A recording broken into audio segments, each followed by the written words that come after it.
Mom, I'm hungry. Hungry. Hungry. Mom, Yaya's tummy is hungry. A young, childish voice kept shouting. Ning Kaiwei turned her head and muttered to herself, "Whose kid is this? Not fed when hungry," shouting loudly on the plane. "Don't they have any manners?" Suddenly, a small hand slapped her face with a loud slap. She angrily opened her eyes. Whose kid is this? Can someone control her? What is this? After she clearly saw everything in front of her, her mind nearly couldn't keep up. Wasn't she on a plane? Where is this? The walls around were covered with newspaper, and the ground was packed earth. She was lying in the middle of a kong, a traditional heated bed, with clothes scattered around messily. She looked to one side and saw a drooling child staring back at her. She was so frightened she took a step back. "Mom, Yaya didn't mean to disturb your sleep. I'll take her away now. Don't hit her." At this moment, a boy ran in from outside, looking pale. He hugged the little girl and shrank back as if very scared. "Mom, does she call her that?"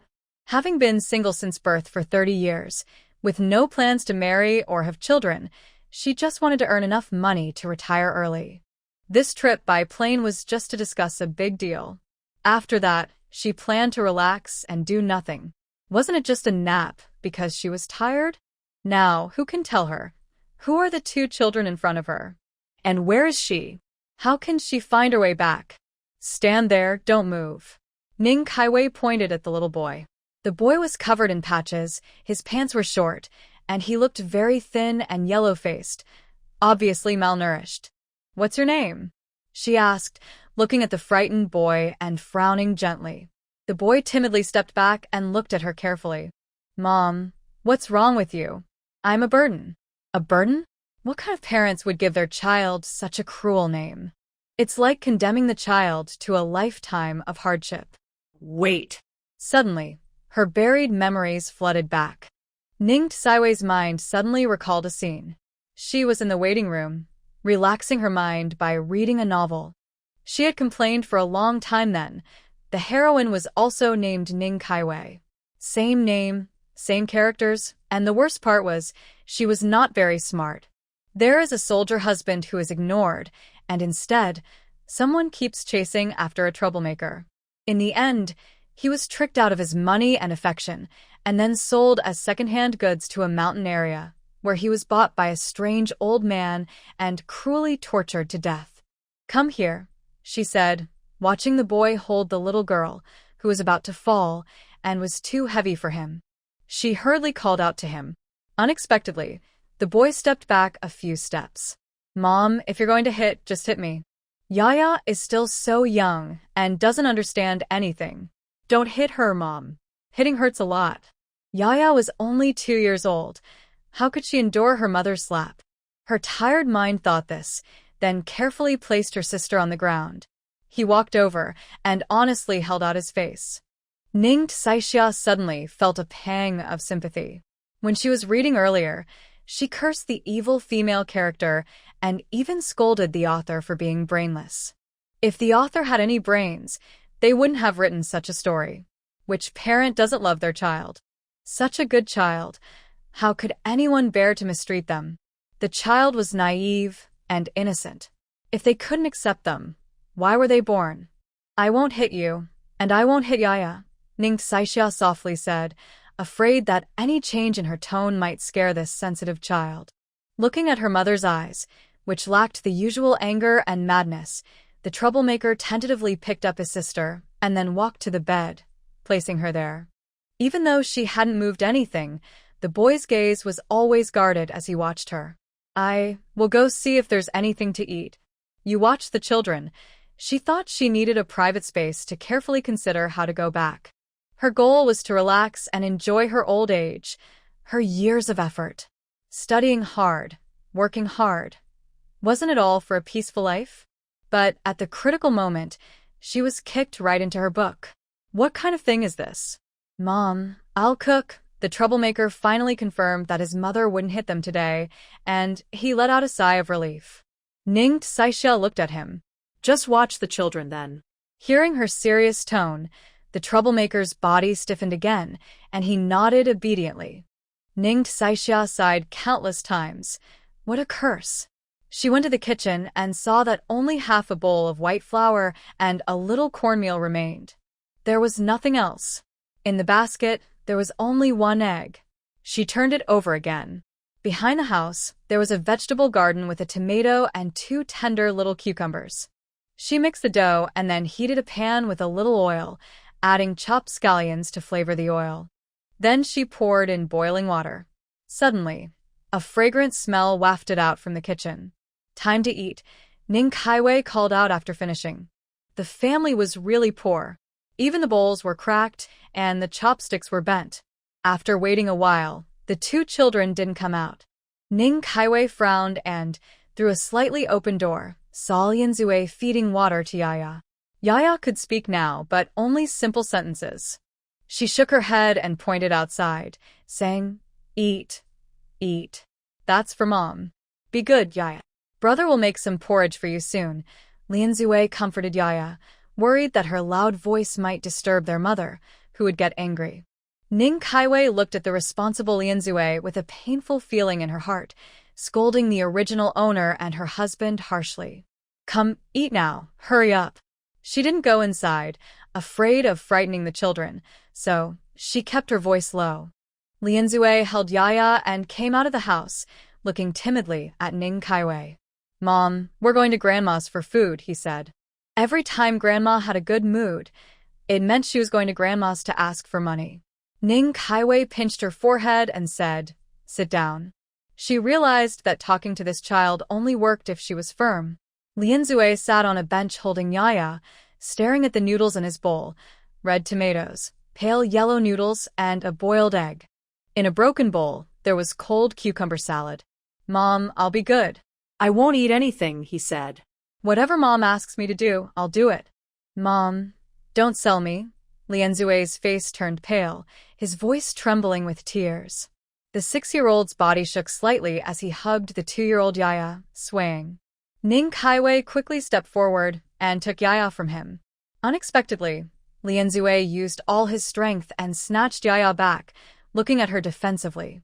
"Mom, just sell me instead," he said. But after thinking for a moment and looking at his sister in his arms, he decided, forget it. Mom should sell Yaya instead. Selling her would be better than staying at home. At least Mom wouldn't hit Yaya anymore. Ning Kaiwei looked at the trembling Lianzue and said, "Eat your food properly. If you don't, I'll sell you and sell Yaya too." She scolded him sharply, exhausted and unable to argue further. She was so hungry her chest felt tight, and her vision blurred. After a nap, she arrived here. Would sleeping again bring her back? "Okay, I'll eat." Carrying Yaya awkwardly, she ate her own food while feeding Yaya. Ning Kaiwei finished a bowl of noodles and finally felt much better. As she was about to tidy up, the burden put Yaya on the bed, saying, "Mom, I'll wash." He moved quickly, as if afraid she would take her back. Ning Kaiwei didn't speak, entered the room, lay down where she had previously opened her eyes, and held Yaya in her arms. Maybe Yaya was just sleepy or smelled her mother's scent. Soon, Yaya fell asleep peacefully in Ning Kaiwei's embrace. Ning Kaiwei was very tired and exhausted, and she quickly fell asleep too. When she woke up, the room was a bit dark. Yaya was still sleeping in her arms, and the burden was nowhere to be seen. How can I go back? Ning Kaiwei was overwhelmed with tears, wondering if reading novels was a sin or if sleeping on the plane was a terrible crime. Why did she have to be punished like this? At that moment, her stomach growled loudly. She slowly accepted reality and resigned herself, looking at the empty, cold house. There was nothing left. "Fine, brother." "Yaya, fine, brother." While Ning Kaiwei rubbed her stomach, thinking about how to handle dinner, Yaya woke up.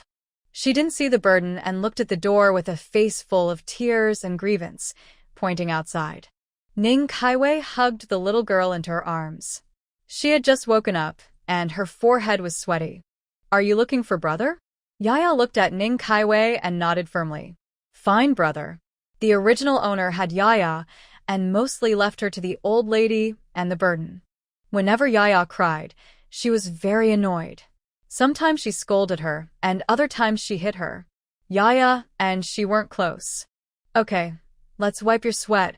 Go find brother, alright? Ning Kaiwei was afraid she would cry, so she quickly used a towel to wipe the sweat from her head.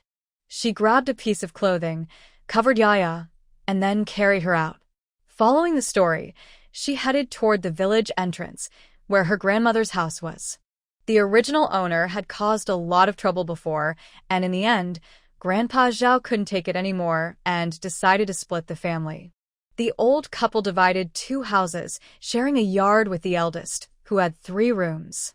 Zhao Jingmian was the second son, and when he married, he built 3 new houses. The family didn't have much else to divide, just a few chickens and 30 yuan, and that was the end of the split. Ning Kaiwei thought about the story and sighed in relief. Luckily, she wouldn't have to interact with many people for a while. The burden of the Zhao family is a wild child. The parents don't want to pick up cow dung, and no one cares for her. She's scolded or beaten, and no one loves her. She's just a little S-face. The burden in the Zhao family is just a wild child.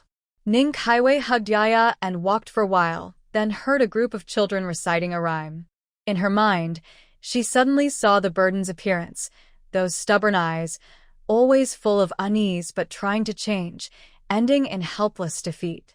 Her steps unconsciously quickened.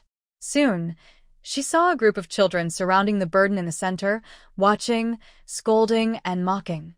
The child in the middle just lowered his head, carrying a small basket on his back, holding 2 wooden clips, collecting shaped cow dung into the basket. He seemed used to it, with no extra emotion on his face. Shameless little brat, who told you to pick up our cow dung? Little brat, you're just a burden, your parents don't want you. Why are you still alive? Exactly. Why don't you just die so we can save a meal?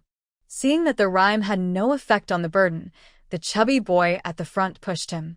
The small, thin child sat down on the ground, raising his head, his eyes gradually turning dark. Ning Kaiwei hurried over with Yaya in her arms. Her stomach was empty, and after running a bit, she felt dizzy. Stop it, she shouted angrily. The surrounding children were startled by her sudden voice. The chubby boy was holding a stone, about to throw it at the burden. She took a big step forward, snatched the stone away, and threw it at the boy's head. The stone whistled past his ear. It hit a pile of stones behind, shattering into pieces. The boy was stunned, his legs buckled, and he sat down hard. Today, I want to see who dares to bully my child. Try it? All of you kids are no good. My son was just collecting cow dung. Did I stuff it in your mouths? Or, do you eat dirt every day and spit out mud? Her eyes were wide and red with anger. At this moment, she looked like a mother animal protecting her young. Anyone who dared to step forward, she would bite. The village children saw this and quickly ran away in fear. The chubby boy cried out loud, "You bully me? I'll go home and tell my mom to break your legs." Ning Kaiwei was too tired to argue with the child. She scolded sharply, "Get lost." The boy was frightened and ran away crying. Ning Kaiwei dared not turn back, and she even hesitated to look at the burden. She wasn't the original owner, but she had a kind heart. "Mom." The burden's voice trembled slightly. Ning Kaiwei closed her eyes. Yaya in her arms heard her brother's voice and started to move around. She patted Yaya's back to comfort her. She slowly turned around and looked at the burden who had already stood up. He was still carrying a basket with his hands behind his back. His black and white eyes, now slightly red, looked at her with surprise. What a sin! Her heart was racing with anger as she cursed the original owner and Zhao Jingmian. Were their eyes blind? Do they love or like her? What does it have to do with the children? Are their brains and hearts eaten by dogs? At this moment, Ning Kaiwei felt very sad. The pain tearing her apart was only because of the child in front of her. Why didn't you fight back? She looked at the burden, her voice soft and steady, as if her inner emotions weren't stirring. But her eyes, washed clean like by rain, were pure and free of the usual ferocity and rage. The burden lowered his head. "I have no money. If you fight back and break something, you'll have to pay for it. Suddenly, a memory appeared in Ning Tsaiwei's mind. The burden had resisted before, but then the original owner's parents came to their house. After apologizing and paying money, they didn't ask why, and just slapped the burden twice. Ning Kaiwei couldn't find any words to curse anymore. She hated herself. Why didn't she learn to curse before crossing over? How could there be such trash in the world? Pay for it? Ning Kaiwei looked at the burden and thought of what she read in the book. In the story, he turned dark in the end, killed the second-rate troublemaker, and sent Yaya away. In such an environment, isn't it normal not to turn dark? Reading the book was just a feeling, but when experiencing it firsthand, she truly felt how bitter the child's life was. He's only 6 years old. At 6, in modern times, he would still be in kindergarten, cared for and chauffeured by his parents every day. But he, who bullied you, just hit them back. Ning Kaiwei watched as the burden suddenly looked up, her uncertain gaze piercing her heart again. Who insulted you? Just insult them back. She took a step forward, hugged Yaya to her side, then squatted down and embraced the burden in her arms. Her voice was gentle. Got it? The burden stared blankly. In her arms, he felt so warm. If this is a dream, it's truly a beautiful dream. Could she just not wake up? Then her mother would always be like this. In the dream, the burdened child bravely reached out his hand, hugged his mother's neck, and rested his head on her shoulder. Mom, I don't want to wake up. Ning Kaiwei listened to his words and, while holding the child, realized that inside the loose clothes, the child was very thin, and holding him even felt uncomfortable. Let's go home. Ning Kaiwei gently patted the child's back to comfort him. Yaya was nearby, eyes wide open, reaching out her hands to the burdened child. Big brother, hug. The burdened child woke up as if from a dream, quickly jumped out of Ning Kaiwei's arms, and looked at her with a shy expression, making sure she wasn't angry before finally relaxing. When he reached out to hug Yaya, Ning Kaiwei moved away. Big brother is tired. Mom will hold you. She held Yaya with one arm, and in the dazed expression of the burdened child, she took his hand. Let's go home. At that moment, she made a decision.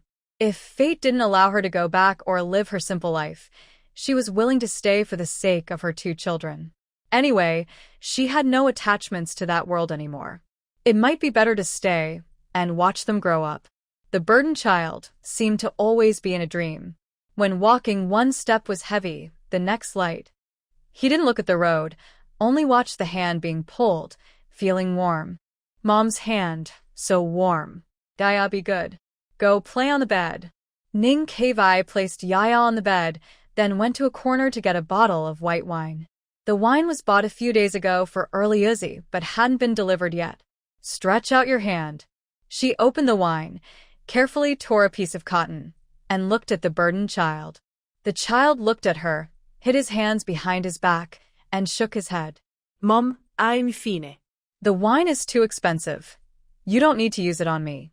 She knew how much she treasured this bottle of wine. Ning Kaiwei didn't say much. She simply pulled him forward and took his hand out. On that rocky path, he had fallen, scraping his hands on the ground. His palms were full of cuts from the stones, some of which had pierced his skin, and he was still bleeding. She carefully removed the stones, then took some cotton dipped in wine. It will hurt, but we need to clean it. If it hurts, just shout or cry, okay? Ning Kaiwei gently said before starting to clean his wounds. The burdened child didn't look at his hand but stared at her with wide eyes. The worry on her face and the warmth he had never felt before from her made him feel safe. Mom, I'm not afraid. Ning Kaiwei carefully cleaned bit by bit, first wiping the dirty areas, then tearing fresh cotton, dipping it in alcohol, and cleaning the injured wound. When the wound touched the alcohol, it caused sharp pain, making the burdened person flinch briefly, then they quickly returned to normal. Just after finishing cleaning the wound, loud noises outside suddenly reached the room. Ning Kaiwei frowned. They arrived so quickly. The burdened person's previously relaxed face became tense again. Dreaming, are you waking up now? Especially when they saw Ning Tsaiwei's serious face, They slowly took a step back. Watch over your sister. She looked at the burdened person and smiled gently. She is very beautiful, with a delicate, fragile appearance, soft voice, and gentle looks, like a delicate flower. Originally, Zhao's family chose her because of her appearance, paying 200 yuan to marry her home. Mother. The burdened person gathered courage. Enough. Today, Mother has already been kind to him. He can handle any future storms. The knocking on the door outside was continuous, showing how impatient the people outside were. Ning Kaiwei, shameless girl, come out here. Your little is bullying others, and you, as an adult, are also bullying. Ning Kaiwei, don't be a cowardly turtle. You shameless little brat, who flirts with men, get out here. The curses made Ning Kaiwei's smile deepen. The face of the burdened person turned pale. This beating today was unavoidable. What are you thinking? Take care of your sister. Ning Kaiwei wrapped the burdened person's hand with a clean cloth, then calmly tidied up, rubbing his head gently. But, After the fight, she needed to give the two children a good wash. Their hands were covered in a mix of dirt and oil, feeling really unpleasant. Ning Kaiwei stepped out of the inner room. Her gentle expression instantly changed. She went to the fire room, grabbed a kitchen knife, then strode fiercely into the yard. Old Zhao's family had just returned from the fields when they heard villagers saying that the whole family was rushing over quickly. Mother, slow down, don't fall. Zhao's eldest daughter-in-law, Lu Tsuehua, frowned, feeling uneasy inside. They had already separated the household. How the parents-in-law treated the second family was their own business. But this second daughter-in-law was not a peaceful person. Either it was this matter or that matter. She didn't care for the children at all. The children's clothes were too small, and she was the one sewing the sleeves. Big sister-in-law, let's hurry. I'm afraid I'll be a burden and get beaten. The old lady was a bit anxious. With such a big commotion now, the second sister-in-law might get beaten to death for being a burden. Thinking this, the old lady's steps quickened. Outside was dark and gloomy. Many people had returned from the fields and gathered at the door, watching the scene. Why did you call your grandma? Are you the daughter of that little fat boy? Ning Kaixian strode out confidently, standing straight with sharp eyes. She looked at the people hurriedly banging on the door. The kitchen knife in her hand was always kept behind her back, hidden by the yard gate, so no one saw it. The woman, the mother of the little fat boy, was about to curse when she suddenly heard. Every dragon has a dragon's son. Every phoenix has a phoenix's child. Even mice can dig holes. No wonder your son swears all the time and pushes people when he extends his claws. It turns out he's learned it all from you, the mother. What's your point? My man is in the military.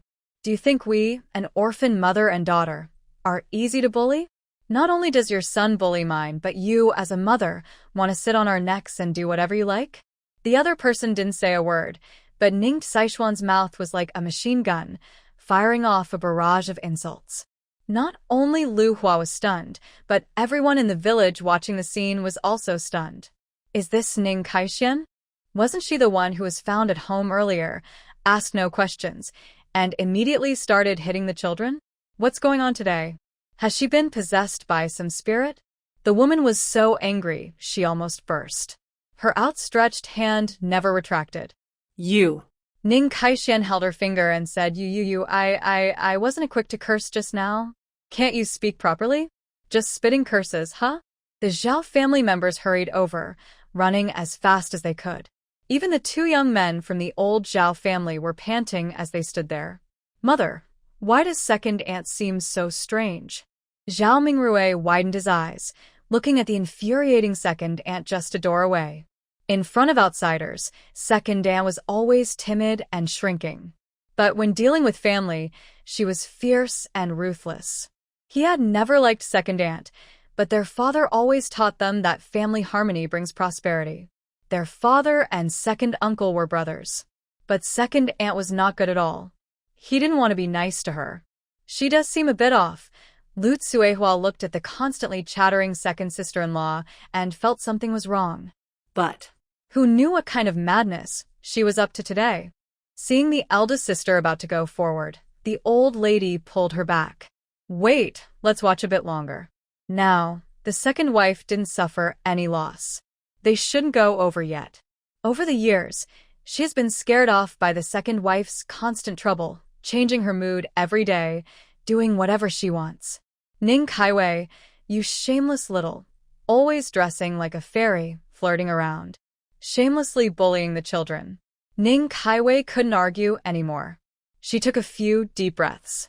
Over on the side, Lu Hua finally spoke, spitting out angry words without thinking.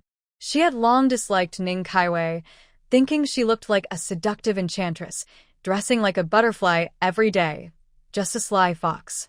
Villagers come see. Such a grown woman hitting my son. My little fatty was so scared, he wet his pants. Lu Hua pulled her little fatty out from behind her. The boy looked at Ning Kaiwei and backed away in fear. Look, the child's hand is already red. Look at my son's tears, his eyes are swollen. Ning Kaiwei smiled softly. Her smile made the noisy crowd outside suddenly quiet down. After all, she had gone a bit crazy today. Everyone was curious. What exactly was wrong with her? Son, come out. Ning Kaiwei suddenly called out. The burdened person inside the house trembled uncontrollably when he heard her. She didn't rush him. She looked at Lu Hua with a cold gaze. The burdened person moved slowly. Yaya was placed on the bed. He was about to be scolded and didn't dare hold Yaya, afraid of dropping her. Mother. His voice was soft. The Zhao family outside was starting to lose their composure and hurried inside. But there were too many onlookers and it wasn't easy to squeeze in. Come. Ning Kaiwei smiled at the burdened person. The tense person gradually relaxed. She took his hand and gently untied a cloth. His palm was full of wounds, blood holes, looking quite frightening. She carefully retied the cloth, then softly told him, "Go inside and watch your sister." The Zhao family outside was stunned. The burdened person also froze for a moment. He was ready to be scolded, but his mother told him to go inside. Hit him? Ning Kaiwei had already turned around. Her slender finger pointed at the little fatty, and she smiled softly. Don't say I didn't hit him. Even if I did, so what? Just then, the courtyard gate was pushed open. She stepped forward, grabbed Lu Hua's hair, and suddenly pulled her into the yard. Then she tripped, and Lu Hua screamed as she fell to the ground. Ning Kaixian let go of her hair and stepped on Lu Hua's hand with her cloth shoes. The yard was paved with stones, which had been flattened over the years, but many sharp stones still remained. As Ning Kaixian stepped on them, Lu Hua let out a loud scream. Pain, pain. Ning Kaixian smiled and looked at the frightened little chubby boy. Did I hit you? The boy quickly shook his head. No, I wasn't hit. How did your hand get like that? Ignoring Lu Hua's screams, Ning Kaixian looked straight at the boy with her sharp eyes. The boy looked like he was about to cry. Seeing his defeated mother, he dared not lie. I fell myself, sat on the ground, and hurt my hand, he said, trembling slightly. Everyone present understood what had happened. Ning Kaixian smiled softly, her gaze losing its sharpness, but filled with gentle warmth. Children who tell the truth are good children. But when she looked at the woman lying on the ground, her eyes sharpened again. Neglecting to teach your children is the parent's fault. What did the child do wrong? The child was just learning from you. The villagers were stunned. For a moment, no one dared to step forward. Old Zhao's wife had gone mad. Lu Hua's man heard the commotion and rushed over. Seeing Lu Hua on the ground with her hand stepped on, he was furious. How dare you hit my wife? The Zhao family also regained their senses and finally squeezed into the yard. Lu Hua's man rolled up his sleeves, ready to fight. Ning Kaixian calmly took out a vegetable knife from behind her back. She smiled, her eyes filled with madness. come on. I only have this little life. Try to hurt me and see what happens. Let's see who ends up dead. She kept her foot on Lu Hua's, never letting go. When Lu Hua's man saw the knife, he immediately took a step back. In the village fights, people usually pulled hair, punched, kicked, or used sticks. But this was the first time. Someone was holding a vegetable knife. The Zhao family arrived, and the head of the Zhao family directly confronted Lu Hua's man. "Brother Wang, you must have forgotten. When you fell down the mountain as a kid, it was our second brother who carried you to the county and saved you. Now, while our second brother is in the army, you're bullying his wife and children. You're really something else." In Yangshiling village, there are three main families: Zhao, Wang, and Lu. The other surnames came later after fleeing here. "Big brother Zhao, I didn't do it. It's Ning Kaixian who is bullying people." Old Master Zhao looked at Wang Juzi with a cold expression and snorted. "Is it the second wife's bullying, or is your Wang family just too aggressive? Little Mountain, come here and tell Wang Zuji what really happened." Old Master Zhao is a veteran revolutionary. After injuring his leg, he returned to the village and has always been respected there. Hearing his name called, Little Mountain quickly stepped beside Wang Zuji and honestly explained everything that had just happened from start to finish. "Brother Zuji, you decide what to do." After speaking, Little Mountain left a final word and hurriedly ran back. Wang Zuji blushed and felt very embarrassed, thinking his child's mother was being bullied. But it turned out his own child had bullied someone first. "Sister-in-law, I was wrong. I didn't teach the kids, and my wife well. I will discipline them properly when I go back." Ning Kaiwei looked at him silently. Without replying, she threw the kitchen knife in her hand. As everyone gasped, it hit the wooden door with a loud bang. "I keep my words here. My son, my daughter, I hit and scold them, but that anyone who dares to curse or lift a finger against them. My kitchen knife is not that sharp." She loosened her foot from Lu Hua's, her sharp eyes scanning around, her lips curling into a faint smile, neither happy nor sad. "Then, if I cut or slice anywhere, don't blame me." The village children often bullied the weak mainly because the original owner neglected them, making them feel they had no support and could be bullied at will. It was also because some parents subtly believed they could bully the children without consequences. Whether she would return to the plain tomorrow didn't matter now. Since she was here today, she wouldn't allow anyone to bully the children. "Go back." While Lu Hua cried out in pain, Wang Zuji pulled her away quickly, his face flushed. Others still wanted to watch the show, but seeing Ning Tsaiwei's half-smile, they all left in embarrassment. From then on, in Yangshiling, rumors spread that Zhao Lao-er's wife had gone crazy and was possessed. Anyone who provoked her would get cut with a kitchen knife. The spectators left, leaving only the Zhao family in the yard. Ning Kaiwei hadn't planned to encounter this so early, but since her family had a problem, everyone came to help. This feeling touched her. "Let's go inside and talk," she sighed softly. Lu Tsuehua looked at Ning Kaiwei and felt that something was different. She used to never let their family into the house, as if they were afraid of thieves. Today, it was as if the sun had risen from the west. Inside the house, everyone sat around the table. "Wait a moment, I'll go inside and check on the child." Her ears were always sharp. When she entered the house just now, she heard sobbing. "Why are you crying?" Her voice was a bit hoarse, whether from suppressed sadness or from the passion of her earlier scolding. She wasn't sure. The burdened one stepped forward without hesitation and hugged her waist. "Mom, please don't leave, okay?" He really liked his current mother. She would gently hold him, clean his wounds on them, and say it didn't hurt anymore. Now his mother stood in front of him to protect him. She stood behind him to support him. Ning Kaiwei patted his back. The child was just at her waist. "I don't know." She truly didn't know. It all came so suddenly. She didn't know when she would be able to go back.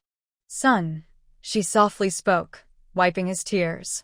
She didn't know when she started to dislike calling him burdensome, so she always called him son.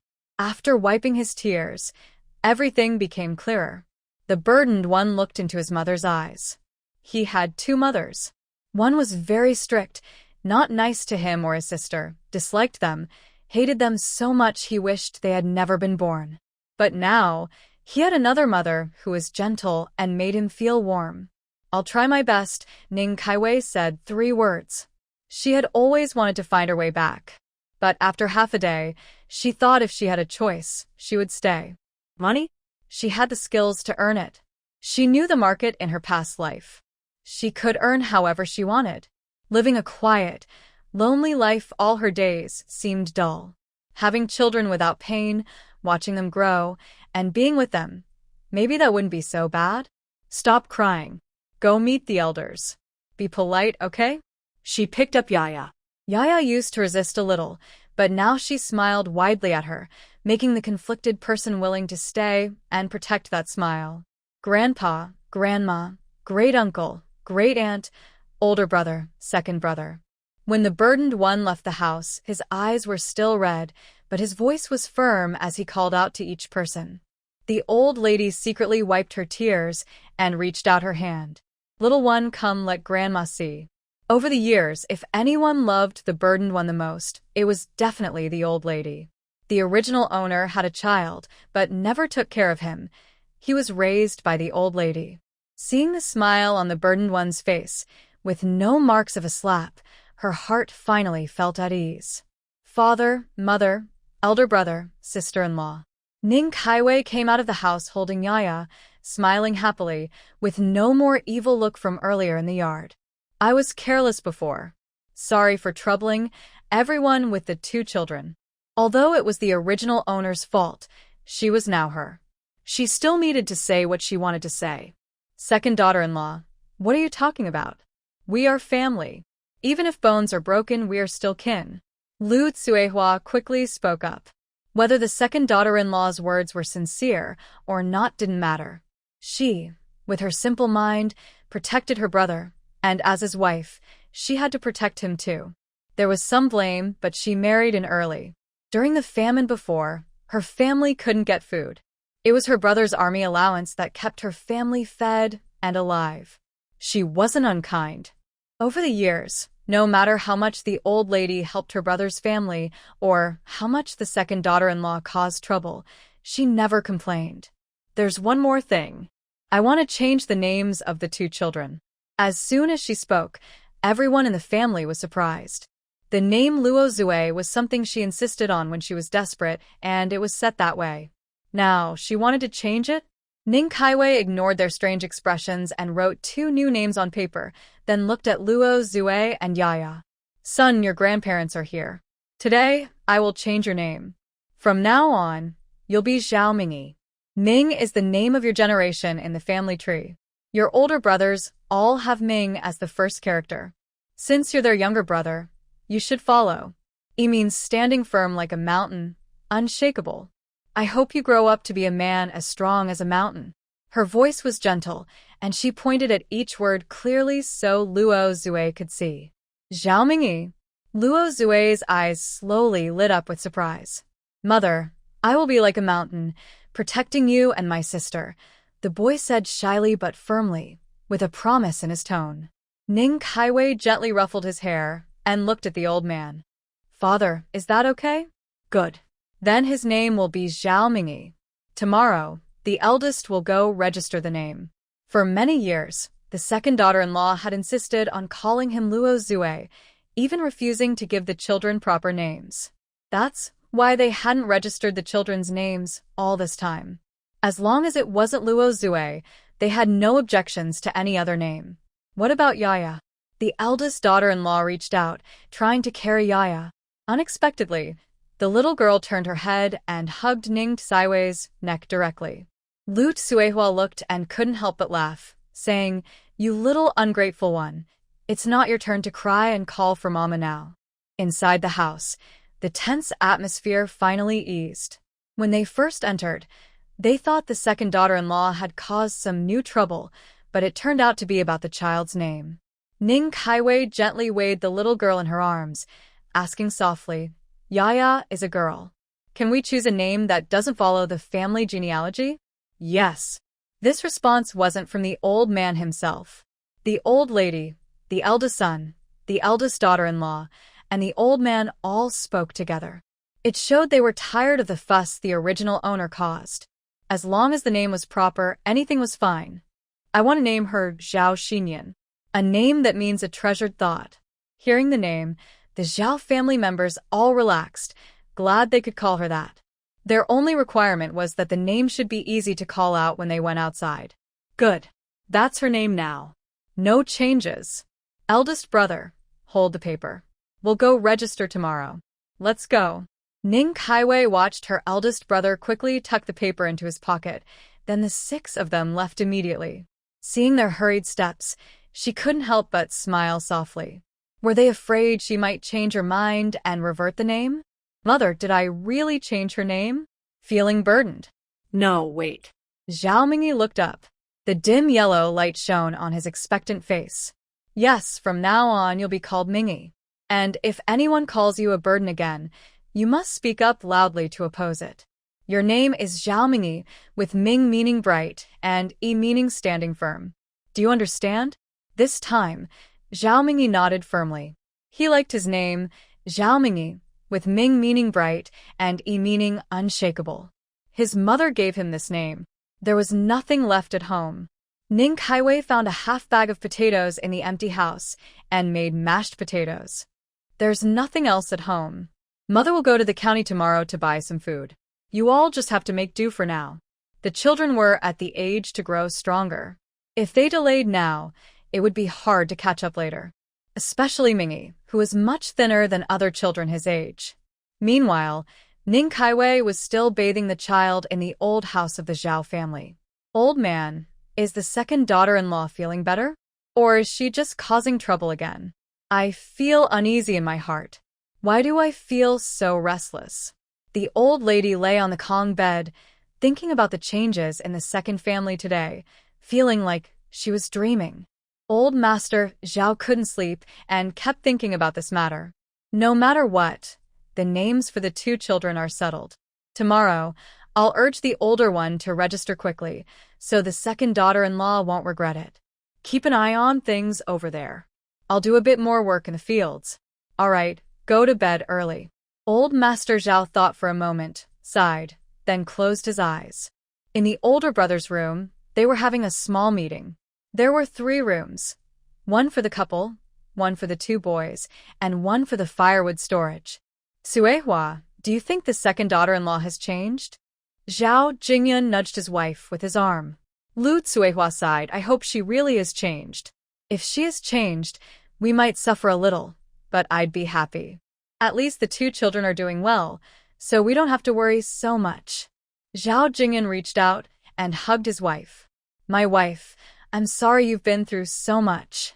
Lu Suehua hit him lightly, smiled in the dark, and thought, marrying Zhao Jingyun was because he was honest and steady. Over the years, she hadn't suffered much. What are you saying? Sleep early. Tomorrow morning get up early and handle the children's names. Everyone will be at ease, don't delay. That night, only one person couldn't sleep well, tossing and turning. Maybe it was because she took a nap during the day or was worried about earning money to feed the children. She kept thinking all night. Tired, she smiled softly. Mother. Ning Kaixian heard this and looked at his sleeping face.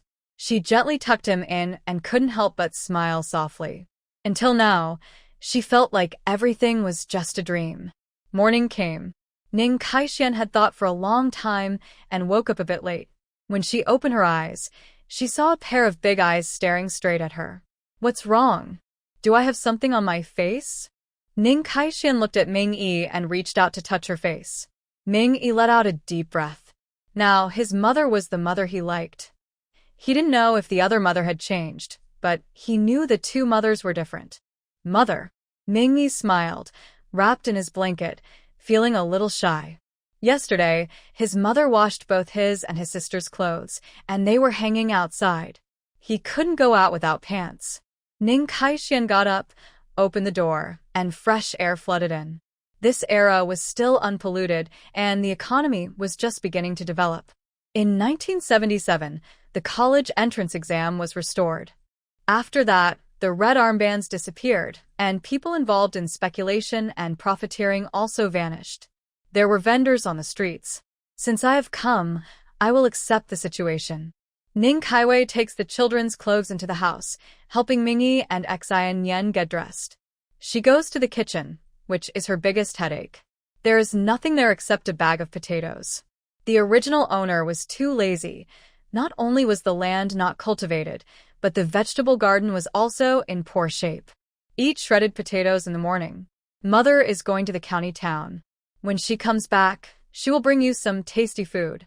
She pats Mingi's head, feeling clean and fresh, which makes her feel much better. Mingi looks at his mother. Mom, we are not hungry. He used to eat only a little each day, and if he ate more, his mother would get angry. Now, she isn't angry and even lets him eat, which makes him very happy. Ning Kaiwei doesn't correct the children. These habits have been formed over many years and can't be changed overnight. After breakfast, she takes the two children and goes to the old house. It's still early. Lu Tsuehua has just come back from the fields. Seeing Ning Kaiwei with the children, she feels a little nervous. Perhaps she regrets naming the children? Second daughter-in-law, why are you here so early? She asks while glancing at Mingi. Seeing his calm expression, she feels more at ease. Big sister-in-law, I need to go to the county town. Is it okay to leave the children here with you? Here's a yuan. If I don't come back for lunch, please just have a meal at my sister-in-law's house. Ning Kaiwei finds the money the original owner hid in the cabinet. Surprisingly, there's quite a lot, over 200 yuan. She keeps it on her as starting capital.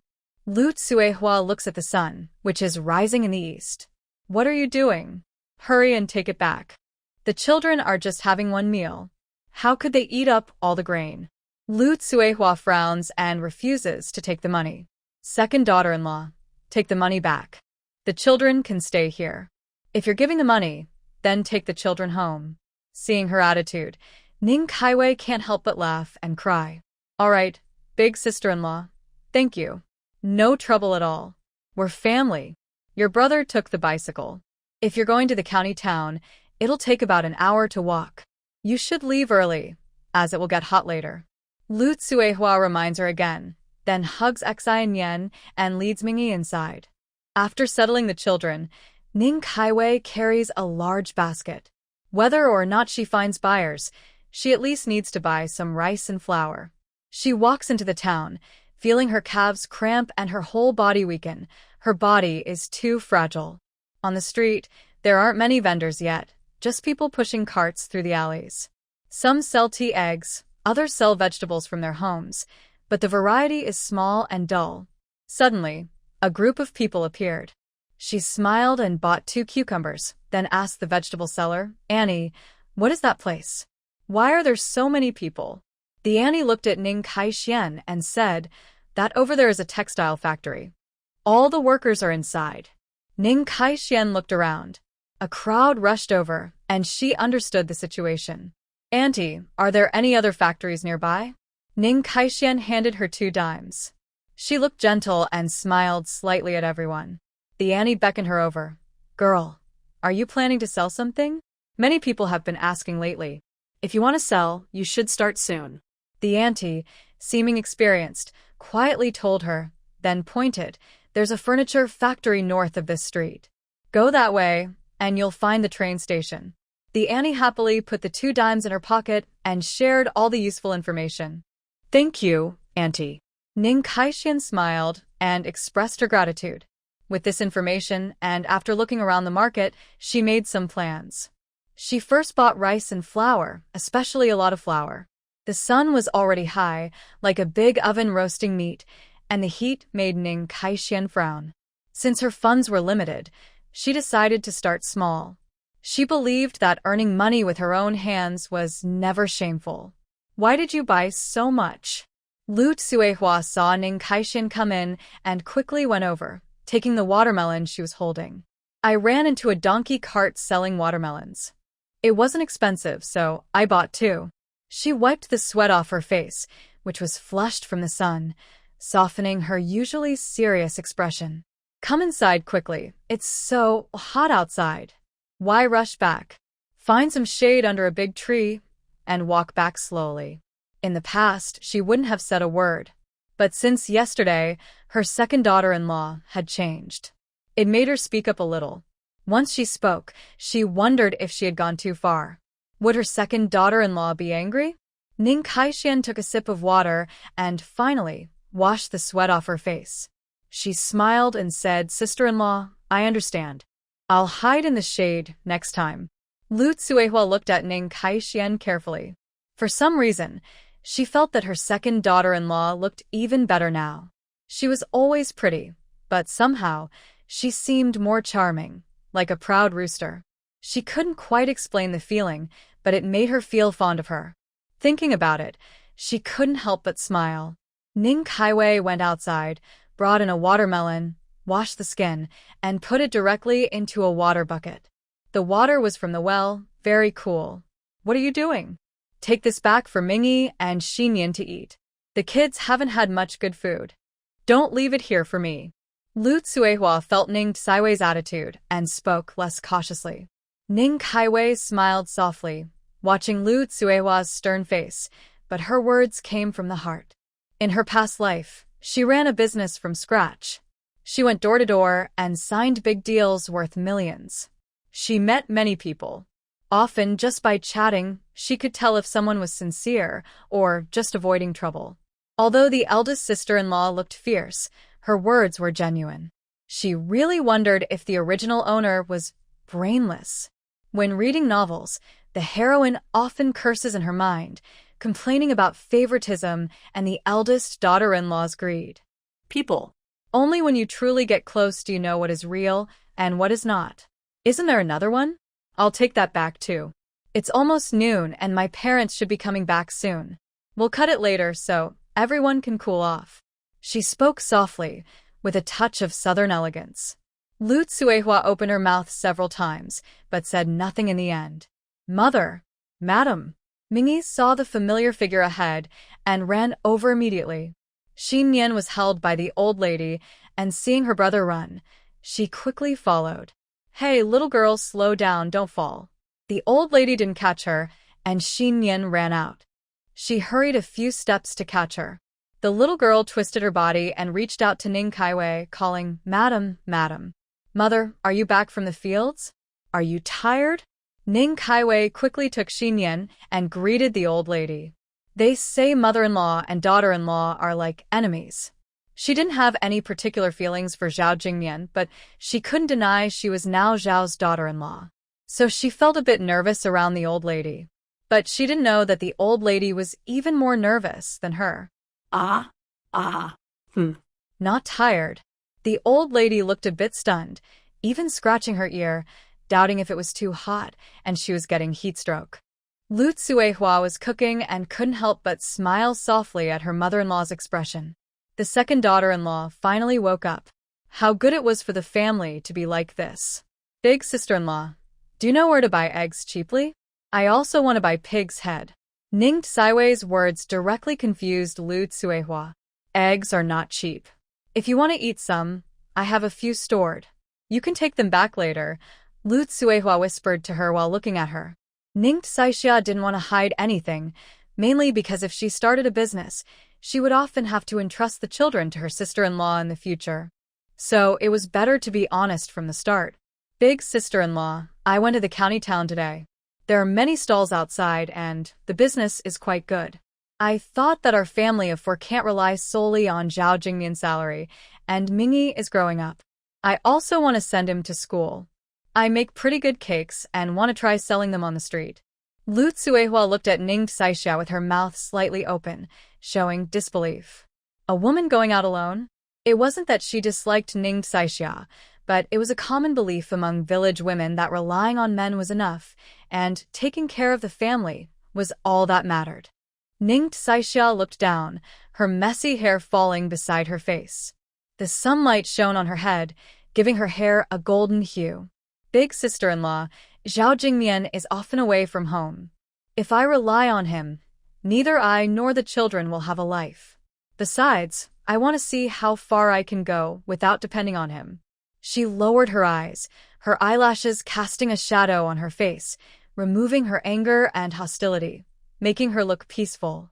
Lu Tsuehua was silent for a long time before speaking. At the west end of the village, Xiao Shanzi's family raises chickens. All the eggs in our village are bought from him, and the villagers get a small discount.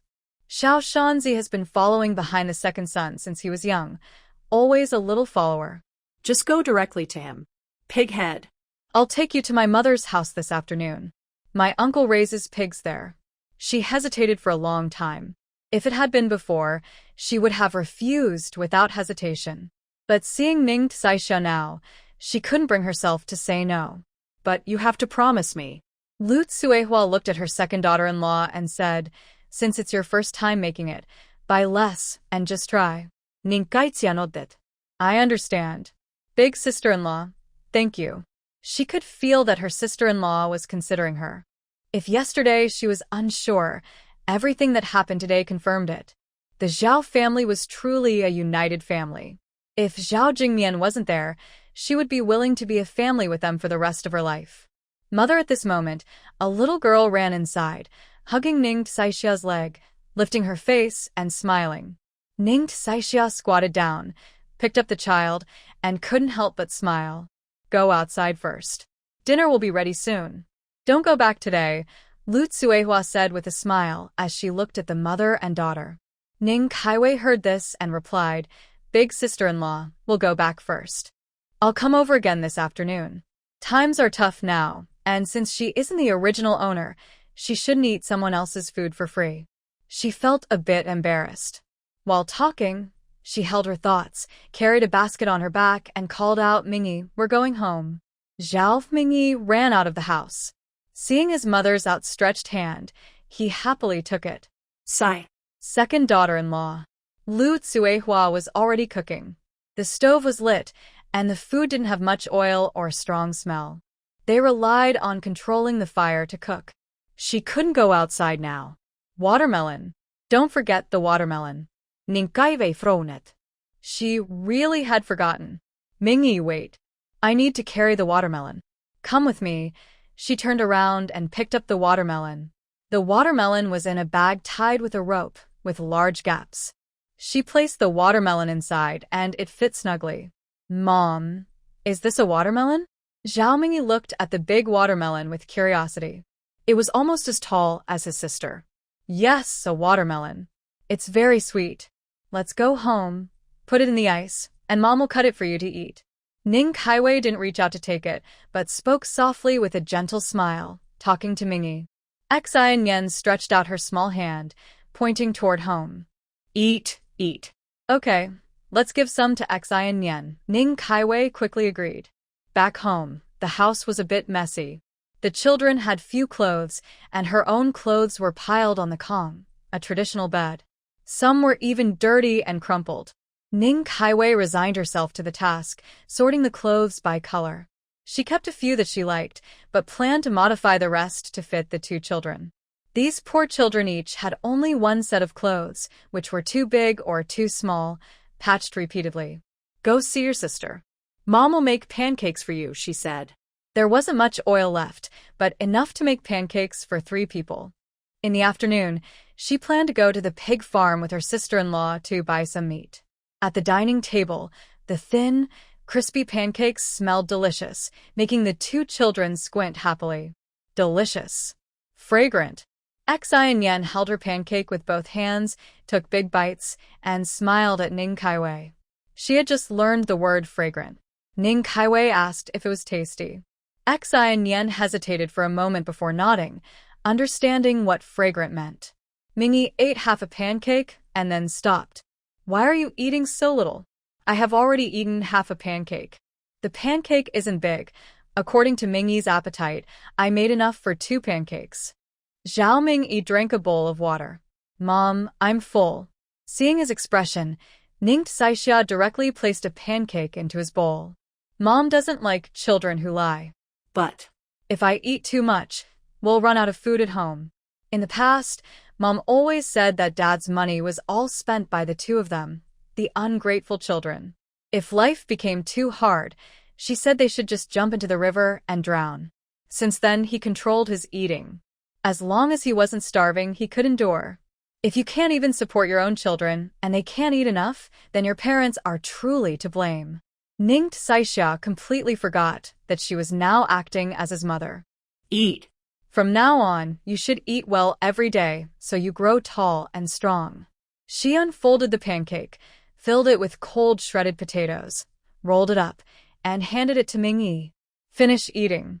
After eating, you still need to wash the dishes. If you're not full, how can you have the strength to wash dishes? She looked at Zhao Mingi. Children shouldn't be spoiled. Some small chores could be shared. Okay.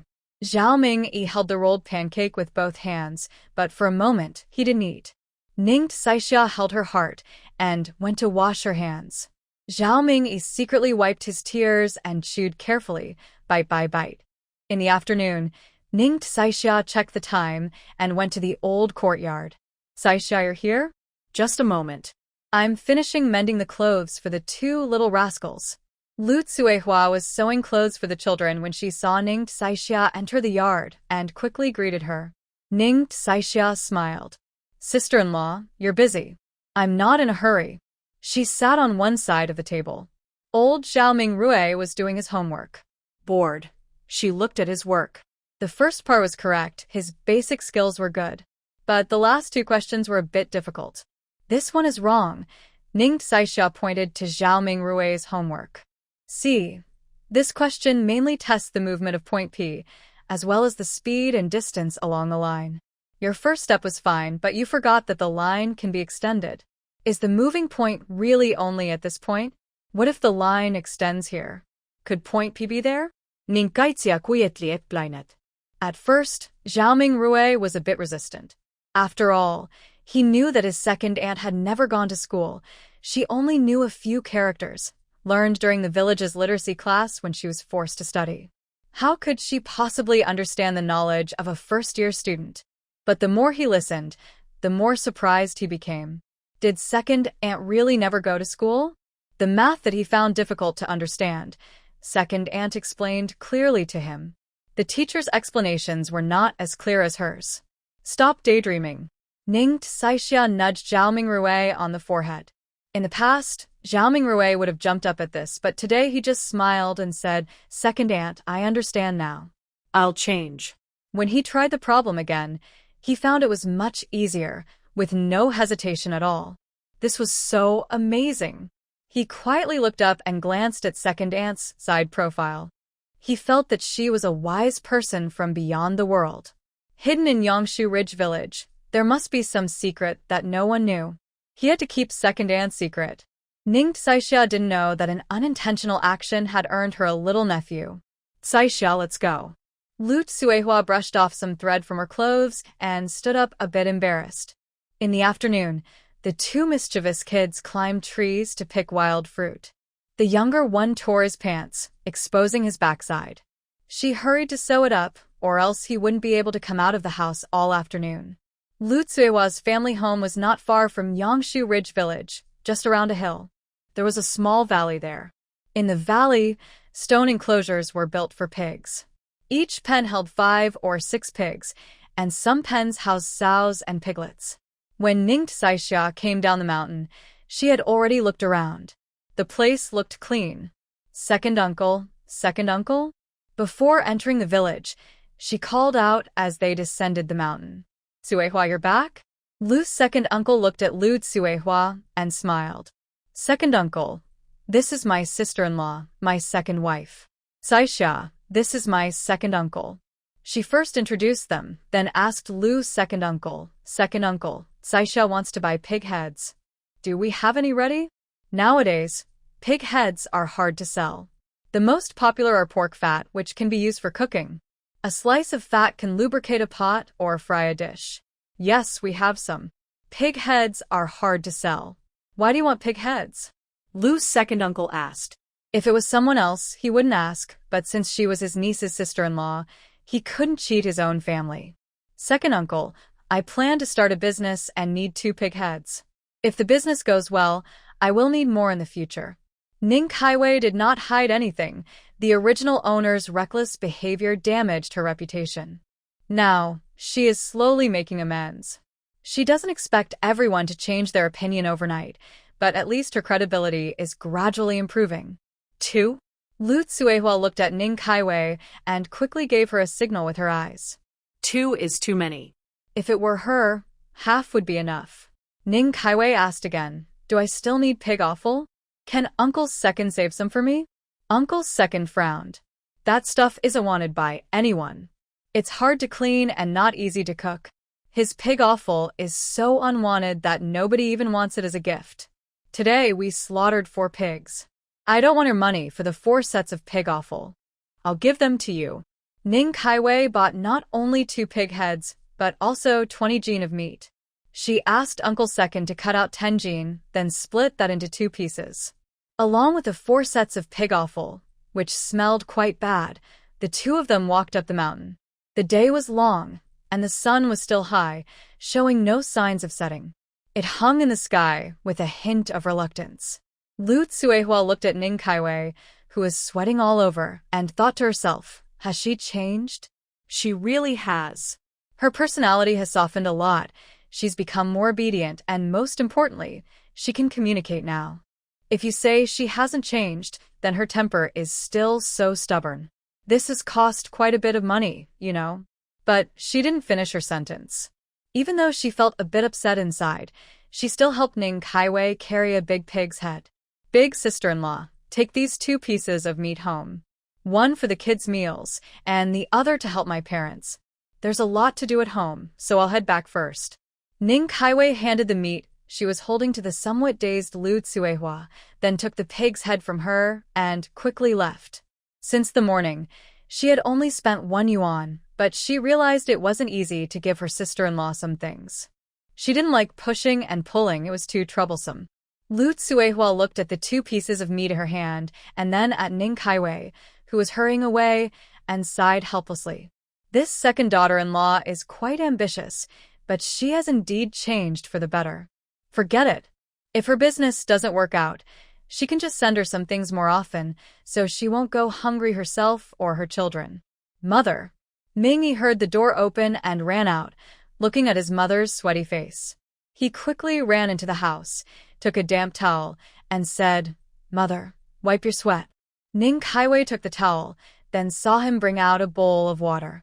Mother, drink some water. All her fatigue suddenly seemed to melt away. Someone who had no strength before now seemed to gather all her energy. How's your writing coming along? Before she left, her mind was already sleepy. She left some homework for Mingi, writing 3 simple characters. Although the characters were very simple, Mingi had never learned them before, so he started with the basics. Mom, look. Zhao Mingi took out his notebook, carefully straightening the corner before handing it to Ning Saixio. On it, big characters read, 1, 2, 3. You could see his initial clumsiness. Each character took a whole page, but later, his writing became more confident. Good job. Tonight, I will cook something tasty for you. That evening, she was busy tidying everything up. Lying on the Kong bed, she thought about what she needed to do tomorrow. She didn't realize that her desire to leave was gradually weakening. Before dawn, Ning Saixio got up. After breakfast, she tidied up the children and took them to the old courtyard. Lu Tsuehua heard she was going to the county to buy a stove and quickly tried to stop her. A stove? We already have one at home. Your eldest brother made it. If it's not enough, ask him to make another. The honeycomb coal stove, made of iron sheets, didn't cost much. Ning Saixio felt a bit embarrassed. Sister-in-law, I've already marinated the meat. I plan to go to the county, settle everything that needs to be settled, and try selling tomorrow. Lu Tsuehua understood that making a new stove probably wouldn't be possible in time. Use the one at home for now. When you need it, ask your eldest brother to make a new one. Just buy one. By the way, these 2 children are very obedient. If you can't come back at noon, don't worry. They can stay here with me. Would they go hungry? After yesterday, the 2 children had become closer. Although Lu Tsuehua was reluctant to help before, she felt sorry for the kids and didn't want her husband to be troubled. Now, she was willing to help wholeheartedly. After settling the children, Ning Saixio pushed a wooden cart to the county. Last night, she had nailed several compartments onto the cart, some for large pancakes, some for marinated meat, some for iron plates, and others for seasonings and eggs. Most importantly, she had sealed a box on the cart with a lock, making it safe and convenient for collecting money, preventing theft. Your daughter looks small and thin, but she's quite capable. Yesterday morning, an older woman came early to sell vegetables. The vegetables looked fresh and lively, especially the small lettuce with dew still on it. Ning Kaiwei wiped her sweat with her sleeve and handed over a pancake she had brought specially this morning. Although she gave the old lady 2 cents yesterday, maintaining good relationships is always very important. Try this. I made it myself, and I secretly added some meat for you, Ning Kaiwei said with a sweet smile. Her delicate face looked somewhat transparent in the sunlight. The old lady looked at her and said, "Girl, flour and meat are precious things. You shouldn't give them away casually. Today, the old lady has accepted it, but you can't give it again in the future." Ning Kaiwei just smiled gently without saying anything. She didn't stay long and went to buy coal and a stove, spending over 30 yuan, which made her feel a little distressed. Yesterday, she spent over 20 yuan, and today over 30, so her money was quickly running out. She visited several places, but couldn't find the kind of pot she wanted. "You're so silly. You knew to ask me yesterday, but today you didn't?" The old lady looked at Ning Kaiwei with a disappointed expression. "Later, I still have a few bundles of small lettuce. I will take you somewhere," she said. "And these things, you bought them too expensive," she added, looking pained. The old lady was very kind-hearted. "Leave this lettuce for me," Ning Kaiwei said. 5 bundles might be a bit much, but since there are children at home, it wouldn't go to waste. The vegetable garden at home was planted by the original owner, relying on the weather, and wild grass grew up to the knees, leaving no space for vegetables to grow. The old lady looked at her with a frown. "Your personality isn't good. You can't be too soft-hearted. Like dough, you might get bullied." "Forget it. You can have this lettuce to eat," she said. Ning Kaiwei looked at the lettuce in the cart and smiled helplessly. She was not being polite at all. But the old lady was fiery and didn't give her a chance to speak. "I'll ride ahead on my bike. Follow closely," she said. The old lady was good at riding her tricycle, and Ning Kaiwei pushed her wooden cart quickly to keep up. They arrived at an alley, where the old lady knocked on the door and called out loudly, "Lao Lu." A person soon came out of the house. "Aunt Lu, why are you here?" "Come into the yard." Aunt Lu waved her hand. "This girl behind me is someone I brought. She needs to find a suitable pot. Later, take her to Zhaosan. From now on, just buy things there. Don't foolishly run around elsewhere." Aunt Lu looked at Ning Kaiwei with a meaningful expression. "I'm exhausted. "I'm going back to sleep," she said, then pushed her tricycle and left. "That old man, not very old, looks to be in his 30s. Just leave the stuff here. In this alley, no one dares to steal. Come inside with me. Let's see if we have a suitable ready-made pot. If not, I'll get you one, but it will take a couple of days." The door was left open after he spoke. Ning Kaiwei stepped into the yard, which was surrounded by straw sheds. Under the sheds, there were various types of pots. "Here's one, and this one." She pointed to 2 pots. "Measure their sizes. One was perfect for cooking braised meat on the cart, and the other was very large, suitable for home use. If she planned to do business long-term, the household pots would no longer be enough, and she would need to set up outside sheds with more pots. "Also, I need a flat-bottomed pot. Such a big, flat one can be placed on the coal stove." Ning Kaiwei ran outside, brought in the coal stove, and then measured again. The old man frowned. "I have something, but it's not a pot. It can be modified. You'll need to wait half an hour. You can't just put a flat-bottomed pot directly on your stove. I'll make a stand for you." Ning Kaiwei's eyes lit up. She had been planning to figure out a way herself after returning home, perhaps wrapping something with tin to make a stand. She hadn't expected a pleasant surprise. The old man went to the backyard. Many people were walking around the alley, but no one seemed to be interested in the stuff on the cart. This alley seemed different from others. Or maybe she was out of touch with this era. "All right, take a look. Is this what you need?" The old man came over from behind, carrying the stove in one hand and a metal plate with a stand in the other. He placed it on the coal stove, fitting perfectly. The previous problem was instantly solved. Ning Kaiwei hurriedly asked, "How much?" "I'll pay you. 20 yuan is fine." The old man replied gruffly, neatly arranging the pots on one side. "How much?" Ning Kaiwei widened her eyes. Did she hear him right? The old man turned around. You're introduced by Aunt Lu. Since you're from our alley, you get the local price. These only cost 20 yuan. If you need anything else in the future, just come directly to me. Ning Kaiwei confirmed she hadn't heard wrong. Just now at the supply store, a single pot cost over 20 yuan. She had bought 3 pots for only 20 yuan? Aunt Lu.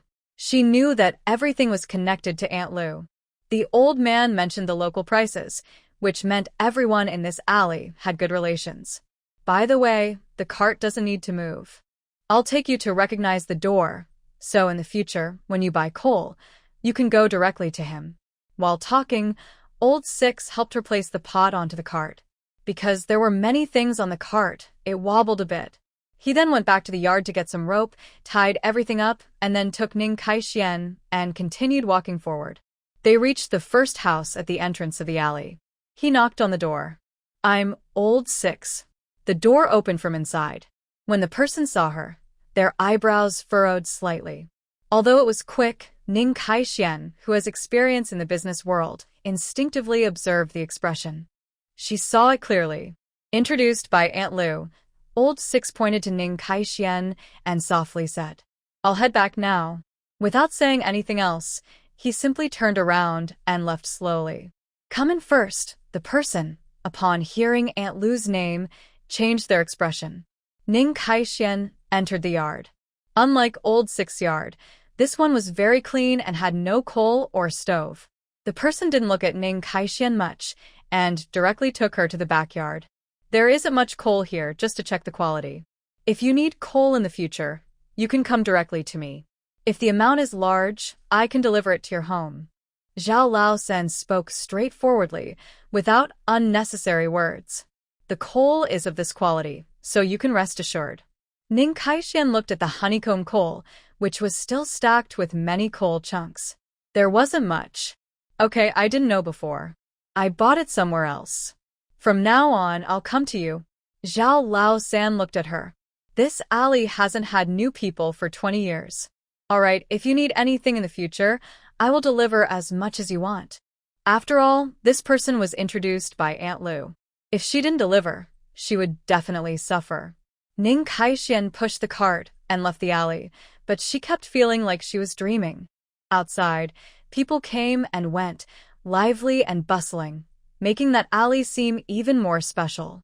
She wasn't a nosy person, and many things, perhaps, were better not to know too much about. Ning Kaixian pushed the cart toward the village, calculating costs and profits as she went. The weather was too hot, and sweat beads kept rolling down. She wore a sky-blue shirt, and now her collar was soaked with sweat. She picked up a towel to wipe her face. Her hair, which was originally neat, was now a bit messy from the wiping. At the village entrance, a group of elderly women sat under a tall poplar tree, chatting. There was a very tall poplar tree here, providing shade from the sun. The breeze blew, causing the leaves to sway from time to time, and the shadows on the ground flickered. Oh, I didn't see it wrong. Isn't this old Zhao's second daughter-in-law? Old Lady Zhao was picking beans under the tree. When she heard this, she looked up and saw her daughter-in-law pushing a wooden cart. On it were a pot, a stove, and several bags of unknown items, all packed into a big load. How much money would that cost? But Old Lady Zhao's lips pressed together. The pot and stove would be useful later, so it wasn't a waste of money. Isn't this much better than before?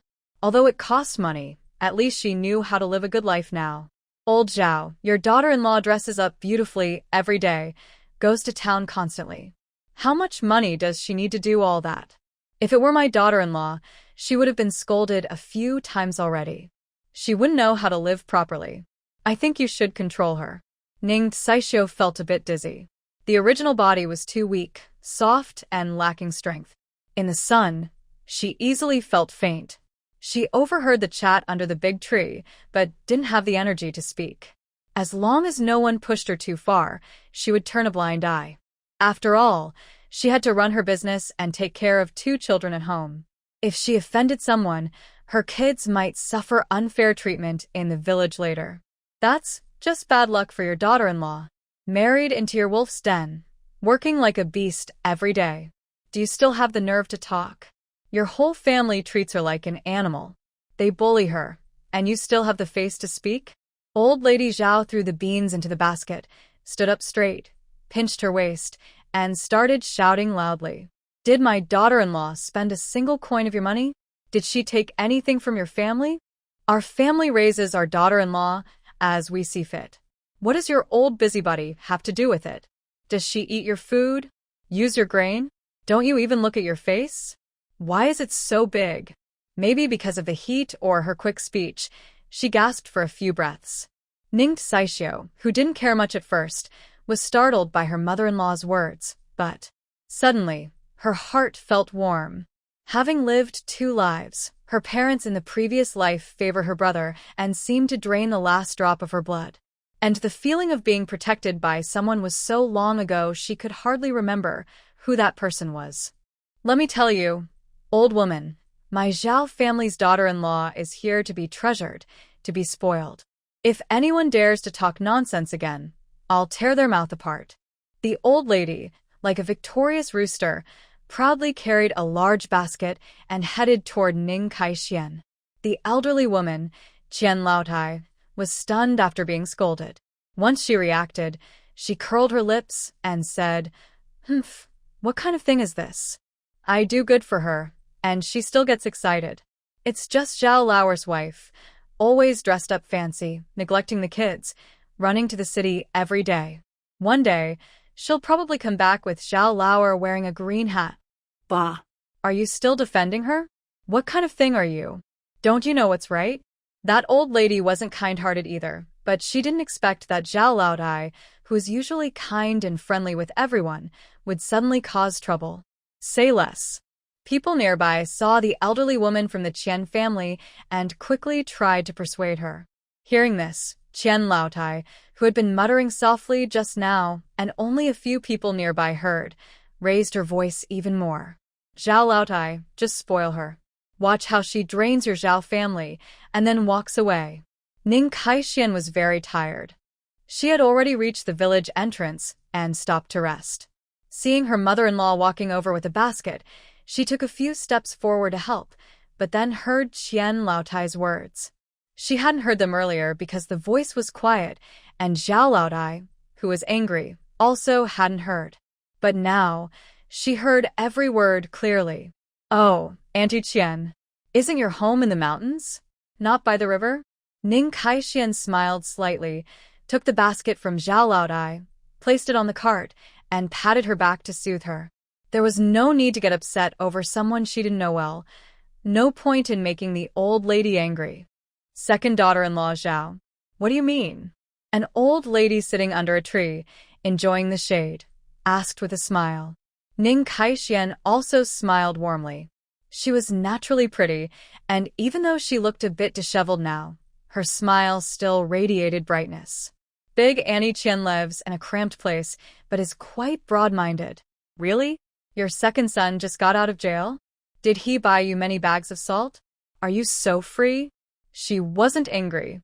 Words are like a sword. If you care about them, they hurt you. If you don't, they're just a strange smell. You. Qian Laotai understood what she meant. She stretched out her hand, eyes wide with anger, trembling slightly. Ning Kaixian kept her gentle smile and didn't look upset. Big Annie Qian, I haven't said anything to anyone. Isn't it just to show I care about you? Eat less salt. Too much isn't good for your health. By the way, she looked at Qian Laotai and chuckled. Don't be too worried about trivial things. As she finished speaking, she looked at the elderly lady nearby. Regardless of their previous relationship, the elderly lady had just protected her, so Ning Kaixian wanted to treat her well. From what she read in the book, the Zhao family was really kind. Even if the original owner caused trouble, the elderly lady never scolded her. Mother, let's go home. The elderly lady looked at her second daughter-in-law, who was gently supporting her arm. Her eyes no longer showed dislike or impatience. Yes, let's go home. The mother-in-law and daughter-in-law, Ning Kaixian pushing the cart and the elderly lady supporting her, headed back to the Zhao family. Old Lady Qian pointed at their backs, Unsure if it was the hot weather or her anger, her eyelids fluttered repeatedly. But she couldn't say anything. If she caused a fuss in the village, she wasn't afraid of anyone. But Ning Saishuan's subtle way of scolding made the elderly lady unable to find a way to respond, so she could only roll her eyes in frustration. Second daughter-in-law, those old ladies are just gossipers. Don't mind what they say. Worried that Ning Kaixian might feel upset, the elderly lady supported her as they walked, secretly watching her face. The eldest daughter-in-law said that now the second daughter-in-law was doing well, and she shouldn't let Mrs. Qian get her upset. Seeing the elderly lady's adorable expression, Ning Kaixian couldn't help but smile slightly. Mother, we're doing well. There are more people who talk nonsense. Don't get angry with them. We live our own lives. The more they talk, the better we do. Her calm voice carried a gentle smile, as if to soothe the hot air around them. At this moment, a gentle breeze blew, accompanied by the rustling sound of leaves. Yes, we're doing well, Old Lady Zhao said happily, her steps a little lighter. Why did you buy so many things? I'm moving things. You should wash your face and drink some water. Lu Tsuehua was busy harvesting vegetables in the garden. When she saw her mother-in-law and the second daughter-in-law returning, she hurried out, supporting the cart so Ning Kaixian could let go of the handle. Is there anything else we need? Don't run around all day. It's so hot. Tell your eldest brother to go to the county town and bring everything back together. Seeing her slightly messy hair and her soaked clothes from behind, she felt a little distressed and said softly. Ning Kaixian drank 2 bowls of water quickly, then waved her hand. We've prepared everything. Tonight, we'll check the eggs, and tomorrow we'll set up the stall. The meat had already been braised. Since the weather was too hot, even in the shade, it couldn't be left out for long. I have discussed with my sister-in-law and plan to bring some vegetables from our hometown, mainly from the vegetable garden that the original owner planted. It's really in a terrible state. Tomorrow? So soon? Lu Tsuehua was surprised and paused while washing vegetables. Why is everyone so quick to change their minds? Didn't we just talk about starting a business a few days ago? Will we be able to set up the stall tomorrow? Yes, we invested a lot initially, so we need to start early to make money back. Also, after these busy days, I want to send Mingi to school. The tuition is enough, but once Mingi goes to school, no one will be watching over her anymore. During this time, she needs to think about how to take care of Xi and Yen. Xi and Yen used to cling to her brother, then started to cling to her, but she's still too young. When they set up the stall, she's afraid to bring Xi and Yen along, worried something might happen. Good thing. Old Master Zhao and Zhao Jingyun entered the yard and heard Ning Saishuo's words. The old master nodded in agreement. Dad. His gaze was still sharp like in the past, and his face was usually serious. Whatever he did with seriousness. Yes, I hear you. Sending the kids to school is a good idea. If you're busy, I can have your mother watch Xi and Yen. The old master looked at Ning Saishuo. Her big eyes showed determination. In just 3 or 4 days, she seemed to have changed completely. Not only did she lose her previous petty attitude, but she also appeared more confident and broad-minded. But in appearance, she still looked like the same person. Maybe people really can change. I'll watch Xi and Yen. She'll eat here too, so she won't go hungry. Grandma came out of the house just in time to hear the conversation. She looked calm and agreed directly.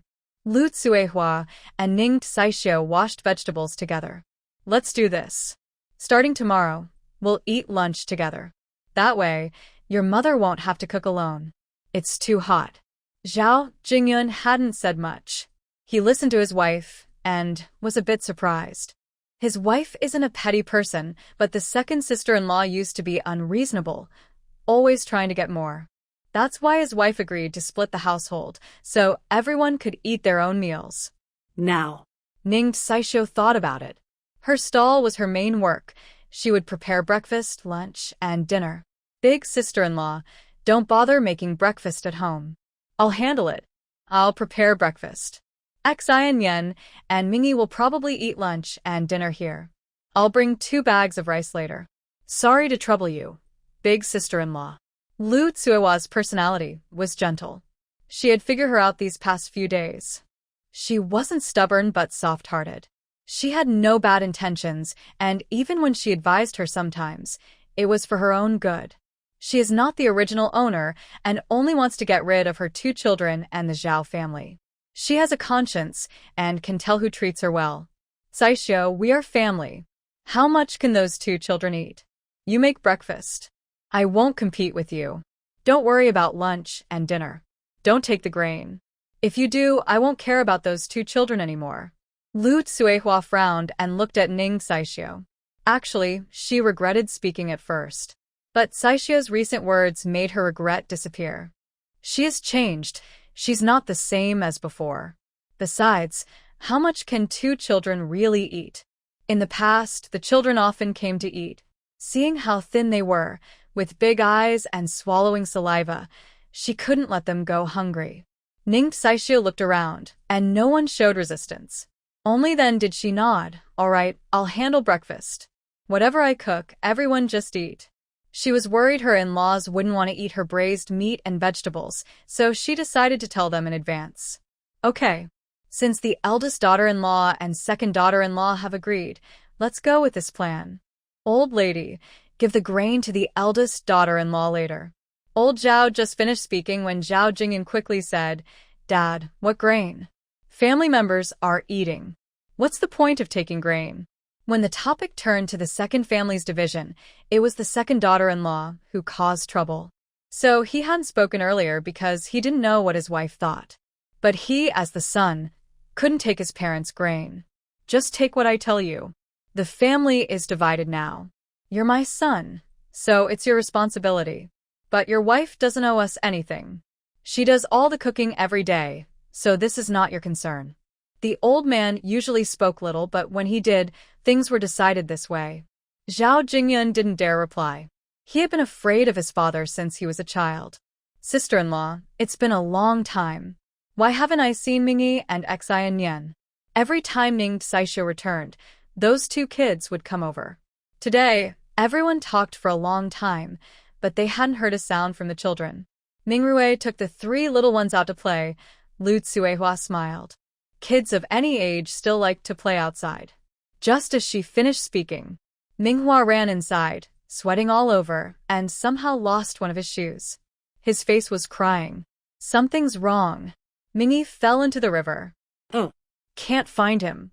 Mom and Dad, please go and save Mingi, he cried, his face turning into a little cat's face, with black and white patches, impossible to tell if it was tears or sweat.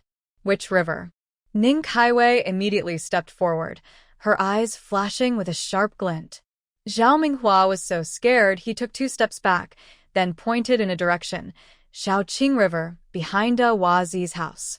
As soon as he finished speaking, Ning Kaiwei ran towards it, her mind filled with memories of the shy little boy. At first, he was full of fear. To protect his sister, he would put his face forward and let others hit him. And later, he clung dependently to his own hand. Every time she looked at him, he responded with a shy smile, but that dependence was mixed with hesitation and caution. She hadn't given him a good life yet. She hadn't let him go to school yet. Ning Kaiwei didn't know how long she had been running. Her heart was pounding loudly, and she had already left the county town far behind. Her legs ached, but she kept running. Look over there, is that it? No, not here. Neither here. If not, keep looking. By the riverbank, many people had gathered. When they saw Ning Kaiwei, their eyes flickered with avoidance. Where is Mingi? Has he been rescued? Ning Kaiwei's expression was serious as she looked at the rescue team. Her heart sank a little. Not yet. The man's gaze on Ning Kaiwei was sharp and serious, which naturally made people feel a bit scared. Ning Kaiwei looked at the wide river, said nothing, and jumped into the water directly.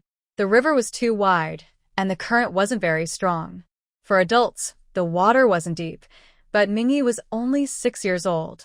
A 6-year-old child simply couldn't stand up. Kaiwei. Lu Tsuehua arrived at the riverbank just in time to see someone jumping into the river, and she could only shout out, Old Master Zhao and the elderly lady hurried over, with the old lady stumbling and nearly falling. Old lady, go quickly to the village office and use the loudspeaker to call for strong swimmers to help. Okay, I'll go. Lu Tsuewa's face turned pale. She had just stopped to catch her breath and then ran towards the village office. Old Master, tell the rescuers to search downstream now. The old man clenched his fists, his brows furrowing into a chan shape, looking at the wide river surface. Then he supported his wife and said, "Don't worry, the child is fine. They're all out there rescuing him." The elderly woman felt guilty, her face turning pale. If only I hadn't let them go out. Why did I let the children go? At that moment, someone ran over crying loudly, holding a small child. Brother Yao! Brother Yao! The little girl didn't seem to understand what was happening. She kept reaching toward the river, crying loudly, her small face full of tears. Maybe she cried for so long that she was trembling, gasping with every breath. Mommy Nian Nian. The old woman hugged Nian Nian, patting her back, tears also streaming down her face. Good news. The water wasn't as cold as she feared. Bad news. Ning Kaiwei had been swimming for a long time, but she still couldn't find Mingi in the wide river. Zaha Mingi. Ning Kaiwei swam for a while, gasping for air, shouting loudly. She hoped to hear that shy but hopeful voice say, "Mom." But there was no answer. Zaha Mingi. Where did you go? Why can't I find you, Mom? Ning Kaiwei didn't cry. Her mind was very clear now. She just wanted to find her child. At this moment, Zhao Mingyi had no choice. He was holding a chubby child who had been crying loudly. The child had just gone under the water, drinking a few sips, then being pulled up again. Shut up. Zhao Mingyi snorted coldly, looking at the person in his arms with some disgust. And that person was the chubby kid who had bullied him before. Earlier, Zhao Mingrui and his younger siblings were just catching fish and shrimp in shallow water when suddenly they heard someone fall into the river, along with the crying of the little chubby boy. Before anyone could react, Zhao Mingyi jumped into the river. His small body quickly swam toward the chubby boy. He wanted to pull the boy ashore, but after a while of trying, the chubby boy kept moving around and refused to help. Eventually, Zhao Mingyi was exhausted. He could only float up, like a kite being pulled by a string, dragging the sinking boy along. Gulp. Before he finished speaking, he swallowed a few more mouthfuls of water. Zhao Mingyi felt helpless. His arms were sore from swimming, and he had hit a hard rock on his ankle when he jumped in. The pain from the water had been bothering him the whole time, but he couldn't waste more energy. If he did, neither of them would survive. Shut up, don't talk. Zhao Mingyi kept watching his surroundings. They were almost out of the village, now. His mother should know. Would she be worried? Although he was only 6 years old, he had always thought more than others because he had grown up surviving in difficult circumstances. Zhao Mingyi. Mingyi. Son, are you there? A series of voices kept calling. Zhao Mingyi smiled, just now thinking of his mother, and now he heard her voice. Is she really going to die? If he leaves that little chubby kid behind. His face was expressionless, looking at the chubby kid with a pale face. He had just been scolded twice and now dared not cry out loud or speak. He just clenched his mouth tightly, whether to cry or not. Forget it. I can't leave him. At the village entrance, a river flows through a broken mountain and then to the next village. But at the broken mountain, because it was so high, there was a waterfall. If they fell, it would be dangerous. Zhao Mingyi looked around, grabbing plants and stones along the riverbank with his hands, blood oozing from his palms. The red blood beads mixed into the clear river water and eventually disappeared without a trace. Zhao Mingyi. Zhao Mingyi. Son. The calls grew louder. Ning Kaiwei was anxious and worried. She dared not think about what was ahead. There was a cliff with a broken wall, forming a waterfall through the river. Mingi. She stopped her fear and searched the river for a long time. Holding her breath for too long made her feel dizzy. Mingi, hear the voice and call out. Mingi. Zhao Mingyi's face was pale, and he was almost out of strength. One hand held onto a willow branch, and the other grabbed the chubby kid. His whole body was torn with pain. But now he didn't care about anything. He wanted to live. If he died, his mother would be sad, right? Gradually, his vision blurred. The little chubby kid looked at the rushing river, already frightened and stunned. His eyes were wide open, and every time he saw Zhao Mingi, he couldn't believe it. Although he was always the one bullying him, when he fell into the river, no one saved him except Zhao Mingi, who kept holding on to him. "Will you not let go of me? I promise I won't bother you anymore, okay?" The young child was scared and anxious. The river was approaching the rapid section, and just a few meters downstream was the waterfall cliff. He didn't want to die. Zhao Mingi was exhausted, his face pale, and his whole body cold. Could it be? Mother doesn't want me anymore? His eyes looked eagerly toward the direction where someone was floating, eyes red and teary. Maybe he was too tired or thinking of something else. Is he really a burden? The unnecessary one? If he weren't here, Mother would have good days, and Father wouldn't always be away at the army. Grandma and Grandpa wouldn't worry about him or make things difficult. Suddenly, a gentle smile appeared on his face. He really couldn't hold on anymore. Ming-yi. "Son. Listen, son." The urgent voices came from not far away. Maybe because of the mountain walls on both sides or the empty space, echoes kept bouncing back. The boy, who had a happy face but now looked very quiet, had a face like fireworks blooming, full of colors. The silence in his eyes suddenly changed into hope, unpredictable and bright. "Mother." His voice was soft. The thin willow branch he had just grasped, with a faint red tint, he held tightly again. "It's Mother. Mother has found him and is coming to save him. He can't give up. If he gives up, will Mother be sad?" He doesn't want Mother to cry. He still wants to take care of Nian Nian as she grows up and also take care of Mother. Mingi. Ning Saixio's heart froze. She was already in the dangerous rapid current, heading toward the cliff, only a moment away. Son. She shouted loudly, startling the birds around, which fluttered and flew high into the sky. "Mother." At that moment, a soft voice like a kitten's, gentle and small, came from not far away. Ning Saixio's eyes lit up. Her rational mind had already flown away. There was no more danger, no rapid currents, no cliffs or waterfalls. Nothing more important than that voice calling Mother. "Don't be afraid. Mother is here." This time, she didn't dive into the water but swam toward the gathering voice. In an instant, the river fell silent again. Only the distant shouts and calls for help remained. But Ning Saixio reached the front, saw her son holding a chubby little boy, and saw her son's blood-stained hand gripping the willow branch. Her brows furrowed slightly, but she still softly comforted him. "Don't be afraid. Mother is here." Zahamink Yisimilet. In his pure and clear eyes, it was as if stars suddenly gathered, bright and shining, illuminating the silence and darkness, turning everything into daylight in an instant. Mother is here. So. Mother also couldn't bear to leave him. He is no longer a burden or an unnecessary person. He is Ming-yi, Zhao Ming-yi. He wants to be a mountain for his mother, to protect her. Ning Kaiwei took off her belt. Her belt was just a cloth. Her pants fit well, but for safety, she always kept the belt on. Now, she didn't care about many things. She first tied Ming-yi to herself. She had her own selfish reasons. Between the two children, if she had to choose, she would choose her own child without hesitation. She is not that great. She is just a mother.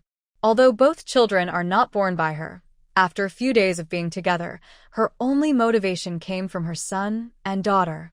Hold on tight, don't let go.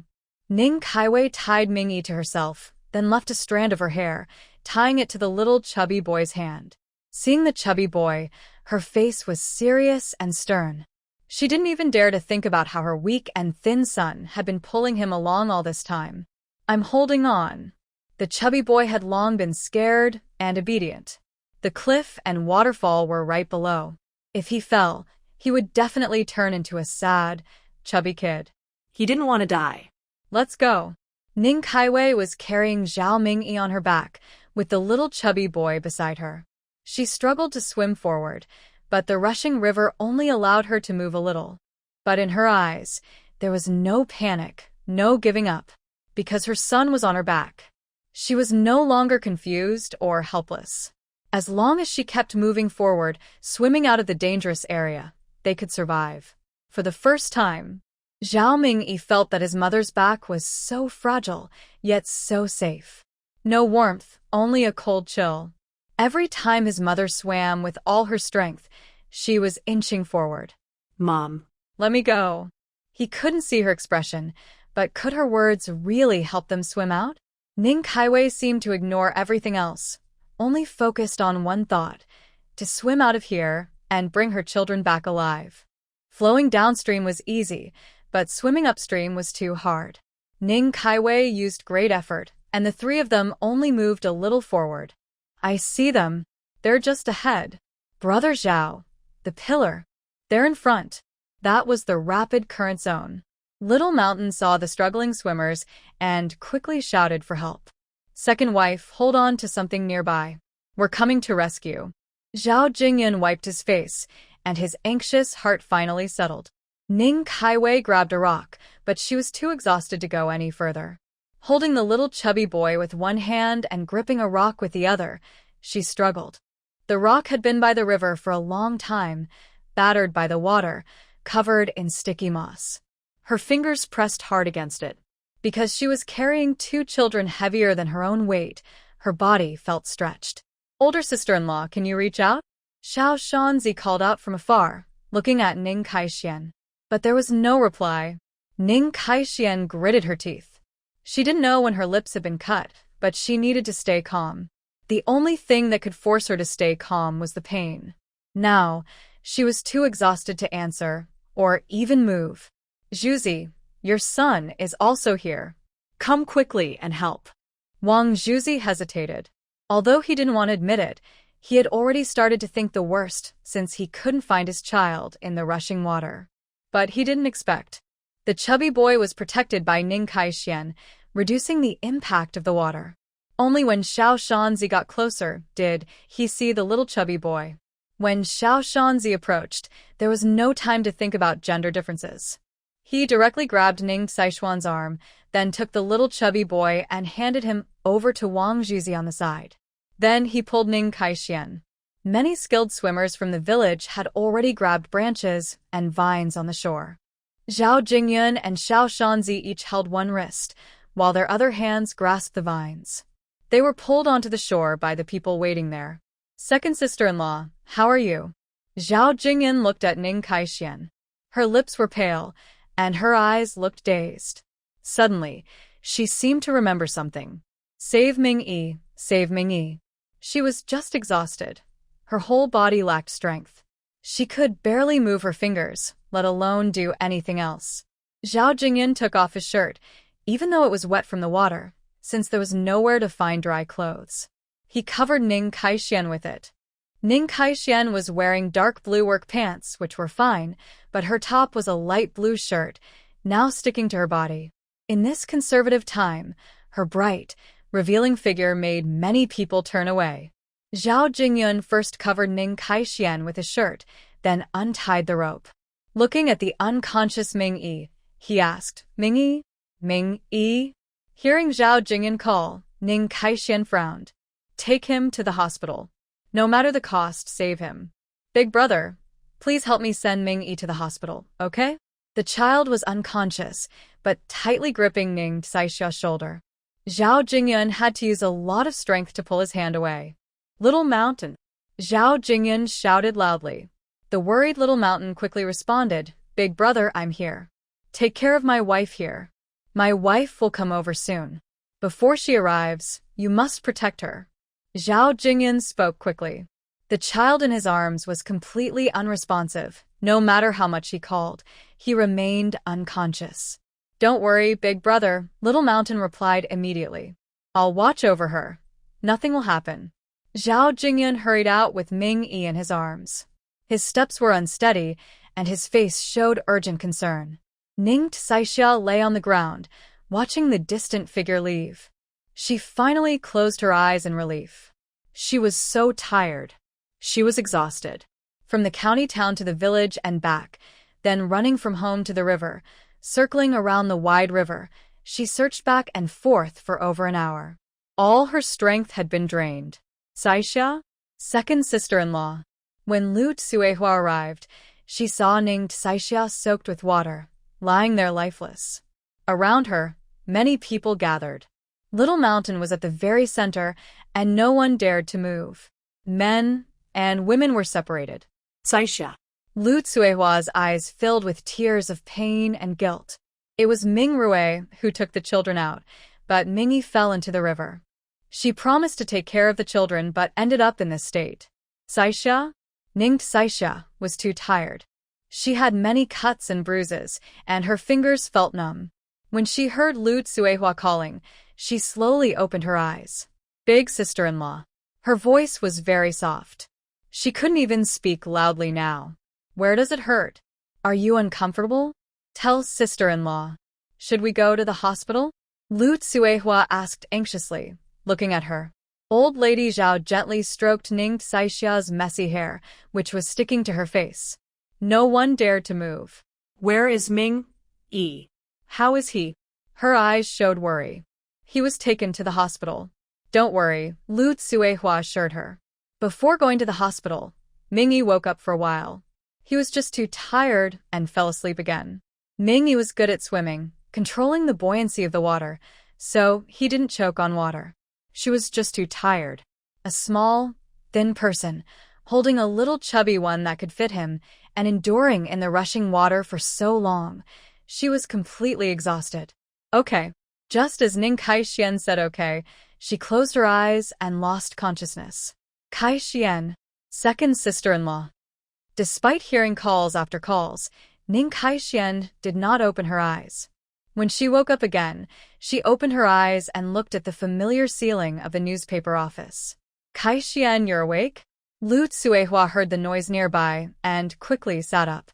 How do you feel? Are you uncomfortable anywhere? Sister-in-law.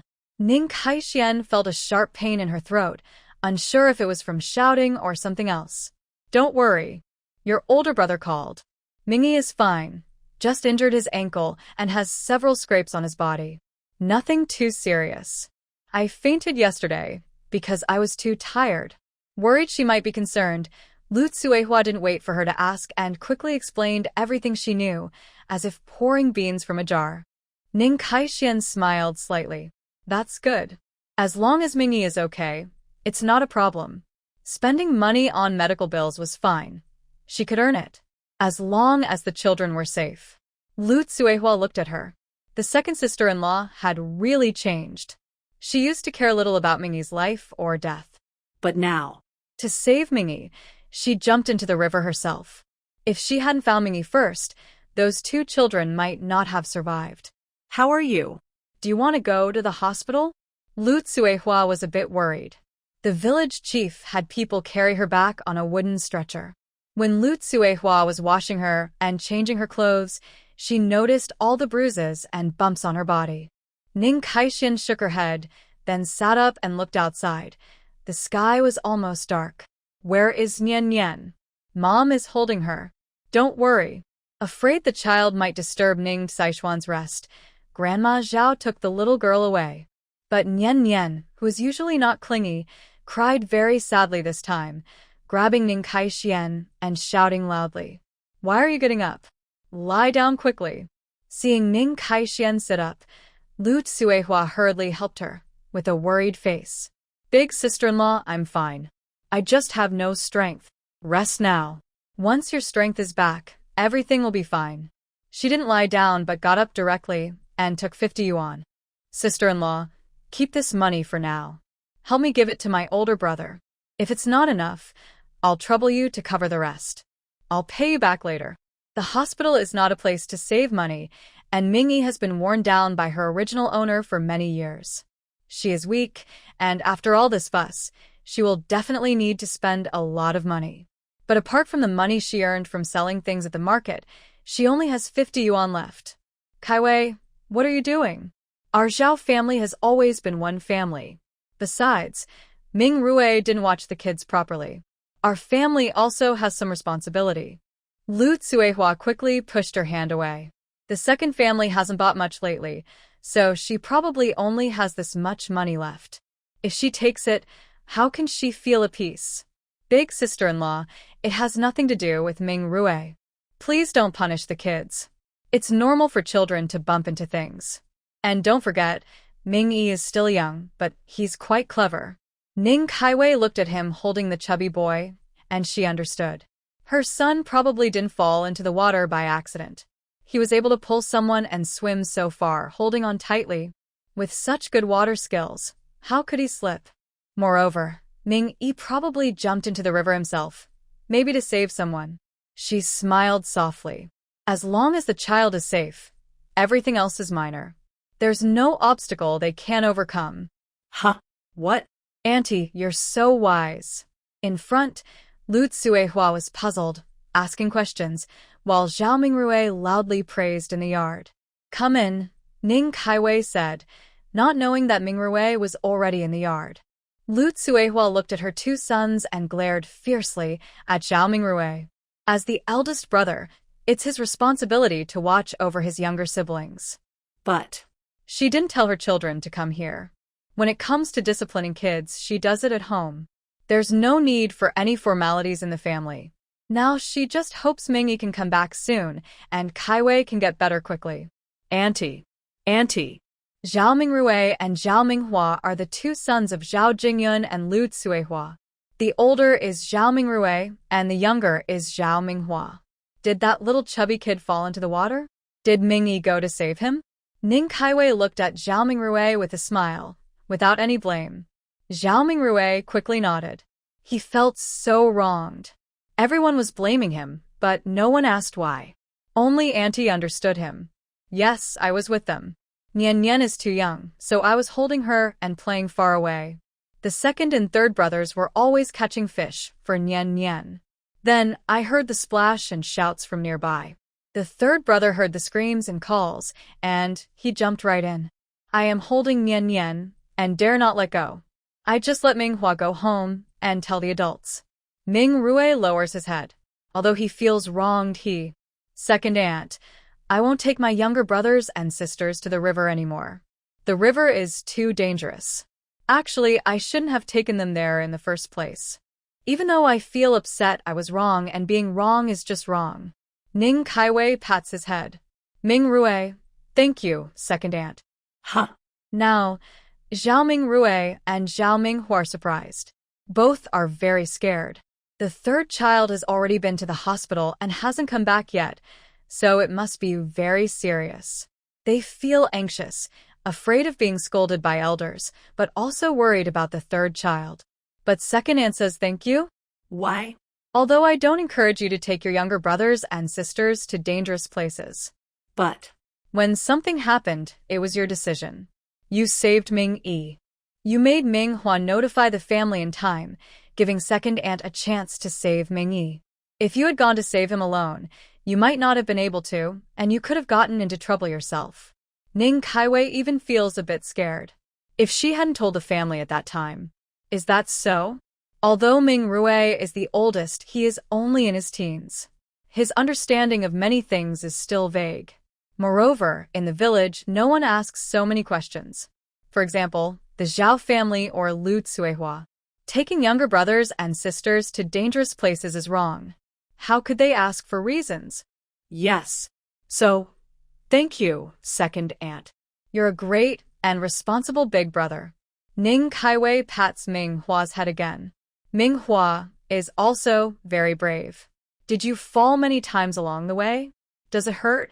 Ming Hua's tears well up in his eyes, and suddenly he cries out loud. He was almost scared to death earlier. No one cares if he's afraid or not. They only blame them. Don't cry anymore. Ning Kaiwei feels both amused and distressed.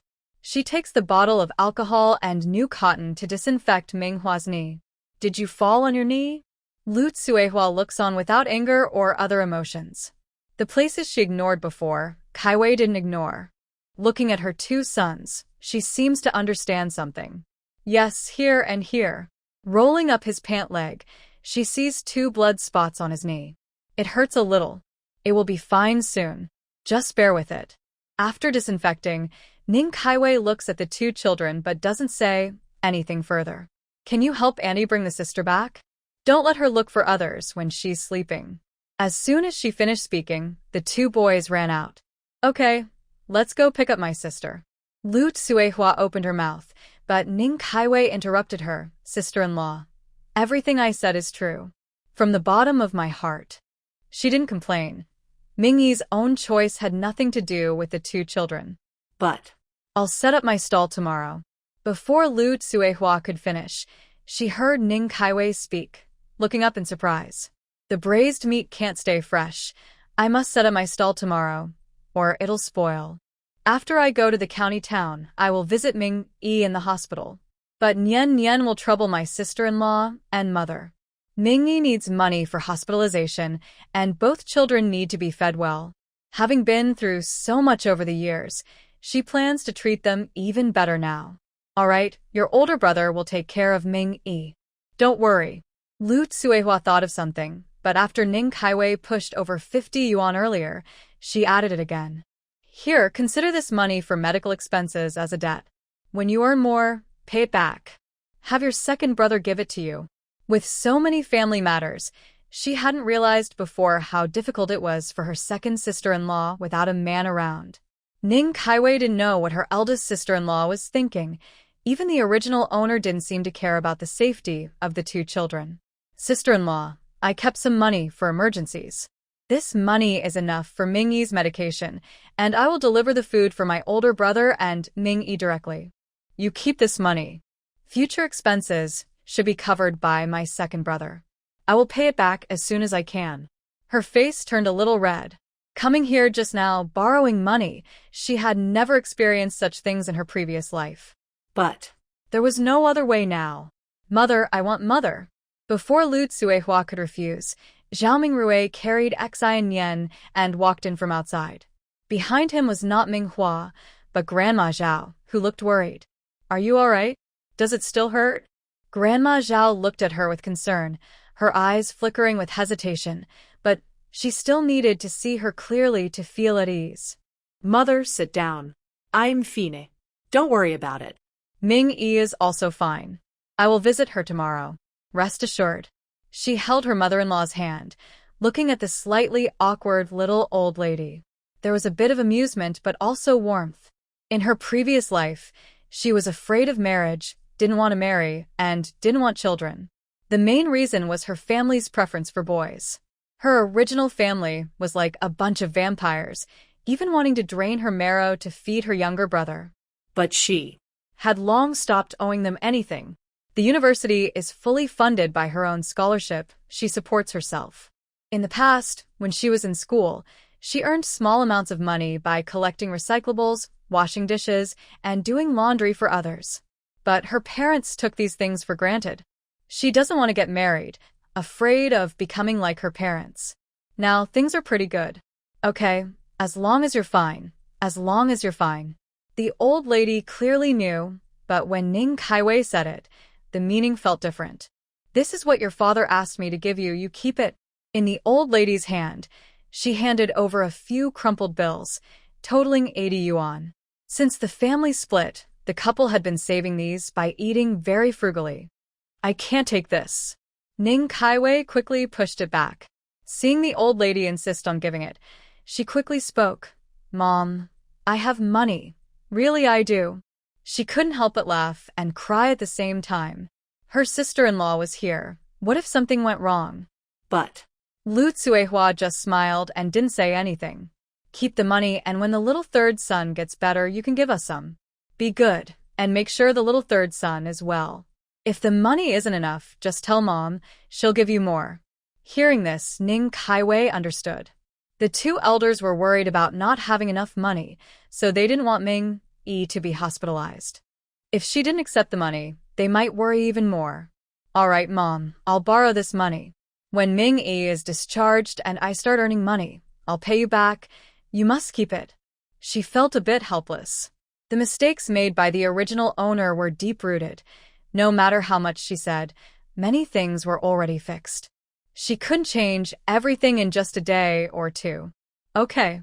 Since seeing Ning Kaiwei, Nian Nian had hugged her neck and refused to let go, no matter who reached out.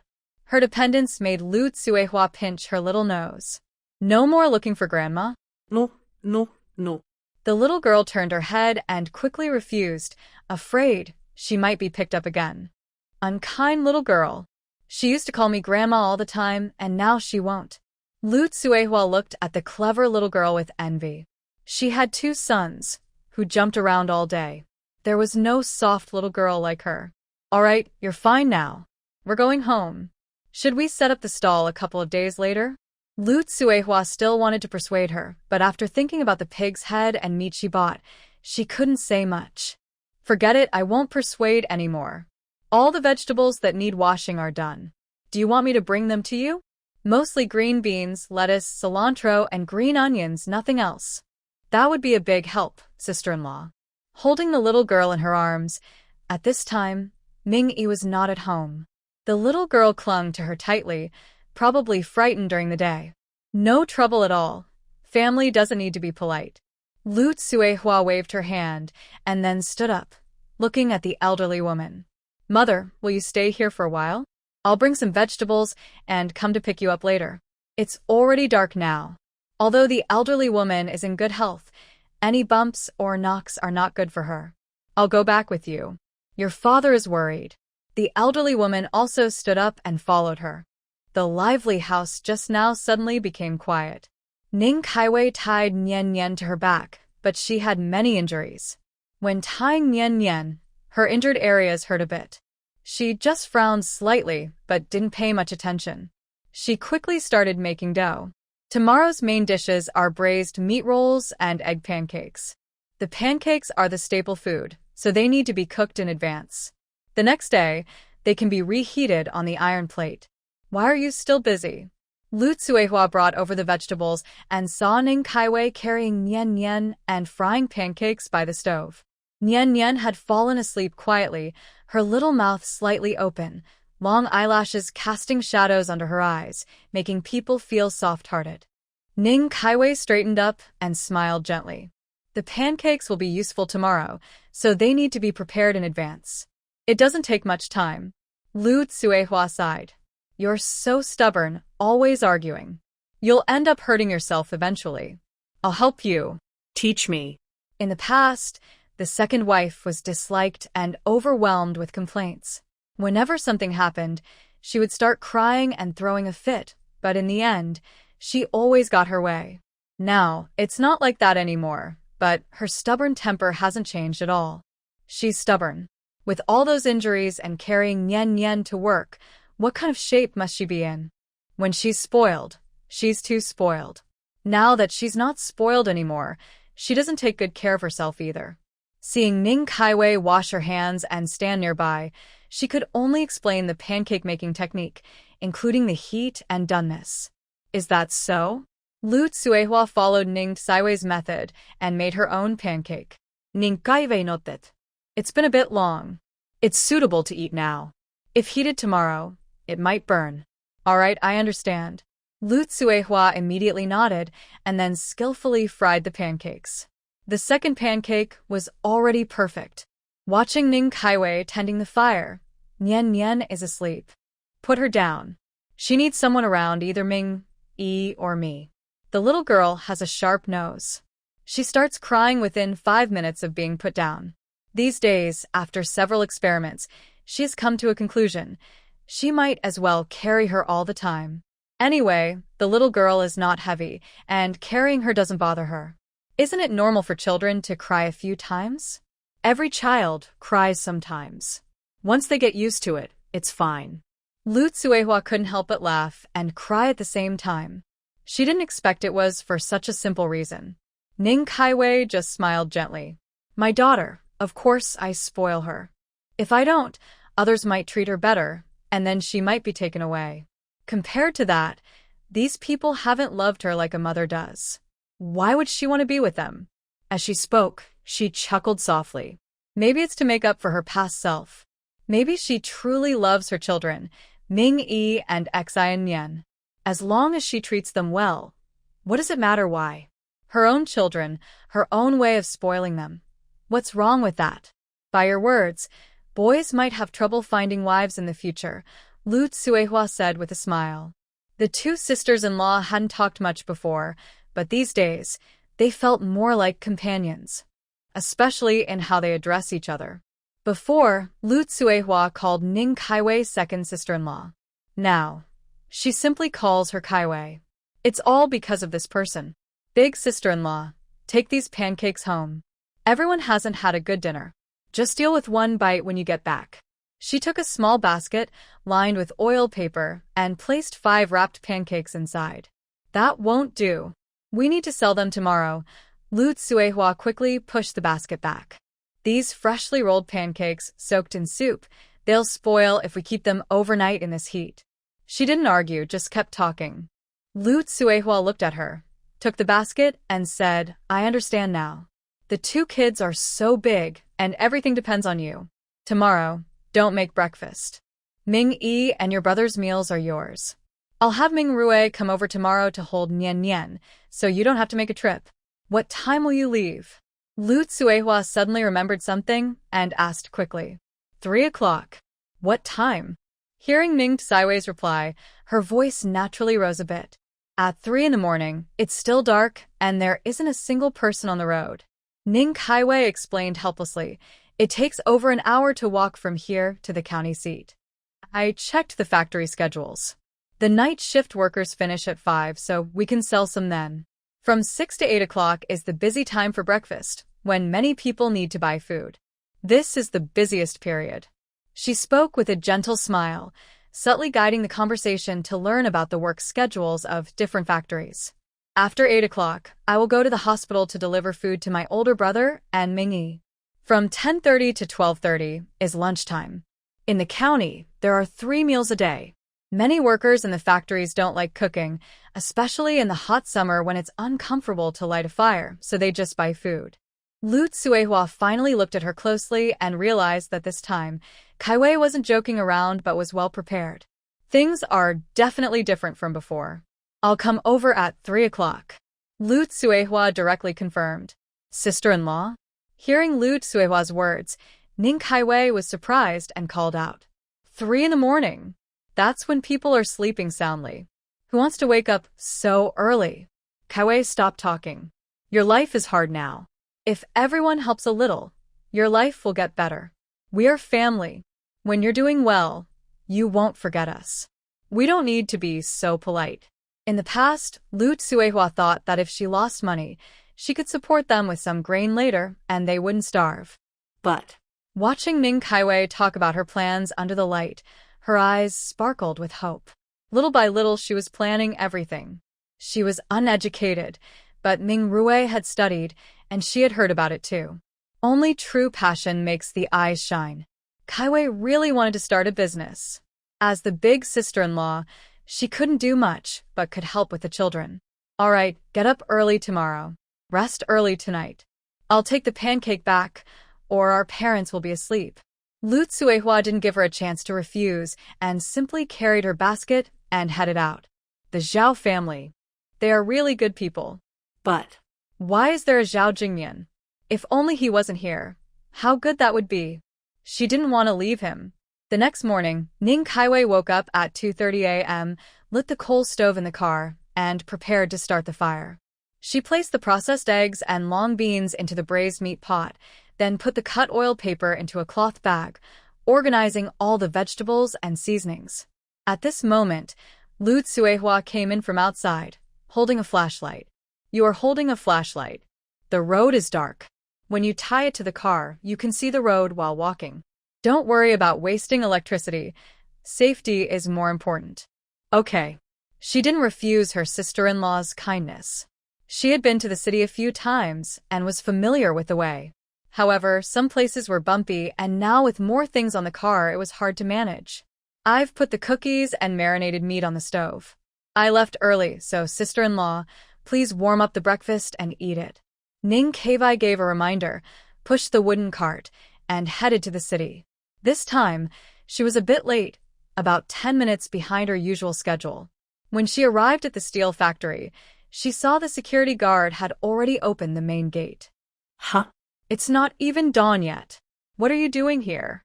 Looking for someone? The guard looked at Ning Kevai, frowned at the things on her cart, and seemed a bit confused. What time is it? Big brother, I sell breakfast. I know our factory finishes the night shift at 5, so I came early. This is the first batch of pancakes. If you don't mind, please take it as breakfast. It was still dark, so her face wasn't clear, but her soft, gentle voice was completely non-threatening and very likable. In her past life, Ning Kevai had worked in the marketplace for many years. She knew how important it was to please small people. That wouldn't be good. The security guard chuckled. The aroma from the pot kept wafting out. He had never smelled such a delicious smell on the street before. As long as you don't mind, big brother, what's wrong with that? The first batch of pancakes can't be sold. Her voice carried a faint smile, sincere and convincing, as if it were true. How much are these pancakes? The guard asked. Ning Kevai quickly answered, 50 cents each. With marinated meat, add 50 cents. With marinated eggs, add 30 cents. With marinated vegetables, add 20 cents. And there's a type called egg-filled pancake, 1 yuan each. All made with plain flour, special sauce, soybean oil, and fresh vegetables. While speaking, she used her flashlight to shine directly on her stall. The golden pancakes immediately appeared before the guard's eyes. How much oil must be used to make both sides golden? Try one.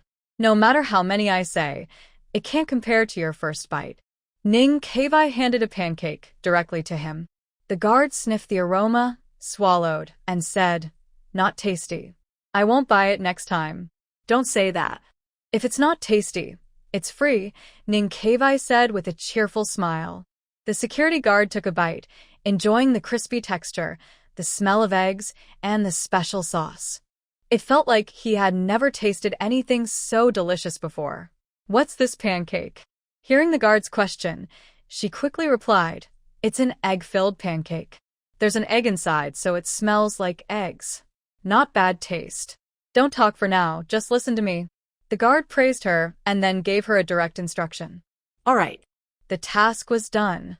Ning Saishio immediately started cooking pancakes efficiently. It was already dawn, and the night shift workers began to come out one by one. Brother Wang, what are you eating? A young man stretched his sore arm, looking curious.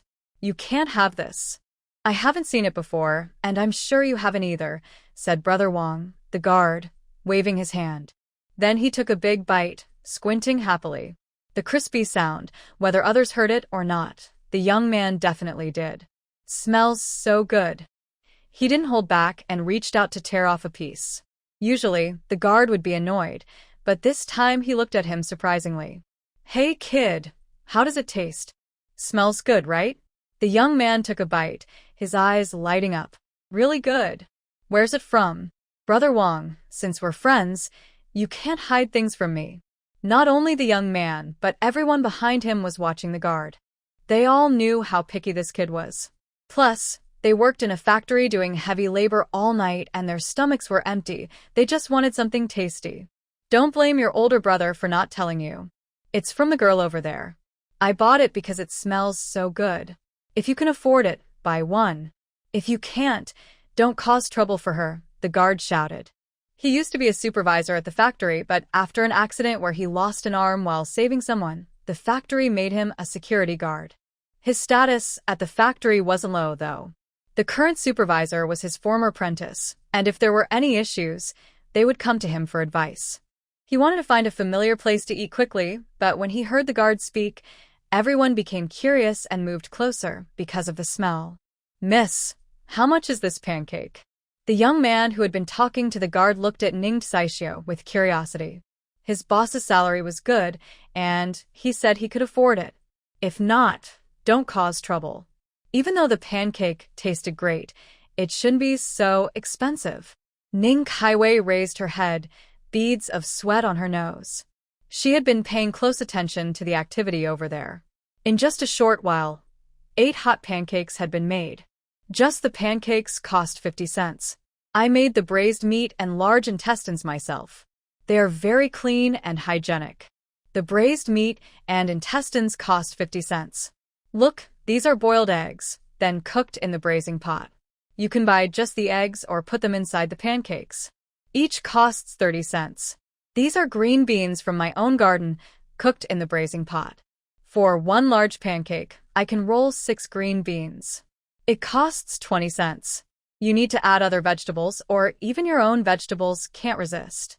Ning Kaiwei wiped her sweat with a white towel. Facing the morning sun, a faint glow appeared on her face.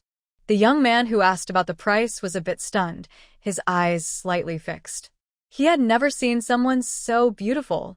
Her eyes seemed to speak, with a hint of playful flirtation. Her light pink lips moved as she spoke, lips moving slightly with each word. Her voice carried a gentle, soft charm typical of the Jiangnan region. Stop staring. Are you buying or not? If not, we will. The people behind were urging her. The aroma was so irresistible that it made everyone hungry. The price was not cheap, but acceptable. It was meat. Eggs and tea are 50 cents for 2, but eggs and meat soup are 30 cents each, just 5 cents more. Surely, they were eating the meat soup, at least for the flavor of meat. Buy. Why not buy? I was the first to arrive. You all are behind. Queue up. Jiang Wenchuan snapped back to reality. His face, already dark, showed a faint redness only around his ears, with no other visible signs. Add braised meat and vegetables for me. As soon as he spoke, Ning Kaiwei quickly responded, got it right away. She scooped out a piece of meat from the braising pot, asking cilantro, chili peppers, do you want to eat them? Jiang Wenchuan nodded quickly, yes, all of them. He dared not look at Ning Kaiwei now. Instead, he kept his head down, staring at the golden pancake, saliva continuously forming in his mouth. Was he craving the pancake or something else? All right. Ning Kaiwei answered, and then chopped the braised meat and chili peppers on a clean cutting board. She sprinkled some cilantro on top. First, she placed the toppings on the pancake, then picked out 6 green beans, chopped them, and evenly spread them over the meat. Only then did she roll up the pancake. Finally, she took out the pre-cut oil paper and wrapped the pancake carefully. Your cake is ready, and it costs 1 yuan and 20 cents in total. Ning Kaiwei spoke with a smile on her face, always smiling at people. Business is about kindness. 1 yuan and 20 cents. Okay. Jiang Wenchuan didn't dare look at Ning Kaiwei. Usually he's fearless, but now he seemed a bit shy. After paying, he quickly put the money into the small box prepared by Ning Kaiwei and hurried away. Ning Kaiwei wondered if she looked scary. But. Just 1 yuan and 20 cents? That's not expensive. Exactly. With meat and white flour pancakes, 1 yuan and 20 cents is a good price. If it tastes good, I'll buy from you again in the future. The workers around were noisy. Normally, their shifts had ended, but seeing the lively line and hearing about the pancakes with meat, they also queued up. Just now, what did my big brother eat? It seemed different, someone suddenly asked. The guard's pancake was crispy and fragrant, and he liked that kind. Ning Kaiwei quickly explained, that's egg-filled pancake. The rolled pancake needs to be soft to hold vegetables and meat, while the egg-filled pancake should be crispy. It's all about a crunchy, eggy flavor. Egg-filled pancakes cost 1 yuan each, and you can choose whatever you want. Most people prefer meat because they don't get much oil or fat in their daily meals. For a similar price, they definitely choose the meat option. But there are also many who have more money. Give me an egg-filled pancake, someone said. Got it. This was the first customer to order the egg-filled pancake, and Ning Kaiwei's smile grew a bit wider. Preparing the braised meat takes advanced planning and ingredients. If they don't sell it all, it could spoil later. She doesn't want to sell spoiled food and cause trouble. So, the price of the rolled pancake isn't high. Egg-filled pancakes are made with fresh eggs, cooked on the spot, so they won't spoil easily. Smells so good. Why is this pancake puffed up? Did it burst? Oh. So that's how the eggs are filled inside? It really is an egg-filled pancake. The workers, who eat breakfast every day, rarely see something like this. They lined up, curious and watching. Everyone was talking about it. People are always amazed by new things. Ninged sideways pancakes are big. Today's workers are strong, and small pancakes can't fill them up. Smells so good. The taste is different, crisp and crunchy, with a flavor of eggs, sauce, scallions, and cilantro. It's so delicious. The first person to try the egg-filled pancake shared their honest feelings. The people behind, those selling egg-filled pancakes, gradually increased. Some just finished work, others were still working. When there were few people at the steel factory gate, Ning Kaiwei looked at the large iron pot, where 2/3 of the braised meat had already been used. Few egg-filled pancakes were sold, only 11 in total. People still prefer meat. With meat available, eggs can be set aside. The braised eggs were also sold separately, more than 10 in total. Now the big iron pot was almost empty. Big brother, thank you. The security guard was about to close the gate, having finished his shift. No outsiders were allowed into the steel factory. The guard didn't answer, just shook his hand. Ning Kaiwei looked at the sun and said, I should buy a watch. It's too troublesome to check the time. If she missed the start time of another factory, she would have wasted her trip. She estimated and pushed her wooden cart to the textile factory. Wow, that smells so good. What are you selling? Asked a fair-skinned girl in a polka-dot dress, wearing a headband. She clearly wasn't someone who did heavy work. Miss, I'm selling egg-filled pancakes and braised meat wraps. Ning Kaiwei spoke as she opened the pot. The delicious aroma and the white flour pancakes appeared before the girl. The girl hesitated a little, but I can't finish it. One large pancake was bigger than her face. The older sister was very honest. With such a big pancake and meat, could she make money? Miss, how about this? You find someone to partner with you. I can cut the pancakes for you later. They'll be big or small, but I'll try to be fair. She looked at the girl and offered her an idea. Can it really be like that? The girl's eyes widened, then she thought for a moment. No need for a partner. Just make me a few egg-filled pancakes today. I want to try them first.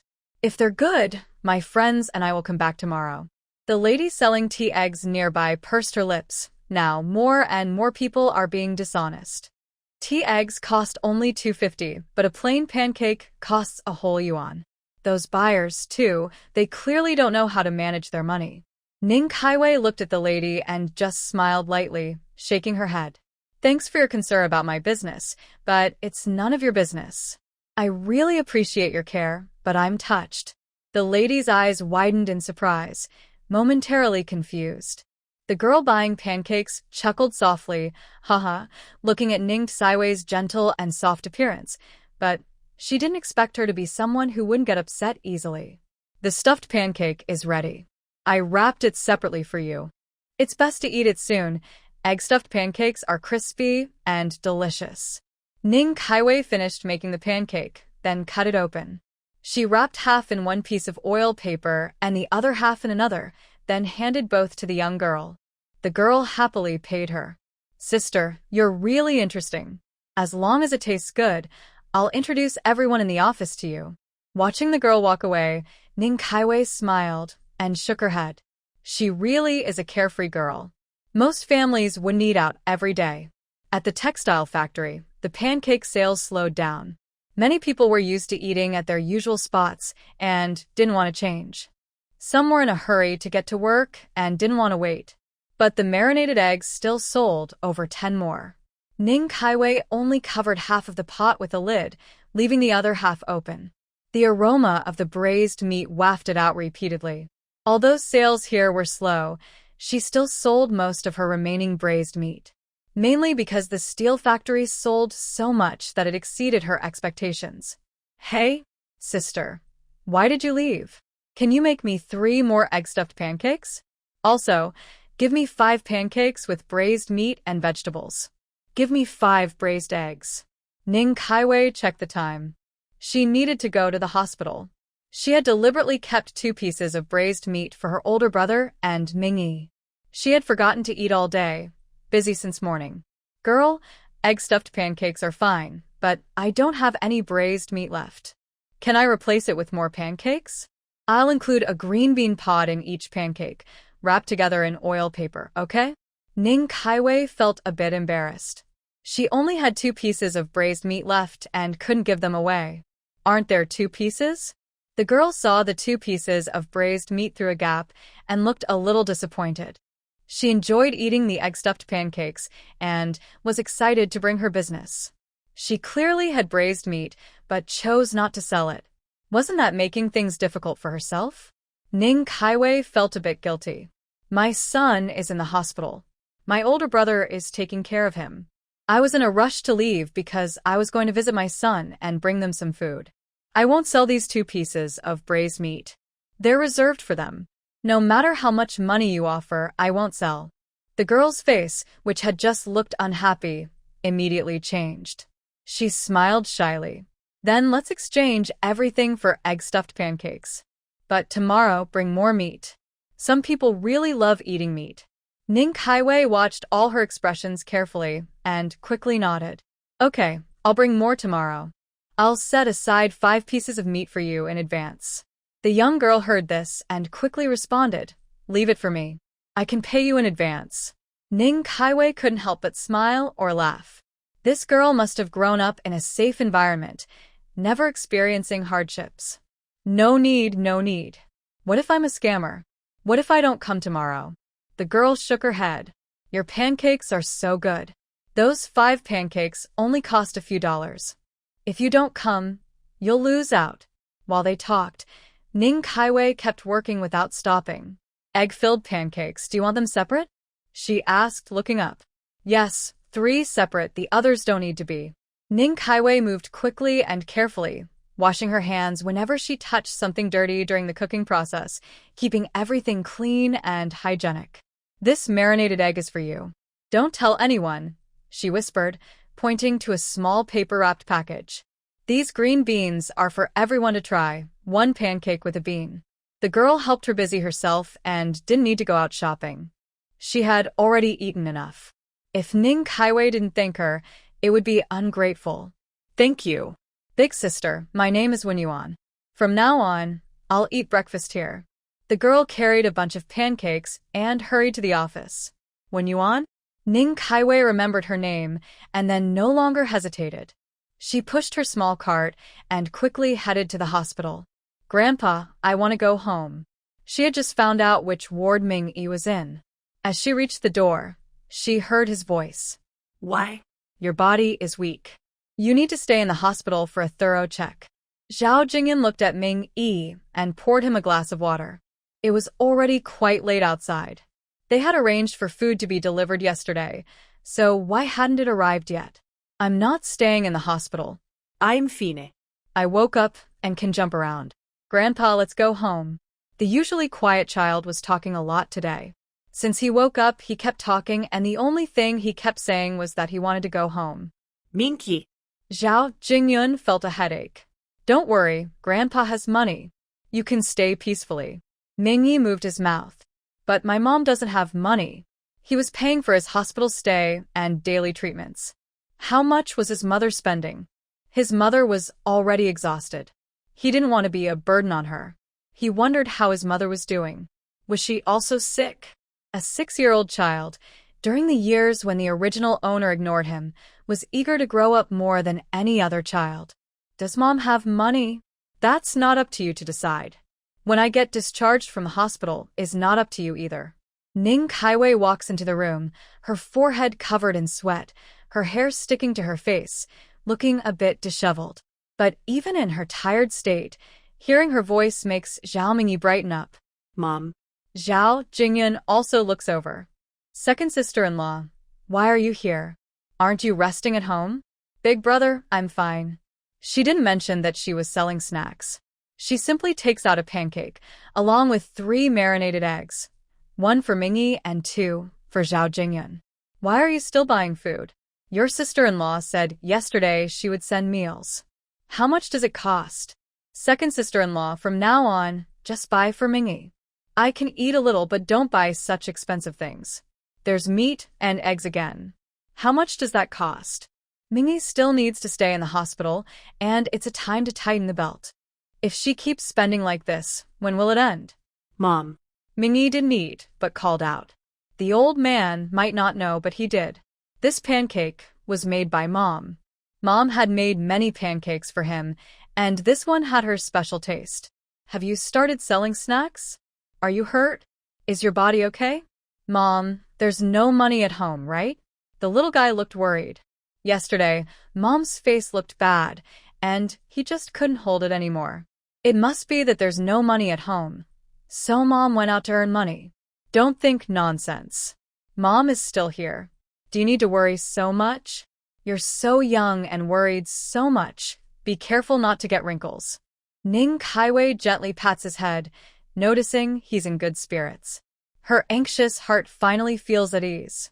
Big brother, this is something I made myself. Just eat it without worry. Zhao Jingyun looked a bit stunned. You made this? Made it? It's so delicious? Is the second sister-in-law not good at everything? He remembered her saying she wanted to start a business, and he thought she was just joking around again. But it turns out she was serious. Big brother, here's 30 yuan. Keep it for now. If it's not enough, I'll give you more. I'll bring lunch and dinner for you at noon and tonight. It might be a bit late, though. You might be hungry for a while. I need to wait until the workers start work before I come to the hospital to deliver food. She explained why she arrived late today. Just before entering the room, she had already inquired that Mingi had some ankle injuries and was also suffering from long-term malnutrition, which needed gradual treatment. Why are you doing this? I'll give it to you when we get home. I have money in my pocket, and I don't feel safe here in the hospital with too much cash. Zhao Jingyun quickly spoke, as yesterday he had gone home with Mingi on his back and taken money himself. There's no time to worry about such things. Saving lives is the most important. At this moment, Ning Kaixian felt even more the unity of the Zhao family. All right, we'll talk about it when we go back. If it's not enough, just tell me anytime. I do business every day, and I have extra money. Ning Kaixian whispered softly. Mom, I want to eat too. I want that pastry. The smell of braised meat wafted into the room, which was filled with children. They all drooled. Some braver ones started making noise. I'll buy it for you later, the woman gently comforted. But the child was not satisfied. I want to eat now. Go buy it for me quickly. Dad earns so much money, and you won't buy me a pastry. Are you trying to starve me? The woman's face darkened, but she said nothing. She just sighed helplessly. Sister, where did you buy that pastry?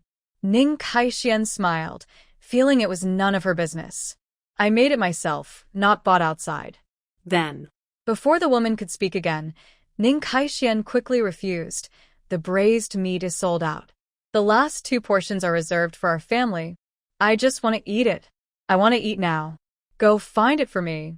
If you can't find it, don't come back. The woman nodded helplessly and was about to turn away, but the little boy, hearing this, threw everything on the table and started scolding his mother. Ning Kaixian only frowned. In such an environment, could Mingi rest well? Mom, it's okay. Mom, are you tired? I'm fine now.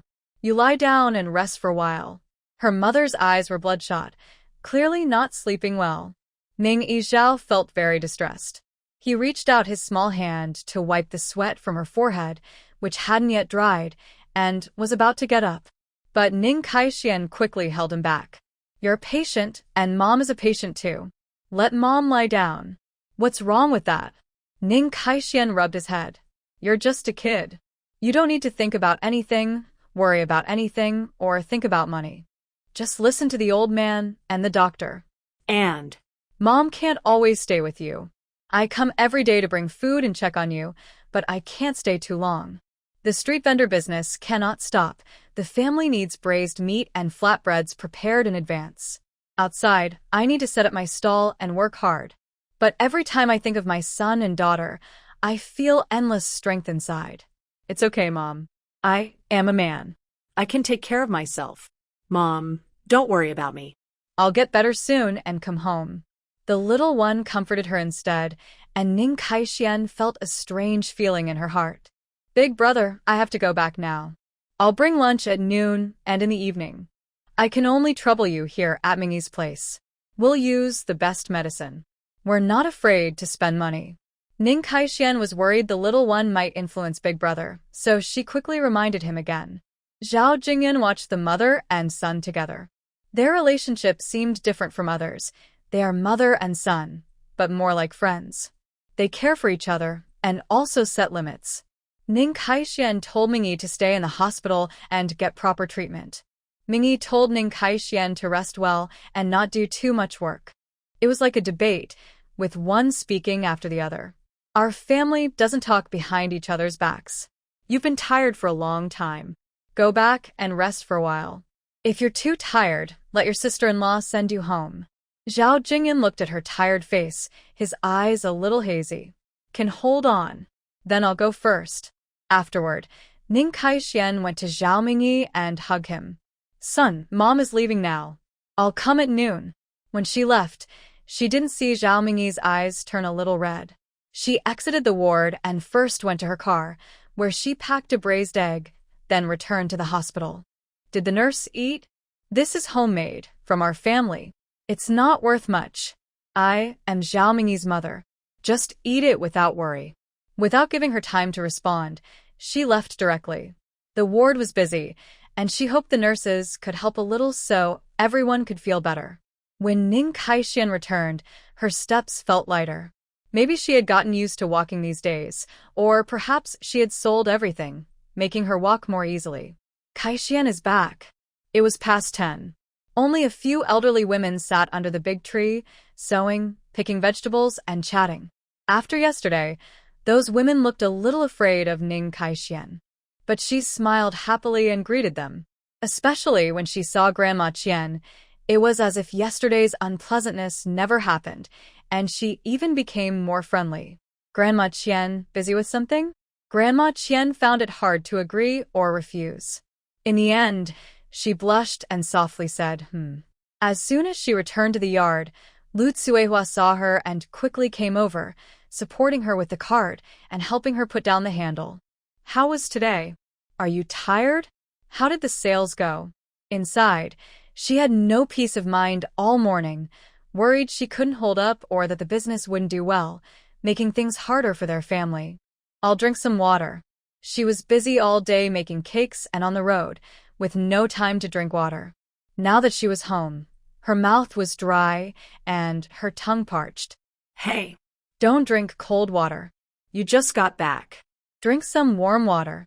When Ning Kaixian picked up the water scoop, she quickly went over and took it away.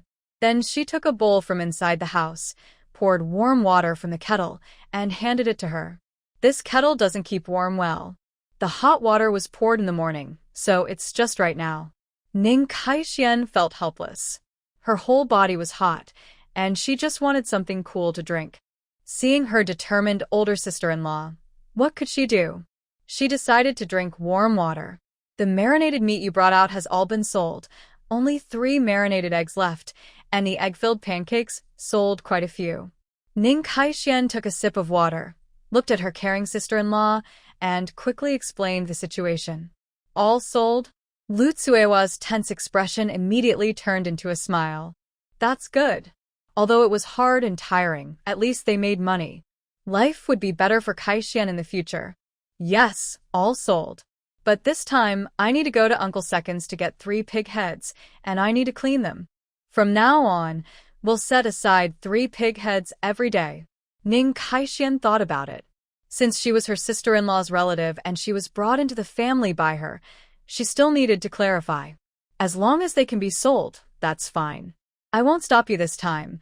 Lu Tsuehua looked at her and couldn't help but smile. Okay, I'll go to Uncle Second's to get the pig heads and also visit my family. You should go back and rest quickly.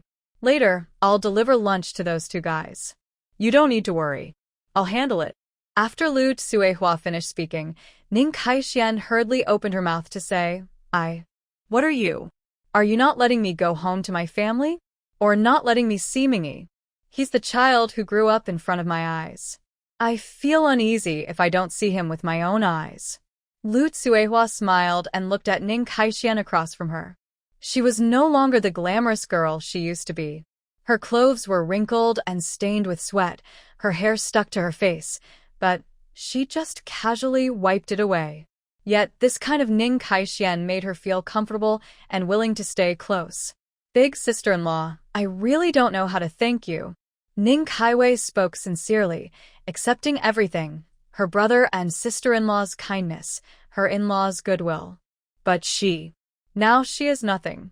However, these days won't last long. She will get better. When she does, she can give back. Thanks for what? Stop thinking about unnecessary things. Go back and get some sleep. Our mom is with Nian Nian. You don't need to worry. When the little girl woke up and didn't see you, she cried and sniveled, so her mother took her out to play. She explained what happened yesterday, also worried that Kaiwei might be upset. All right, I'll go wash up and tidy up. All the things in the car need cleaning, and towels for wiping hands and sweat. She prepared 3 towels. If one gets dirty, she can change it. Hygiene must be maintained. The 2 sisters-in-law exchanged a few words. Ning Kaiwei pushed the stroller back to her yard. She washed the pots thoroughly, then washed the towels and her clothes for the day. She also prepared the spices needed for marinating the pig's head. Only then did she lie down on the Kong heated bed. As soon as she lay down, she took deep, long breaths. These days had been too exhausting. In her past life, days that made her so tired felt like a distant memory. In this life, the original owner only caused trouble and made things difficult. She was exhausted because of others. Mom. Nian Nian, your mom is sleeping. Come play with Grandma. The old lady put down the pig's head and quickly picked up Nian Nian. She was busy removing the hair from the pig's head, not noticing that the little girl had slipped into her own room. No. The little girl shook her head like a rattle, holding Ning Tsaiwei's hair, then pressed her small face against her, sniffing the scent of her shampoo. She giggled happily, her voice like silver bells. Mom is tired. Come play in the yard with Grandma. The old lady was about to pick her up, but the little girl quickly shouted no. Whenever she was not picked up, the little girl would cling to Ning Tsaiwei's head, rubbing her face against her. Nian Nian, sleep now. Nian Nian, sleep now. Nian Nian pointed at the Kong and looked at her grandma behind her. The old lady sighed. You can't disturb your mom's sleep. Your mom is tired. Be good. Nian Nian nodded, her big, clear eyes looking at Ning Tsaiwei's face. As soon as she took off her shoes and got onto the Kong, the little girl immediately lay in Ning Tsaiwei's arms, reaching out a small hand to hold her, gently patting her. If you listen carefully, you could hear the little girl murmuring, sleep. Sleep. Recently, Ning Kaiwei gently pats her to help her fall asleep. A child's world is very simple. She can easily see who is kind to her and who is not. They also express themselves very plainly. Watching Nian Nian, who makes sounds like she falls asleep on her own, snuggled in Tsaiwei's arms. Her eyes are closed, her breathing is slow, and she presses her small face against Tsaiwei's neck before sleeping peacefully. Where is Nian Nian? Lu Tsuehua asks, following Ning Tsaiwei's method. After washing up by the river, she returns home and sees her mother-in-law busy working, but doesn't see Nian Nian. Nian Nian is the youngest.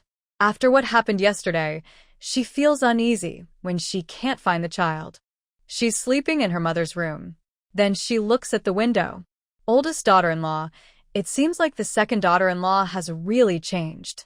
Lately, she can hardly believe it herself. Lu Tsuehua smiles. How much has she changed? Both children have finally grown up. In the past, they looked thin and dark, which made her feel sad. At home, they were often scolded or beaten. Nian Nian is still young, so she's okay, but the third son, who is older, often has slap marks on his face. Now, Kaiwei has changed. It's a good thing for them, and it's a huge deal for the children. Good. It's good that she's changed. The old lady stops talking and quickly deals with the pig's hair. Ning Kaiwei is very tired. She woke up at 2:30 in the morning and only slept for 4 hours. Yesterday, she looked for the children and was exhausted. When she wakes up, she feels a soft little head resting under her neck. She can't help but smile softly, feeling her heart soften, like touching soft skin. Why did you get up? You just slept for 2 hours. I'm working with my mother here. Sleep a little longer. Lu Tsuehua hears the noise and quickly looks up, seeing Ning Kaiwei already out of the house. She feels a bit embarrassed. Her work caused her mother and sister-in-law to busy themselves. Her older brother is still in the hospital taking care of Mingi. Her own matters have made the entire Zhao family busy. I'm Fine. I can sleep early today, Ning Kaiwei says with a smile and quickly starts preparing the pig's head. Kaiwei, I was thinking from now on, I'll bring you the pig's head in the morning. My mother and I will clean it and you can just braise it when you come back. It'll save time. Don't say anything yet. Lu Tsuehua quickly interrupts when she sees Kaiwei about to speak. She has a stubborn personality, and if she speaks, it's hard to persuade her. Making money is important, but your health is also very important. If you keep doing this, you'll make money, but your body can't handle it. Our family isn't lacking anyone. Do we really need to be so clear about everything? I stay at home mainly to tend the vegetable garden and help you with chores. Lu Tsuehua spoke quickly, not giving Ning Kaixian a chance to interrupt, analyzing everything fast. Big sister-in-law, how about this? Ning Kaixian looked at Lu Tsuehua. From now on, we eat together. I'll buy rice and flour, you help me plant the garden. I earn money, and at the end of the month, I'll share the money with you and Mom. If I earn more, we share more. If I earn less, we share less. This help is only for a day or two. No one helps every day. Now the whole family is helping her, and she really can't do it alone. So, she decided to stick to her original plan and think about the future later. During these days, she realized that the Zhao family members are not greedy. She has learned this little by little. Since her sister-in-law and mother are not short of money, her work is also being done by others. Most importantly, she feels at peace inside. That's not okay. Our family is working, and you want money from us? That's not right, Lu Tsuehua quickly refused. What kind of thing is that? Ning Kaixian deliberately put on a serious face. If that's the case, I can't let my sister-in-law work for me every day. Letting my sister-in-law work hard every day while I earn money myself, that's not right either. The two sisters-in-law argued back and forth. The old lady saw this and felt both amused and helpless. Their Zhao family must have done good deeds to have such two good daughters-in-law. Both of you have so much work. Don't stand around like fighting. Kaixian, talk to your dad about this later and let him decide. After the old lady said this, the two sisters-in-law, who had been frowning, looked at each other and then couldn't help but smile. Lu Tsuehua had been calling her Kaixian, and the old lady was used to it now, and also started calling her Kaixian. Compared to her second sister-in-law, she preferred being called by her name. The second sister-in-law seemed like an accessory. Ning Kaixian was her true self. Listen to Mom. Ning Kaixian spoke, and Lu Tsuehua nodded without saying anything further. She checked the pig's head again after processing it, carefully tidied up the parts the old lady couldn't see, washed everything thoroughly, chopped it into even pieces, and started braising the meat. The cleaned intestines were cut into equal lengths and also put into the pot. She prepared a basin, planning to bring an extra basin tomorrow. When the braised meat in the pot is sold, she can add more easily. Mom. Gather the ferns. Mother. Outside, the three women working heard the calls. Old lady and Lu Tsuehua looked towards Ning Saixio. It was Zhao Xinyan, the young girl, who called out. She was standing at the window, looking outside through the glass. When she saw Ning Saixio looking at her, the girl immediately smiled. Her earlier tears and uncertain expression changed instantly, without any fuss. Sit on the Kong. Mother will hold you. Ning Saixio didn't mind the way she was addressed. Names are just labels, after all. Children can be called whatever. She had no children herself and hadn't experienced much elder or younger generation teaching. She also disliked those lessons. A person's values are not changed just because of a name. Sit. Xinyan immediately sat on the Kong, patting the windowsill. Xinyan, sit. Mother, hug. The little girl was a bit lazy. She usually said only one word, never two. Hearing her words, the three people couldn't help but smile. Ning Saixio washed her hands, went inside, put shoes on the girl, and helped her down from the bed. When she saw the girl stretch out her hand, she just smiled. Walk by yourself. Mingi loved her very much. The little girl seemed to have inherited his traits. Whenever she could be held, he always held her. But if this continued, the girl wouldn't get enough exercise. Hug. The girl stood still, her face looking sad as she looked at Ning Saishio. Ning Saishio crouched down and gently hugged her. Xinyan is so great. Can we walk on our own now?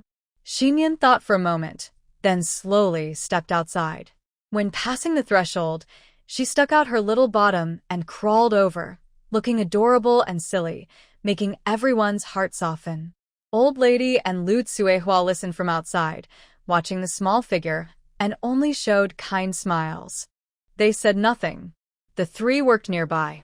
Ning Saishio found a good task for the girl, pulling weeds in the yard. The girl was distracted, sometimes pulling weeds, sometimes chasing bugs. There was no real danger in the yard. Meal is ready. I mashed the rice into a box and added some braised meat. The first thing Ning Saishio did after waking up was to steam a pot of rice on the stove using an aluminum basin. Checking the time, the rice was ready. Really? Lu Tsuehua looked at the plump rice, picked a grain to taste.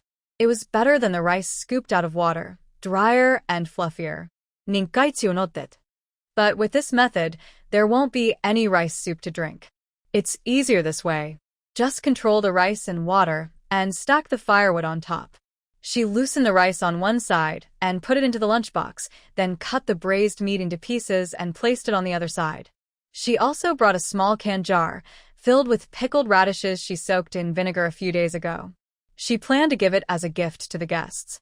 Since they always eat braised meat and sometimes get tired of it, the sweet and sour radishes are a good way to refresh the palate. I can't do much to help with this. I'll deliver the food and also check on Mingi. If I don't go, I'll feel uneasy. Lu Tsuehua stood up. And it's easy for me to ride my bike there and back. Sister-in-law, I won't argue with you. These rice dishes are for Dad, Mingrue, and Manhwa to take home. The meat is already on top so they can eat it soon. You and Mom just eat here. After you finish, you can get busy. Our family makes food ourselves. If we don't eat our own cooking, how would we know the taste? Ning Kaiwei quickly stopped the elderly lady from refusing. Mom, Kaiwei is being stubborn. If she doesn't eat here, she really won't need your help. In recent days, Lu Tsuehua had figured out Saiwei's temper. She smiled kindly and said to her mother-in-law, I'll first take the food back to Dad and them, then ride my bike over. I won't be coming back later. Lu Tsuehua carried the basin without hesitation or pushing and headed straight home. With just this day's meals, she had to work harder for Kaiwei, who eats meat every day. Having some minced meat is a blessing. The cost of meat every day would be a lot. By the time she finished, it was 4 p.m. For this meal, Ning Kaiwei kept it simple, stir-fried bok choy, and next to the rice box, there was a sliced braised egg, one for each person. Mom, Zhao Mingi looked at Ning Kaiwei with bright eyes. How do you feel? Is there any trouble over there? She pointed behind her, and Zhao Mingi shook his head. When are they not causing trouble? But they can do their thing. We'll do ours. He was a carefree person. Big brother, do you still like the food? Should we change the menu for tomorrow? She asked seriously. Zhao Jingyun was silent for a moment. His wife had delivered the meal at noon and mentioned Ning Saiwei's suggestion. After discussing it, they agreed. Second sister-in-law, we have enough grain. No need to buy rice or flour. Your sister-in-law doesn't need to pay either. Our family helps each other. Bringing money into it only makes things more complicated. Zhao Jingyun refused. The second son was serving in the army far away, and the family couldn't take care of everything. It was the daughter-in-law who looked after things herself. Helping out, and even giving money was just what they should do. What's the big deal? Big brother, that's not how you should count it. To put it simply, no one owes anyone anything. Helping is out of kindness. Not helping is just doing your duty. To go deeper, over the years you and your wife have helped us a lot. I was a bit careless before, but now I see clearly. I can't pretend I didn't notice or that nothing happened. If this keeps going on, what kind of example are we setting for the children? She paused briefly, looked at Zhao Mingi, who was listening carefully, and gently rubbed his head.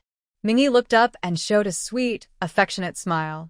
Money talks can hurt feelings, but among family, one side always gives more and the other benefits. The one who gives might feel wronged, and the one who benefits might take it for granted. Our family will last longer if we talk openly about money. She explained carefully, sentence by sentence.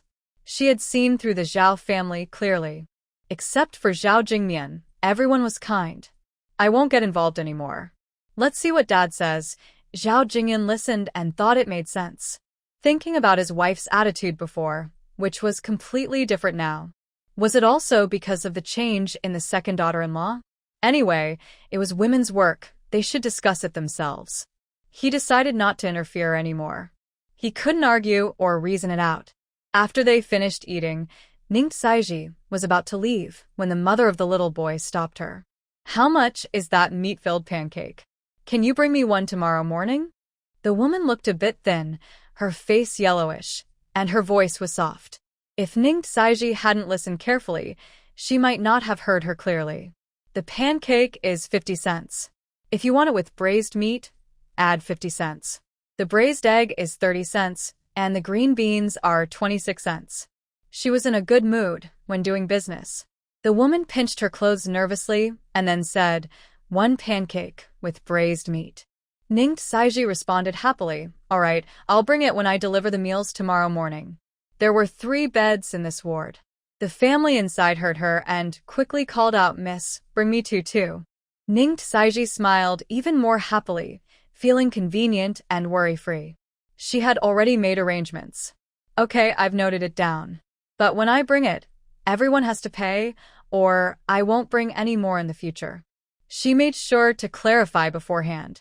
Trust was important, but since she didn't know them well, she didn't trust easily.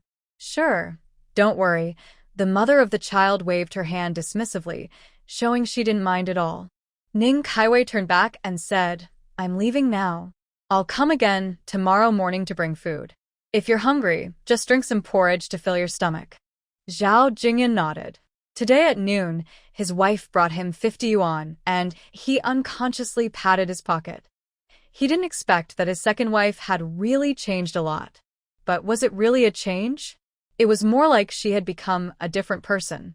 Ning Kaiwei rode her bike and returned to the village in half an hour. She bathed Nian Nian and then cuddled her to sleep. It was just after 7 o'clock, and outside the sky was still bright. Every day, Ning Kaiwei went to the steel factory for 1 shift, then to the textile factory for another, making more and more meat and baking more and more pancakes. In the past, she had about 50 pancakes, but in just 5 days, it increased to 120. There were too many, and she couldn't keep up.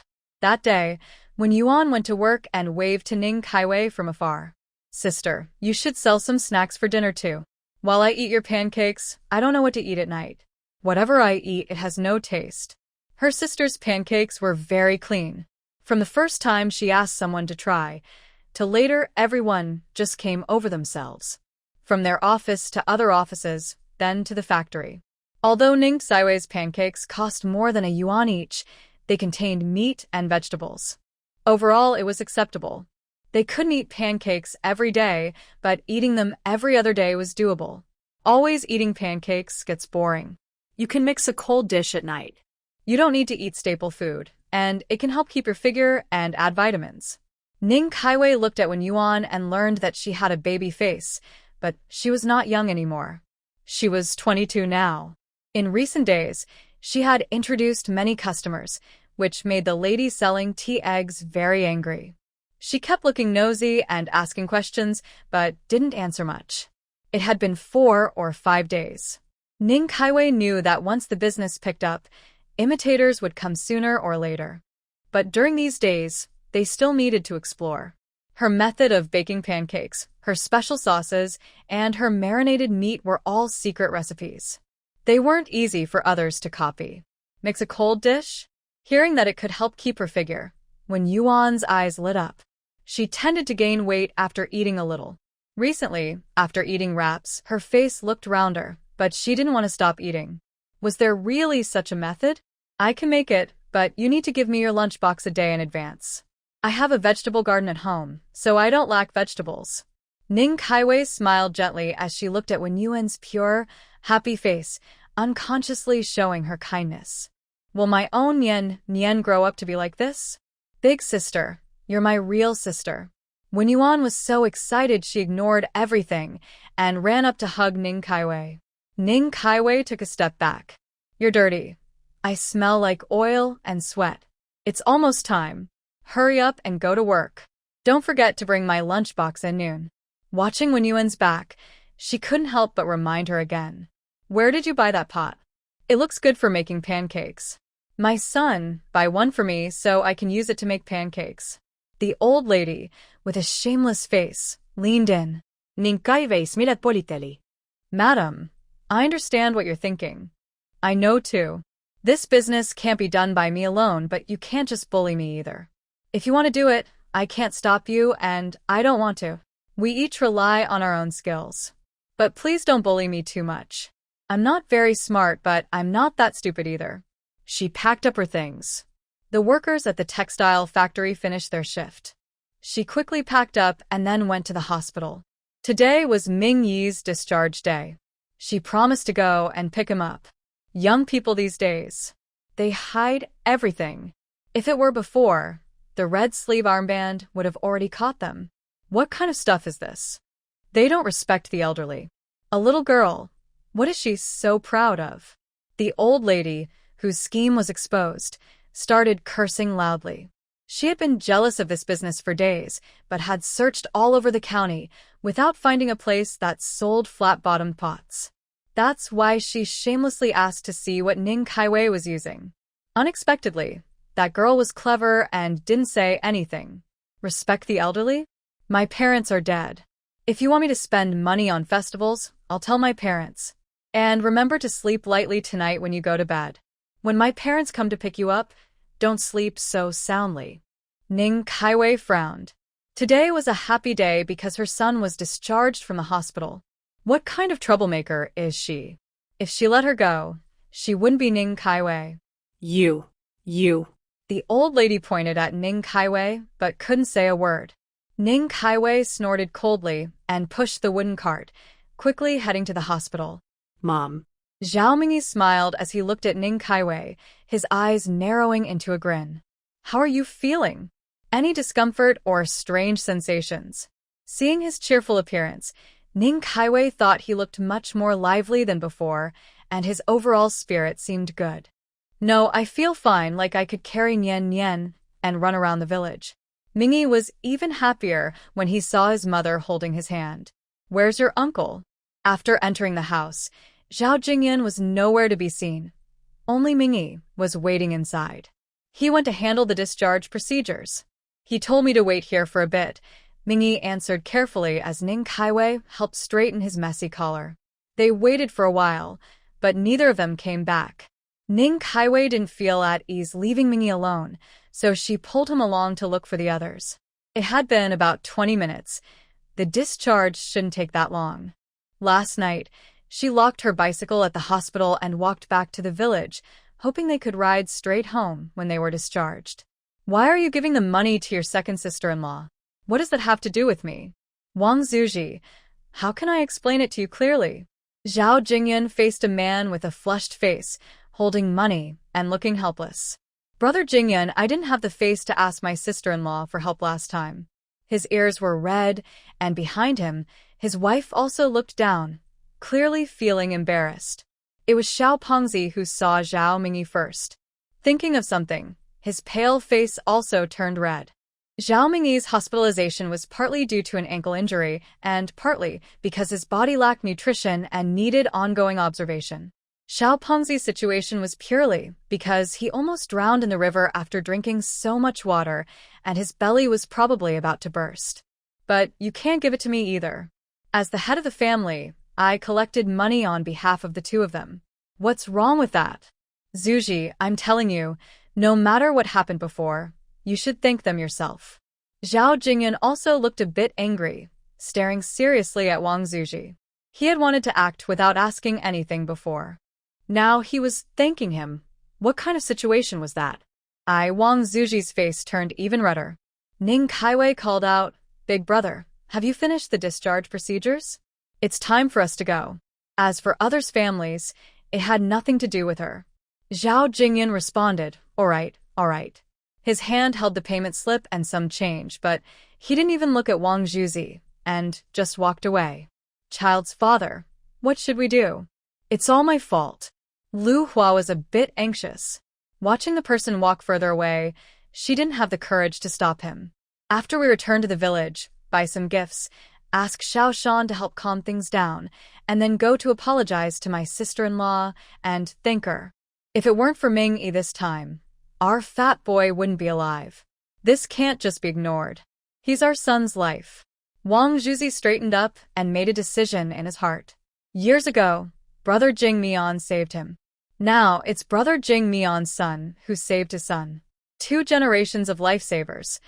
How can he just ignore this? He is. Every time he thinks of his sister-in-law, he remembers the sharp, raised kitchen knife and feels scared. I'll go with you, Lu Hua thought for a moment and agreed directly. Little Fatty looked at his parents and hesitated, then spoke softly, I'll go too. You. Before Lu Hua finished speaking, Little Fatty quickly said, I'll go to apologize to Mingi. I used to call him a burden and always scolded and bullied him. I'll change now, I won't do that anymore. When I fell into the river, others didn't help me. Only Mingi saved me. From now on, he's my brother. As long as he speaks, I will listen. Bai Pengzi spoke more confidently. When he was in the river earlier, if Mingi had let go, it wouldn't have been so dangerous, and he wouldn't have been hurt. But Mingi didn't. From now on, Mingi is his brother, and no one can bully him. Wang Zuzi looked at his son. You're grown up. Bai Pengzi drank too much water and was frightened, so he fainted for 2 days. Wang Zuzi took him to the hospital. The couple stayed by his side, not knowing exactly what happened. When the boy woke up, no one asked him, and he didn't say anything. Just now, when he saw Zhao Jingyan leaving the hospital, Bai Pengzi finally said, it was Zhao Mingi who saved me. After Wang Zuzi carefully asked, he learned the full story. Why didn't you say earlier? Wang Zuzi thought they had fallen into the river fighting and that the kids had been fighting. He hadn't spoken when he saw brother Jingyan these days.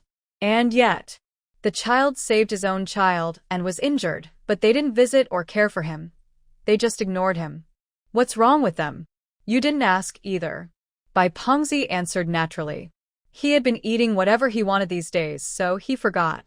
That led to the earlier mistake. Wang Zuzi wanted to pay for the medical and hospital bills, but Zhao Jingyan couldn't decide and didn't accept the money. That Wang Zuzi is not a bad person, but the second brother has been away in the army these years and hasn't been in touch much, so their relationship has grown distant. Zhao Jingyan and the 2 women were walking out when he said this. Ning Kaiwei smiled, but didn't let it affect her. Big brother, my mother asked me to do this. After leaving the hospital, Taoji should sweep herself and stay healthy. She took out a peach branch, swept it over Mingi, and then over Zhao Jingyan. The old lady had specially sent the peach branch the day before and repeatedly told her not to forget it. Older generations believe in this, Zhao Jingyan said with a smile, looking at the wooden cart. Are we going back to the village? I can push the cart, and you can ride your bike with Mingi first, he suggested. Seeing the large pots with a big spread on top, pushing them back and forth every day, was so tiring. Big brother, I can't go back now. I still need to go to the train station later, Ning Kaiwei said with a smile. I bought some milk powder for you. Please take it back. I don't feel safe leaving it in the car. Afraid it might get lost if I can't see it, she explained, holding a paper bag with 5 packs of milk powder. A few days ago, she tried to buy some but couldn't find any. Yesterday, when chatting with Wen Yuan, she said she could get some. So Ning Kaiwei asked her to help buy it. Where should I set up the stall? I'll go. Zhao Jingyan hesitated. Ning Kaiwei chuckled, Big brother, can you do it? Besides, everyone knows me now. My face is more useful than the pancakes I make, she said. Go ahead, you guys. I don't have much left either. I'll set up a stall at noon and go back in the afternoon. she said. She felt much more relaxed now. Her sister-in-law helped with cleaning the pig heads and offal, and Uncle Lou was keeping the accounts. She would pay him later. The family's yard beans were running low. She had collected some from the village at market prices. Not much, about 8 jin a day. Her grandmother only did this work. She planned to go home and prepare meat and dough, then cook pancakes with her sister-in-law. She was busy. Her mother and sister-in-law were also helping. All right, we'll go back first, Zhao Jingyan said, carrying Mingi as they headed home. Mingi looked at his weak mother pushing the heavy cart, working hard. He was determined to succeed and wanted his mother to live a good life. Watching the distant, increasingly blurry figure, Mingi made a firm decision in his heart. This decision became his lifelong goal. Ning Kaiwei hurriedly finished her chores. When she returned to the village, everyone was gathered around the table waiting for her. You're back? Wipe your hands. Lu Tsuehua heard the noise outside and quickly went out, acting on instinct these days. Why are you waiting? I told everyone to start eating first. Seeing the food untouched, she couldn't help but smile. Your father didn't let you touch anything because you weren't back, Lu Tsuehua whispered to complain. The old man in the house coughed uncomfortably twice, but said nothing. Kaiwei, sit down. The old man looked at everyone with a serious face, but there was a hint of a smile. Although Ning Kaiwei has been married for many years and Mingi is 6 years old, the family had never sat together like this for a meal before. Since the second son isn't here, the older and younger ones are all here. Our Zhao family, listen up, the younger ones' family harmony brings success. Interests and relationships shouldn't disturb our family bonds. The old man rarely drank alcohol. After saying these words, he drank the white porcelain cup of wine in one gulp. There was silence at the table for a long time. Kaiwei, what do you think about what the eldest and his wife said? The old man looked at the eldest couple. The eldest is honest, and his wife is also a sensible person. Over the years, they've always been respectful to their elders and never argued, understanding things clearly. We can't take that money. It's just a favor, so we might as well leave it be.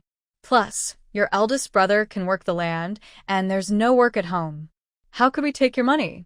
Before Zhao Jingyun could speak, Lu Tsuehua immediately refused. Zhao Jingyun is usually quiet. We can't take it. The old man looked at Ning Kaiwei. Did you hear that? Helping me, I can manage for a day or two, maybe a few days. But a year or two, that's impossible. And I really make money from my business. My wife and sister-in-law have helped me a lot. Otherwise, I wouldn't even have time to sleep.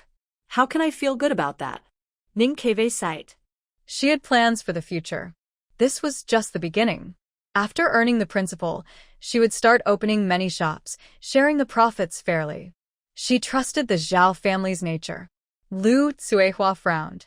Why do family members have to be so precise about money? In the past, Ning Kaiwei was particular about money, and she didn't want to get involved, fearing trouble and ungratefulness. Now that Kaimei is willing to endure hardships and is good to everyone, she's happy to help with anything. She's young and has 2 children to care for alone. If she, as the sister-in-law, doesn't help, who else can she rely on? Sister-in-law, let me explain first. Ning Kaiwei and Lu Tsuehua sat next to each other. Ning Kaiwei reached out and held Lu Tsuehua's hand. She looked around with gentle eyes and a soft smile, even though her hair was messy at the moment. Her breath was calm and peaceful. Because we are family, we need to be clear about things, she said softly. Honestly, I make a good amount of money, she added. No one knew exactly how much she earned, but now she could make 30 or 40 yuan a day. In these times, earning that much daily was several times more than a regular job. And in the future, I will have even more money, she said with confidence. The room was a little dark, but her eyes shone brightly. Her voice was quiet, not loud or boastful, but everyone could hear her determination and certainty.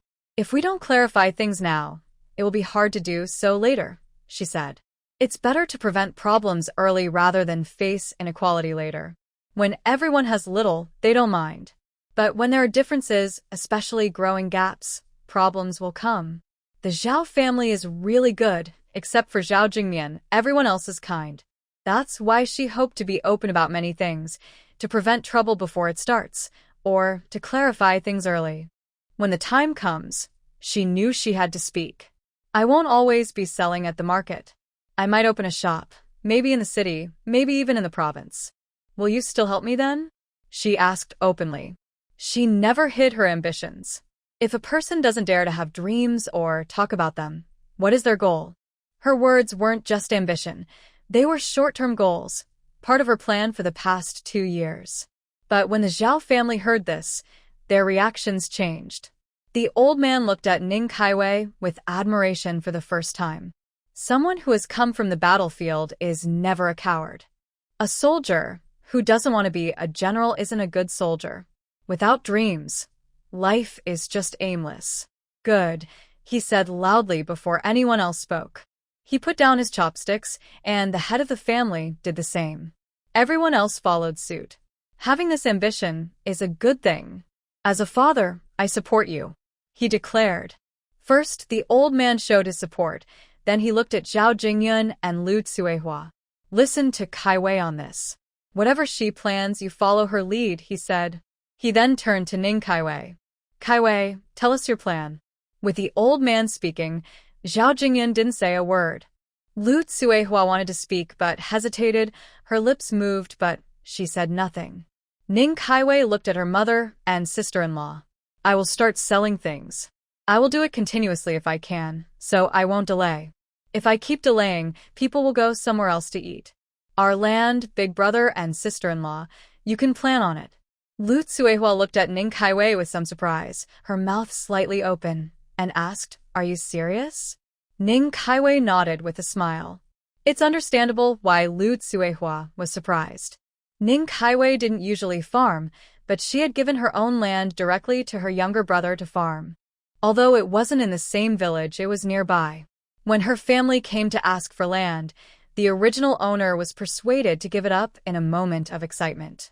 At that time, no one from the Zhao family said anything because they had already divided the land. Whoever wanted to farm it could do so. But the 2 children were thin and dark, hungry every day. When feeding the children, Ning Kaiwei felt uncomfortable inside. So, what about your family? Kaiwei, our land is enough. Since you're letting your family farm it, just leave it at that. Less trouble, better than more trouble. After a few days of living together, Lu Tsuehua now stood on Ning Kaiwei's side, thinking ahead for her and worried she might face difficulties. It's okay. If you feed ungrateful people, the more you feed, the more they grow on you. The original owner was careless, and her cold words about her family were partly to blame. She had 2 older sisters and a younger brother. The girls in the family seemed like sacrifices to support her family, as if they were feeding off them. Especially Ning Kaiwei, who had been beautiful since she was young, waiting for a good offer. In the end, the Zhao family paid 200 yuan, and the debt of 100 yuan was cleared, so she married into the Zhao family. Kaiwei, you need to think carefully, the old lady advised. The Ning family was not kind. They were fierce, and if they caused trouble, it wouldn't be small. Ning Kaiwei smiled softly. Don't worry. If they dare to cause trouble, I will face them head-on. Over the years, Zhao Jingmian's salary was sent back every month. Apart from her own expenses, she mostly sent money home. She remembered the days she sent money more clearly than her family did. She didn't mind calculating the total account. The original owner was terrible, but she was happy to settle the accounts. The old lady saw her words, and a flicker of worry appeared in her eyes, but she didn't say anything further. Sister-in-law, here are the keys to my house. I can't farm the land, and I haven't taken care of the vegetable garden before. Please help me arrange it in the future. Every word Ning Kaiwei said, they understood. But now, why didn't they understand? In the past, no one was allowed to touch her belongings, especially the Zhao family members. now, Before, I was a fool, not thinking clearly, kicked by a donkey. Anyway, it wasn't really her before, so her scolding didn't feel out of place. Now I know who treats me well and who doesn't. Brother-in-law, I've added a new task for you. Lu Tsuehua held her hand back gently. Why are you saying that? Whatever you want to plant, just tell me. I can clear a small vegetable garden in a day. From now on, I will give my sister-in-law 50 yuan each month, and 30 yuan to my mother. Mingi will go to school, and Nian Nian will need to rely on her mother. Ning Saixio's words made everyone silent for a long time. Even the usually calm old man looked at her with some confusion. Saixio, what did you say? Zhao Jingyun was stunned. 50 yuan? 30 yuan? He must have heard wrong. Lu Tsuehua held Ning Saixio's hand a little tighter. 50. 50. 3. 30. Before anyone else could speak, Nian Nian, who was being hugged by Mingi, giggled and repeated her mother's words. She didn't realize how much her repetition caused a big shock in everyone's hearts. Many days had passed without seeing her brother. As soon as Mingi returned, little Nian Nian wouldn't let go, clinging to Mingi like a little ornament. Mingi also carried her everywhere, holding her close. This isn't right. Lu Tsuehua let go of Ning Saixio's hand and stood up immediately. The workers only earned a little each month. Helping out at home. 50 yuan a month? That's almost like stealing money. Brother-in-law, listen to me. Ning Saixio pulled her sister-in-law to sit down. She sat but looked seriously at her. Saixio, my sister-in-law, I really can't accept this. What's the difference between this and stealing money? 50 yuan. After all the hardships I've endured, how can I give it to you? She just helped at home, protected from the wind and rain. Saixio went out every day in the wind and rain just to earn some money, and in the end, she gave it all to her. Giving money to her mother is showing filial piety.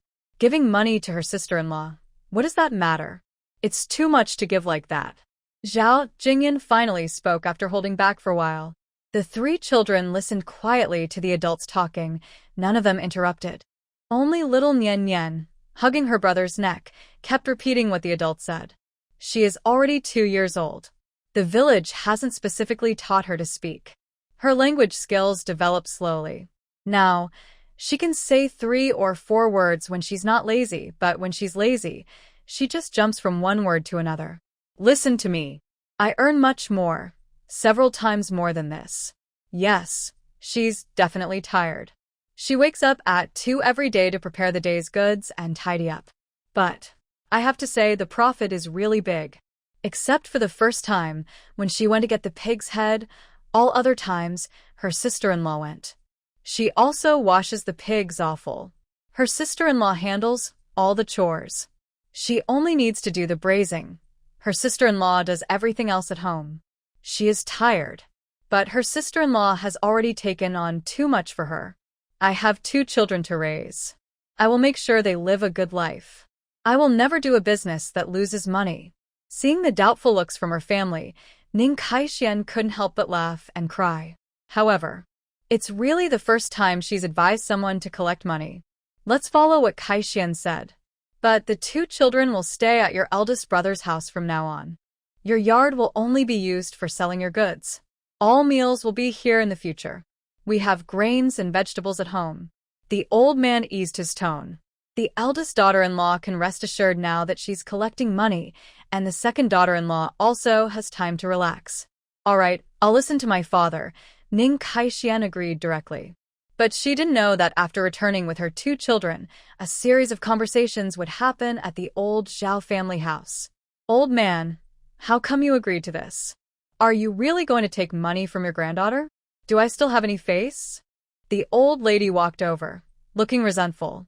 Earlier at the dining table, she was giving face. Now that they're back in the house, she should say what she needs to. Don't worry. The old man looked at the old lady. If anyone in the family spoils Kaixian the most, it's definitely his wife. Kaixian is stubborn, whether in the past or now. Don't worry. She dares to find someone else to watch the kids. The old man looked at her face and then shared his plan. From now on, all the money Kaixian gives, you keep it separately. Save it up. When the 3rd child and Nian Nian go to school and get married, then give the children their share. The old lady's face finally looked a bit better after hearing this. If this gets out, what kind of mother-in-law am I? Her face was completely lost. seeing her granddaughter take the money. Although it was just a simple matter, why did her face feel so hot? Who told you? Our children are all discreet. My son and daughter-in-law are good too. Just be at ease. In another room, at this moment, Lu Tsuehua was also worried. Why didn't you say anything just now? Zhao Jingyan looked at his wife with a hint of helplessness. What can I say in front of Dad? The second daughter-in-law and Dad made their decision directly, without asking them. Didn't that already show their stance? 50 yuan. Kaiwei gives it to Mom. That's filial piety. I'm just helping out. 50 yuan a month, but this. How can that be right? Lu Tsuehua remembered something and looked at her two sons. Our family matters, whether good or bad, are private. We keep them inside the family. Don't tell others, understand? Mingrui and Manhwa immediately agreed. They had been told not to say anything before, and now they still weren't allowed. Anyway, our family affairs can only be discussed within the family. They have no say. How do I give the 50 yuan back to Kaiwei? Lu Tsuehua finished instructing her children and then turned back, starting to worry about this issue again. Zhao Jingyan lay on the calm, a traditional bed, finally able to sleep peacefully for a while. These days in the hospital, he had squeezed into bed with his youngest son, but whether he slept well or not, he was exhausted. Here, take it. Since we work hard for Kaiwei, do you think it's right to force her to find someone else to work for her? Are you sure about that? My wife is sharp-tongued but kind-hearted. In the past, I hated the second daughter-in-law, hated her so much it made my teeth itch. But since she changed, helping to organize and take care of things, she still does a lot for us. That's easy to say. Lu Tsuehua snorted coldly and then left the courtyard. Kaiwei hasn't even finished making pancakes yet. Ning Kaiwei looked at Zhao Mingi. You're out of the hospital now. Can you tell Mom what happened? Zhao Mingi lowered his head, nervously tugging at his clothes with his fingers. Big brother took us to play by the river. We caught small fish and shrimps to entertain Nian Nian. I heard splash and someone calling for help. I didn't think much and jumped in. He quietly looked up at his mother's face, seeing no change, so he gained some courage and continued. But the fat guy was too heavy. I couldn't pull him. I could only hold on to him, trying to keep him from drowning. Then we drifted further and further away with the current. Mom. I was wrong. Hearing this, Zhao Mingi lowered his head even more. Because he saved someone, the family spent all their money.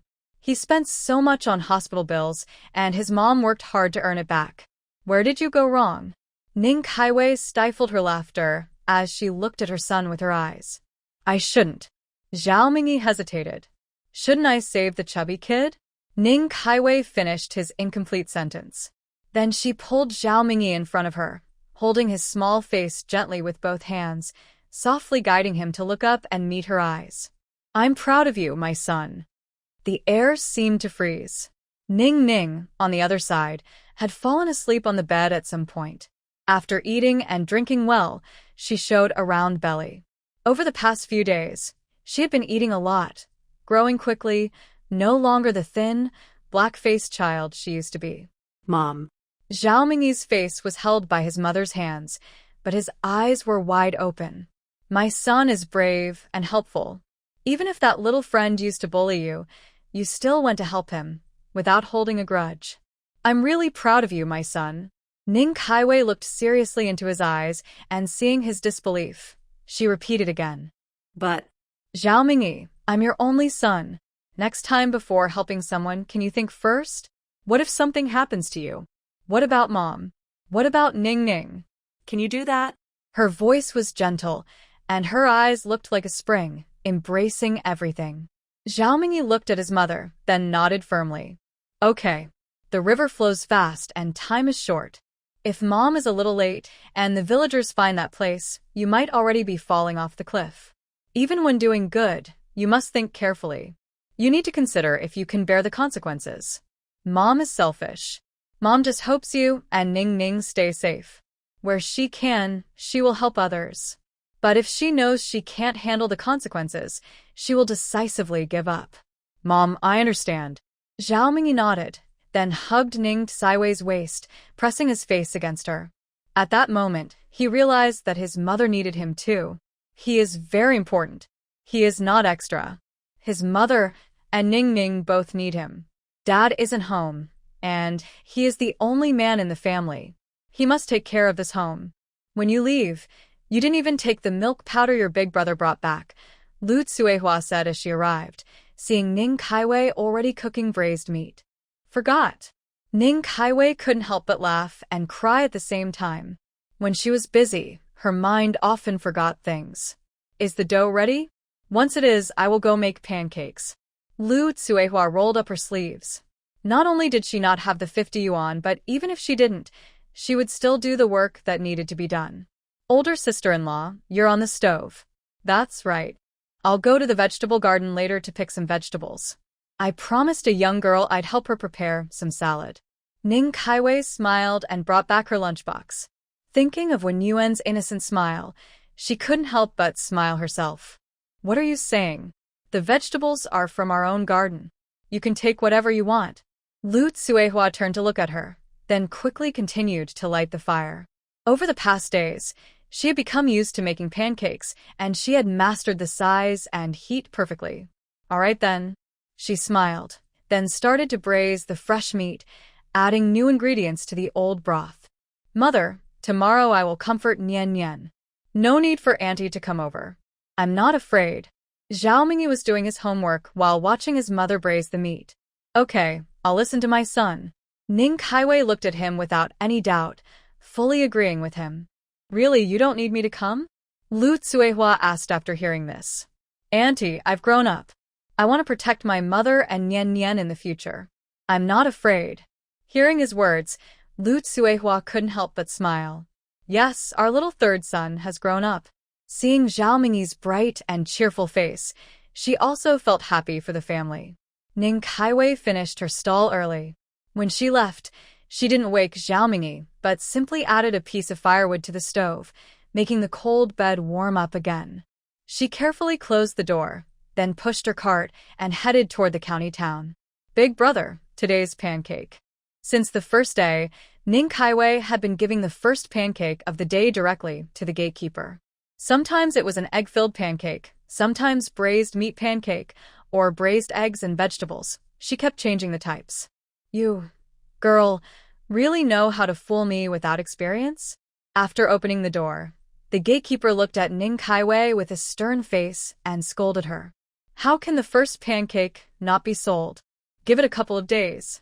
You're giving it every day. Are you planning to give up your business? Ning Kaiwei was unbothered by the teasing, maintaining a calm smile. Oh, you spoke well for me. That brought in a lot more customers. Even if I shouted 1,000 times, it wouldn't be as effective. It's just a pancake, not worth much. The gatekeeper took a coin from his pocket and threw it into the money box. I didn't say anything bad. I'm just telling the truth. By the way, I still love that crispy pancake. I'll come for it tomorrow. After saying that, he went into the yard. Ning Kaiwei looked at the security guard's back and the lonely 1 yuan coin inside the wooden box. She raised her voice slightly. Okay, tomorrow's egg pancake. The security guard didn't turn around. He hummed a little tune and went to the guardhouse. Ning Kaiwei had already made more than 10 pancakes. Sister Kaiwei. At this moment, a young man ran out from afar, still sweaty on his face. When he looked into Ning Kaiwei's eyes, his ears and lips were slightly red. Are you off work? Today went by pretty fast. Ning Kaiwei checked her watch. To make it easier to see the time, she bought the cheapest watch. Otherwise, sometimes she would miss the timing and waste a trip. Yeah. Jiang Wenchuan felt a bit shy. His dark face hid his blushing cheeks. Watching Ning Kaiwei busy at work, he chuckled softly. Sister Kaiwei, let me help you. Ning Kaiwei looked up, both amused and helpless. I've been working all night. What help do I need? What do you want to eat? I'll make it for you. The young man also had feelings. But alas, Ning Kaiwei's past thoughts about not marrying or having children made her afraid of love and marriage. She didn't understand love at all. She never thought about understanding it. Having children without pain and two adorable, sensible kids, she wanted to raise them. As for love, she was still thinking about how to eliminate Zhao Jingmian while keeping two children and the Zhao family. She wondered if giving him money would work, or maybe introducing him to a wife. Jiang Wenchuan's shyness was obvious to Ning Kaiwei, just like how it would be to someone with poor eyesight. Egg pancake. Jiang Wenchuan looked at Ning Kaiwei, busy working, and spoke. A few minutes later, a group of people came out of the yard, lining up in order. Wenchuan, you run so fast, always first. Yeah, I turned around and he was gone. When it comes to eating, it has to be Jiang Wenchuan. Whenever there's something tasty, he disappears. Are you all still used to that? His co-workers teased loudly, and Jiang Wenchuan's face turned even redder. His skin was dark, and his cheeks were as red as the sunrise, but no one noticed his little secret. One piece. Ning Kaiwei handed over the egg pancake and looked at the 1 yuan coin placed in the box. She quickly asked for the second one. What do you want to eat? Jiang Wenchuan stood to the side, holding the egg pancake, wanting to stay, but seeing the long line, he finally left. At the steel factory, the number of workers is about the same every day. After work, a group of people leave, and soon another group comes in. The working hours here are 1 hour earlier than at the textile factory, so their schedules overlap nicely. Big brother, I'm leaving. Ning Kaiwei doesn't care about the gatekeeper's attitude. She speaks as she waves her hand and pushes her cart away. Your cold vegetable salad is ready. I've kept the sauce separate. Just pour it over the vegetables and mix. It's ready to eat. When Yuan, during her shift, usually comes to buy egg-filled pancakes. Seeing a box of vegetables, she smiles happily. Sister, how much is it? I'll pay for you. Seeing her open a small knitted bag, Ning Kaiwei quickly speaks. This is a gift. The vegetables are from my family's garden. Eat some and see if you like it. Oh, didn't you say you finished the sweet and sour radishes? I brought you a new jar. When you finish the old one, bring back the bottle. Sister isn't short of vegetables, but she needs bottles. Ning Kaiwei smiles. These bottles were found from the old lady, convenient for her to give her guests sweet and sour radishes. You should have told me earlier.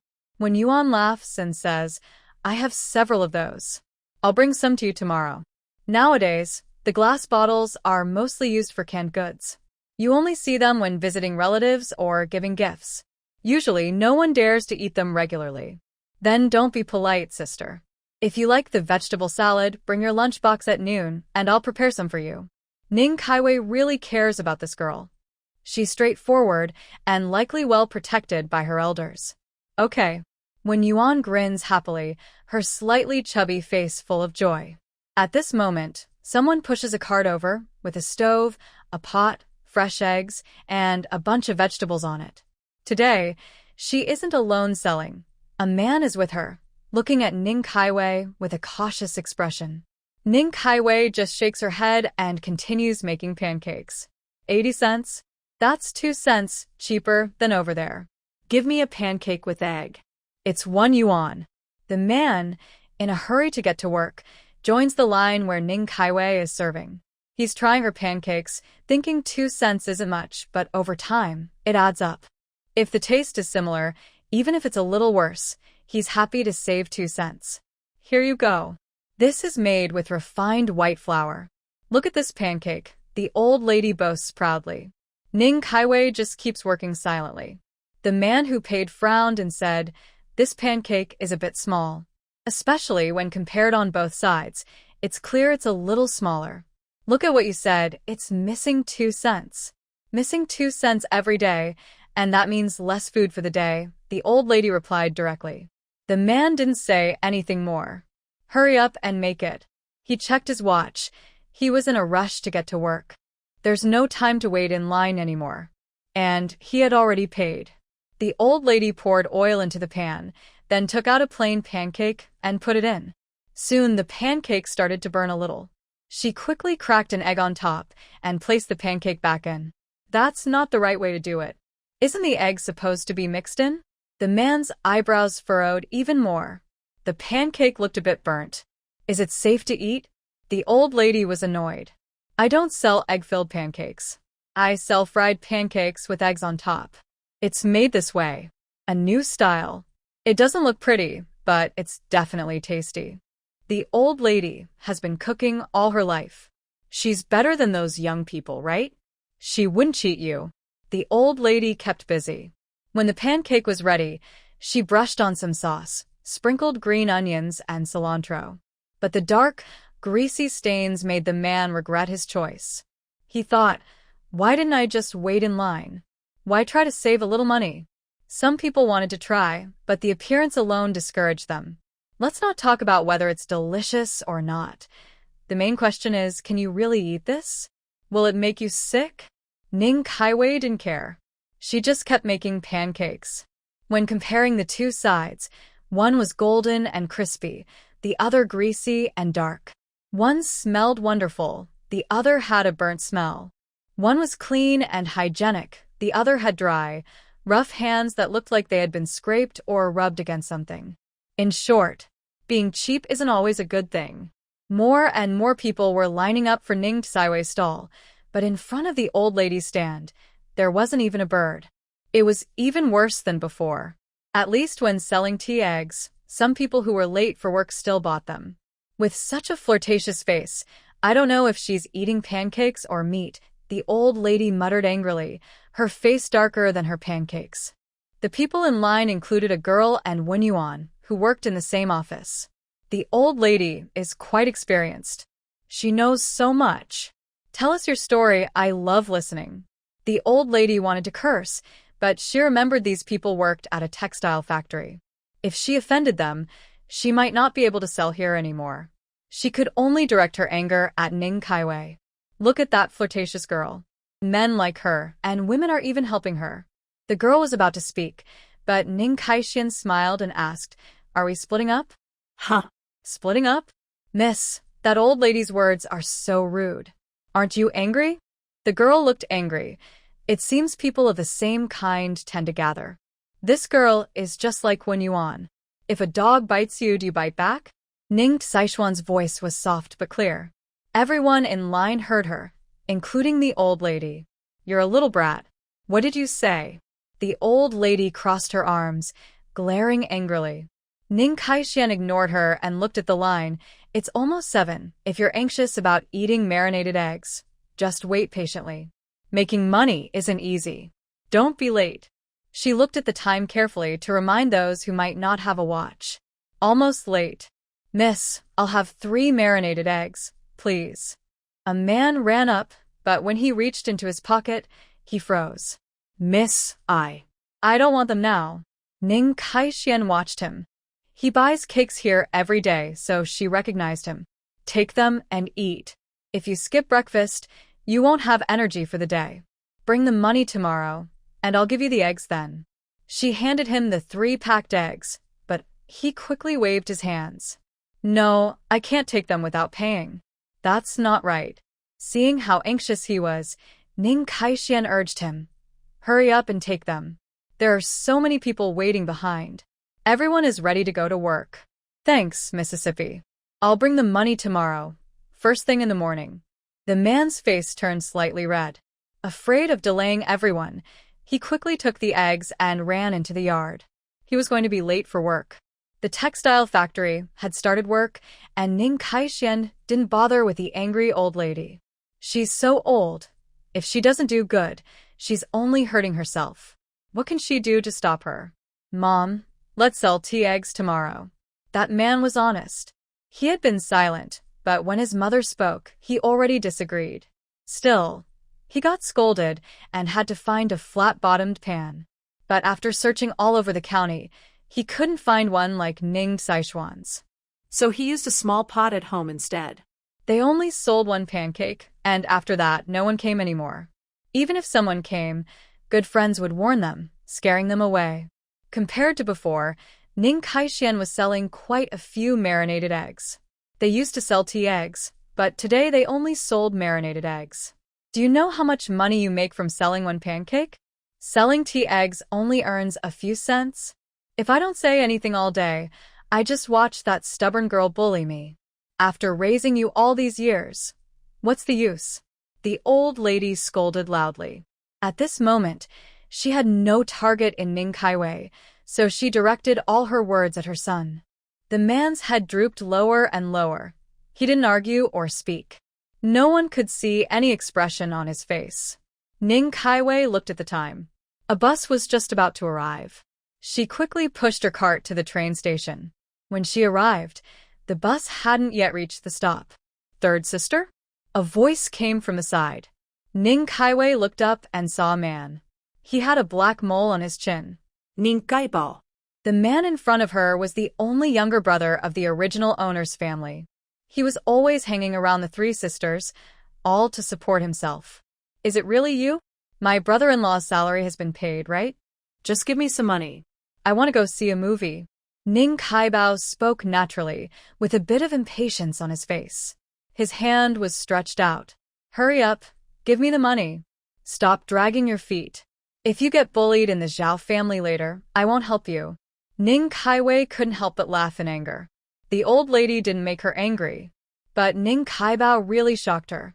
In her past life, her troublesome younger brother was always obedient after she dealt with him. Now, unexpectedly, she was reborn, and another one appeared? Buy one, get one free? Could it be that the point of her rebirth was to waste all her troublesome brothers? Money? Her voice was very gentle, as if water could drip from her tone. Nonsense. Or else I'll just stay here and play with you. Hurry up and give me the money, or I'll tell Mom to go to the Zhao family and see if she can shame you. In the past, she thought this third sister was quite clever. Now, she couldn't even understand her words. Before, when she saw him, he dressed well and looked good, and her brothers all admired him. But now? His hair was messy, his clothes had patches. What a change. Did her mother forget what she told her? Come on, stretch your hand a little. Ning Kaiwei smiled warmly, ignoring the coldness in her eyes. Ning Kaibao took a few steps forward, leaned over the stall, and reached out to Ning Kaiwei. Ning Kaiwei, hurry up. I'm still waiting to go drinking. If you delay my plans, I'll definitely make Mom come find you. Let's see if she'll skin you alive, Ning Kaibao said proudly. Ning Kaibao was instantly taken aback by Ning Kaiwei's smile. She grabbed his hand and slammed it onto the chopping board, then picked up a kitchen knife and chopped down fiercely. Who are you asking for money? Her voice was cold, sharp like ice. Ning Kaibao was terrified, his eyes nearly rolling back. At first, he tried to pull away desperately, but after so many years of mischief, he had no strength left. Moreover, Ning Kaiwei worked every day, pushing carts and doing chores. She was no longer the fragile girl she once was. Ning Kaiwei brought down the second knife. Who do you think I am? Do you think I give you face? Ning Kaibao's face was covered in sweat.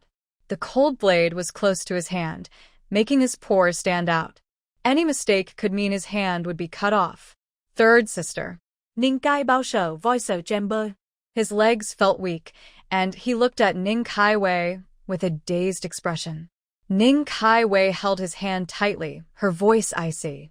Her gaze was like looking at a dead person. I'll tell you, in these 7 years, I haven't bothered to count how much money you've taken from me.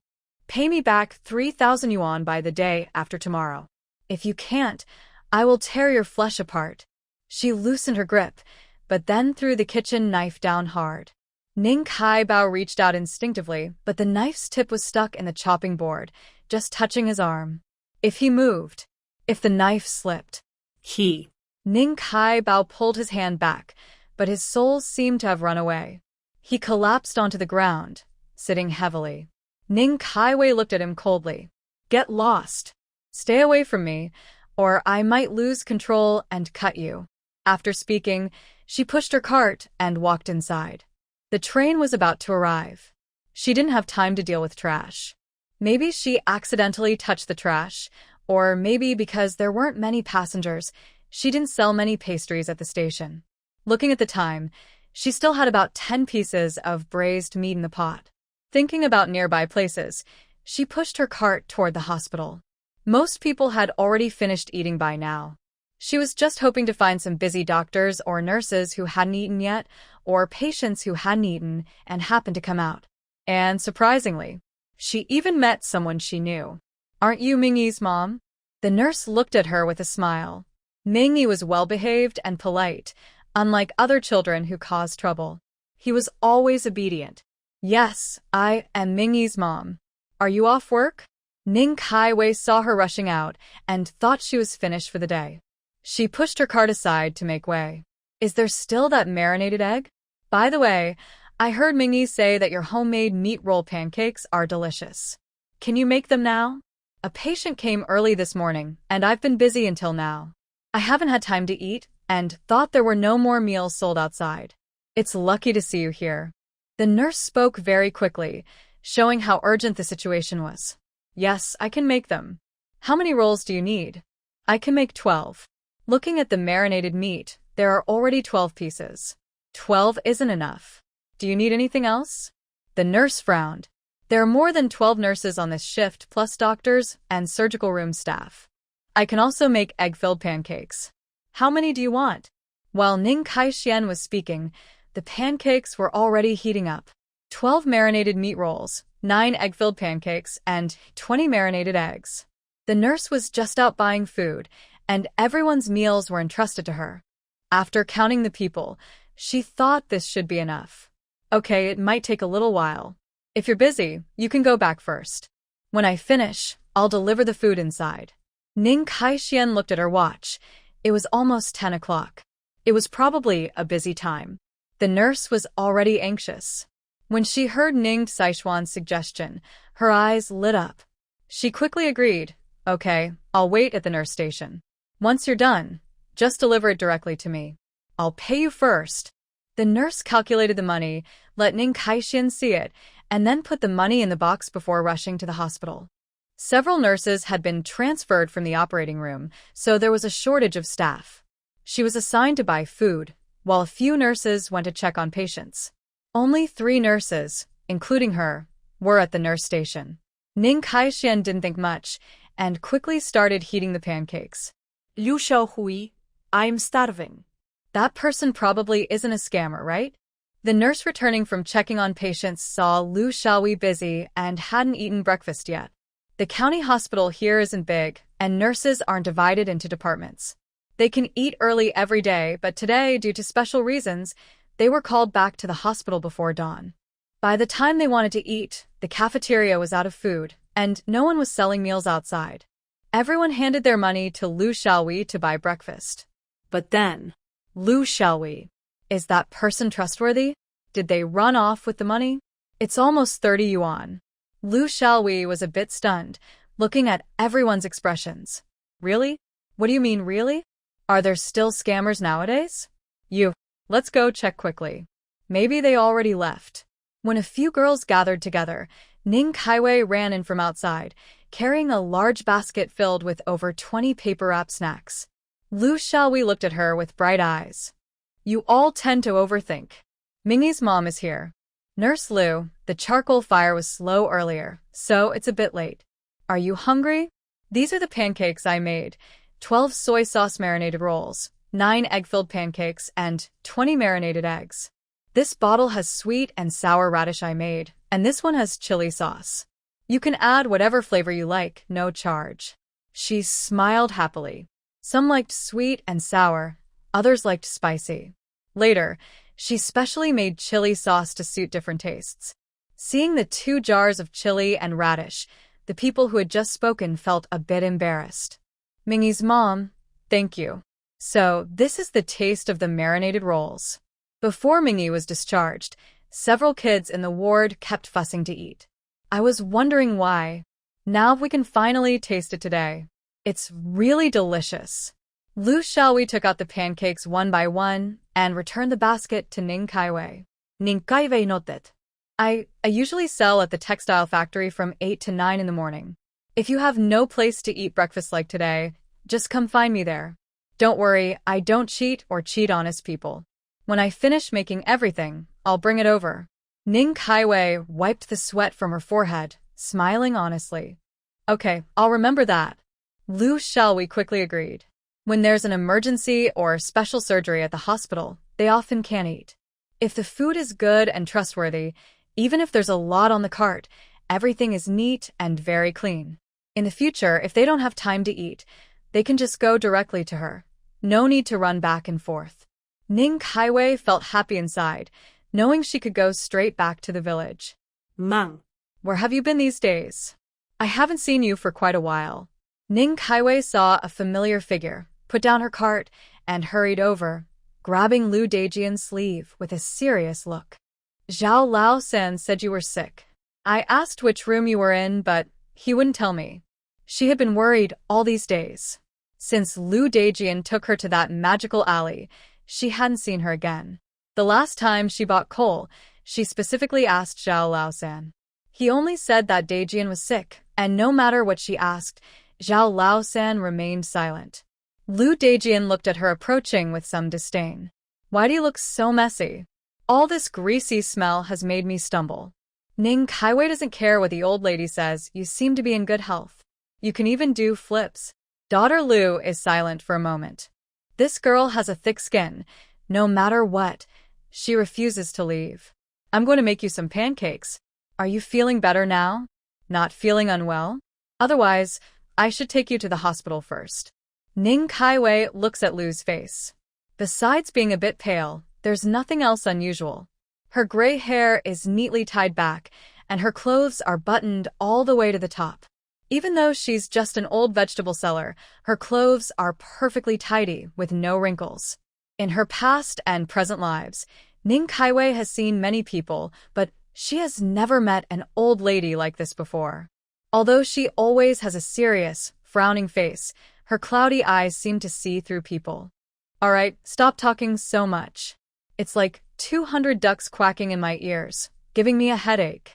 Lu Danyang looks at Ning Kaiwei with some dislike, but a slight smile appears at the corner of her mouth. I'm not making noise. Do I really need to go to the hospital? She's still a bit worried. She doesn't know if her family members are around. She's quite old now. If no one is watching over her, it could be dangerous. No need. Lu Danyang firmly says, then walks over to the cart. She looks at the clean, tidy items and nods lightly. You keep your cart so clean. Cleanliness is the foundation of good food, and good character is the basis of business. To do well in the long run, you need integrity, morality, and kindness. The old lady watches Ning Kaiwei make the pancakes. Her sharp eyes scrutinize her movements, and her serious voice keeps whispering in her ear. Try some. Ning Kaiwei finishes and wraps half of the pancake in oil paper. The other half is left exposed for the old lady to eat easily. Smile, smile. No matter what others say, you should smile. Recognize good and evil in people. People are inherently good, but some are extremely evil. Never have harmful intentions, but always be cautious of others. Seeing her playful smile, her softened expression suddenly hardens again. Eat first, or it will get cold soon. The pancakes aren't too crispy. Try my special sauce. Is it tasty? Listening to the old lady's teachings, Ning Kaiwei, who has fought in the business world for many years in her past life, naturally understands.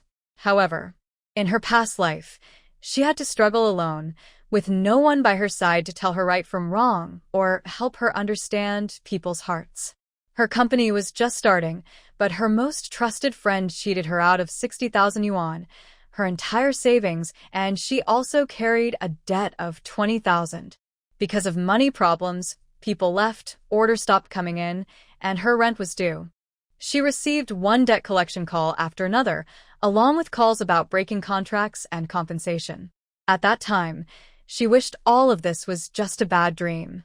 She sat on the rooftop, holding a bottle of beer, looking at the city lights, but none of them seemed to shine for her. Her phone rang. Looking at the contact name Mom. Hello. Her voice was trembling with tears. Even if the person on the other end only asked, what's wrong? She would lie to herself, believing her parents loved her. In this world, she still had a place to belong. But no. Why haven't you sent the living expenses back this month? Ning Saixia, you ungrateful girl. We raised you and paid for your college, and this is how you repay us? Always making excuses for money. Your brother is getting married, and the bride's family wants 10,000 yuan in bride price. Hurry up and send the money." She slammed her phone onto the rooftop. That day, tears slid down her face as she drank the beer quickly, choking and coughing. That was the first time she truly woke up, realized that no one in this world loved her. But she. Looking at the city lights below, at everything around her, she admitted she was too weak to jump down. But now. You girl are too trusting of others. People smile at you 3 points, but their hearts are like a sealed belly. Why are you laughing? All you do is smile all day. You look like a fool. The old lady's voice pulled her out of her memories. Her smile deepened. I'm at gate 6 in the alley. If you need to find me, just come directly. Those kids don't dare tell others. That's the rule. The old lady looked at Ning Saixia, then softened her tone and told her address. This girl seemed soft and fragile. Since they met, it was fate. She should take care of her a little. Ning Saixia quickly responded, got it. The old lady had helped her a lot. She was the first person she met when she moved to the city, and her status in her heart was special. She also taught her many things. But all of that was learned through blood and tears in her past life. Listening to the old lady speak little by little, she felt a different feeling. This life was very good. Protected by her Zhao family, with understanding children and Aunt Lu. Many times, Ning Kevai sighed, thinking how perfect life would be without that one bad element, a rat's nest. All right, go back quickly. I'll ride the tricycle home later. You should leave now. Aunt Lu looked annoyed again, this time at the wooden cart. As she pushed it, it squeaked and groaned. She wondered where this silly girl lived. With so many things and such heavy loads, how long would she have to push? Stay and sit with you for a while. Ning Kevai didn't want to leave. Instead, she moved closer to Aunt Lu, affectionately grabbing her arm. Aunt Lu looked at the girl clinging to her, holding a biscuit tightly. What do I, an old woman, need company for? As she spoke, Aunt Lu looked away and sat by the roadside, gazing into the distance. Ning Kevai didn't answer. She just sighed, thinking she might be tired. Maybe she needed to rest and regain her strength. In front of the 2 children, she was a mother, someone they could rely on. In front of the Zhao family, although they were family, she dared not show weakness. For some reason, only in front of Aunt Lu did she feel truly herself. A simple, pure Ning Kevai. From her previous life, already semi-retired, to this life, starting from being invisible. Every time she opened her eyes, it felt like her previous life was just a dream. But she also felt helpless, confused, and lost at times. She hid these feelings well, turning herself into an unstoppable giant. If you're tired, just sleep a bit. Take a break if you're exhausted. Money isn't everything. Life must go on. Aunt Lu didn't know when she finished the biscuit, using her handkerchief to wipe her hands clean. That dry, withered hand gently patted Ning Kevai's head.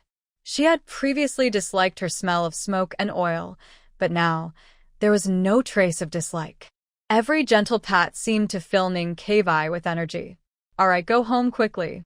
Looking at Ning Kevai squinting with a slightly annoyed tone but caring eyes, she said, go home now. Though it was hot, there was a breeze here, cold and warm, easy to catch a cold. Ning Kevai smiled softly, straightening up, then turned to hug Aunt Lu's waist. Grandma, you're so kind. In her 2 lives, she had never felt such maternal love. Never. She believed maternal love was about exchange, about benefits. However, on Grandma's body, she felt a sense of selflessness. shame. Hurry back. I'm leaving now. According to the street rules, I can't tell anyone where I live. Grandma Lu had already gotten into the tricycle, but still turned back to remind her. Ning Kaiwei looked like a little student, nodding firmly, I understand. In front of everyone, she was an adult, but in front of a special person, she instinctively lowered her guard and acted like a child. Hurry back. Grandma Lu kicked the bike twice, looked at her standing there like a fool, frowned, and called out again. Seeing her push the unicycle, she then rode away on the tricycle and continued on her way. Today, us common folks. Really, really happy. Even though her cart was still full of pots and pans, and her arms felt exhausted like every day, she couldn't help but smile, humming a song softly. What a pity. Her happiness was short-lived, lasting only until she reached the Zhao family. The yard was empty, and the usually cheerful sister-in-law and caring mother-in-law were not outside. Ning Kaiwei raised an eyebrow. What's going on? Where are they? Sister-in-law, you should go home and check on them quickly. The speaker was Xiao Shanzi's wife, who usually didn't talk much and was rarely seen around the village, often staying at the chicken farm. This was also because there was a big fuss at the Zhao family, and many onlookers had gathered noisily. Me? Ning Kaiwei frowned, thinking of Ning Kaibao she saw at the train station. She took big steps and headed straight home. She wasn't afraid of much. If the meat at home was eaten or things taken, she had ways to make them return it. But she was worried about the Ning family bullying the two children. After all, the Ning family wasn't kind. A lot of the reason the original owner didn't treat the children well was due to the nagging influence of Grandma Ning. Without children, she could be free and live a better life. What's going on? This is my daughter's home. You Zhao family, sneaky and mean, and you won't let me visit my daughter's house? My daughter and you have separated, but you still occupy Zhao Jingmian's wages, not letting the young couple live their lives. Your whole family is so mean. Are you trying to push my daughter to the edge? Grandma Ning sat on the ground, and the Zhao family members' faces turned red. Even a scholar encountering a soldier can't explain the truth clearly. The Zhao family values reason, but when they encounter the unreasonable Ning family members, everyone becomes frustrated and has no chance to speak. Layers of people gather around in circles. Ning Kaiwei walks in from outside, pushes through the crowd, and looks at everything in front of her. Nian Nian is being held by the old lady and is unharmed. She just relaxes a little, but then quickly sees Mingi, whose face is red and has a clear slap mark. Who hit him? Ning Kaiwei steps over the crowd, walks straight toward Zhao Mingi, and looks at him with concern, noticing the mark on his face. Young girl, you're finally back. Your in-laws are not good people, bullying your own mother. You must stand up for your mother. How can I face you if I go home now? Old Lady Ning looks like a fighting hen, challenging the Zhao family. But she doesn't notice Ning Kaiwei's darkening gaze. I asked, who hit him? Her eyes are sharp as she looks at Old Lady Ning. Her normally gentle voice now sounds firm and determined. That little brat is disobedient. She wouldn't even give me a bowl of meat. You rebellious little brat, hit her if you want. I won't stop you. Hit him as hard as you can. Old Lady Ning looks at Zhao Mingi with disdain, her voice sharp, her eyes narrow into a triangle, ready to fight to the death. Yes, he deserves to be hit. Ning Kaiwei suddenly laughs after getting angry. Hearing his mother's words, Zhao Mingi shrinks a little, but quickly relaxes. Did he really do something wrong? Ning Kaiwei doesn't look at the child but picks up a burning stick and walks over. Old Lady Ning worries and quickly pulls Mingi behind her. Kaiwei, it's not like that. Lu Tsuehua also widens her eyes. Kaiwei has only been back for a few days. Has she gone back again? Or is it because she encounters Ning family members that Kaiwei acts differently? But Zhao Mingi walks out from behind his grandmother. Mom, did I do something wrong? The little boy's bright eyes look at his mother, his voice full of confusion. His mother has always protected him, but did he make a mistake? Old Lady Ning looks at Zhao Mingi. Rebellious brat, disrespecting elders. You deserve to be beaten to death. Ning Kaibao also looks proud. He says to himself, I knew it. His third sister only pretends in front of him. In front of his mother. They do whatever they're told. Yes, I'll protect you if you beat her to death. Ning Kaibao snorts coldly, thinking about the shame he lost at the train station, and feels very angry. Exactly. Ning Kaiwei nodded and observed everyone's expressions. Some things she had held back. She tightly gripped the fire poker in her hand, then suddenly pulled it out. Ah! Big sister, you hit the wrong person. Ning Kaibao felt like his bones were about to break. That thick stick hurt so much. Third girl, Grandma Ning, who had been sitting on the ground acting tough, hurriedly rushed forward when she saw her beloved being hit.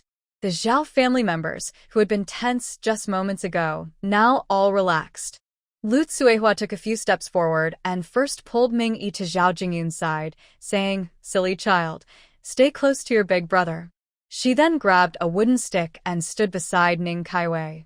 "You unlucky, money-losing person, stop it. Ning Kaiwei, are you crazy? That's your brother. Your real brother. How can you hit him?" The villagers watched the turn of events with surprise, some unable to believe what they saw. The Ning family had caused trouble before, and Ning Kaiwei always sided with her family. Why was this time different? Especially those who couldn't stand the Zhao family. They sneered at the scene. "You are my mother. No matter how wrong you are, how bad you are, you gave birth to me. I won't hit you." And Ning Kaiwei raised her head, took a deep breath, and said sharply, "You hit my son. I hit your son. It's fair and reasonable." After speaking, she grabbed Ning Kaibao by the collar and slapped his face twice. bang, bang. The crisp sounds echoed loudly in the yard, almost deafening. "Hit my son? Who do you think you are?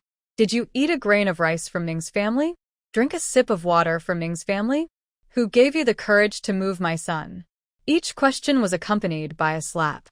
Ning Kaibao struggled, but when did his third sister become so strong? He couldn't break free now. His whole body ached. The firewood stick had hurt him all over, as if his bones might break. Moving even a little caused sharp pain. "Did you forget what I said at the train station?" Ning Kaiwei pulled Ning Kaibao by the collar, but her hand was getting tired. "Wang Zhuzi!" She shouted loudly. "Sister-in-law, I'm here." Wang Zhuzi had been standing nearby, afraid the Ning family would attack. Even his wife stood on Grandma Ning's side. As long as Grandma Ning made a move, Lu Hua was ready to step in. There was a recent disturbance, and Mingi saved their son. They knew who was family and who was an outsider. "Bring me some rope. Hang him up," Ning Kaiwei pointed to a spot. It was her new, long rope, half of which she used to tie the cart to prevent things from falling off during transport. The other half was meant for setting up a shelter in the yard, but now she was using it. "Understood." Wang Zhuzi grabbed Ning Kaibao as easily as catching a small chick, lifting him with one hand. "Third sister, I was wrong. I really was wrong. Third sister, please forgive me. Mother, you only have this one son. Do you want him to die?" Ning Kaibao panicked and regretted his actions. Why couldn't he just listen and behave? Why did he keep provoking this troublemaker when he had nothing to do? "Ning Kaiwei, you shameless beast. That's your brother. Your real brother." You. Before Ning Laodai could finish her second sentence, Ning Kaiwei slapped Ning Kaibao across the face. "Mother has done her part, I'll do mine. If my mother scolds, I'll slap back." Does you understand, Ning Kaibao? She smiled gently, still looking calm and relaxed. This was the reason she was willing to stay. How dare they touch her? Her children were her bottom line. How dare they? Ha! Since you were born, I should have thrown you into A and drowned you. Smack. Ning Kaiwei reached into her ear, then rubbed her aching hand.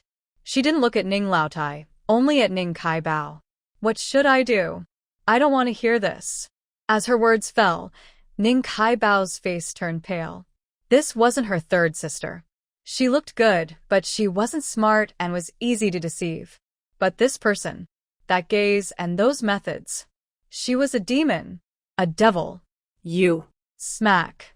Ning Laotai simply said one word, and Ning Kaiwei struck again. After hitting, she turned to Ning Laotai. "Oh, my mother. Why didn't you finish your sentence? Look at that, I hit too early. That's my fault. Come, Kaibao. Third sister will rub it for you." She reached out, grabbing Ning Kaibao by the collar and rubbing the bruise on his face. But. It hurts. Third sister, I was wrong. I really was wrong. I won't bother you anymore, third sister. Ning Kaibao cried, tears falling down one after another, his face turning blue and purple, with no good spots left. Each slap he received made his face more colorful.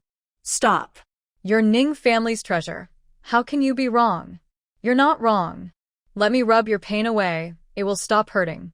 Ning Saizue smiled kindly, speaking softly, while Ning Kaibao cried even harder, crying out in pain and looking quite miserable.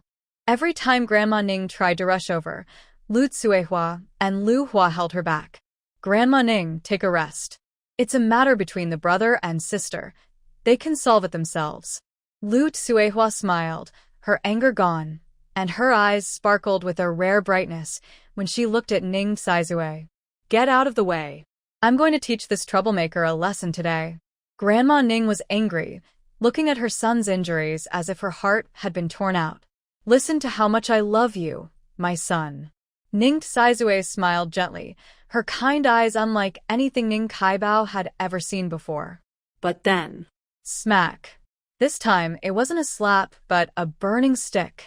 Ning Kaibao shouted loudly again, feeling a pain so deep it hurt his soul. Remember this.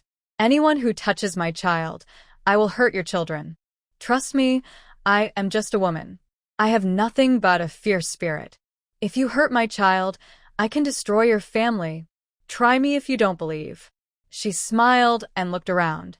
Everyone she saw lowered their heads. Then her gaze turned to Grandma Ning. Ning Saibao's crying and shouting finally made Grandma Ning behave. Her dirty mouth stopped spouting foul words because she knew her words would hurt her son, her precious child. And you, my dear mother. Ning Saizue smiled softly, with a gentle southern charm. Though she had been sunburned a bit these days, her big eyes, once dull, now sparkled with bright stars. Are you really that concerned about Kaibao? 7 years I've taken at least 3,000 yuan from you, and countless other things. I don't ask for much, just give me back the 3,000 yuan. Before Ning Saizue finished speaking, Grandma Ning shouted loudly. Don't even think about it. Ning Kaiwei, you bullied the treasure. When you can no longer stay in the Zhao family and your maternal home has no place for you, let the Zhao family people bully you to death. Even the corpse collection team has no one. The villagers were both amazed at the large sum of money and shocked by Grandma Ning's ruthlessness. Over 3,000 yuan. That's enough to build a house. Now, anyone with a few hundred in savings is considered wealthy. But 3,000 yuan. How dare the Ning family ask for that? Collecting the corpse? Haha. Ning Kaiwei couldn't hold back and chuckled softly, pointing at Ning Kaibao to collect her corpse. Really? This joke is quite funny. Or maybe you should think about how to collect your own corpse. By the way, the board under your coffin was used by your precious son to pry open roasted potatoes and sweet potatoes. The small gold ingots stored in your cabinet were used by your son to exchange for money to drink alcohol. Anything else? Money bills hidden in the cookie box? Or hidden behind the newspaper? Ning Kaiwei looked at her with a gentle smile. Have you decided which land you want? Maybe I can kindly help you bury yourself so you don't have to see that annoying son anymore, right? Ning Kaibao was completely shocked. He swore that no one knew about what he did. How did his third sister find out? The original owner didn't know. But after reading some books, she had to say, evil begets evil. It's not that retribution doesn't come, it's just not the right time yet. As for Ning Saibao's little deeds, she had read the follow-up in the book. Many details hadn't been revealed yet, since some timelines were blurry and she couldn't say everything. Kaibao is a good boy. I raised him myself. How could he do such things? You shameless little girl, a worthless money loser, a despised brat no one wants. You should have drowned at birth. Just a few years after marrying into the Zhao family?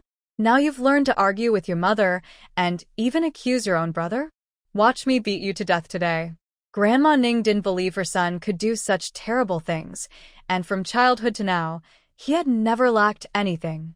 Money when needed, things when needed. Since her eldest daughter got married, their family had never gone hungry. How could her son do such terrible things? It must be that Ning Kaiwei, this lowly girl, forgot her roots after marriage. Her heart had turned to her in-law's family. Such a worthless girl.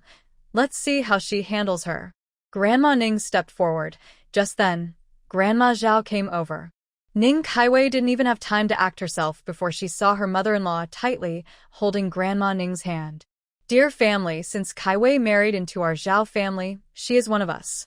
When did it become your turn, Ning family, to boss her around? I'm not dead yet. She had only been listening passively before, holding back for the sake of the two children. Now that Kaiwei has stood up as her mother, she truly can't let the Ning family bully her anymore. In Yangshiling village, how can the Zhao family stand their ground? The children are watching. How can they be taught properly if everyone is so timid? That lowly girl is my child. I hit my own child. Do I need others to tell me? Grandma Ning was so angry her chest heaved heavily. She was going crazy. The Zhao family members all seemed to have lost their minds. Your family?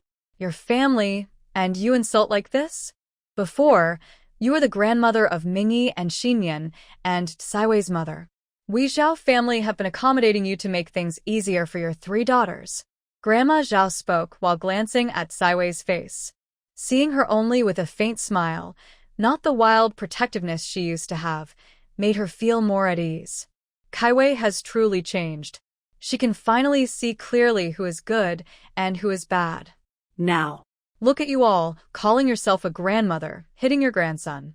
As an uncle, you're just a good-for-nothing. Open your mouth to curse, shut your mouth to curse. Do you really think there's no one in Yangshiling? Grandma Zhao is kind to others, but she is not a softie. Grandpa Zhao served in the army for many years. Back then, she alone protected the Zhao family and her 2 sons. Now, as long as Kaiwei understands, she has nothing she dares not say. Breaking off such kinship is for the best. It only causes trouble for Kaiwei and the 2 children. After Grandma Zhao finished speaking, she saw Ning Saiwei's mother stretch out her hand, pointing at Grandma Zhao with her finger. You're. Then she looked fiercely at Kaiwei. You brat, why don't you come and manage your mother-in-law? Let outsiders point at your mother and curse her. You're really a thankless wolf. In the past, whenever she scolded, her 3 daughters-in-law would tremble with fear. For so many years, she had been controlling these 3 unprofitable girls, and they willingly sent gifts to her family. But when Grandma Zhao heard this, she thought her mother-in-law's words were worse than a cesspool. How could she curse her daughter like that? That was flesh and blood, part of her body. She was so angry she started trembling. Mother, don't be angry. It's not good to get upset. Ning Kaiwei quickly stepped forward, supporting Grandma Zhao and gently patting her back to help her catch her breath. Ma'am, who are you? This is our Zhao family. If anyone damages something today and doesn't pay for it, they won't be able to leave. She smiled softly and walked over to Ning Kaibao, who was exhausted from crying. He had just taken a short rest, and now this harsh woman was back again. He hadn't rested well.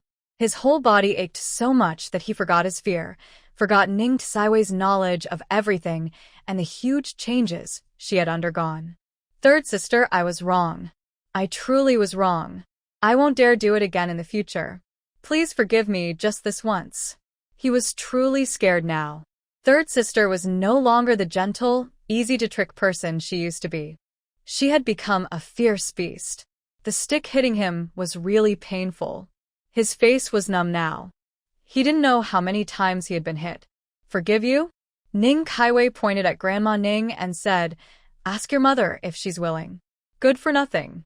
Grandma Ning was so angry she was short of breath, her eyes rolling back. Just as she spoke, slap. A loud slap landed on Ning Saibao's face, crisp and clear. The noisy yard suddenly fell silent again. Stop cursing. That's enough. I'm feeling restless today, so I might as well settle everything now. Ning Kaiwei smiled coldly, looking at the slap marks on her son's face, which had swollen even more due to the delay. Zhao Mingrui found a cold towel and pressed it to Mingi's face. But that slap must have been forceful. Otherwise, how could it cause such swelling? Slap. Thinking of this. Another slap. Ning Kaibao tiptoed, with a rope tied around his hands, hanging there. Luckily, he was not tall, otherwise, he would have to raise his hand to hit himself, which was tiring. Grandma didn't say anything. Ning Saibao's eyes widened in panic. Grandma hadn't spoken, so why was he being hit? But then he saw third sister turn her head to look at him. Her smile was gentle and kind, and her eyes seemed full of love. Maybe my sister just feels itchy hands. When she sees her son's face, she just wants to hit him. What can we do? You're the younger brother, and also the uncle. You should endure a bit more. After all, your mother's sins are something you, her son, must repay. Ning Saiwei's expression was so gentle, but her words made Ning Kaibao shiver. It was like he was back at the train station, haunted by the memory of a kitchen knife pressed against his arm and fingers, something he still couldn't forget. What is he provoking his third sister for? Right now, he wishes he could go back and scold himself for being so rude and talkative. Old woman, do you really want to cut off your descendants? If I die, what good does it do you? Could it be that you've been secretly seeing another old man? Wanting to raise someone else's son?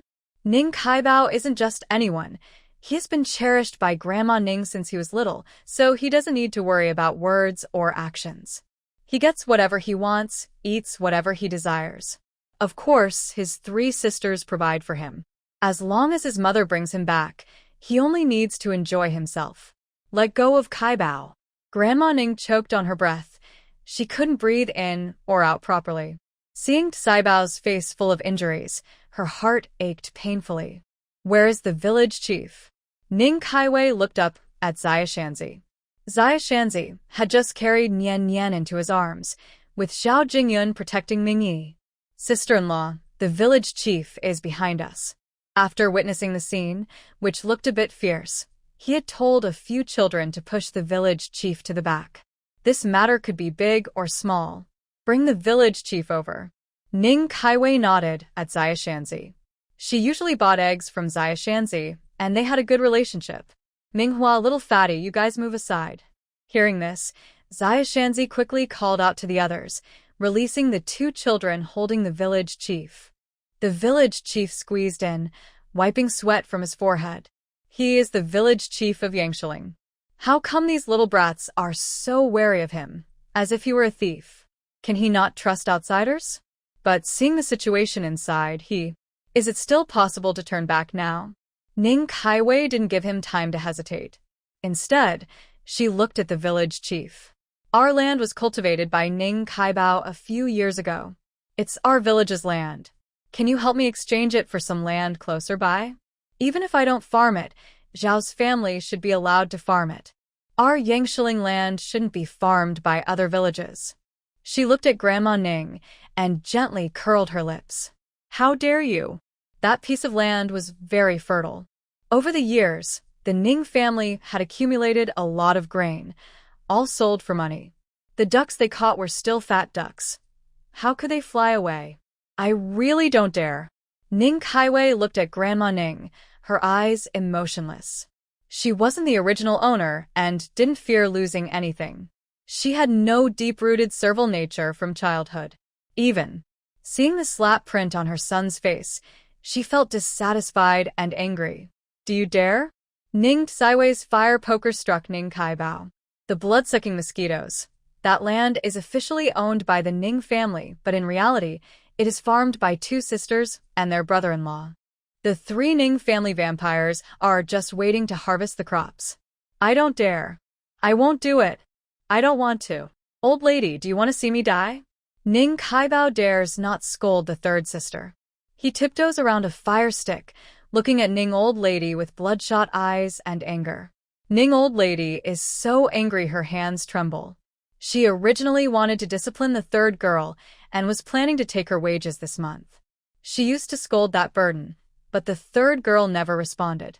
What went wrong today? Fine. I won't farm that land anymore. Ning old lady's words come out like they are forced from her throat, her teeth clenched tightly. That land over there is fertile. Who wants to swap? Ning Kaimei looks directly at the villagers. Many lower their heads. One reason is that the land is a bit far away. Although fertile, it takes a long walk to tend it, wasting time. Another reason is that Ning old lady is not a kind person. If she bears a grudge, can that land be farmed peacefully? At this moment, Two voices speak at the same time. I'll swap. They look at each other after hearing their voices. The two are Wang Zhuzi and Xiao Shanzi. Xiao Shanzi looks at his wife. She is gentle and rarely interacts with the village, mostly staying at the chicken farm. Older sister-in-law, let's swap. It's not the two men speaking, but Xiao Shanzi's wife, Wang Tingyun. She is a young, educated person. During the Up to the Mountains and Down to the Countryside movement, she came to Yangshu Ling village. When the college entrance exam was opened, many people abandoned their families and children to pursue a better future. But Wang Tingyun refused the exam and stayed here. She helped Xiao Shanzi run a chicken farm. Some villagers say she is loyal, others call her foolish. That's just how she is. Older sister-in-law, let's swap. Lu Huahong, blushing, walks over from the side. She has been protecting Ning Kaimei, worried that Ning old lady might cause trouble. But things had been tense before, and Ming Yi had even saved her son. Her husband said that Zhao Jingmian saved him back then. Without Zhao Jingmian, her husband would have died. Older sister-in-law, let's swap. Lu Hua speaks softly, no longer fiery like before. Ning Kaimei looks at them. Aren't you afraid they'll cause trouble? The Ning family's arrogance is known for miles around. He owed money to the Zhao family and shamelessly asked for 200 more before marrying Ning Kaixian. Ning Saishuan's appearance was indeed quite deceptive. Otherwise, with the lessons from her two older sisters, who would dare marry a girl from the Ning family? It would just be asking to be taken advantage of. We're not afraid, Lu Hua said fiercely, glaring at the old lady Ning. She had never found a worthy opponent in the village. Wait. She couldn't beat her sister-in-law. Thinking of this, her face turned redder. Wang Tingyun smiled softly, still gentle and quiet. Sister-in-law, let's exchange with us. I know that piece of land. It's not far from our chicken farm. That way, we won't have to go back and forth from the village. She was usually very gentle and didn't have much contact with the villagers. People only knew her, but few had dealings with her. Plus, we have quite a few people at the chicken farm. If anyone dares to cause trouble, our team of about 10 people can tear down a house or smash a yard if needed. Her gaze turned to Xiao Shanzi. Xiao Shanzi smiled at her, but said nothing. Ning Kaixian nodded. Let's exchange with you. Both sides wouldn't be bothered. The land was right next to Xiao Shanzi's chicken farm, so it was convenient. Then Lu Hua was a bit anxious. Ning Kaixian looked at her, a bit amused. You're planting a field and still running so far? What's the point? Old lady Ning watched silently, especially noticing Xiao Shanzi's body. Her eyes flickered. The previous plan to cause trouble was just about to die down. By the way, 3,000 yuan, give us 3 days. After 3 days, I will come to collect. Ning Kaixian didn't look at old lady Ning but turned to Ning Kaibao. You should know, sister has given you face today. She didn't even use a knife. Hearing about the knife, Ning Kaibao shivered. That knife was pressed against his arm, leaving a deep impression. I'm looking for it. Third sister, I'm looking for the money. Don't worry, I will definitely find 3,000. If it's not enough, I will sell the coffins of the 2 old folks. Ning Kaibao was trembling and truly scared. He had never been beaten since he was a child. This was his first time getting hit, and he was genuinely scared. He even vowed in his heart never to provoke his third sister again. He needed to clarify things with the 2 old folks. Otherwise, who knew where the third sister's knife was aimed? Thinking of this, he clenched his legs tightly. Please notify the village chief. After 3 days, I will need the village brothers to help me settle this. Money must be returned, for my brother's meals. I will pay for it. Ning Kaiwei waved her hand and looked at the people in the yard. This money, she doesn't want it, and the Ning family can forget about it. This time, she wants to make them afraid, make them dare not to provoke her. She is no longer alone. She is no longer afraid of anything. Now, with Ming Yi and Xian Nian, her 2 children, she feels vulnerable. She wants the Ning family to be afraid, not daring to target her children, not daring to bother her. Sister-in-law, we're going. Before anyone could speak, Wang Zhuzi and Xiao Shanzi took 2 steps forward. They are childhood friends of Zhao Jingnian, friends since they were young. At this moment, a chubby little kid suddenly ran up. I'm going to beat the bad guys. Beat the bad guys. Taking Aunt Saiwei's money, Ming Yi's and Xian Yan's money, making Ming Yi hungry. Those are bad guys, really bad guys. The little fat kid, who had lost some weight during his hospital stay, now looked a bit chubbier again.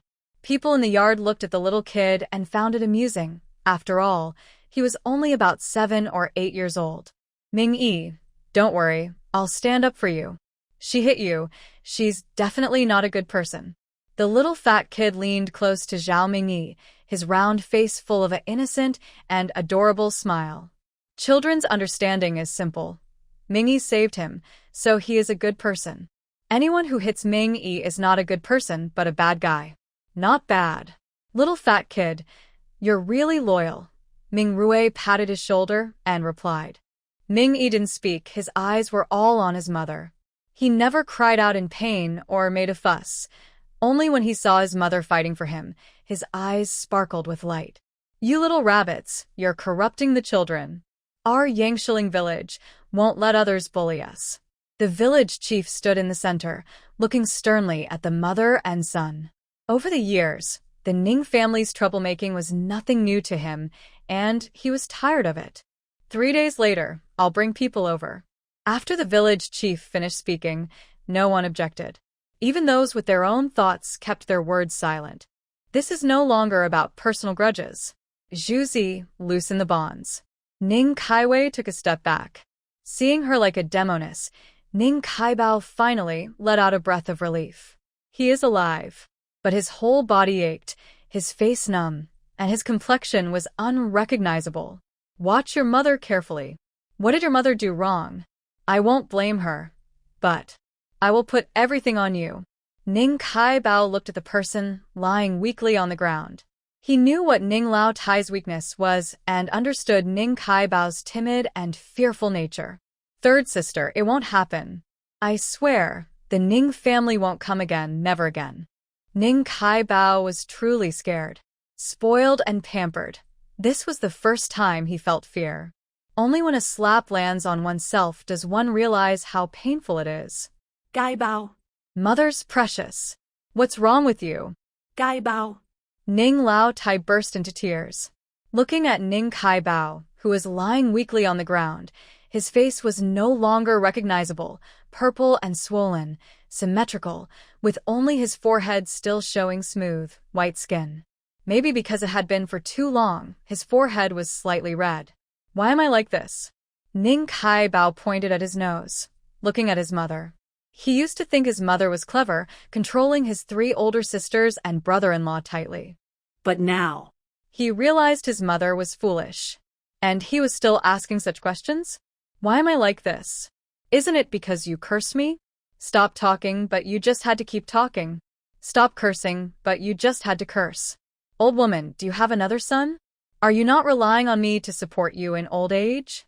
His third sister was someone he couldn't mess with, but the pain all over his body made Ning Kaibao extremely irritable. Mother loves you. You're her precious. How could she not love you? Ning Kaiwei, you. Before he finished speaking, Ning Kaibao quickly covered her mouth, looking at Ning Kaiwei with fear. His third sister hugged her son tightly, not hearing the noise from this side, and only then did he breathe a sigh of relief. In that moment, he even forgot the pain on his body and the people around him. His heart was full of fear. That burning stick and the heavy slap were just too painful. He never wanted to feel that again. Are you trying to kill me? Old woman, are you trying to take my life? I'll tell my father when I go back. You found another old man? Do you want our Ning family to have no descendants? Ning Kaibao looked at Ning Lao Tai. Did girl and chat in answer. Is she trying to kill him? Knowing she cursed him, but the punishment always fell on himself, the old woman was definitely doing it on purpose. Ning Lao Tai, being covered, was already starting to roll her eyes. Not enough to cover her mouth, Ning Kaibao, in desperation, directly covered her nose and mouth together. She waved her arms and widened her eyes, staring fiercely at her beloved son, feeling a pang of heartache. It's all Ning Kaiwei. It's that worthless person who turned her obedient and well-behaved son into this. It's all Ning Kaiwei. The old lady struggled, but inside, she still held some resentment. Let go, and don't speak. Ning Kaibao threatened fiercely before slowly releasing his grip. Ning Laotai finally caught her breath. Ning Kaibao, enduring pain all over his body, stood up and was about to leave. Did you forget something? Ning Saiwei's voice was light and airy. But as soon as Ning Kaibao heard this voice, he collapsed onto the ground, his legs trembling. Huh? He looked back at his third sister with a sad face. Now. Can't he leave? Broken things, eaten meat, and no compensation? Ning Kaiwei looked at him, raising her eyebrows with a casual attitude, her lips curved into a gentle smile, like her soft voice. However, to Ning Kaibao, it sounded like a command from a demon. Compensate. Breakage. Full compensation. Start with me. Everyone together. People from Yangshiling village looked at Ning Kaibao, feeling speechless for a moment. Is this still the notorious troublemaker from 10 miles around? Only Ning's family was blind, claiming Ning Kaibao was an obedient child. He shouted the slogan, then reached into his pocket, his face darkening. No money. Mostly because he had no money left. Today was the day his third brother-in-law's remittance arrived, and he had been waiting to spend it. Who would have thought? His third sister had changed. Her gentlewoman had become a fierce dragon. Give the money. He looked at his mother nearby, who was slumped on the ground, kicked his toes, and was ready to cover his mouth at any moment. Ning Laotai glared fiercely at Ning Kaiwei. You. Ning Kaibao was quick, immediately covering his mouth. Don't speak. Give the money. Is there so much nonsense? My life, do you want it or not? Ning Kaibao swore he would never go to his third sister's house again. From now on, whenever he saw her, he would avoid her. If he looked for her again, he would be her grandson. Ugh. Ning Laotai's eyes widened, and she was a bit stunned. She didn't understand why today had turned out like this. She was always the one asking her third daughter for money, but when did her daughter-in-law start taking money from her? Don't speak. Ning Saibao's eyes were fierce as he looked at Ning Laotai, and he quickly took a handkerchief from her pocket.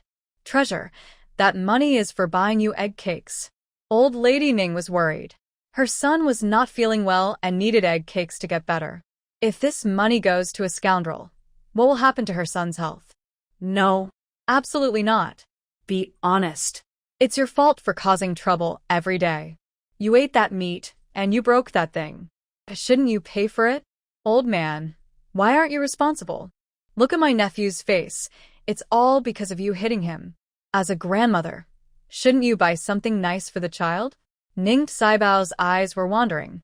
While speaking, he secretly watched his third sister's reaction.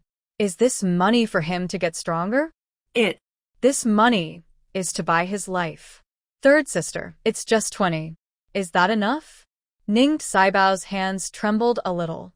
After fiddling for a while, he finally opened his handkerchief. His arms and wrists were numb from being tied with a rope for too long, and he still hadn't recovered. Ning Kaiwei looked at him and took the money. Let's go. Okay. Hearing her words, Ning Kaibao immediately seemed motivated, about to stand up and leave. Suddenly, another voice came from behind. Take your mother too. Ning Kaibao, about to step forward, suddenly felt his legs go weak and he fell straight to the ground. But this time, he took a bigger step and his pants weren't very loose. When he fell, he almost did a split. And then, he tore his clothes.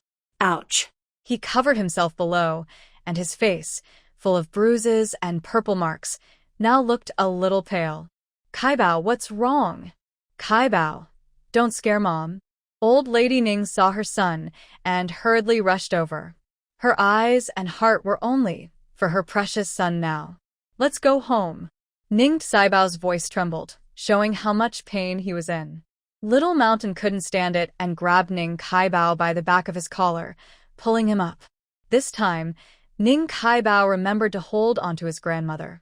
He had no choice but to hold her, feeling the pain in his groin. Watching the mother and son support each other, sharing warmth, their figures somehow looked very tender. Mom. Zhao Mingi came over and gently took her hand. Ning Kaiwei looked away and lowered her eyes to her son. What's wrong? I am your closest family member, the most important person. I will always treat you well. Mom, don't be sad. He looked at his mother. He knew how kind she was to her own mother's family. His mother had already argued with her own family for him. Was she very sad? Especially when she looked at their backs. She must be very upset. Today, I made everyone laugh because of my family's matters. Sorry to trouble you all. It's the third day, and anyone who helps me ask the Ning family for money can come and eat. I'll pay. She doesn't lack money. Even if she did, she can earn it herself. Compared to money, she cares more about her 2 children being safe and healthy. She wants to maintain good relationships with the villagers so that if her children have any issues, people will tell her. Maybe they can even lend a hand. The second daughter-in-law of the Zhao family said, there are so many people in the village, and it's not a small amount of money. Just a few dishes or eggs from each family will do, nothing big. The village head quickly spoke up. Ning Kaiwei patted Zhao Mingi's head and then walked to the center of the yard. She bowed to everyone around her. Please forgive me if I have done anything wrong before. We must eat this meal. From now on, I hope everyone will help watch over my children. Anyone who helps me will be rewarded later. Binding interests often hold stronger than friendship.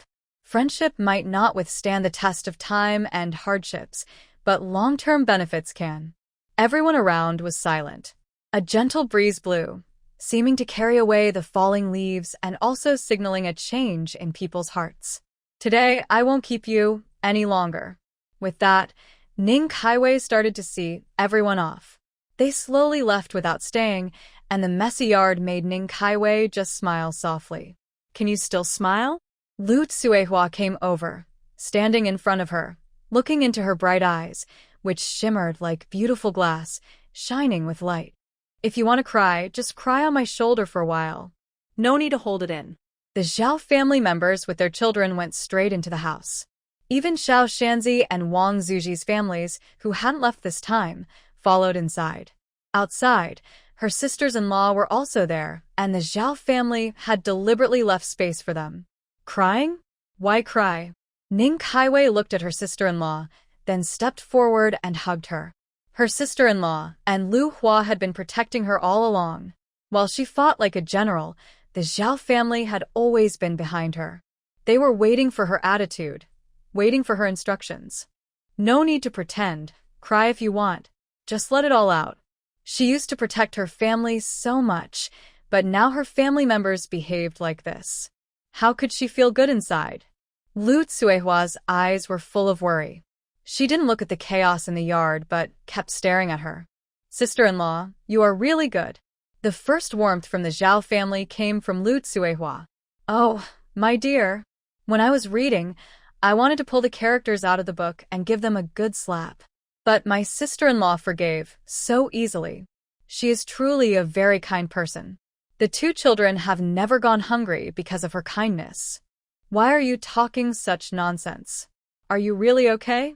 Although Lu Tsuehua was worried, she didn't say much, probably because Kaiwei didn't want to show her sadness. How could she insist? I'm really fine. Ning Kaiwei smiled, then took Lu Tsuehua's hand, and they both went inside. Since Ning Kaiwei started selling things at the market, the house has been very clean. Of course, she didn't do the cleaning. She went to bed around 7 or 8 and got up at 2 in the morning. Every time she returned and tidied up, everything was neat and tidy. Even the children's clothes were washed very clean by her sister-in-law and mother-in-law. Unknowingly, she seemed to have become part of this era and this loving family. Come sit down. Everyone in the house looked at Ning Kaiwei. Mingi saw his mother's face first and went over to hold her hand. Uncertain what he felt, he was restless in the old lady's arms, stretching out his little arms like a lotus root, saying, Mom, find Mom, Mom, hug, Nian Nian. The little girl struggled left and right, Ning Kaiwei quickly went over and held her in her arms. As soon as she was in her embrace, the little girl smiled widely, her big eyes squinting into crescent moons, saying, "Mom." Her soft voice was full of attachment. Seeing her smile, the little girl immediately hugged her neck and kissed her face. Her small mouth was soft, but she got her face all sticky with saliva. "Mom." Fragrant. The little girl seemed like a little mouse who had stolen oil, giggling happily in her arms. Mingi watched until his mother sat down, then leaned against her. And His mother reached out her hand and pulled him into her embrace too. Feeling the warmth, Mingyi's eyes showed dependence. "I'll go first." Wang Zhuzi's face was a little red. Then he directly pulled his wife and son to bow deeply to Ning Kaiwei and her son. "Sister-in-law, it was our fault before. I won't say how to repay you. In the future, just call out if you need anything. If I, Wang Zhuzi, don't do my job, may I be struck by 5 thunderbolts." Ning Kaiwei's mouth twitched. "No need for vows. What's going on here?" Ning Kaiwei sat with Nian Nian on her left leg, her left arm holding the little girl to prevent her from falling. Her right arm was around Ming Yi, giving her son a sense of safety. Today, her son was upset, and as a mother, she knew exactly how she felt. She really couldn't stand up right now. "Older sister-in-law, it was my fault earlier. I was not sensible," Wang Zhuzi said. Lu Hua's face turned a bit red, and she spoke directly. Her son was her life. He almost lost his life, but Ming Yi and her sister-in-law saved him. They were their family's lifesavers. What kind of foolish things had she done before? "Older sister-in-law." Lu Hua didn't finish her words. Ning Kaiwei looked at their family, feeling both amused and helpless. "Ming Yi was the one who saved Fatty. I only tried to save my own child, and saving Fatty was just a side thing. If you want to thank us, then please help take care of Ming Yi in the village." Nian Nian was young, and there would always be adults around him. But Ming Yi was older now, often playing outside by himself and helping with farm work. He needed more attention. Definitely. The couple looked at each other with firm eyes. "Ming Yi, from now on, you are my big brother. I won't play with him anymore. I will only play with you. Don't be angry." The little chubby boy didn't understand why his parents were bending down, but they told him to do so. So he bent down. Still, at his age, he already understood who was kind to him. Okay, Mingi nodded, but he didn't want to leave his mother's arms. "Older sister-in-law, I will bring over some eggs later," Xiao Shanzi said. The yard was a mess, and they stayed mainly to see if they could help. "Where can I buy meat?" "I will go buy some. I walk fast and won't delay," Wang Zhuzi quickly added, looking at Ning Kaiwei. "Let Zhuzi and Xiao Shanzi go together," Ning Kaiwei said before the old man spoke. These children had grown up with the second son, and he had watched them grow. Before they got married, they often ate at Zhao's house. He and his family had raised their children the same way over the years. "The 3 pig heads are at my mother's house, at my 3rd uncle's pig farm. We need 80 eggs. Lu Tsuehua seemed to have a good relationship with them and directly arranged for 2 families. Wang Zhuzi's relationship with them had been a bit distant before, but given the current situation, if they didn't make some arrangements, he and his wife wouldn't feel at ease. "All right, I will go now," Wang Zhuzi said happily. The man left, but Lu Hua and Wang Tingyan didn't leave. "Grandpa, Grandma, brother, sister-in-law, you all chat. Auntie Kaiwei, you rest a bit more. We will clean outside." Wang Tingyan smiled gently and looked at Lu Hua, then called her to go outside. It was clear the Zhao family had something to say. They were there to help, not to cause trouble.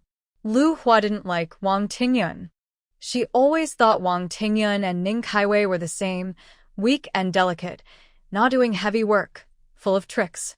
But this time, she obediently left the house. "Sorry about before," Lu Hua said as she looked at Wang Tingyan, beginning to apologize.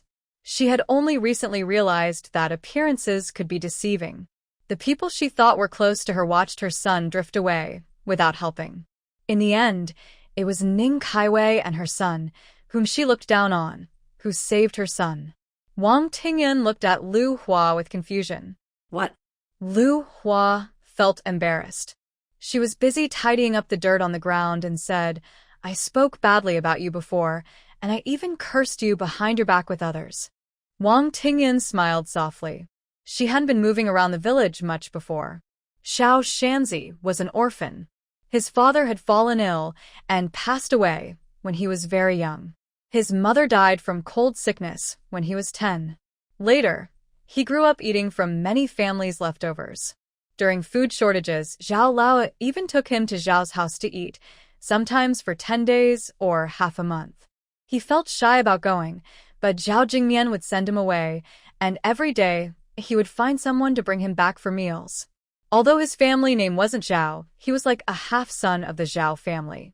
Whenever something happened in the Zhao family, he was the first to step forward, doing what he could, helping where he could. Wang Tingyan often listened to Xiao Shanzi talk about these things, naturally developing a good impression of the Zhao family. Wang Zizi, their childhood friend, also protected Xiao Shanzi a lot when they were young. She was just a bit unwell and didn't move around much. Auntie, you don't really understand me, she said. Besides, I won't miss a hair or lose a piece of meat. I don't care. Her smile was gentle and polite, just like her personality. But Lu Hua felt even more ashamed when she heard her words. What had she been doing all these years? From now on, once you understand, I think you won't be fooled by outsiders anymore. If you don't understand something, just ask me directly, Wang Tingyan said casually. Lu Hua didn't mind at all. She seemed fiery but also a bit naive. Kai Wei was gentle and soft in character, but inside she was strong and had her own limits. Outside, the two quickly got along well, working and chatting together. Inside the house, there was no one else. Only members of the Zhao family. Kai Wei, the Zhao family is your family. No matter what happens with your second brother, the Zhao family will always be your home. The old man looked at Ning Kai Wei with a serious expression. The relationship between the second brother and Kai Wei was not friendly, and everyone knew that. Besides his monthly salary remittance, the second brother had never written her a letter. All family letters were addressed to the old courtyard. They only mentioned their parents and sister-in-law, asking them to be patient and take care of the children. They never mentioned Kai Wei at all. The old lady looked at Ning Kai Wei and finally sighed. Kai Wei, you and the second brother are good. you are my daughter-in-law. If you separate from the second brother, you are still my daughter. Since the Ning family is gone, the Zhao family is your family, your in-laws and your own family. The old lady felt a mix of sadness and understanding, knowing why Kai Wei had caused so much trouble before. With such a mother, how could she not be affected? Ning Kai Wei opened her eyes wide, not expecting. Is today's conversation really like this? She had been thinking about how to push Zhao Jingmian away and then embrace the children and the Zhao family. Now? Is it just happening naturally? Kai Wei, don't overthink. The Zhao family wouldn't do ungrateful things. All 4 children are right here watching. Lu Cuehua looked at her 2 sons, Ming Yi and Yan Yan. Ming Rui's expression was obvious. He looked at Ning Kai Wei as if she had met a wise master, eager to learn from her. Ming Hua didn't understand, but growing up around her parents and being influenced by them, she believed that family harmony was the key to everything. Ming Yi took her hand. Mom, I will grow up. I love you. I will protect you and won't let anyone bully you. With big, clear black and white eyes, Mingi looked at Ning Kai Wei with admiration, dependence, and determination. Mom, protect. Nian Nian joined in, stretching out her arms and hugging Ning Kai Wei's neck. Ning Kai Wei looked at the 2 children and felt her heart soften completely. Okay, she said softly, smiling gently.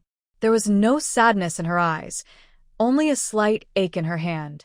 When she had slapped someone earlier, she felt good at the moment, but she had used too much strength. Don't let anyone outside bother you. Everyone clean up together, the old man ordered, and everyone started to move. But Nian Nian didn't know what was happening and refused to leave Ning Kai Wei's embrace, no matter what anyone said. Even Ming Yi couldn't persuade her. This little girl is worried about you. You've had a tiring day. Rest well, the old man said. Don't worry about outside. Later, I will prepare the marinade for the braised meat, and I can also knead the dough. You don't need to interfere.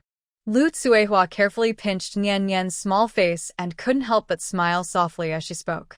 Looking outside at the busy people, some chopping firewood, some drawing water, some cleaning pig heads, and others making pancakes, everyone in the yard was busy. Little Fatty stood beside Ming Yi, watching him write. He didn't make trouble, just stood quietly nearby. Ming Rue and Ming Hua had already gone to school. They each took their books home, sat at the table, and started doing their homework. Second aunt, I don't understand this problem. Can you explain it to me? Ming Rue took his exercise book and looked seriously at Ning Kaixian. Ming Hua widened his eyes. Was his brother crazy? Second aunt, has she been to school? Asking her to explain homework? Ning Kaixian glanced at him, then drew a diagram on her notebook. I drew this based on the question. Can you understand it? Zhao Ming Rue compared the diagram with the question again, then his eyes lit up. I get it now. Is doing homework really that simple? Draw a picture. Ning Kaituan just smilet. Her palm was swollen and felt hot and painful. That day, the small yard wasn't as quiet as usual. People were talking and laughing, busy with their chores. It seemed like everything that had happened before was already in the past, and no one mentioned it. The next day, when she went to sell things, her hand was still a bit swollen, but much better. Lu Tsuehua came over on purpose. Shall I go with you? After all the trouble yesterday, I'll help you today. When she returned, Ming Rue told her that Saishuan's hands were swollen. Since Ming Yi was discharged from the hospital, she didn't need to come to take care of Nian Nian anymore. Today, she came especially. Big sister-in-law, why are you up so early? I'm fine, it doesn't hurt anymore. Ning Kaixian had packed her cart and was tying up her flashlight when she saw her sister-in-law running over with a smile. Really, you don't need to? Lu Tsuehua asked worriedly again.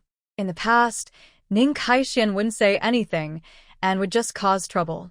Now, she still didn't say anything and endured everything herself, which made her worried. Really, I don't need to. Ning Kaixian smiled and lifted her cart handle. Look, I'm fine.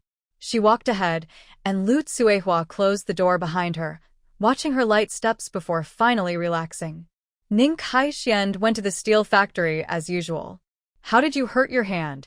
Jiang Wenchuan immediately saw her hand, which was still red, with the palms clearly different in color. Ning Kaixian wrapped her pancake in oil paper and handed it to Jiang Wenchuan. It's nothing, just slapped by someone. She casually said a few words. Jiang Wenchuan was stunned for a moment.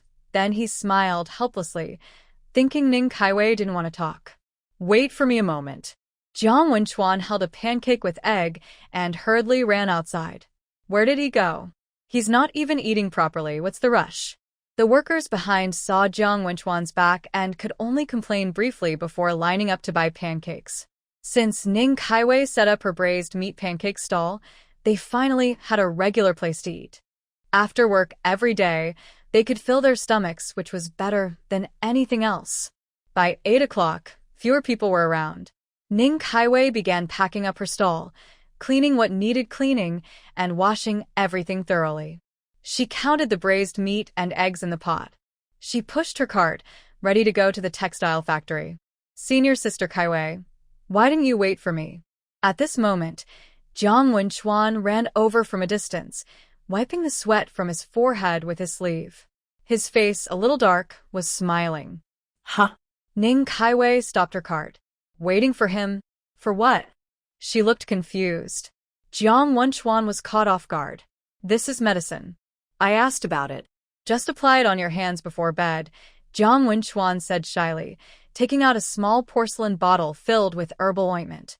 He used this ointment often when he was injured at the steel factory, especially when his hands were unsteady. It worked very well. He had just gone to buy the ointment, which was from a place a bit far away. Ning Kaiwei couldn't help but laugh and cry. How much? I'll pay for you. She quickly took a few steps forward, reaching to open the wooden box for money. Jiang Wenchuan put the ointment on the cart and turned to leave. No need to pay. Senior Sister Kaiwei, remember to use it. Yeah. Why are you running? Do you want my money? Ning Kaiwei just opened the box, but he had already run off. Ning Kaiwei frowned slightly and muttered softly, "This person is so strange." She casually placed the ointment bottle into the money box, glanced at the time, and sighed, "Oh no, I'm late today." Her hand still hurt, which affected her. When she was making pancakes, her hands didn't feel right, and she was a bit slower than usual. Big sister. When Yuan was waiting with her friend, seeing Ning Kaiwei, she waved her hand happily. That lady had taken Ning Kaiwei's usual spot today, but there was no one in front of the stall. Yesterday's pancake buyer, unable to bear wasting food, ate the pancake with her eyes closed out of habit, but ended up with a stomach ache. When she came to the company today, she looked almost exhausted. Seriously, tell the factory workers, do not buy that lady's cakes. What's wrong? Ning Kaiwei looked at the group of people waiting nearby. It was lively, but that lady's stall had no one at all. To manage that, it's quite impressive. According to rumors from the streets, when Yuan leaned in close to Ning Kaiwei and whispered animatedly, "Is it that serious? What kind of thing could cause such trouble?" More than that, it's said she went to the hospital last night, and this morning she asked the lady for medical expenses. When Yuan shrugged and opened her hands. "Anyway, I only heard it from others. I haven't even gone into the factory yet. Big sister, I'm hungry and I want some cold dishes too." After saying this, she covered her stomach with her hands, her chubby little face scrunched up in a sad, pitiful look. Ning Kaiwei chuckled softly, unable to hold back her laughter. "I'll make it for you now." Great. "I'll help." When Yuan moved to the side, holding some paper, waiting quietly, her friend just stood nearby silently, waiting without saying a word. 1 piece, 2 pieces. Perfect. She looked at the money box. Every time, she counted the money carefully before putting it in, never missing a cent. With 2 little helpers, Ning Kaiwei only focused on making the cakes, and her hand speed increased as she worked. Although she arrived late, her cake-making speed had improved a lot. "All right, you two have been busy all morning. These 2 cakes are specially made for you." It had been a busy morning, and she had gained quite a bit of help. The young man who owed money for the eggs came early in the morning to pay her back, bringing some milk candies and buying today's cakes.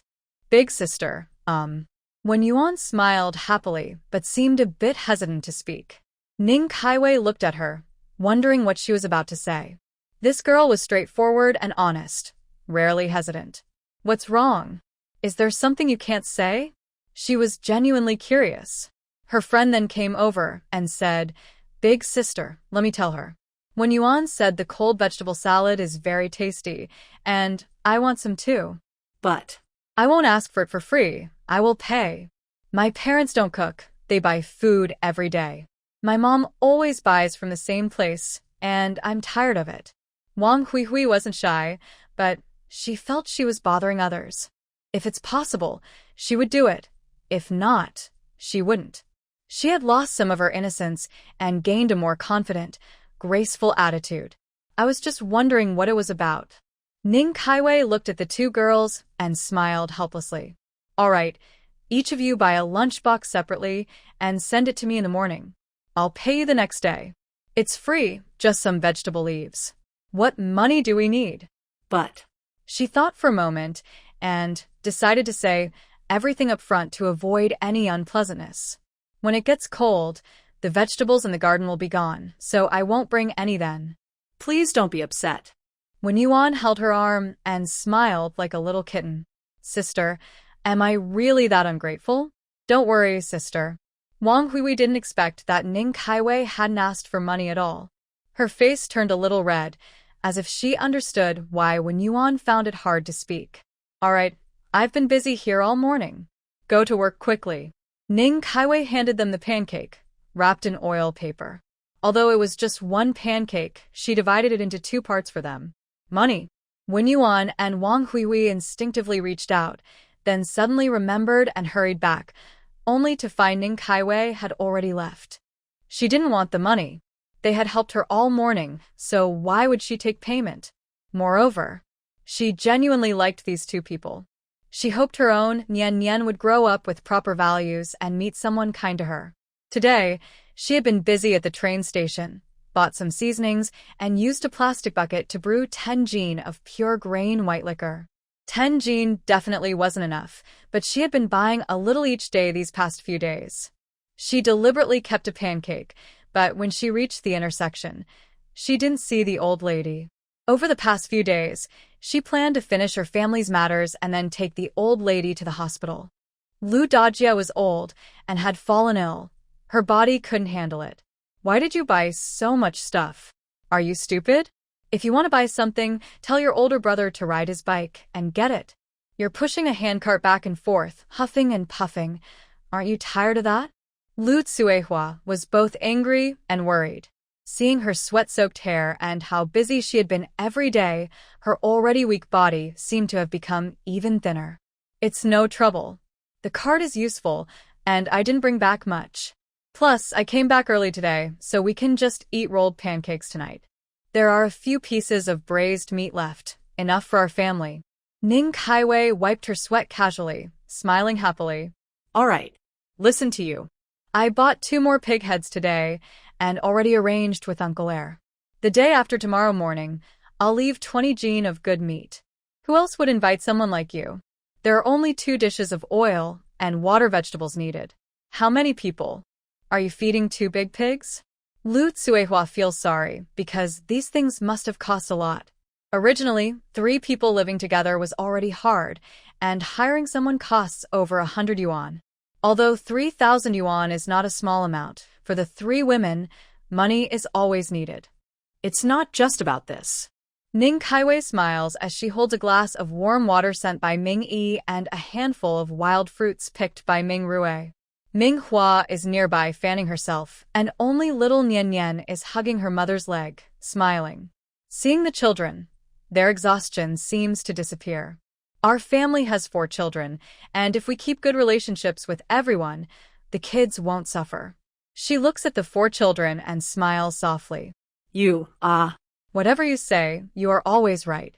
Lu Tsuehua washes a towel and then hands it over. Wash up. Everything is packed. Sit quietly. I can also make braised meat buns. My version might not be as fancy, but the taste is the same. Seeing Ning Kaiwei about to stand up, she quickly speaks. After a busy day, looking at Ning Kaiwei's thin body, she can't sit still. She's always doing something or other. Older sister-in-law, I bought some fabric. My sewing skills are not good, so I need your help. When you have time, please make some clothes for the 4 children. Nian Nian can make 2 sets. Her clothes are always like rags. Dirty here, crawling there. Today, she went shopping and saw some fabric for sale, so she picked a few pieces. In the village, children only have 1 set of clothes, worn during the day and washed at night, then worn again the next morning. There's no such thing as changing clothes. Although the environment is much better than 2 years ago, there are not many wealthy families at home, so they save where they can. Lu Tsuehua felt the fabric in her hands was a bit warm. Just make clothes for Ming Yi and Nian Nian. Those 2 little rascals climb trees and walls every day, and their good clothes get torn. Ning Kaiwei stood up and took the fabric from her. This is specially chosen for Ming Rui. He likes the army and admires his grandpa and second uncle the most. He wants to join the army, so I picked army green fabric for him. Zhao Ming Rui, standing nearby, widened his eyes. Annie, how do you know? Auntie is definitely a wise person. Or someone who can predict the future. No, someone who can predict the future must be just like the blind old man in Li Village, kind and gentle, not someone who can really predict. He has never told anyone his wish. He has never shared it with anyone. That was his secret in his heart. His mother didn't want him to join the army. She often sighed about Uncle Tu serving in the military and how Aunt Tu struggled with her 3rd son, and Nian Nian. He didn't dare to speak up, afraid of upsetting his mother. Ming Rui, Lu Tsuehua's face looked serious as she looked at her eldest son, slightly frowning. Mom. I was wrong. Zhao Ming Rui's earlier happiness suddenly cooled down. It was like boiling water suddenly poured into cold water, and everything became calm again. Where did you go wrong? Ning Kaiwei raised her eyebrows. Having dreams is a good thing. You should go practice calligraphy with your brothers first. Okay. Zhao Mingrui slumped his shoulders, losing his energy. Seeing the children go inside, she pulled her eldest sister-in-law over and sat around the table. Big sister-in-law, do you not want Mingrui to join the army? She was curious. Serving in the army was an honorable thing. The Zhao family had 2 generations of soldiers, Grandpa Zhao and Zhao Jingmian. Grandpa Zhao looked at his 3 grandsons, always thinking about which one could join the army. Joining the army? It sounds good, but only we know how hard and tiring it really is. They suffer, and as their family we suffer too. Lu Tsuehua held a cloth and sat at the table, her face full of melancholy. Second brother has been in the army for so many years.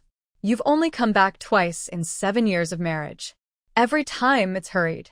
Whenever there's a telegram, he has to leave immediately. This hardship, you have to bear it yourself. You know it yourself. She sighed and looked at her son, who had his head lowered. Even through the window, her heart could feel his sadness. But she was a mother. She couldn't bear her child suffering. She didn't wish for her children to be rich and powerful. She just hoped they would be safe and live smooth lives. Grandpa joined the army, and Grandma raised 2 children alone. When she was bullied in the village, she had to fight back herself. When the children cried, got sick, or caused trouble, she was the only one who dealt with it. Lu Tsuehua's words carried her deep maternal love. Ning Kaiwei wanted to comfort her, but held back. She wasn't Mingrui's mother, so she didn't have the right to say much. Because she couldn't bear the future of her sister-in-law. Being a soldier is really hard. Sweat and blood are shed in training, always ready for sacrifice. But the families of soldiers suffer even more. Many family members silently work behind the scenes, making it possible for soldiers to focus on their duties for the country and people. I wanted to advise you, she said. But I realize I can't bear the cost of advising you. Ning Kaiwei was very straightforward. She didn't hide her thoughts. Advice? Lu Tsuehua's gaze shifted from the window, where she saw her son, to Ning Kaiwei. You give him advice? I want to hear. Actually, isn't she also advising herself? Sister-in-law, he likes it. He loves it. He's 11 years old, gets up at 6 every morning, runs around the village every day, rain or snow, cold winter or hot summer, he never stops. Yes. He loves it. Just 3 words. What more advice is needed? Lu Tsuehua sighed and looked at Ning Kaiwei. You understand him better than I do. You've won. You've convinced me. Children and grandchildren have their own happiness. Instead of watching him with drooping shoulders and head, just stay by his side for a lifetime. Better for him to pursue what he loves with energy. When she asked Ning Kaiwei to give advice, she was actually advising herself. Out of love, mother's love. Mother's love is great. No matter what happens, she thinks of her child first. Selfless, so tangible. Sister-in-law, you really are a very good person. Whether to her, her in-laws, or her children. Lu Tsuehua is the most selfless and generous person she has ever seen. You. Don't give me such high praise. Ning Kaiwei, I tell you, if his grades don't pass, I won't agree. As Lu Tsuehua spoke, she couldn't help but laugh. I also have a secret to tell you. Lu Tsuehua beckoned with her finger, and Ning Kaiwei chuckled softly, leaning in closer. That boy drew your portrait on the back of his notebook. I asked him why. That little rascal said, always pass exams. That's my belief. When Ning Kaiwei heard this, she couldn't help but smile softly. He also said to keep it a secret from you. Zhao Mingrui was feeling down and didn't realize that his mother had successfully tricked him and revealed his secret completely. Zhao Mingrui. Ning Kaiwei suddenly stood up and called loudly. Come here. Zhao Mingrui, who had been trying to read but couldn't focus, immediately straightened up. Your mother agreed, but if your grades don't pass, your dreams will be shattered. Keep your own dreams. Ning Kaiwei and Lu Tsuehua looked into his eyes through the window. His eyes, which had no sparkle before, now shone brightly. It turned out that a person's dreams really could make them shine. Yes, I promise to complete the task. I will never embarrass the country or the people. he shouted loudly, with a strong and youthful voice. Lu Tsuehua saw her son like this and thought, it seems he doesn't even need to be persuaded. He has given his answer. He's grown up and has his own ideas now. Her voice was very soft. Only Ning Tsaishua heard her. By the way, you probably know Manhwa's dream, right? Lu Tsuehua suddenly looked at Ning Tsaishua with caution. These two little rascals, aren't they her own children? How come she knows everything, but Tsaishua doesn't? In the past, Tsaishua didn't care much about the old house and never gave the children a good look. Since Tsaishua changed, she went to the county town every day at 3 o'clock. How could she see Mingrui running? Ning Tsaishua chuckled softly. Manhwa is too young to know about dreams. He'll discover it slowly. Tell me about Mingrui's dream. How do you know about it? Lu Tsuehua was rarely curious. Her son was always by her side, eating and living at home every day. How did this dream form? Why didn't she notice? Looking at her sister-in-law, who was as curious as a child, she usually kept busy with her work, but today she could rest. Papa told stories about his military service and the stories from the army camp. Mingrui's eyes would light up when he heard them. Yesterday, I talked with Tingyun. She told me she often sees Mingrui running around, even reaching the chicken farm. So, he must be running around the whole village. The two sisters-in-law asked and answered each other, understanding their children from different angles. That day, whether it was inviting everyone to eat or the bond of the village, it seemed to work. Yangshuling village gathered over 30 young men and boys, led by Wang Zuji and Xiaoshan. Originally, Zhao Jingyun was supposed to lead, but he was busy watching the meet at home. Why not discuss it? My wife, I can go to Ning's house and you watch the meet? Zhao Jingyun made his final protest. But what good is that? Old Lady Ning is so bossy. Can you do anything about it? Or Old Man Ning, can you do anything?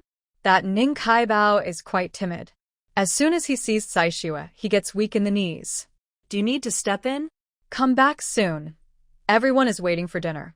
Our mother and Tingyun are helping with the cooking. You just need to light the fire and watch the meat. Wife. You weren't like this before. Why are you learning bad habits from the second wife? But he didn't dare say these words.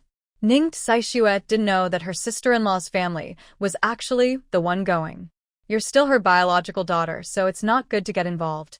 If you get angry and pull on my sleeve, I will act. Lu Tsuehua looked at her and reminded her. Ning Kaiwei only now realized that her sister-in-law was planning to support her. Reputation. Actually, she never cared much about it. Ning treasure. As soon as she reached the Ning family door, Ning Kaiwei shouted loudly. Ning Treasure, who was walking back and forth inside, suddenly felt weak in his legs and knelt on the ground. Ning Tsaiwei's voice is like a switch for Ning Treasure's joints. It's over, it's over. Third sister is here. I knew it. Third sister always keeps her promises. If you don't want a son, you just act stubborn, refuse to give money, and curse us. When that happens, there's no need for third sister to step in. I'll just hit my head against the wall and die, so you can watch the blood on the wall and be at ease. Ning Treasure's legs were weak. He tried several times but couldn't stand up. He knelt there, threatening his parents. His parents had gotten used to this over the years. If he didn't explain things clearly in advance, he was afraid. He might die at third sister's hands today. Treasure, why are you kneeling? Get up quickly. Old Ning looked stern, staring at Ning Treasure with veins popping on his forehead. Ning Treasure just knelt there, but turned his face toward the door. No, I won't get up. I won't get up. He believed he would kneel sooner or later, so why bother with the second time? He had figured out that as long as third sister spoke, his legs would go weak. It was impossible for her not to speak. He could only kneel and wait. He just knelt there. What's wrong with that? Third sister. Seeing Ning Kaiwei walk in, Ning Treasure knelt respectfully with a serious face. That was a submissive expression. Ning Kaiwei only needed one look to know that Ning Treasure wouldn't dare to provoke her anymore. She had experience in training her younger brothers, and this look was so familiar. She had gone through this before in her past life. Get up. Ning Kaiwei called out. Ning Treasure, who was about to stay kneeling, suddenly felt his legs firm, his waist no longer sore, and his head no longer dizzy. His movements were clean and swift, without any hesitation, and he stood straight. 3,000, no more, no less, that's enough. She looked at Old Ning and Old Lady Ning with a light and gentle smile, appearing harmless. Are you trying to money? Old Lady Ning said one sentence, but Ning Treasure rushed over and covered her mouth. If you want me to die, I'll just run into a wall and die. No swearing allowed. Think before you speak. Let me tell you, no one is allowed to curse or say bad words. If anyone does, I will run them over, understand? Ning Saibao's face turned almost white with fear. That day, he was truly scared after being beaten. Old Lady Ning and Old Man Ning looked at him. Old Lady Ning could understand a little, but Old Man Ning looked confused. What is wrong with my dear son? Is he having a fit? Kai Bao, don't be afraid. Come here, Dad. Today, I will see who dares to hit you. Old Man Ning saw his son's face, which was still purple and bruised. Ning Kai Bao jumped up and, after covering Old Lady Ning's mouth, quickly covered Old Man Ning's mouth too. Don't talk, or you'll die. If you can't speak, then don't speak. Give me the money, 3,000 quickly. Ning Kai Bao was so scared his face turned pale. He looked at his third sister, who was smiling strangely, and ignored the group behind Ning Kai Bao. Those strong men, are they more frightening than his third sister? Third sister, I'll find the money for you. Ning Kai Bao, with a pleading smile, looked at Ning Kai Bao and started rummaging through boxes for money without even waiting for her to speak. He knew exactly where the money was, better than anyone else. Kai Bao, what are you doing? Son. Old Lady Ning and Old Man Ning couldn't sit still anymore. They had been sitting calmly on the bed just now, but now they got up without even putting on their shoes. Ning Kai Bao leaned lazily against the doorframe, watching the family of three. You shameless money grubber, heartless thing. Ning family raised you so big, and all you are is a white-eyed wolf. Going back to your mother's house to take things. What kind of person are you? Old Lady Ning was furious. Seeing that she couldn't stop Ning Kai Bao, her blood surged, and she started scolding Ning Kai Bao. Ning Kai Bao scratched her ear. Ning Kai Bao, your mother is scolding me. Hearing Old Lady Ning's voice, Ning Kai Bao turned around suddenly and slapped her. Old woman, do you want me to die? Didn't you all forget what I said? No cursing or bad words. Can't you understand people? Ning Kai Bao was full of hatred. Now, their third sister was not someone they could handle. They all licked their lips, thinking as long as they didn't get hurt themselves, they didn't care about the pain. You hit me? Old Lady Ning covered her face, looking at her son in disbelief. Ning Kai Bao, with his hands on his hips, looked at her. Do you really want me to get beaten? Haven't you had enough last time? There are still marks on my face now. I've said so much, and you can't hear me? He angrily went to the kitchen, then grabbed a kitchen knife and threw it onto the cabinet. Hand over the money, or I'll cut you apart. Anyway, third sister was there. Without the money, he wouldn't expect to survive. So today, everyone might as well be gone. Yusti. Everyone just die. Ning Kai Bao. Old Mr. Ning was furious. This irresponsible child. Who were they all working for? Wasn't it for him? Having a son late in life, he cherished and spoiled him like a treasure. But now? He was trying to take their family's money and give it to a troublemaker. What are you doing? Ning Kai Bao shouted, but he only saw third sister at the door. His earlier anger softened a bit. Ning Kai Bao smiled and said, I'm not interested in watching your family act. I don't have time. Brothers from Yangshiling, we finished work early today so we can go home to eat meat and drink wine. As she stepped aside, over 30 young men entered the house one by one, standing still without sitting down. Another dozen or so remained outside. Ning Kai Bao. This is your family. Old Mr. Ning's face turned black with anger. He looked at Ning Kai Bao, who was acting useless, then at Ning Kai Bao. Ning Kai Bao raised an eyebrow, smiling gently, his voice still soft and sweet as before. My family? Everyone heard it. This is my home. I'm just looking for something in my own house. Is that illegal? She walked into the room, opened the cabinet directly and took out a red cloth bag with a double happiness symbol. She unwrapped it and reached inside to find a small wooden box for money. Ning Kaibao, come here. She didn't open the box but handed it to the excited Ning Kaibao. Count it carefully. Remember the old rule, no more, no less. Her voice was still soft and gentle, her smile never fading, but her whole aura was completely different from before. Ning Kaibao. Old Mr. Ning shouted loudly, trying to rush over, but Wang Zhuzi stopped him. Old Lady Ning was already sitting on the ground, hitting the floor and crying out loud. Earlier at Zhao's house, it was fake crying, but today, she was crying genuinely. Oh, what a tragedy. I had a child who's a disaster, and now outsiders are stealing my money. This is me being forced to die. Are they trying to force my parents to death? Old Lady Ning cried, tears falling one after another. Her hair was messy, full of pain in her heart. Our family is unlucky. Ning Kaibao, do you know what you're doing? Old Ning's eyes darkened, and his gaze at Ning Kaixian was like he wanted to eat her. Ning Kaixian threw the kitchen knife she had just brought in onto the ground. The sound of the knife hitting the floor startled everyone in the room. Do you want to die? The knife is in your hand. You can either cut your wrist or crash into the wall. Find your own way to die. She looked at the crying old woman Ning with irritation. Every time she saw such scenes, she couldn't help but think of her past life. Although it was over, some pain still lingered. It didn't disappear just because she had a new body. Also, is that your money? All these years, have you forgotten? Every time I asked for money, I made you all put your fingerprints on it. The original owner was not very smart, but she wasn't completely foolish either. At least, when Ning's family needed money, she kept track of the amount and made them sign, totaling 3,283 yuan. The 283 yuan is the pension money I've given you over the years. I am usually kind and generous, so I don't want interest. If you don't believe me, you can report to the police. Let the police check. She looked at old Ning and Ning Kaixian.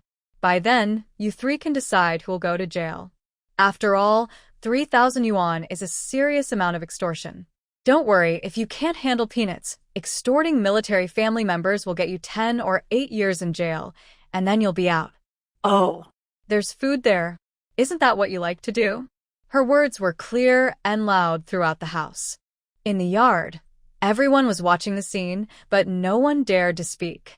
Even when Ning Kaixian mentioned the amount, people gasped in shock. You. Old Ning almost fainted. He pointed at Ning Kaixian, trembling uncontrollably. Me? Ning Kaixian smiled and glanced at Ning Kaixian. Ning Kaixian was counting the money, some bills whole, some torn, sweating on her forehead. Father, you don't need to praise my filial piety. That's just what children are supposed to do. As soon as she finished speaking, old Ning fainted. Xiaoshan quickly pinched his pressure point and gently helped him sit up. Disobedient daughter, Ning family doesn't need you anymore. But, just as he finished speaking, Ning Kaixian took out a piece of paper from her pocket. The top had 3 words written on it. Cutting ties paper. Everyone is watching. As you said, my father always keeps his word. When he speaks, it's like water spilled. Once said, it can't be taken back. My father may say I am unfilial, but I hope he gets his wish. This is a letter of disownment. Since the village chiefs from both villages are here, why not sign it together and fulfill my father's wish? Considering that you are old and may not be able to write, just put your fingerprint here. Not to mention others, even Lu Tsuehua was momentarily stunned. Saishua, you need to think carefully. In our village, children and parents don't usually cut ties. If this gets out, people will talk. Once this disownment letter is signed, there will be no more relationship. No more marriage, funerals, or family events. Nothing will connect us. Are you going to sign or not? If you sign, I can leave an extra 500 yuan, which can be saved for the 2 of you's future retirement. If not, I will give only 3 jin of refined rice each month as my way of showing filial piety. After all, parents have sons to take care of them in old age and at the end of life. Other expenses won't need to be covered by daughters. Before coming, Ning Saishua had already prepared the disownment letter and thought about the follow-up. She was worried that such a break might affect her children's future. She was just a businesswoman with Ning Kaibao. She wasn't afraid of the old folks causing trouble, but Ning Yi and Xian Yan had different concerns. She couldn't leave any hidden risks for her children. She didn't care about her own reputation, but she cared about her children's. Really? 500 yuan less? Before Ning Lao could speak, Ning Lao directly interrupted. Seeing that the 3,000 yuan was unlikely to stay, if they could save 500, it was a significant amount. Ning Saishua looked at both of them. I always keep my promises, and there are so many people watching. Plus, the disownment letter clearly states that the 500 yuan is for my parents' future retirement. As soon as she finished, Ning Lao stopped crying and wiped her tears. Shaking slightly, she stood up. I'll sign. This wicked girl has gone crazy. She won't get money from her anymore. It's better to just leave the 500 yuan. Old man, sign it. Let's pretend we never raised her. This wicked girl is no longer useful. She has 2 other daughters. It's just that she cares about the monthly money. Thinking of this, Ning Lao's eyes turned red again. Ning Lao didn't say anything and simply pressed his fingerprint. Ning Saishua, our Ning family doesn't need someone like you.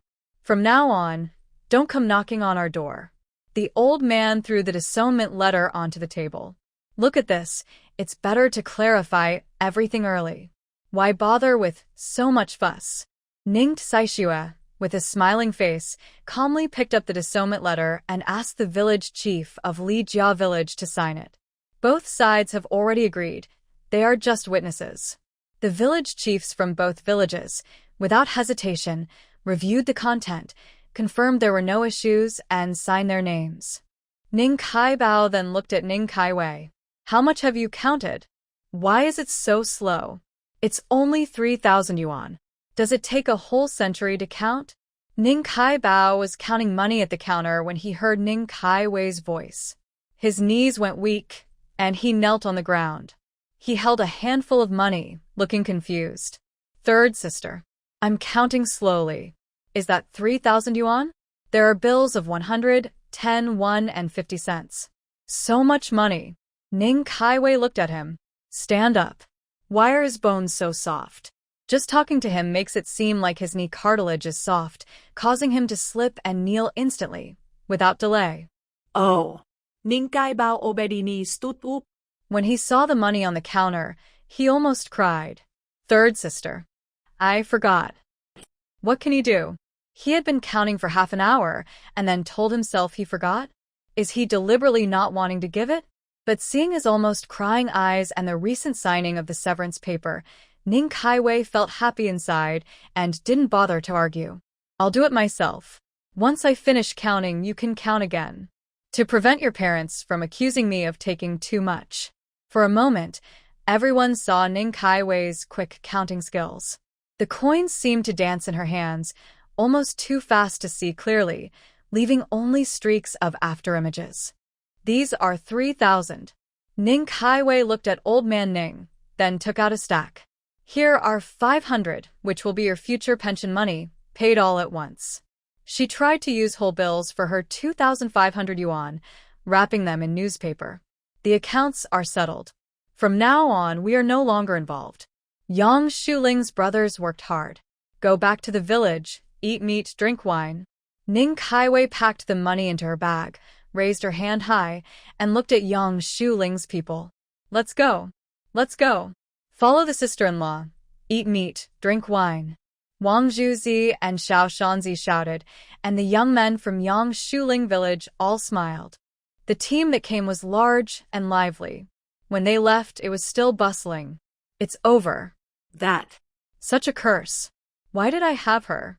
Old Lady Ning looked at the empty house and the empty money box, then suddenly sat on the ground, patted her thighs, and cried.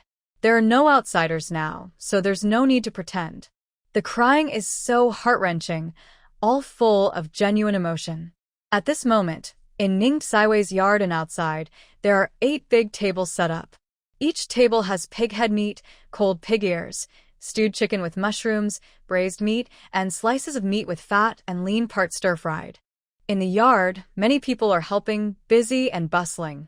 Everyone sit down, no need to be polite, just like at home. In that plastic bucket over there, there's strong grain alcohol. Help yourselves. Sorry for the inconvenience, everyone. Please forgive us.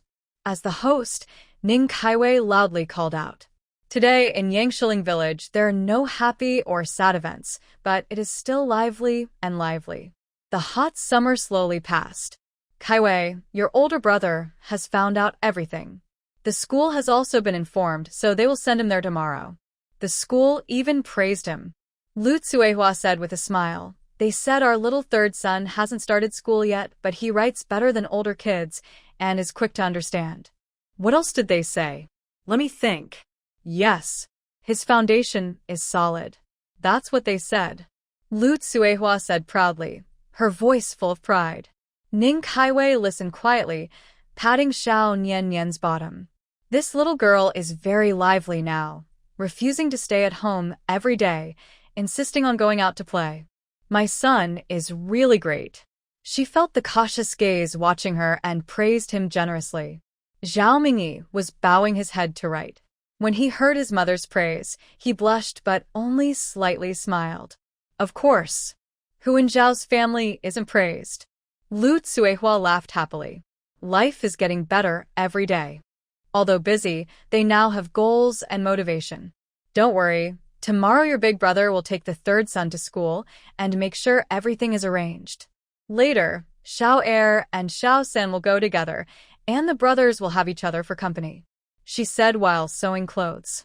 Ning Kaiwei thought for a moment. I'll go tomorrow. My son is starting school for the first time. As a mother, how can I not go? For Mingi, going to school is something he looks forward to and is eager about. He earns money every day, but she doesn't want to miss her child's growth. Won't that delay work? The school isn't far, your big brother can take him. Lu Tsuehua didn't understand. Even on a heavy rainy day, Kaiwei didn't delay her work. That day, she was soaked all over, her dark blue clothes sticking to her body. When she got home, she drank 3 bowls of soup before she finally broke out in a light sweat. At that time, I tried to persuade her to rest, but she wouldn't listen. She stubbornly packed her things and went to the county town. But now, it's just about the kids going to school. Why should it delay her work? I have these 2 children. Their growth and life paths. I want to be part of everything. Ning Kaiwei spoke softly, with a gentle smile and calm presence. Zhao Mingi looked up at his mother's caring gaze and gave a big smile in return. He heard his mother's words. His happiness she must also realize. I don't understand, but I can't argue with you anyway. Lu Tsuehua looked at them both and shook her head helplessly, biting off the thread. This is Mingi's clothes. School starts tomorrow, so he can wear the new outfit then. Thank you, Auntie. Mingi's voice was still a bit childish as he spoke from inside the house. If you want to thank Andy, then bring home first place. Those 2 little rascals, although they do well, have never come in first place. Auntie's so jealous. Lu Tsuehua joked, matching Mingi's tone. Mingi looked down thoughtfully. I will. Will getting first place make my mother proud? If I get first every time, she will be proud of me. I want to be her support. Oh, look at that. Our little third son has spirit and ambition. He'll surely succeed. Lu Tsuehua smiled at her mother-in-law nearby. Grandma Zhao was putting away the dried beans she had dried in the sun. Hearing this, she also smiled so much her eyes nearly closed. The whole family was harmonious and surrounded by children and grandchildren. She felt content. The elementary school was in the middle of several villages. Nearby villages all attended the same school. Ning Kaiwei rode her bicycle, with Mingi sitting on the front handlebar and Manhwa on the back seat. Annie, can you do light skills? Can you float on water? Manhwa's curious voice came from behind. Why do you ask? Ning Kaiwei took it softly. She had little contact with Manhwa. When Manhwa couldn't do her homework, she asked Mingrui to help. She was busy with her stall and didn't have much time to build a bond with the children. She never expected that this child still had a martial arts dream in her heart. Ning Kaiwei couldn't help but laugh out loud. Taking disciples is not impossible. What should I do? Second aunt. Master, how should I do it? Before she finished speaking, Manhwa quickly spoke up. Mingi, who was in front, looked up at his mother's smiling face, then shook his head helplessly. His older brother was so childish. He believed everything in those little storybooks. His mother had crossed the river swimming. He saw it himself, but he didn't want to ruin his brother's dreams. His mother once said that people need dreams. Although he didn't understand it yet, he would understand in the future. Well, Don't call me master yet. I'm not your master. If you want me to take you as a disciple, you need to pass 3 tests to prove your talent. The first test is about intelligence. I can't teach very dull students because I might not be able to guide them. The first question is about wisdom. How you complete the test depends on your own thinking. Children see the world differently from adults. They are full of imagination and innocence. They need fairy tales. They need stories of chivalry and righteousness. Instead of destroying their dreams and ruining their childhood, it's better to let them grow and improve in their dreams. Ning Kaiwei didn't want to ruin his dreams. Having dreams is wonderful. Okay, master, wait for me. I will definitely pass the test. Maybe because he lacked confidence or had other thoughts, his young voice repeated, Yes, I will definitely do it. Ning Kaiwei just gently smiled, riding her bike with one hand, while the other stroked Mingi's head. This child was too clever. Although he was younger than Manhwa, his mental age was older. His environment and experiences had caused him to lose a lot. Zhao Mingi squinted with a smile. This was what his mother called drawing a pie, making empty promises. He understood. He would cheer for his second brother when he wanted to give up. Zhao Minghua didn't know that his third brother had already made plans for what to do next. Teachers, these are homemade. They're not worth much, and I didn't bring many. Ning Kaiwei brought 4 lunchboxes. One with marinated vegetables, one with marinated meat, one with marinated eggs, and another with her homemade spicy hot pot. Since the weather was starting to cool down, everyone liked to eat something warm. She specially made a pot of spicy hot pot. The Zhao family loved it, and even villagers came asking about the smell. It was filled with many herbs and made with real bone broth, which was kept simmering on a special stove. All for the hot pot and marinated meat pot. These 2 pots need to be simmered on low heat for a long time to prevent the soup pot from breaking. She and the villagers have exchanged a lot of firewood. The garden that was meant for planting vegetables has been filled with firewood. Her father-in-law and older brother often go over to chop firewood and neatly stack it. When she burns firewood, she just lifts the straw curtain and takes what she needs. Mom Mingi, what are you doing? An older female teacher looked at Ning Kai-xian and clearly revealed her identity. This person is Mingi's Chinese teacher. Seeing Mingi's beautiful handwriting, she knew the family was educated and had carefully taught him. Seeing Ning Saishuan's elegant demeanor, she didn't seem like a woman from the village. but She had no other thoughts, just admired Mingi's good handwriting. I can't come over in the future because I'm busy with household chores. I don't have anything special to ask the teacher for. I just do extra work at home and bring some vegetables to the teachers. All teachers get some. Her child doesn't need special treatment, but she also doesn't want anyone to give her son a hard time. I told Mingi that he can just bring his lunchbox back, so I won't bother the teachers with lesson preparations. She smiled softly, nodded to the Chinese teacher, and then left. She didn't mention Zhao Mingi at all. Other parents come empty-handed and expect the teachers to take care of their children. but Zhao Mingi's mother is quite an interesting person. The Chinese teacher watched her walk away and couldn't help but smile. Poor parents all have caring hearts. She has children too, so she naturally understands. That child is very sensible. Last time he enrolled, he took a test. His handwriting shows he's still young and hasn't developed his own style, but his strokes and strength show he's been taught well. She didn't say much, just enough to make her point. Ning Kai-xian returned to the village, checked the time, and started loading things onto the car. It's already 8 o'clock. Where are you going? Lu Tsuehua had already gone to get a pig's head in the morning. Now, Ning Kai-xian needed a lot of pig's head and bones. She couldn't carry it alone, but her second uncle would arrange for someone to deliver it down the mountain. She could just go pick it up, saving a lot of trouble. Ning Kai-xian packed up the car, then looked at her sister-in-law. I think it's early, so I plan to take a walk in the county seat. Nothing to do anyway. Just after entering the yard and relaxing, she suddenly didn't know what to do. Yesterday, they agreed to send Mingi to school, but they didn't prepare the braised meat in advance. She placed washed vegetables, fish balls, kelp, and other ingredients into a basin. Yesterday, there was no braised pork and pancake. You took a day off. What can be done? I went to Ning's house, but I didn't rest. I can't stay here. I want to go for a walk and see if everyone can accept this flavor. Sister-in-law, I'm leaving now. Sorry to trouble you at home. She pushed her cart and walked out. The weather isn't as hot now, but by noon, the sun still made people sweat. Sai Yu. Lu Tsuehua put down her things. As she turned around, the person had already gone far. She couldn't help but mutter, this person really can't stay still for a moment. Ning Kaiwei was walking along.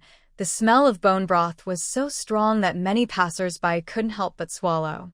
Sister. Wen Yuan rubbed her stomach and ran out from the clothing factory. When she saw Ning Kaiwei, she rushed over. Slow down. Why are you running? I can't run anymore. Ning Kaiwei quickly reached out her hand to help her. But Wen Yuan sniffed and said, Sister, I'm really worried you'll run away. I didn't come this morning because I couldn't eat or sleep. I kept thinking about where you went all morning. Seeing her playful look, Ning Kaiwei couldn't help but smile. You're just full of nonsense. Today, my son went to school for the first time, so I had to see him off. When she mentioned Mingi, her face showed a genuine smile. Wang Huihui had been following Wen Yuan. They were friends, almost like conjoined twins. They rarely separated. Sister has a son now? Wang Huihui couldn't help but be surprised. Ning Saiwei's face looked very deceptive, and she was slim. She always seemed only a few years older than them. But her child was already in school? Don't you know? Wen Yuan looked at Wang Huihui. She had already told her last time when her sister asked her to buy formula. She was surprised then. Did you say that? Wang Huihui looked at her, both amused and annoyed. She hadn't said anything, yet she asked if she knew. How annoying! I must have forgotten to say it. Sister, what is this?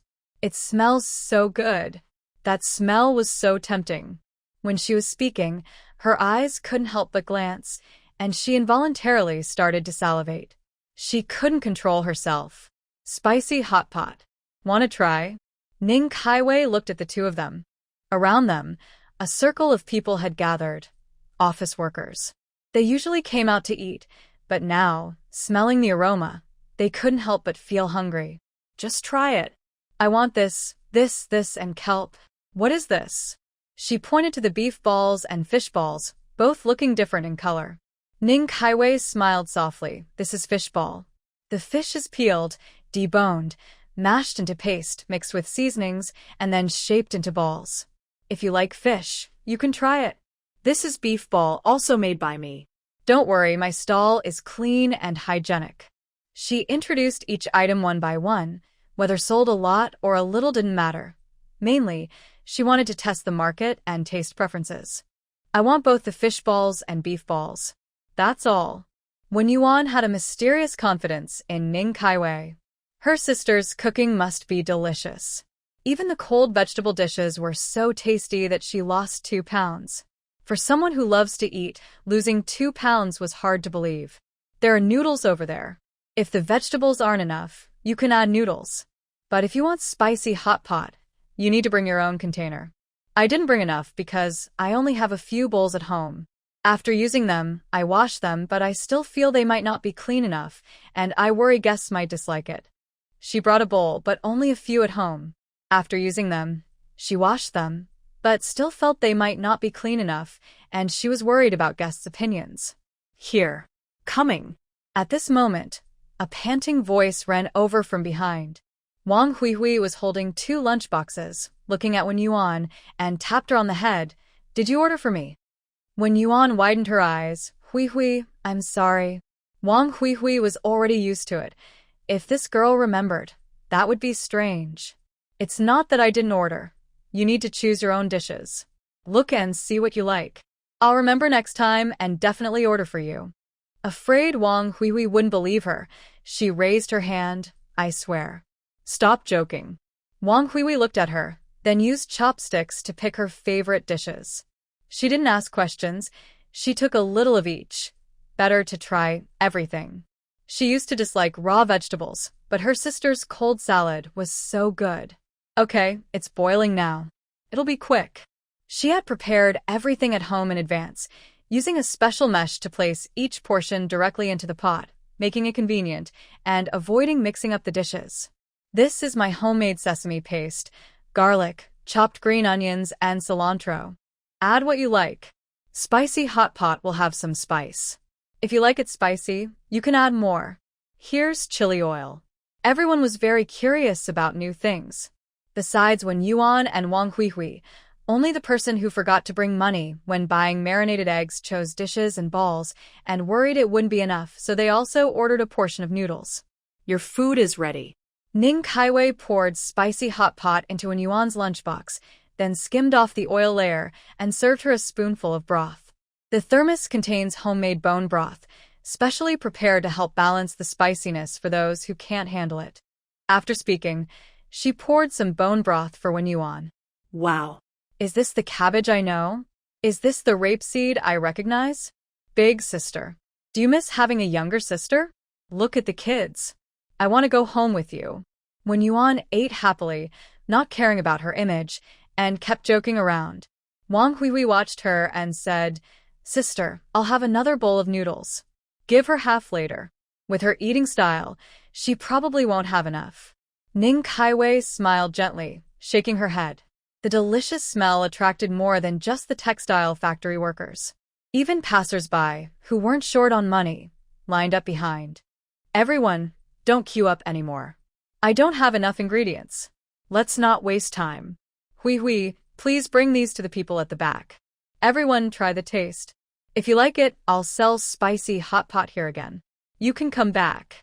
If you don't like it, no need to waste time. Tasting for free, since it didn't cost anything. There were only a few vegetable leaves left. Today's market taste survey was almost complete. This. Such a quick cook, and it's so delicious? Exactly. It's like hot pot, but with a different flavor. Strange, isn't it? A group of people took a bite and became even more eager to try it.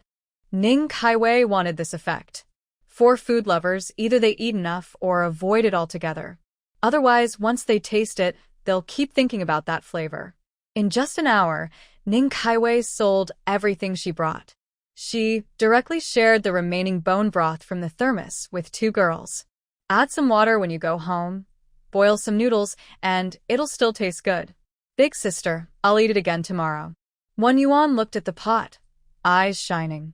She finished eating, and her sister's car didn't have much left either. She didn't want to ask again. Not enough to satisfy her. So uncomfortable. Ning Kaiwei packed up her things, looked at Wen Yuan, and said, Tomorrow won't work. Making fish balls and beef balls is complicated. I'm just testing the market. I'll bring some for you next time. I'm heading back now. Don't stay outside. Go back to the office. She pushed her cart to the department store, bought 2 packs of milk candies, 3 cans of canned food, and 2 cans of malted milk powder. Luckily, she also found some baby formula, so she bought that too. 8 out of 10 times she couldn't find it. She couldn't trouble Wen Yuan every time.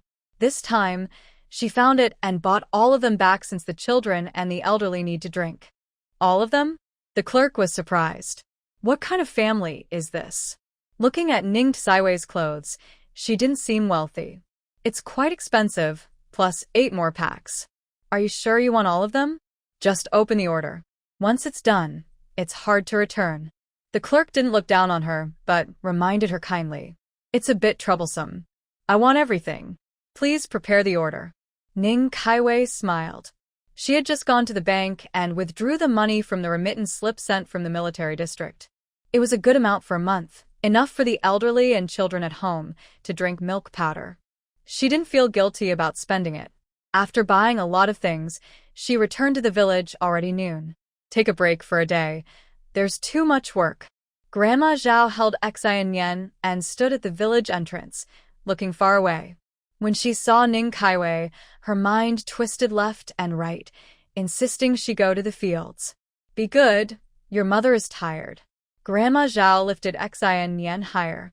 Xian Yan pointed at her mother. Mom. Mom. Save Nian Nian. The old lady chuckled and patted her little bottom. You're so ungrateful. I haven't let you go to the fields, and you're asking for saving? Nothing to do today. I'll try going to the county town. If it works, I'll plan what to do next. Ning Kaiwei walked ahead with her daughter and grandma. Seeing her daughter twisting on her grandma, she quickly reached out her hand. Grandma dodged a bit. You're tired from running back and forth to the county town. That's enough. This little girl is not light now. When we get home, sit down and hold her. Mom, hold Xian Yan for me. Xian Yan misses you. The little girl pouted, looking aggrieved. Both the mother and grandmother couldn't help but laugh. Today, Ning Kaiwei brought fewer pots. She moved to a spot, laid her face towel on the ground, and said, Mom, put her here. Grandma couldn't hold her anymore and placed her on the cart. She's just her biological grandma. If it were someone else, they'd think she's so pitiful. While speaking, Grandma smiled. Xian Yan was the youngest, but the most mischievous. Her 3 brothers spoil her, especially the eldest sister-in-law. She keeps good things for her. With her personality, she'll have plenty of trouble in the future. Ning Kaiwei pushed the cart home, talking as she moved. Are they all sold out? Lu Tsuehua circled around the cart, confused. Although the food was tasty, it was just vegetables from the garden. The meat was all eaten in small bites, not much left. Where is the better-tasting braised meat? Eat large bites of meat. Ning Kaiwei looked at her sister-in-law and nodded with a smile. Everything's sold, but it's not enough yet. However, we made fewer fish balls and beef balls. Next time we'll make more. The people in this town haven't seen much of the world, Lu Tsuehua thought for a long time before finally saying. She saw her sister-in-law's confused but respectful expression and couldn't help but laugh. It still needs a unique flavor. This time, I prepared all the ingredients and used a new way to serve it. Naturally, it will attract attention. She only explained briefly, not expecting everyone to understand.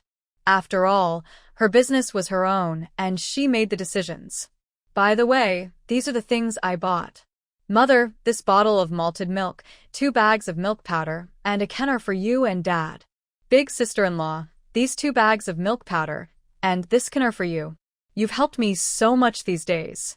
Without you, I wouldn't manage. These 2 bags of candies are just for Mother. When the children want to eat, they can ask her. She had wanted to thank her sister-in-law properly for a long time, but she was busy every day with her stall and had no time. She was exhausted and just wanted to sleep. Today, she finally had a chance. My husband and I are in good health. We don't need to eat these expensive things. Go ahead and take them back. The kids can drink them. You've worked so hard. You should drink more. The old lady held the things, feeling warm and heavy inside. Her eyes were a little red. She remembered how serious the previous conflicts had been, and today she was deeply moved. Mother, you said I am your real daughter. As a daughter, I want to honor you. Just keep these. Big sister-in-law, you wouldn't also be pushing me around, right? Ning Kaiwei quickly looked at Lu Tsuehua after comforting her mother-in-law. Lu Tsuehua's lips moved, but she finally put the things aside and tapped her forehead. Oh, if you have that money, run a shop quickly. Running back and forth between here and there. When will it end? Rain or shine, it's okay, but what if it snows later? You might fall and get hurt. She looked at her cart, which was full of pots and stoves. If she fell, she could easily get injured. Lu Tsuehua also felt sorry for her. Although she looked more energetic, she had lost a lot of weight. Keep watching. Big sister-in-law, don't worry. I have enough money. The money I got from Ming's family, I've saved it all. She was waiting not because she lacked money, but because she hadn't found the right shop. And also, she doesn't want to rent a shop. She wants to buy one directly. The houses are cheap now, And this place is the foundation. No matter how far she goes, she will always come back. Then be careful when buying things, pots, bowls, and utensils. They all cost money. Our children eat much better than others. They don't need extra supplements. Especially when she sees those 2 bags of milk powder. Such precious money. It's all money. Compared to good health, money can be earned. Our children are growing, and it's the time to strengthen their bones. Big sister-in-law wouldn't want our children to grow tall and strong. Ning Kaixian said this while thinking of Manhwa and his dreams of adventure, and she couldn't help but smile. Lu Tsuehua pointed at her and looked at her mother-in-law. Mom, look at her. She talks so much, I don't know how she grew such a mouth. I just say one thing, and she has 1,000 or 10,000 words waiting to reply. I can't argue with her. Old Lady Zhao looked at her 2 daughters-in-law with a big smile. Whose life is better than theirs? A peaceful family, harmonious sisters-in-law, children united. These are the best days. Mom, sister-in-law, I'll go back first to settle things. She pushed her cart, placed Nian Nian back where she was before. The little girl was very curious, touching here and there. Eat your apple and play on the side. Mom will wash the clothes first. Ning Kaixian gently rubbed Nian Nian's soft hair. Since she traveled here, both children had been eating well. Their dull, dry hair had become softer, and their touch improved. Eat, Mom. The little girl bit into her apple. When she saw Ning Kaixian, she directly stretched out her hand with the apple. Her big eyes smiled like crescent moons. She chewed her apple, and her mouth was full of saliva. Her chubby little face was full of cuteness. Mian Mian. Ning Kaixian changed her clothes, tidied everything up, and added seasoning to the braised meat pot. Every day they needed to braise meat and add water. They had to add seasonings daily and simmer it carefully to prevent the flavor from escaping. Mom. Zhao Mingi jumped off his grandpa's bicycle and hurried home.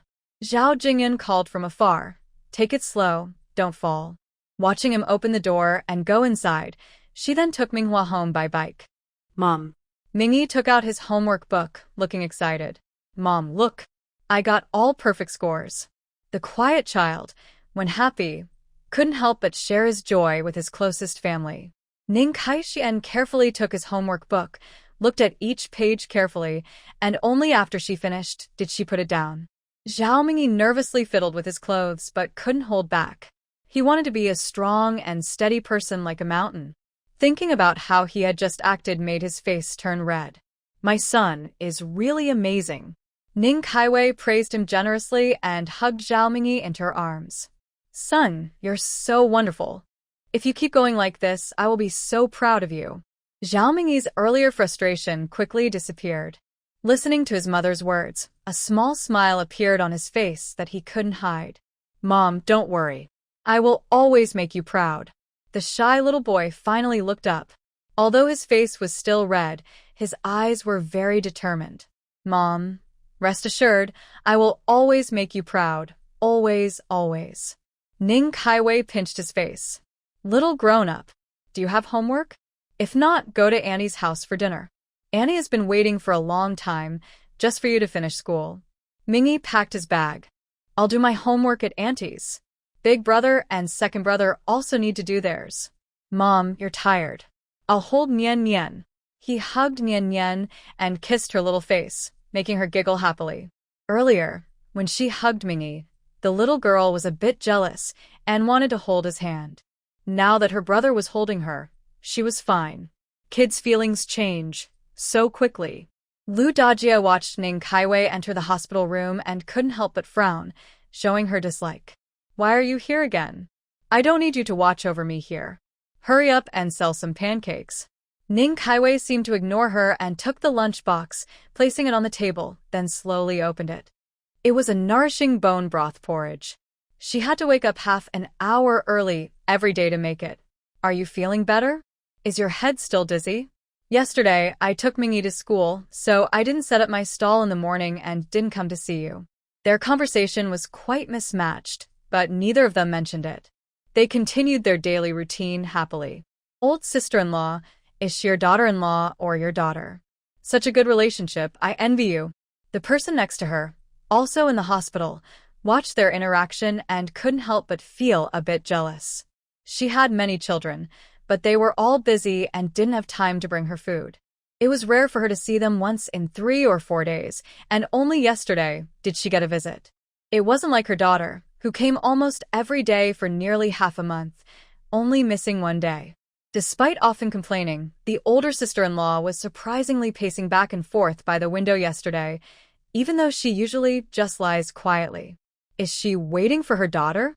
Girl. Just as Lu Dajiao was about to reply, Ning Kaixian spoke first. I told you, with this kind of relationship, it must be the daughter. Having a daughter is great. Yes, having a daughter is wonderful. The elderly woman said a couple of words, then turned to talk to another elderly woman on a different bed. Ning Kaixian looked at her lunchbox, feeling it had cooled down a bit, then picked it up. Grandma, do you want to eat by yourself or should I feed you? Lu Dajiao glared at her. I have hands, I don't need you to feed me. She then took the lunchbox and ate a few bites of porridge. This porridge. She looked up at Ning Kaixian, hiding her slightly curved smile behind a small spoon. It was sweet porridge. At first, it was plain porridge with nothing added. The elderly woman didn't say anything, just slightly frowned. The second time, Ning Kaixian added a little salt to give it some flavor. The elderly woman showed no special expression, and Ning Kaixian thought she just liked salty tastes. Until the day before yesterday. She gave the elderly woman half a pack of milk candies. The elderly woman was afraid of bitterness, especially when taking medicine, which made her frown a lot. It was hard to imagine that such an elderly woman was afraid of bitterness. Later, she found out that the elderly woman liked sweets and sugar. Today, when she cooked the porridge, she deliberately added some sugar. Unexpectedly, the elderly woman drank the porridge much faster than before. Since you like sweet things, why not just say so? I had a guess. Ning Kaixian took the empty lunchbox, which usually had a little left over every day, but today it was completely finished. Lu Dajiao hummed softly, and then turned away. Why would I like sweet things? Your porridge today is soft, sticky, and perfectly cooked. That's why I like it. All right, I've improved my cooking skills today, making my grandma's appetite open wide. Ning Kaixian forced a smile and responded. She really was a stubborn old lady. Mommy Mingi? Lu Xiaowei saw her in the corridor and quickly greeted her. She was now a big fan of crispy pancakes. Those pancakes are crispy and fragrant, with a hint of egg.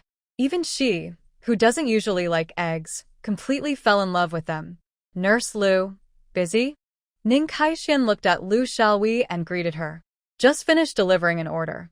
Why are you at the hospital? Visiting a patient?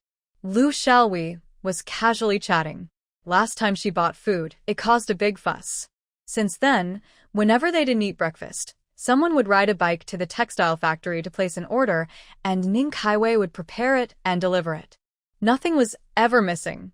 Hi, the elderly at home fainted and needs to be hospitalized for treatment. That's the house, the Lu family. Ning Kaiwei pointed at a door, and Lu Xiaowei's face stiffened. That house. The Lu family? She asked uncertainly, her face showing confusion. Ning Kaiwei noticed but didn't mind. She was kind to Aunt Lu and didn't seek anything in return. She believed she could earn everything she needed with her own hands and mind. If she had to say what she was after, maybe it was the kindness and warmth from Aunt Lu's teachings. Yes, Ning Kaiwei nodded.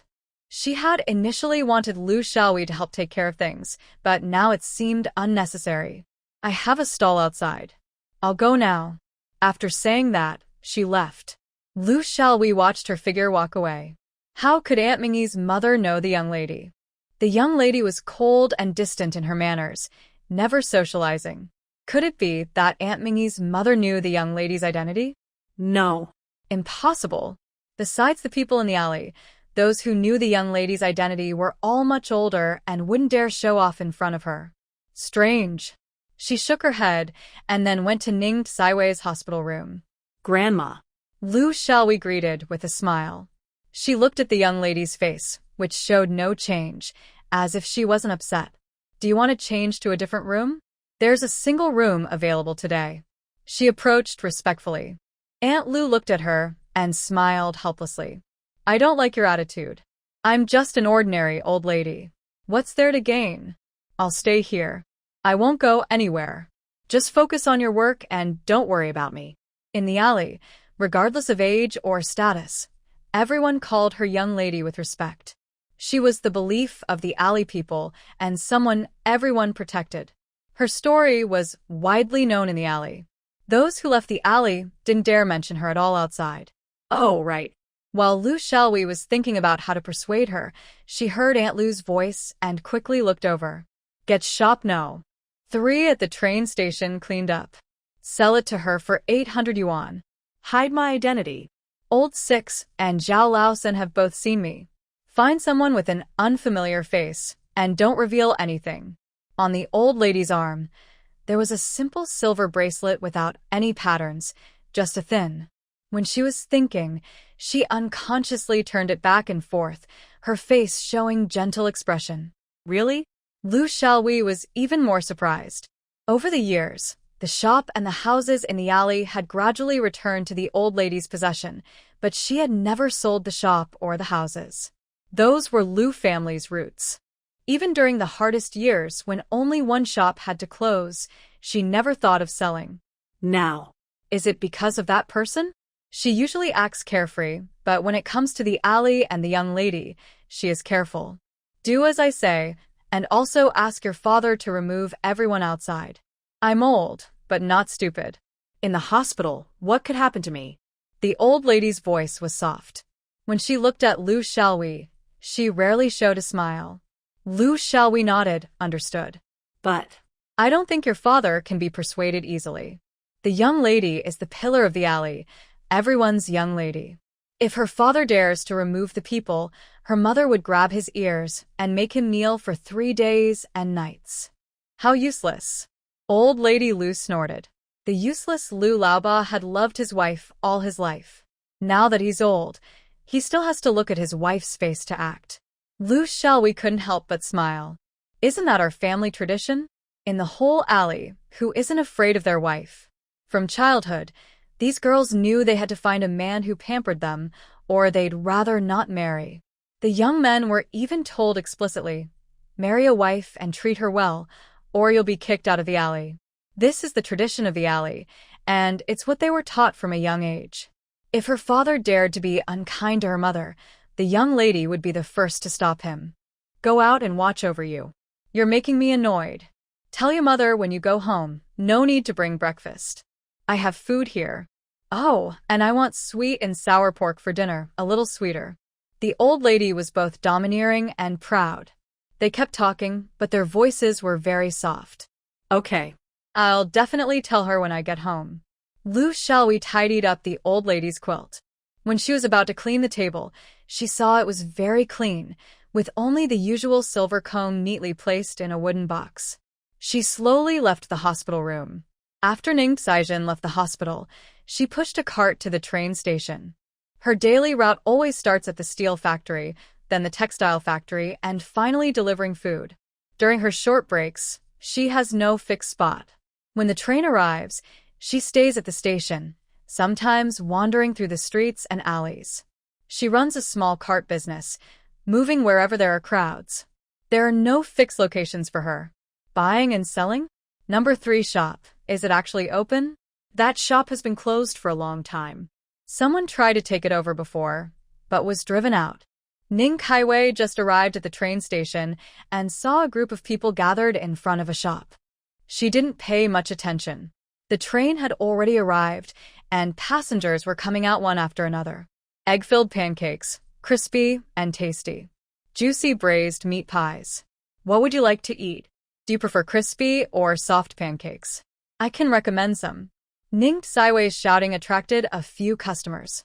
1 egg-filled pancake, please. Sure. The man in front, dressed in a suit with waxed hair, smelled of tobacco as the breeze blew past. His sharply defined hands, when handing over money, had a layer of calluses on his palm. Ning Saiwei's eyes paused briefly, then quickly looked away. Here's your egg-filled pancake.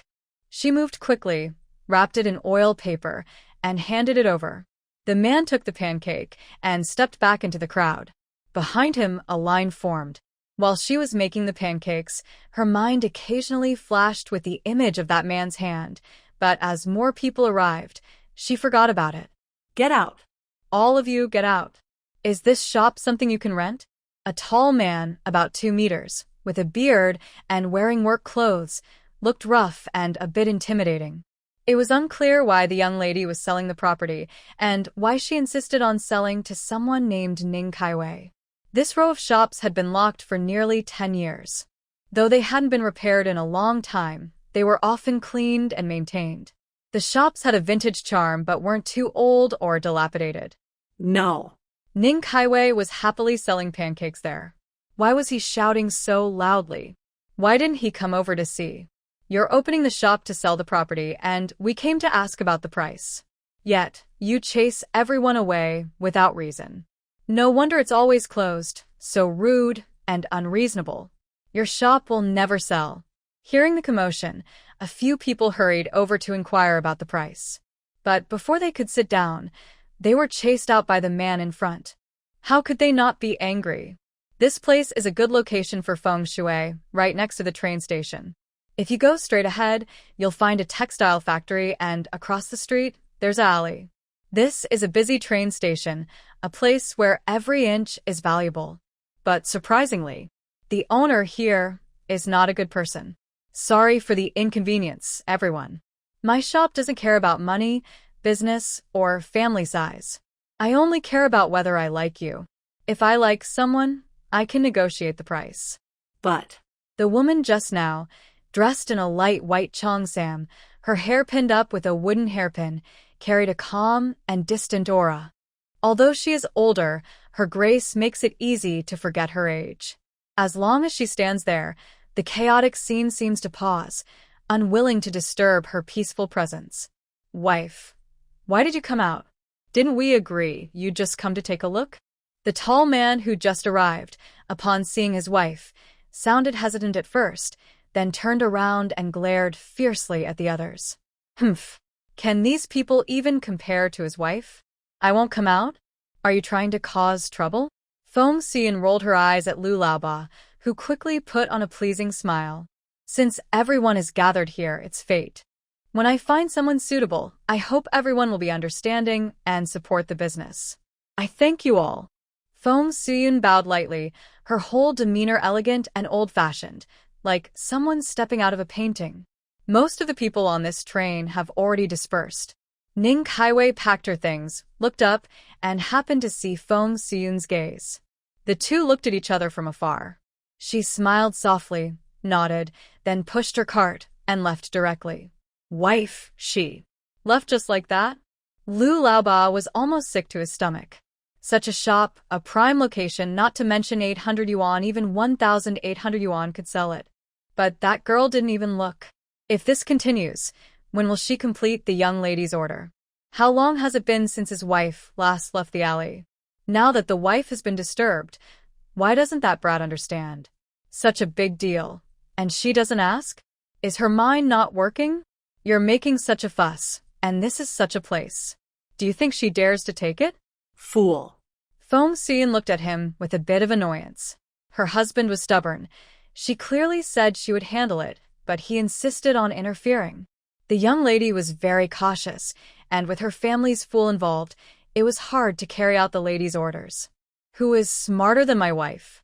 That's because she has poor eyesight. Old Lu muttered, his eyes full of love for his wife. He was truly smitten. The child was an accident, but his wife was his true love. Lu Xiaowei often felt like an outsider at home. Whenever her mother showed a little more concern, her father, who was jealous, would get upset. Ning Kaiwei didn't mind. She still had some marinated eggs. She wandered through the streets near the steel factory and textile mill, looking for a shop but found none suitable. Some were for rent, but not only was the storefront not good, but she was also worried about the landlord's reaction later. Renting still felt uncertain. However, if she couldn't find a good shop within a month, she would have to rent a house instead. As her older sister-in-law said, She could handle big storms herself, but winter roads were slippery and hard to control. "You're back?" Lu Tsuehua was packing up when she heard the noise outside and hurried out. "You're half an hour late today. Mom has been waiting for you since early morning. Didn't you see?" No. Ning Kaiwei didn't mind either. With her mother-in-law watching, she figured she probably didn't wait for her and went somewhere else to play. That little girl, she didn't know how she kept track of time. Whenever she saw her brother approaching, she would pull her mother out to wait. Such a clever little girl, Lu Tsuehua couldn't help but smile. Isn't she spoiled by her older sister-in-law? Ning Kaiwei looked at her sister-in-law and teased her. Saiwei's little sister often felt wronged. Whenever her expression was serious, the girl would immediately start crying. In the Zhao family, the 3 generations had only this little girl, and everyone loved and protected her like a treasure. Especially the older sister-in-law, who used to be eager to marry into someone else's family. Now, her relationship with Kaiwei was so close that they were practically sisters. Sometimes, she even moved in with Kaiwei, making her older brother miserable. Among the Zhao family, the person who loved Nian Nian the most was Lu Tsuehua. She was eager to give her anything good she had. The clothes for her 4 children. Though 3 were about to start school, she first made a set for Nian Nian before making clothes for the 3 boys. Ning Kaiwei, I can't argue with you. That clever girl has a personality that no one can match. She just follows you. I'm not good with words, so I won't say more. Kaiwei wasn't angry at her words. They had been together for so many days, and she understood Saiwei's personality well. She is a kind person who treats others well, and I return the favor twice as much. Anyone who treats me badly, I never tolerate. Mom, look at my sister-in-law. She said everything. Seeing the elderly woman and the young girl walking in, Ning Kaiwei looked at the old lady and spoke directly. The old lady looked at their expressions and couldn't help but smile. You 2 are so close, like one person. Don't tease me, the old lady. Mom. Big sister. Xian Nian ran over quickly, looking at her mother, and hurriedly threw herself into her arms. Ning Kaiwei grabbed her small hand. Did you go and play in the mud? Look at all this mud. Where did you roll around? Xian Nian's face, hands, and hair were covered in mud, especially her small, delicate hands, which were now completely stained and unrecognizable. You're right, the old lady sighed helplessly, patting her arm. This little girl is more mischievous than the previous 3. I was waiting for you just now, but after a while, I got impatient and took her to play in the village. I just turned around to talk to Tingyan for a moment, and she started peeing and playing in the mud, all over her. Can you still want her? Seeing Ning Kaiwei's stiff expression, Lu Tsuehua couldn't help but burst into laughter. Go boil some water, I'll take care of Nian Nian. Kids do this kind of thing all the time, isn't it normal? Those 3 mischievous boys, didn't they all do the same when they were little? As a mother, you're still worried about your own daughter? Lu Tsuehua directly held little Nian Nian, finally freeing Ning Kaiwei from her stiffness. Is she mischievous? When she grows up, I'll tell her about this. Won't she be embarrassed? Disdain? Not really. Although she had been a mother for over 3 months, this was her first time dealing with such a situation. She was truly inexperienced, with her instinctively blank mind. Then I won't say anything, since no one else will know. Lu Tsuehua said matter-of-factly. Ning Kaiwei pretended to sigh. Mom, look, my sister-in-law is hopeless. Otherwise, you and my older brother could have another child. Maybe it's a girl. The old lady nodded. While you're young, having another one is good. I can still watch the children, and it won't interfere with your work. Lu Tsuehua picked up Nian Nian and handed her to Ning Kaiwei. Will you hold her? Xian Nian saw her mother's face and smiled happily, thinking everyone was playing with her. Big sister-in-law, my good sister-in-law, you hold her. I'll go boil some water. I'm the kind of person who can't sit still. I have to work. If I don't work for a while, I feel uncomfortable all over. Looking at Ning Kaiwei running away in the distance, Lu Tsuehua couldn't help but smile. She looked at Nian Nian's face covered in mud. Your personality is just like your mother's. Big kid, little kid, everyone is still a child. The old lady had already gone inside to change her clothes. When she brought Nian Nian back, she was also covered in mud. Now, the mud was almost dry. Where are Dad and Big Brother? At this time, Big Brother and Dad should have already returned home. The Zhao family changed their mealtime to match Caiwei's schedule. The children finished school and ate immediately. After eating, Caiwei could go back to rest. Now, Ning Caiwei only needed to prepare the marinade for the braised meat. She didn't need to do anything else for the pancakes and meat. They went out drinking. Today, you don't need to worry about them. The old lady picked up her clean granddaughter and called into the house. Come over and eat. The 3 children started their homework right after school. Especially Mingi, whose notebook was filled with perfect scores, each character written carefully. Ning Caiwei's first stop for selling pancakes was always the steel factory, the earliest working factory in the county. Sister Caiwei, I want to talk to you. Jiang Wenchuan looked at Ning Caiwei. Her face was smooth and fresh, with no signs of age. Her expression was gentle, and her eyes and brows had a peaceful, calm feeling. The first time he saw her, golden sunlight shone on her face, giving her hair a golden glow, and also touching his heart. His heart was pounding hard, faster than ever before. Every time he saw her, that feeling would hit him again. His mother was trying to find him a partner, but he didn't want to look.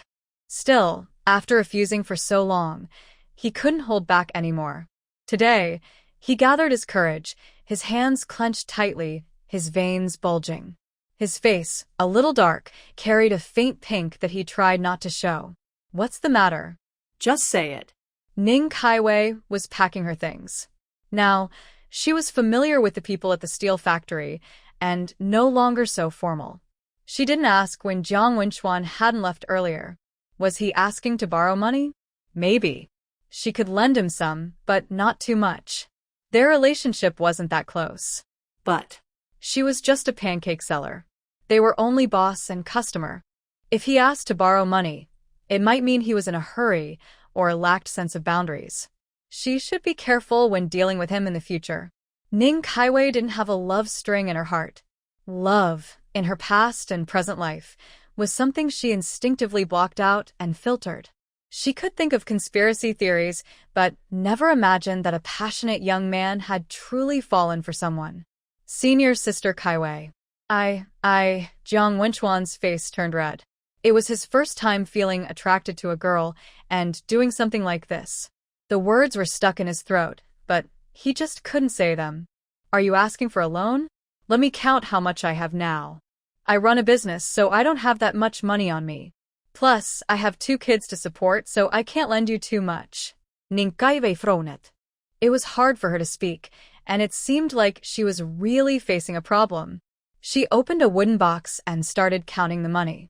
Jiang Wenchuan was stunned by her actions and quickly waved his hand. No, I'm not asking for a loan, Senior Sister Caiwei. He was nervous and only heard the first part clearly. Then his memory slowly replayed, and suddenly, 2 kids to support?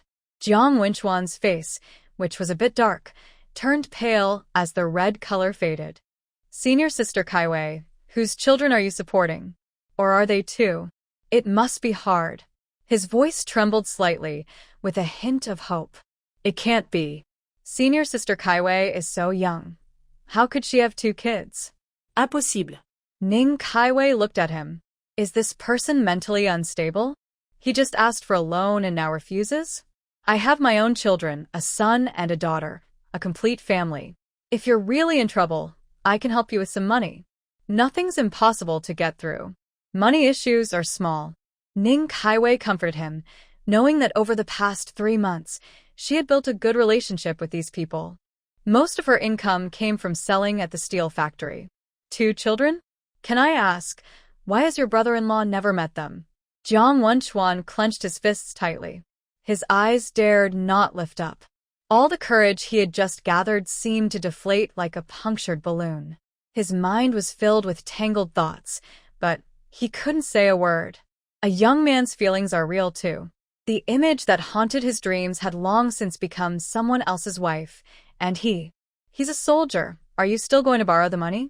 Ning Caiwei finished counting the money and looked at Jiang Wenchuan. No. I won't borrow anymore. Thank you, Senior Sister Kaiwei. Jiang Wenchuan walked away in a daze, his shoulders drooping as if he had lost all his strength. Ning Kaiwei watched his back and shook her head helplessly. This kid must be in trouble. Just now, I thought I wasn't very lucky, but I didn't expect that not asking to borrow money showed she was a good person. She was judging character. Jiang Wenchuan lost his secret crush. The words military marriage kept circling in his mind. He didn't even have the right to fight for it. Mom of Mingi, Lu Xiaowei, with a fake smile on her face, looked at Ning Kaixian entering the hospital. She quickly stood up and shouted loudly. It's not her father's fault.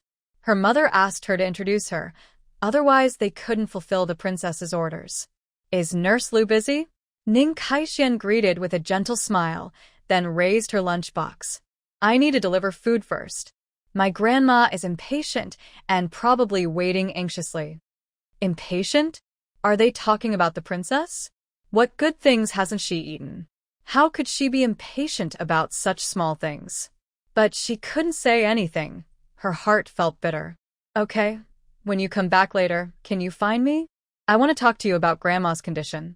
Lu Xiaowei, with a perfect fake smile, looked stiff. She was afraid Ning Kaixian would refuse, so her speech was a bit faster than usual. Ning Kaixian found it strange. Today, everyone seemed a bit off. Jiang Wenchuan, Lu Xiaowei. Was her outfit wrong? That shouldn't be. She was wearing a work dress. What could be wrong with that? Her hair was in a low ponytail, which was fine. Strange. She didn't hesitate and quickly went to the ward with her lunchbox. Why are you here again? I don't need your help. I can do it myself. Grandma, Lu only said you. And the rest of the words were from Ning Kaixian. Can we exchange a few words? I've memorized everything. Half a month has passed. Grandma, let's use some new words. It makes us seem uneducated. Ning Kaixian sat on a stool, smiling gently as she looked at Grandma Lu. Then she picked up a silver comb and started to comb her hair. Grandma Lu always liked to be clean. Even when selling vegetables, her hair and clothes were neat, never messy. Now in the hospital, with an 4 in her arm and swollen hands, it was hard to lift her hand. The first thing Ning Kaixian did when she entered was to comb her hair nicely. Are you feeling dizzy? She asked carefully while using warm water to warm her grandma's hand that had been infused yesterday, showing no impatience at all. Say I repeat myself every day, but aren't you the same? Grandma Lu turned away, not looking at her. Old child. Is it the same? You're always annoyed with me, but I'm just asking about your daily condition. Ning Kaiwei whispered back with a gentle smile, her voice tinged with warmth. Are you tired of it? The elderly lady mumbled softly, but no one heard her. Watching her busy herself, washing her face and hands, Ning Kaiwei then brought over a basin. Let's soak your feet. It will feel more comfortable. 2 patients on nearby beds looked on with envy. Old sister-in-law, your daughter is really filial. Honestly, I think daughters are better, so caring. Everyone hopes for a boy, but when it's time to care for the mother, which boy is so attentive? As they chatted, the elderly lady's eyes radiated warmth. The foot bath water was just warm enough to be comfortable. It's dirty. Seeing Ning Kaiwei's hand dip into the basin, the elderly lady instinctively moved away. Ning Kaiwei didn't speak. She simply lowered her head and massaged the lady's feet and calves. Recently, the elderly woman had been dizzy and didn't dare to walk alone. Last time she visited, she saw the elderly woman faint on the ground and quickly took her to the hospital. Not moving for a long time can cause muscles to weaken. Let me give you a massage. Grandma, you're not coming home with me. Living alone, you need to take care of your health. We're so familiar. There's nothing to be shy about. Ning Kaiwei kept her head down, not looking up at her. She didn't see the elderly lady's smiling eyes or her reaching out to touch her hair, only to quickly withdraw her hand. You're so stingy. In the end, her voice was full of a kind of proud stubbornness unique to the elderly lady. Ning Kaiwei was used to it. She dried the lady's feet and poured out the water. Today I made braised pork rice. I woke up late this morning, so I couldn't make porridge. The rice was leftovers from yesterday. She reheated it, sliced fresh braised pork, and placed it on top. Outside the hospital, she poured the braised pork sauce over it. The elderly lady simply nodded without speaking. Like every day, after tidying up, Ning Kaiwei hurried to leave. It was Lu Xiaowei who remembered the task and kept watching the corridor. This time, she saw Ning Kaiwei, mom of Mingi. Ning Kaiwei paused, slapped her forehead, and realized she had forgotten. Nurse Lu, I'm really sorry. I was so busy I forgot. She felt both amused and helpless. She had been thinking about how many pieces of braised pork were left, and in her distraction, she forgot Lu Xiaowei. Grandma is fine, just needs an 4. She'll stay a few more days, so don't worry. By the way, I heard from my colleagues that you're looking for a storefront. I know of one near the train station. Would you like to go see it? Lu Xiaowei smiled inwardly, thinking, hurry up and say yes. Just say yes quickly, or she won't be able to complete the task her mother gave her. Really? At the train station? That's great. The train station was busy with many people coming and going. The flow of passengers was large, so staying at the shop would save travel time. But the things at home still needed to be sent over regularly. Still, not waking up so early made things much easier. Yes, we discussed today, and everyone wants to eat marinated meat pancakes and egg-filled pancakes. When it's convenient, why don't you come directly? Everyone's waiting. I'll bring you over too. Lu Xiaowei specially adjusted her schedule. She also asked everyone early in the morning, worried that Ning Saishuan's items might not sell out and she'd have to refuse. However, Ning Saishuan's marinated meat pancakes and egg-filled pancakes weren't meant as meal replacements, nor did they have imitators. But those who tried to copy them made much worse-tasting versions. The small difference in price, just a few cents, was not a concern for people working in big factories. They didn't care about that little money. Okay, I'll come over at noon, Ning Kaixian said with thanks.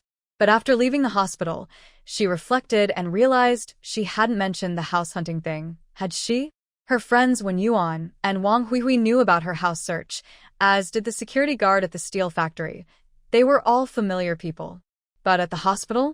It seemed she hadn't said anything about that. But it didn't matter anymore. Maybe she heard it from somewhere else.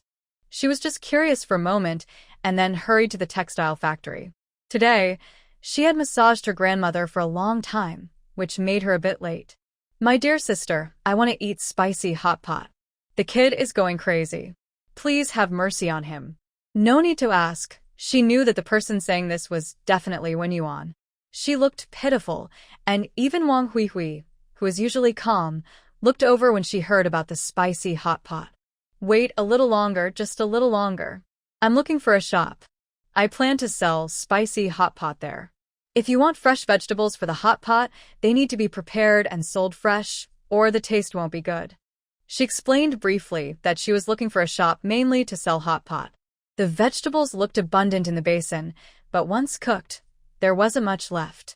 Selling from a cart would be too wasteful of time. It would be easier and tidier to sell directly from a shop. Still haven't found one? I asked my parents too. There are many shops for rent now, but the sales are too few. Especially when it comes to location requirements, it's really difficult. No worries, I'll take my time. If necessary, I'll consider renting a house. Ning Kaiwei is quite easygoing and not in a hurry to find a house. All right. My spicy hot pot. When will I see you again? Not seeing you for a day makes me crazy with longing. Wen Yuan was joking around, and Ning Kaiwei couldn't hold back her laughter. She nudged her head and said, Enough, don't be so crazy with longing.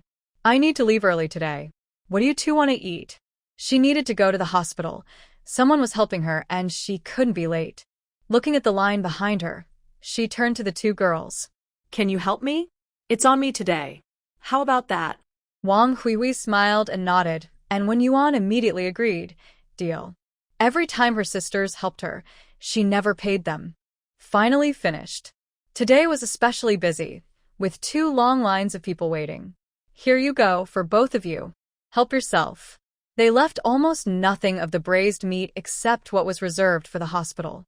She quickly made some pancakes, planning to finish all the hospital pancakes. It wouldn't take long to walk over anyway. Egg-filled pancake. That voice. It sounded a bit familiar. Ning Kaiwei looked up and saw the man from yesterday at the train station, the one with calluses on his hand and wearing a suit. How is he here? She looked at Wen Yuan and Wang Huihui, but they didn't react or call out to him. Clearly, they didn't know him. Here are the ready-made egg-filled pancakes I just made. Do you want this, or should I make one fresh for you? Ning Kaiwei asked with a smile, softly. A few passers-by, smelling the aroma, came over to buy some.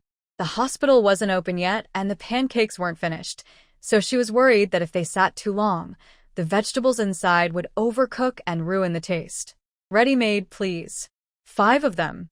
The man didn't mind and simply handed the money to Wang Huihui.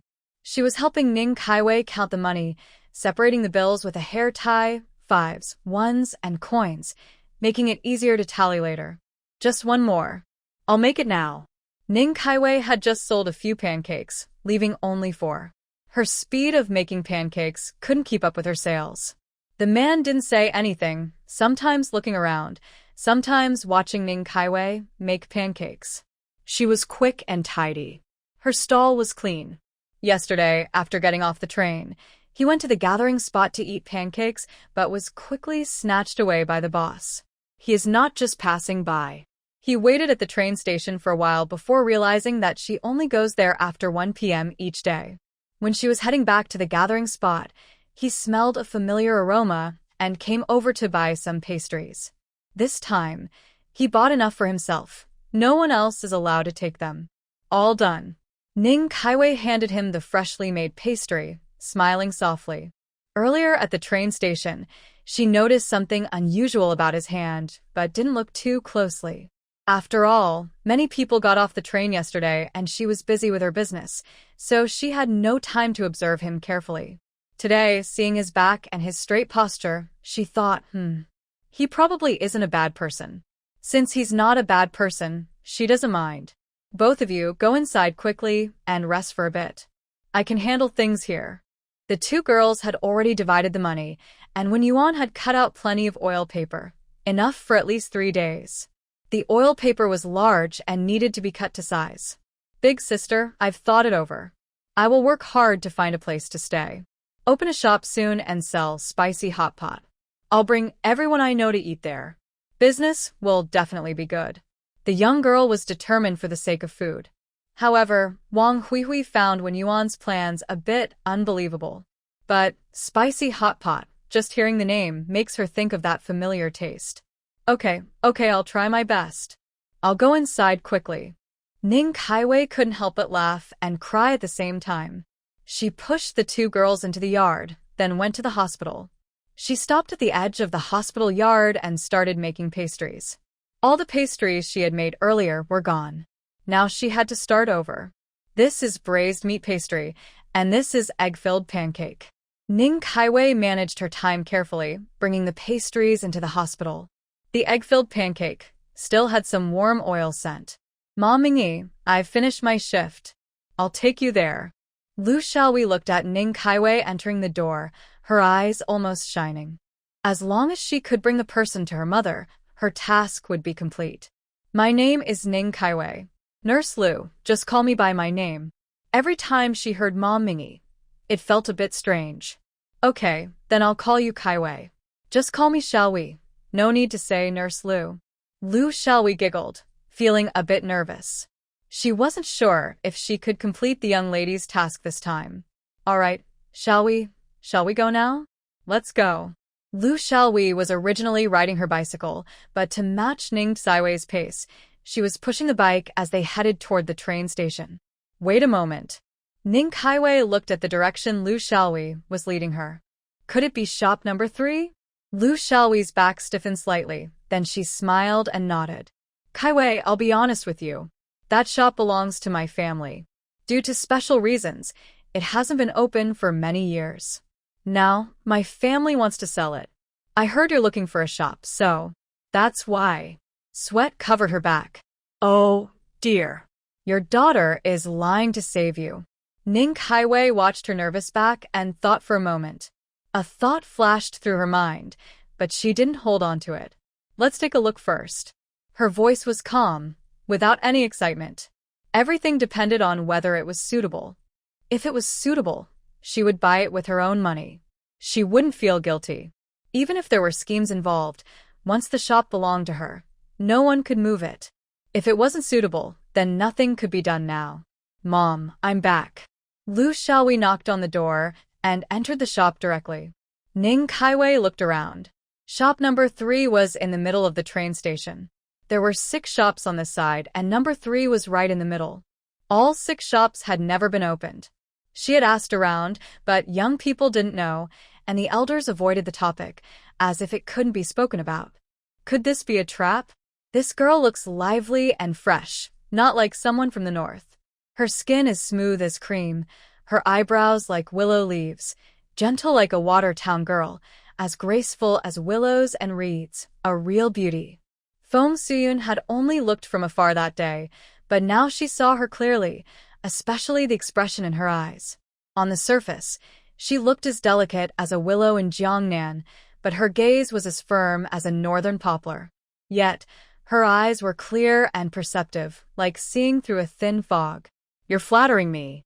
I'm just an ordinary person, not worthy of such praise. Ning Kaiwei smilet. She didn't care much about her appearance.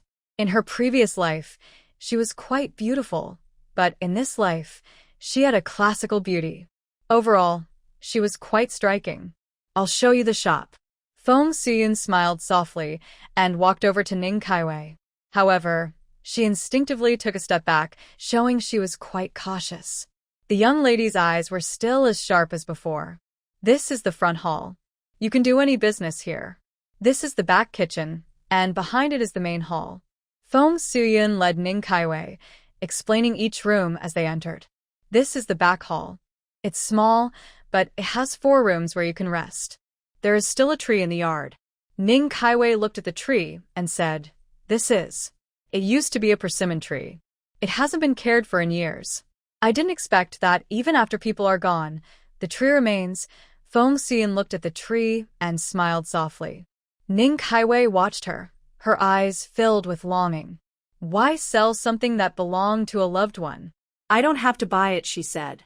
She didn't like taking what belonged to others. The yard was large, with many rooms.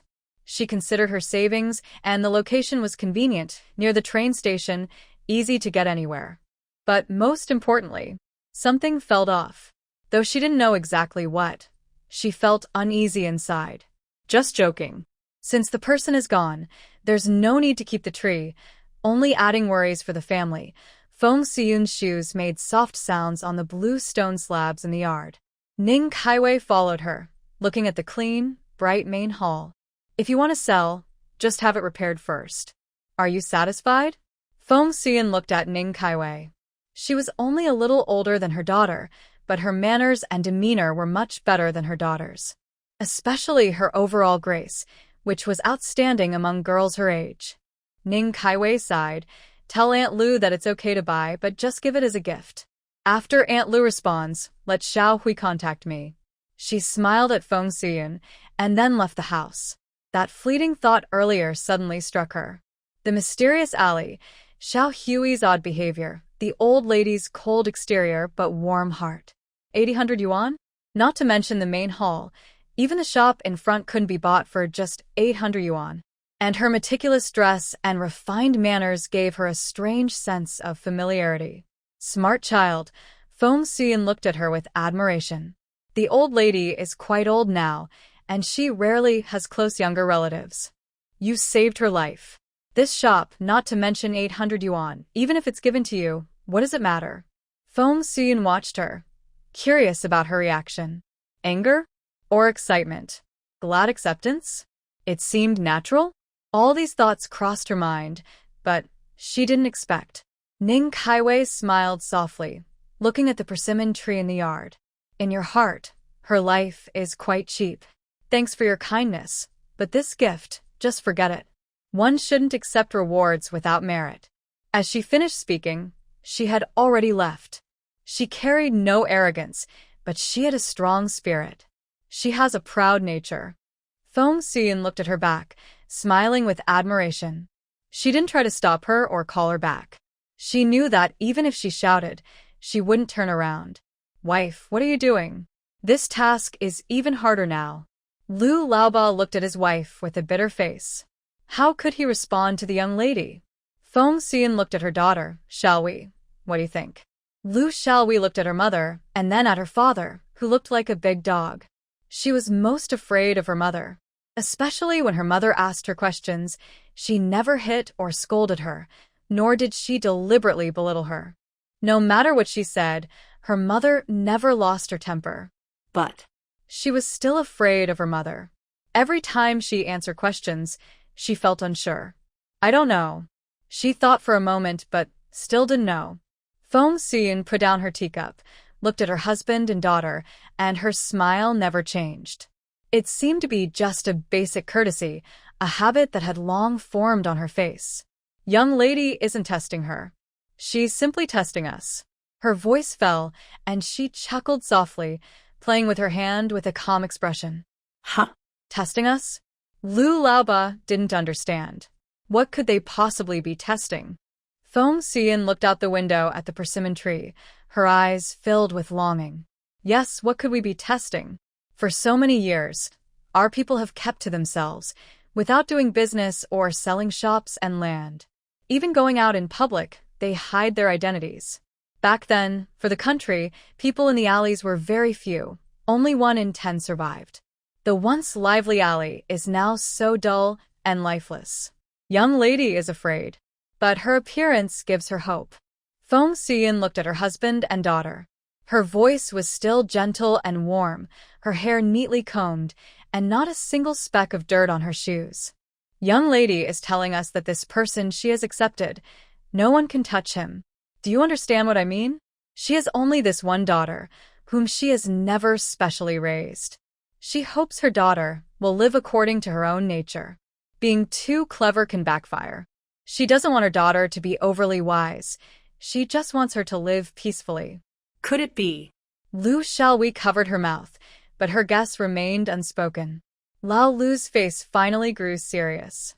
His eyes flickered with something, but he said nothing more. "This matter, only our family, the young lady Ning Kaiwei, and I know. No one else. Do you understand what I mean?" Feng Xian smiled softly, poured another cup of tea, and savored it carefully. The bitterness turned into sweetness, like clear spring water, warming her heart. Since she was at the train station, Ning Kaiwei set up a stall there. It took some time, but since the bakery at the hospital sold a lot of cakes, there weren't many left. She sighed, thinking of the proud old lady, but her thoughts were cut off. Back in the village, she said nothing. "You know." Old Lu looked at Ning Kaiwei as she entered and spoke directly, with a single glance. "Why?" Ning Kaiwei didn't want to say much. When the old lady was discharged, she planned to follow her own path.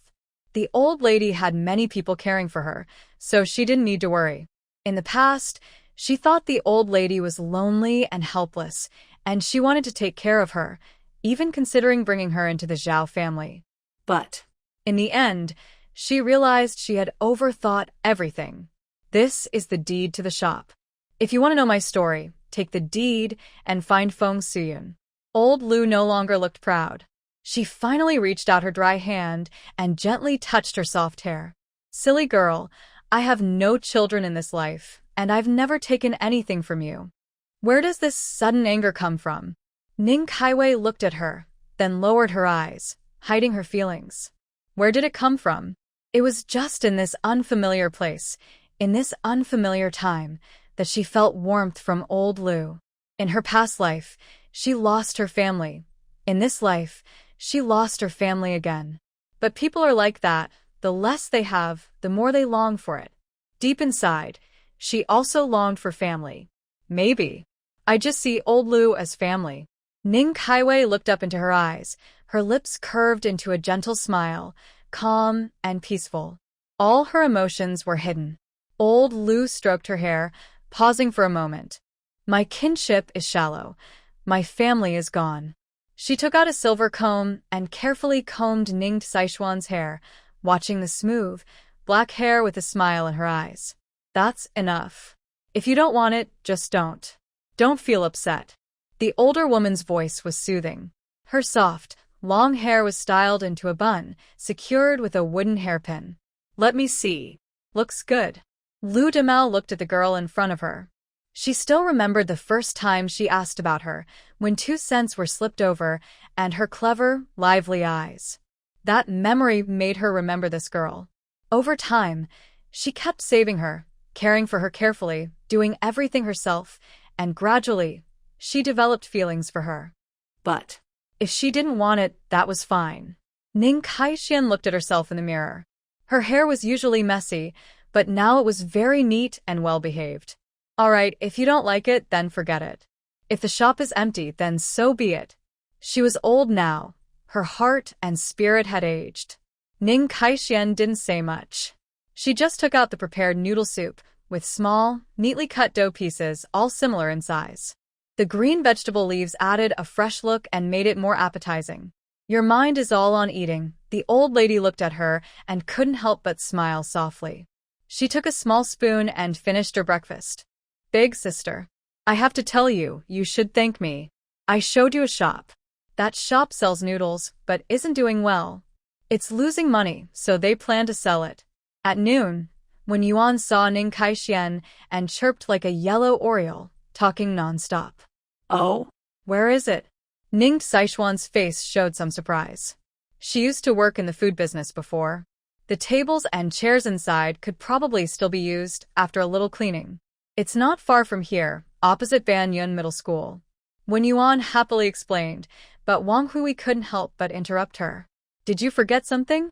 Hearing this reminder, when Yuan looked like a bucket of cold water had been poured over her.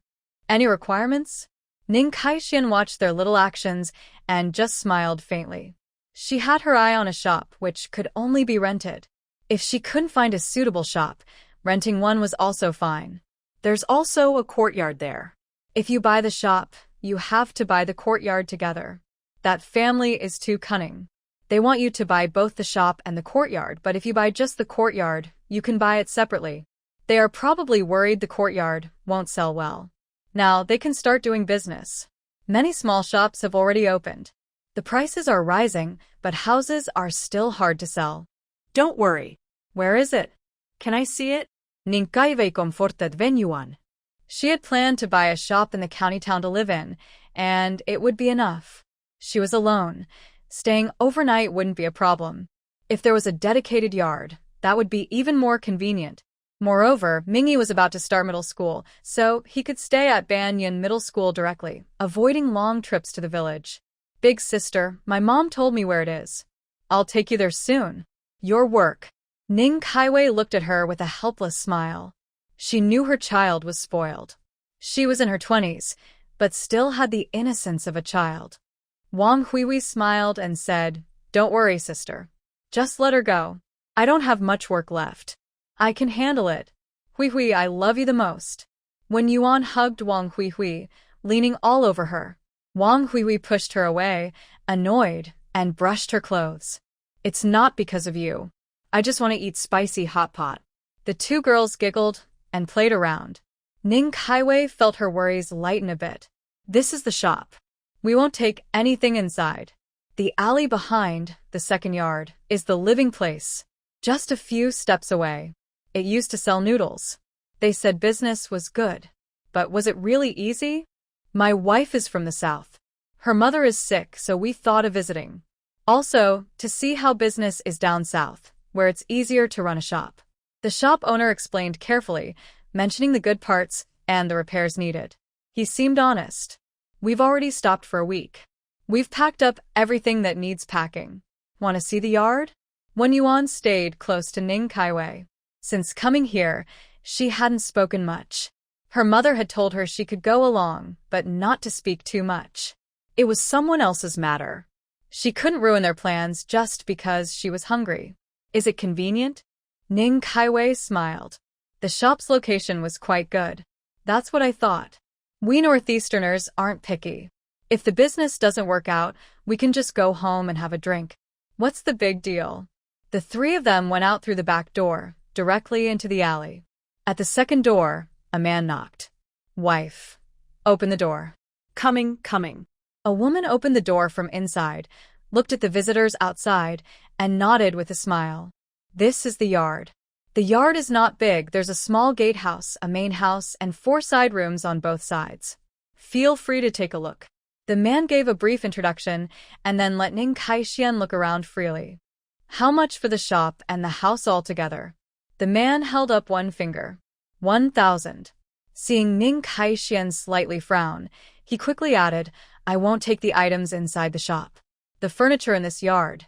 2, I will leave everything. I know some of it is expensive. Trust me, given the current situation, prices will go up in the future. Ning Kaixian looked at the couple. Yes, it was a bit pricey. But buying furniture, pots, and pans costs money. If they leave everything, it will be much more convenient. I need to sign a contract and transfer the property deed. Nothing can be missing. Once sold, you can't get it back. You should think carefully. She didn't have much time to run back and forth. And good shops are hard to find. Otherwise, after a month of searching, she still wouldn't find a suitable place. Okay, girl, don't worry. I won't cheat you. The property deed is ready. When you have time, we'll go complete the paperwork. But I only accept cash, 1,000 yuan. No IOUs and no barter with goods. Because she had so much cash, she had already turned down a few promising deals. Who can come up with 1,000 yuan all at once? People with stable jobs wouldn't bother with shopkeeping either. All right, no problem. Ning Kaixian agreed immediately. Tomorrow at 2 in the afternoon, I'll come to transfer the property. She had to sell things in the morning and would pass by the textile factory at noon. Phew, I can finally speak. After leaving that place, Wen Yuan let out a long sigh. She almost felt suffocated. Holding back her words was really difficult. She had sacrificed so much for spicy hot pot. After the property transfer, I'll treat you to spicy hot pot on the day I open the shop. Looking at her big eyes, her mouth always busy, full of joy, she truly was a naive and lively girl. Every time, she couldn't help but marvel. Deal. I don't care about others, but I want to eat a lot of fish balls. They're so delicious. My mom doesn't believe it. Next time, I'll bring her here to see for herself. Wen Yuan smiled proudly, full of happiness. Even a single fishball could bring extra happiness to a joyful child. The Zhao family was all shocked after hearing Ning Saishuan's words. Kaixian, say that again. I didn't hear clearly, they asked. Lu Tsuehua instinctively touched her ear, thinking she must have heard wrong. Kaixian said she bought a shop? But that wasn't all. She also heard that Kaixian bought a yard? How much could that cost? And with a yard at home, why would Kaixian buy in the county town? Surely, she must have heard wrong. Today, I looked at a shop and a yard. I liked both, and I plan to handle the paperwork tomorrow. Big brother, can you go with me tomorrow? She was afraid of any accidents, and since she was going to buy a house, she might as well tell the family openly. She was never one to take advice easily. Besides, Zhao family had already split up, and Ning Saishuan's personality meant they couldn't say much. Kaixian, tell us your plans for the future, the old man thought for a moment.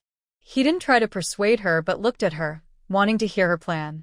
Not only the adults, but even the children gathered around. The Zhao family was like that. Big decisions involved listening and watching, but they had no say. Parents, older brother, sister-in-law, I think this way, she began. The shop will sell spicy hot pot. You've all tried it before.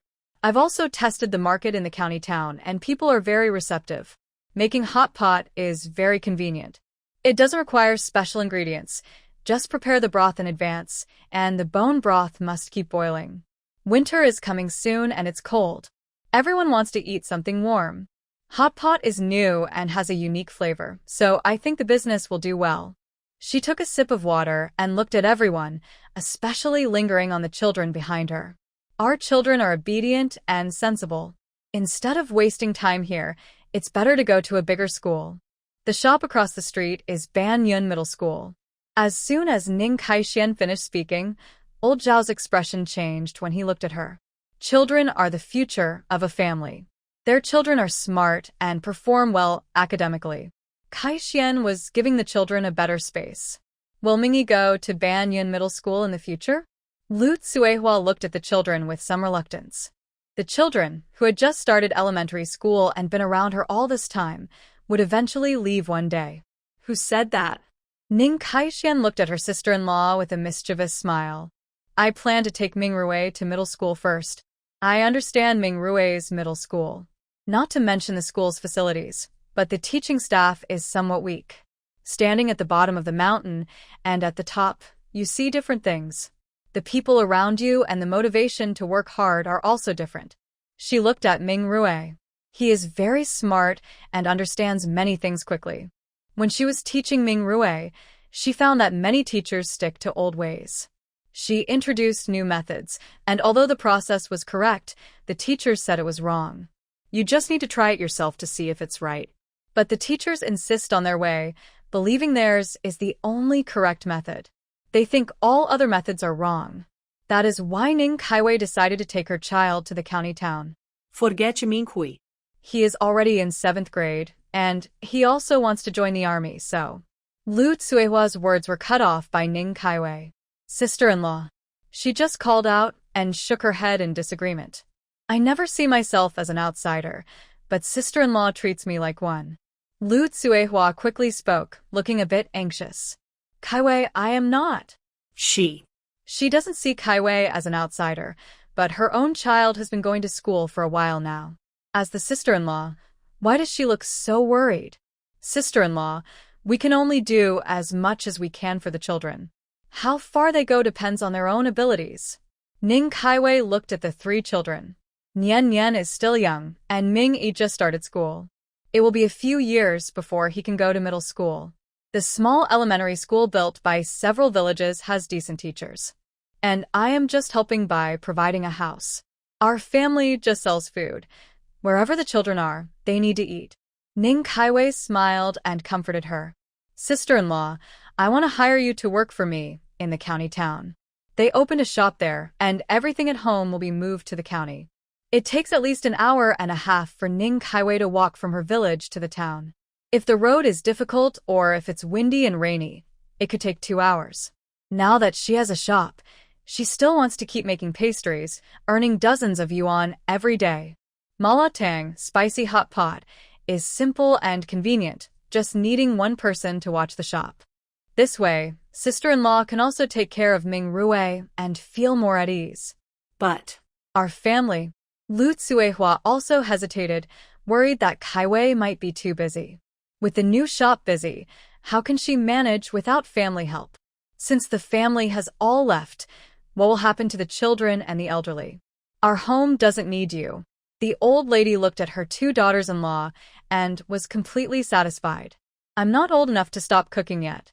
The children are obedient and sensible, just a bit mischievous. Your father can handle it. As soon as she finished speaking, the old man looked at his 2 daughters-in-law. Our family is getting better and better. We are old now and can't help much, but we won't hold you back. I'm not as broad-minded as Kaiwei. With her taking care of things in the future, I feel at ease. Whatever you want to do, go ahead boldly. Your parents are here to support you. Father. When Ning Kaiwei returned, she was already prepared for the 2 elders to refuse. At such an old age, who wouldn't want their grandchildren around? But the choices of the 2 elders surprised her, and it made her decide something in her heart. No matter what Zhao Jing demands, for the sake of the children and the elders, she will compromise a little. What are you doing? Your eldest brother is honest and hardworking, just good at working silently. He has strength, but if you ask him to think, it's useless. Your sister-in-law is soft-hearted and loyal. She's kind to everyone, but her personality isn't suitable for business. About the second son, we won't talk about him. The old man looked at everyone in the family and spoke directly to Ning Kaiwei. Kaiwei, you're clever and always think about the family. Father, I should thank you. The old man smiled and glanced at the old lady beside him. She stood up and went back to her room. Soon she took out a handkerchief. Kaiwei, this is for you. Over the years, the second son's part of his salary has been sent directly to me. The money before the division of the family is all accounted for. These are the money after the division, which your mother and I have been saving for Mingi and Xian Yen. At that time, Kaiwei was always causing trouble every day. The children, let alone a warm meal, just having food to eat was a good day for her mood. This money was meant for Mingi and Xian Yen. As elders, they couldn't stop their daughter-in-law, so they could only prepare more for their grandchildren. Now that you're opening a shop, you need to spend money everywhere. Take this money. The old man's usually serious face rarely showed a smile, but today he was smiling unusually. Father, I can't take this. Ning Kaiwei didn't accept it and shook her head instinctively. This is Zhao Jing's way of showing respect to you two elders. The money belongs to you. I was careless before, but later I sold things at a stall and used money I got back from the Ning family, which is enough to cover the shop's expenses. Please keep this money. How bold she is, asking the elders for money while opening her own shop. She turned to her older brother and sister-in-law. The older brother has always been honest and kind, smiling on his face. As for the sister-in-law, she now has a gentle smile and no objections. What are you looking at us for? Lu Tsuehua pointed out her little plan. That money was sent back by the second brother. Either our parents have it, or you as the wife have it. What does it have to do with us? You're always overthinking everything and imagining things. Lu Tsuehua looked at her and couldn't help teasing her. No, I really can't take it. If I took my parents' retirement money, what would that be? No, absolutely not. Besides, I really don't need money. I will keep selling cakes. I asked my sister-in-law to help watch the shop because of that. That way, there will be income every day. Even if the shop's business isn't great, we won't run out of money. Ning Saishio spoke one sentence after another. She didn't open the handkerchief the old lady forced into her hand. Instead, she took her hand and then put it back. Mom, you and Dad keep this money. Keep it safely. Spend it when needed. There's no need to be so frugal. Our children all have their own paths. She smiled gently, and every brief conversation with the Zhao family warmed her heart. Ning Saishio continued her stall as usual. She agreed with her older brother on a time and knocked on the courtyard gate in the afternoon. You're here? The couple inside looked surprised and happy to see her. Earlier, many people asked about the price, and they had agreed nicely the day before. But the next day, no one appeared. Ning Saishio smiled. This is my older brother. Are the procedures ready? All done, papers and money. She took 1,000 yuan from the bank and asked Zhao Jingyan to carry it on his back. Good. Let's go to the street now to handle the formalities. The process was quick. The street office soon issued the proof, and the four of them hurried to transfer ownership. There are buyers now, but very few. They didn't wait long, and everything was complete. Ning Saishio even bought a pack of cigarettes and a bag of candies in advance. Since this is my first house purchase, everyone can share some good luck. She placed her things down. Those who wanted tea or rest stopped, and the process sped up quickly. Is it all settled now? Zhao Jingyun was a bit confused. Didn't they say it would take at least 3 hours? And maybe they wouldn't finish today because people had to leave work on time. But now, everything had only taken half an hour? Or even more surprisingly, everyone else was told which room to go to, but they just sat in the first office and waited for signatures and fingerprints.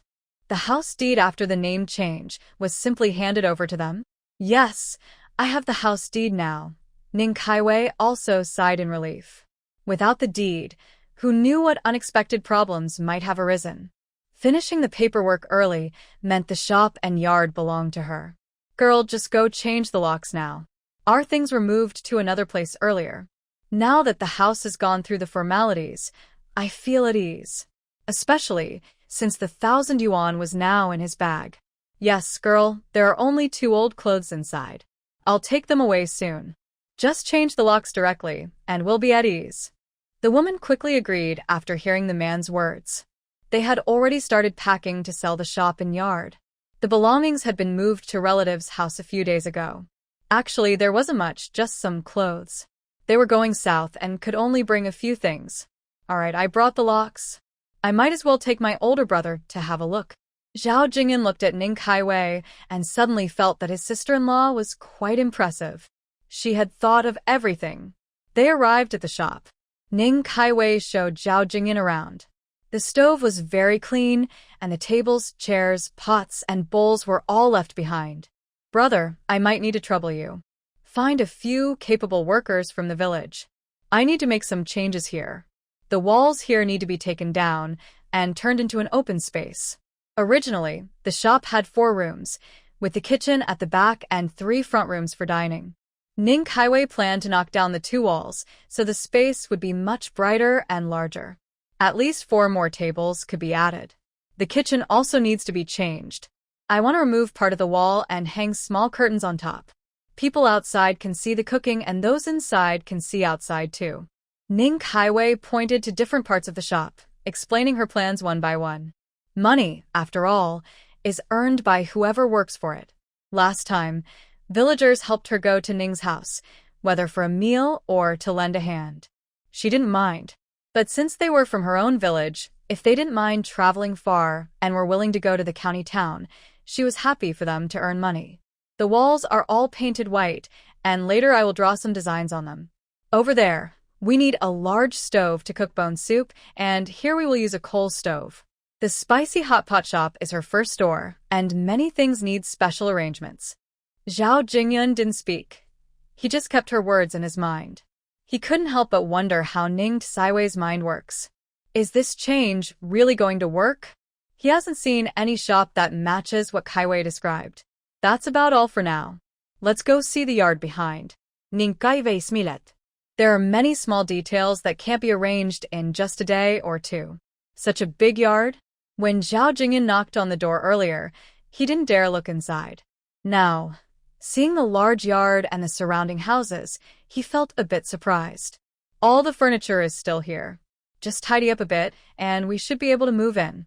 Ning Kaiwei circled around, looking at the house and yard.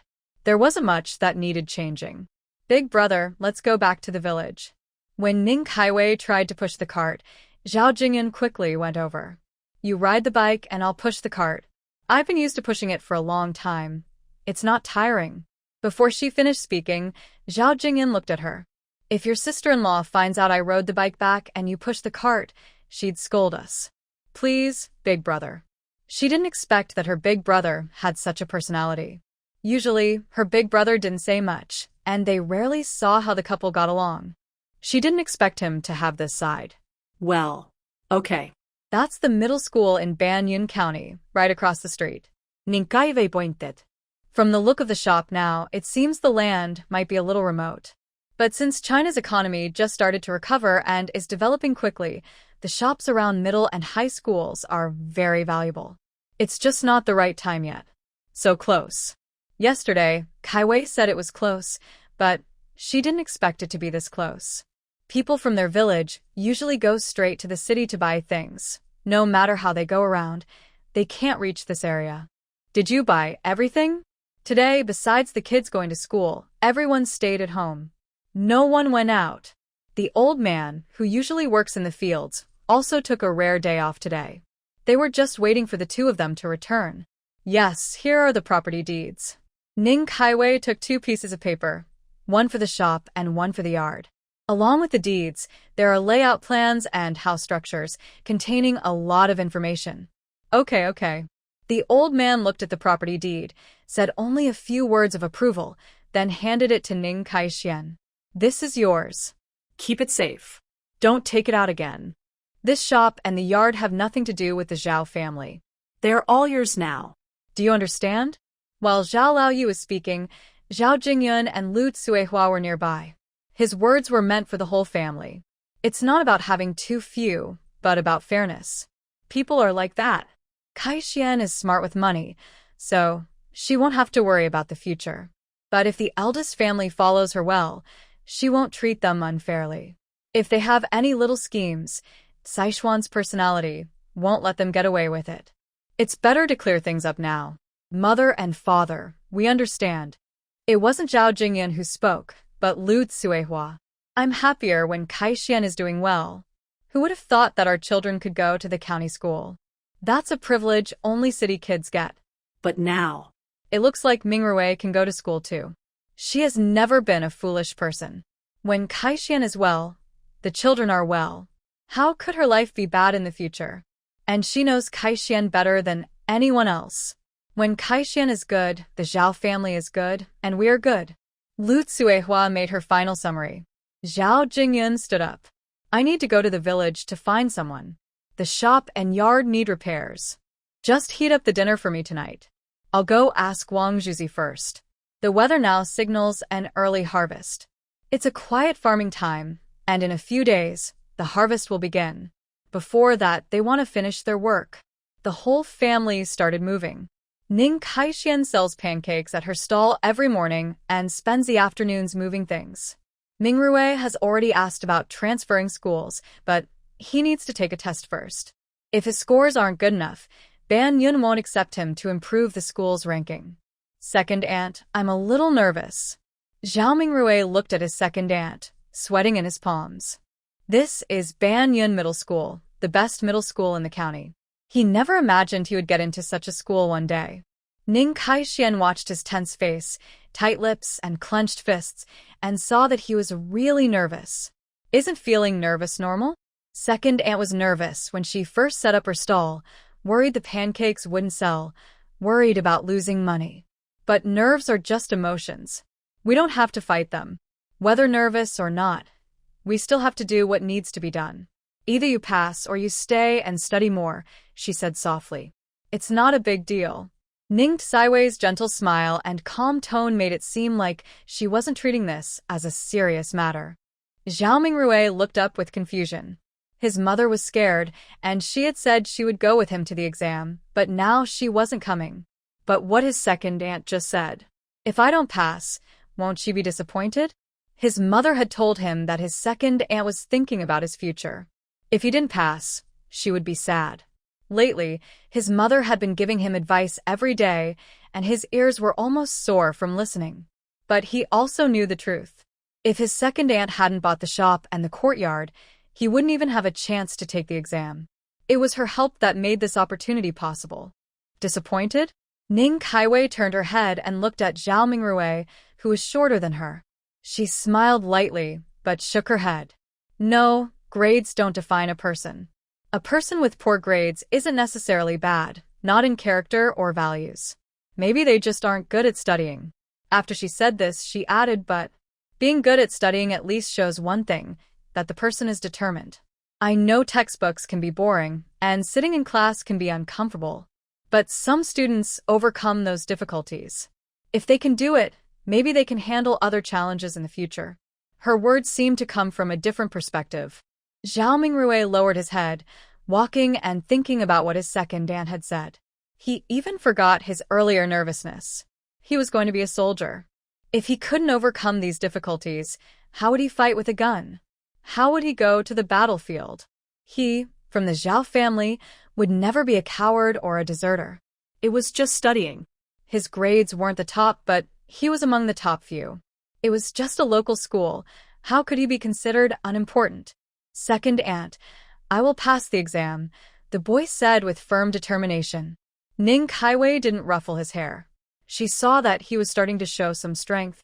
As her second aunt, all she could do was be there for him. Good, I believe in you. The boy's figure walking into the exam room looked proud and confident. It was rare for a new student to transfer to Banyan Middle School, especially from the village. Ning Kaiwei had spoken for a long time and even brought Zhao Mingrui's grades and homework to help him get this chance. I only promised to give him a chance. If your son can't pass, he should return to his old school. The head teacher looked at Ning Kaixin. As a woman, she understood a mother's feelings. But their school also has to consider the graduation rate. Now that the college entrance exams have started and universities are open, everyone is paying more attention to education. Improving graduation rates has become very important.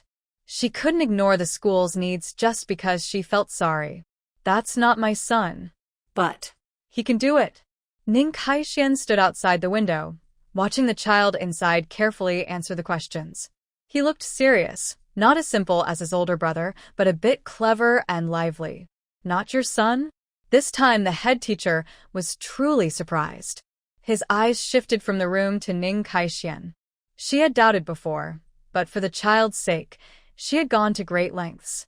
Holding exam scores and homework to block her door. If she weren't a real mother, who could do that? He is my nephew, just like my son. Ning Kaixian looked at the head teacher and smiled softly. Director Wang, thank you so much for giving him this chance. Director Wang processed her words, then waved his hand.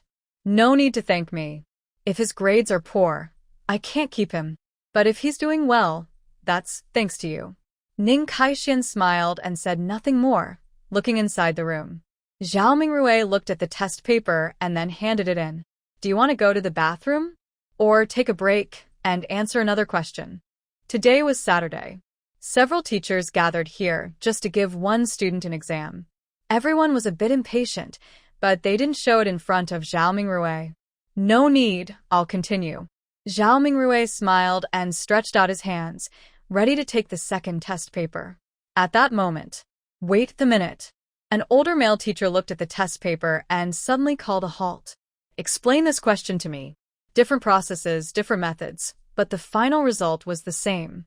He even changed the numbers and did a few calculations, and the final answer was correct. Zhao Mingrui looked at the question. It was something his second aunt had explained to him before. He took a piece of scrap paper and explained the method while calculating. He even gave an example and explained carefully. The math teacher nodded. Good. Anyone who can come up with this method must be smart. Your math teacher is a very good teacher.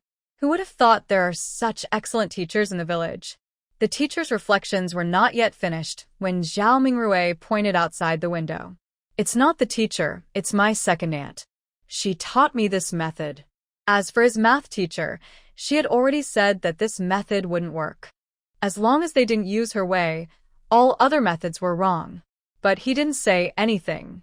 His second aunt had told him to respect teachers and their authority. If a teacher was wrong as a student, he shouldn't judge them too harshly. The math teacher looked out the window and met Ning Xiaoxia's gaze. She just nodded. She couldn't hear what was being said inside. There were few people, and when they spoke, they deliberately lowered their voices. She only saw Mingrui's hand pointing. Your second aunt is a very talented person. Keep taking the exam. The math teacher took the test paper and the rough draft Zhao Mingrui had just written. She moved aside and experimented with different methods. In the end, she found this method was feasible. This simple approach reduced mistakes during exams and also helped save time on answering questions. Math. Both of these are very important. Zhao Mingrui continued with his exams, finishing one subject and then moving on to the next. Even when he went to the bathroom, a male teacher accompanied him. Throughout the whole morning, except for the last subject, Chinese, the results from the previous exams had already come out. Seeing the expression on the Chinese teacher's face, the head teacher felt more confident.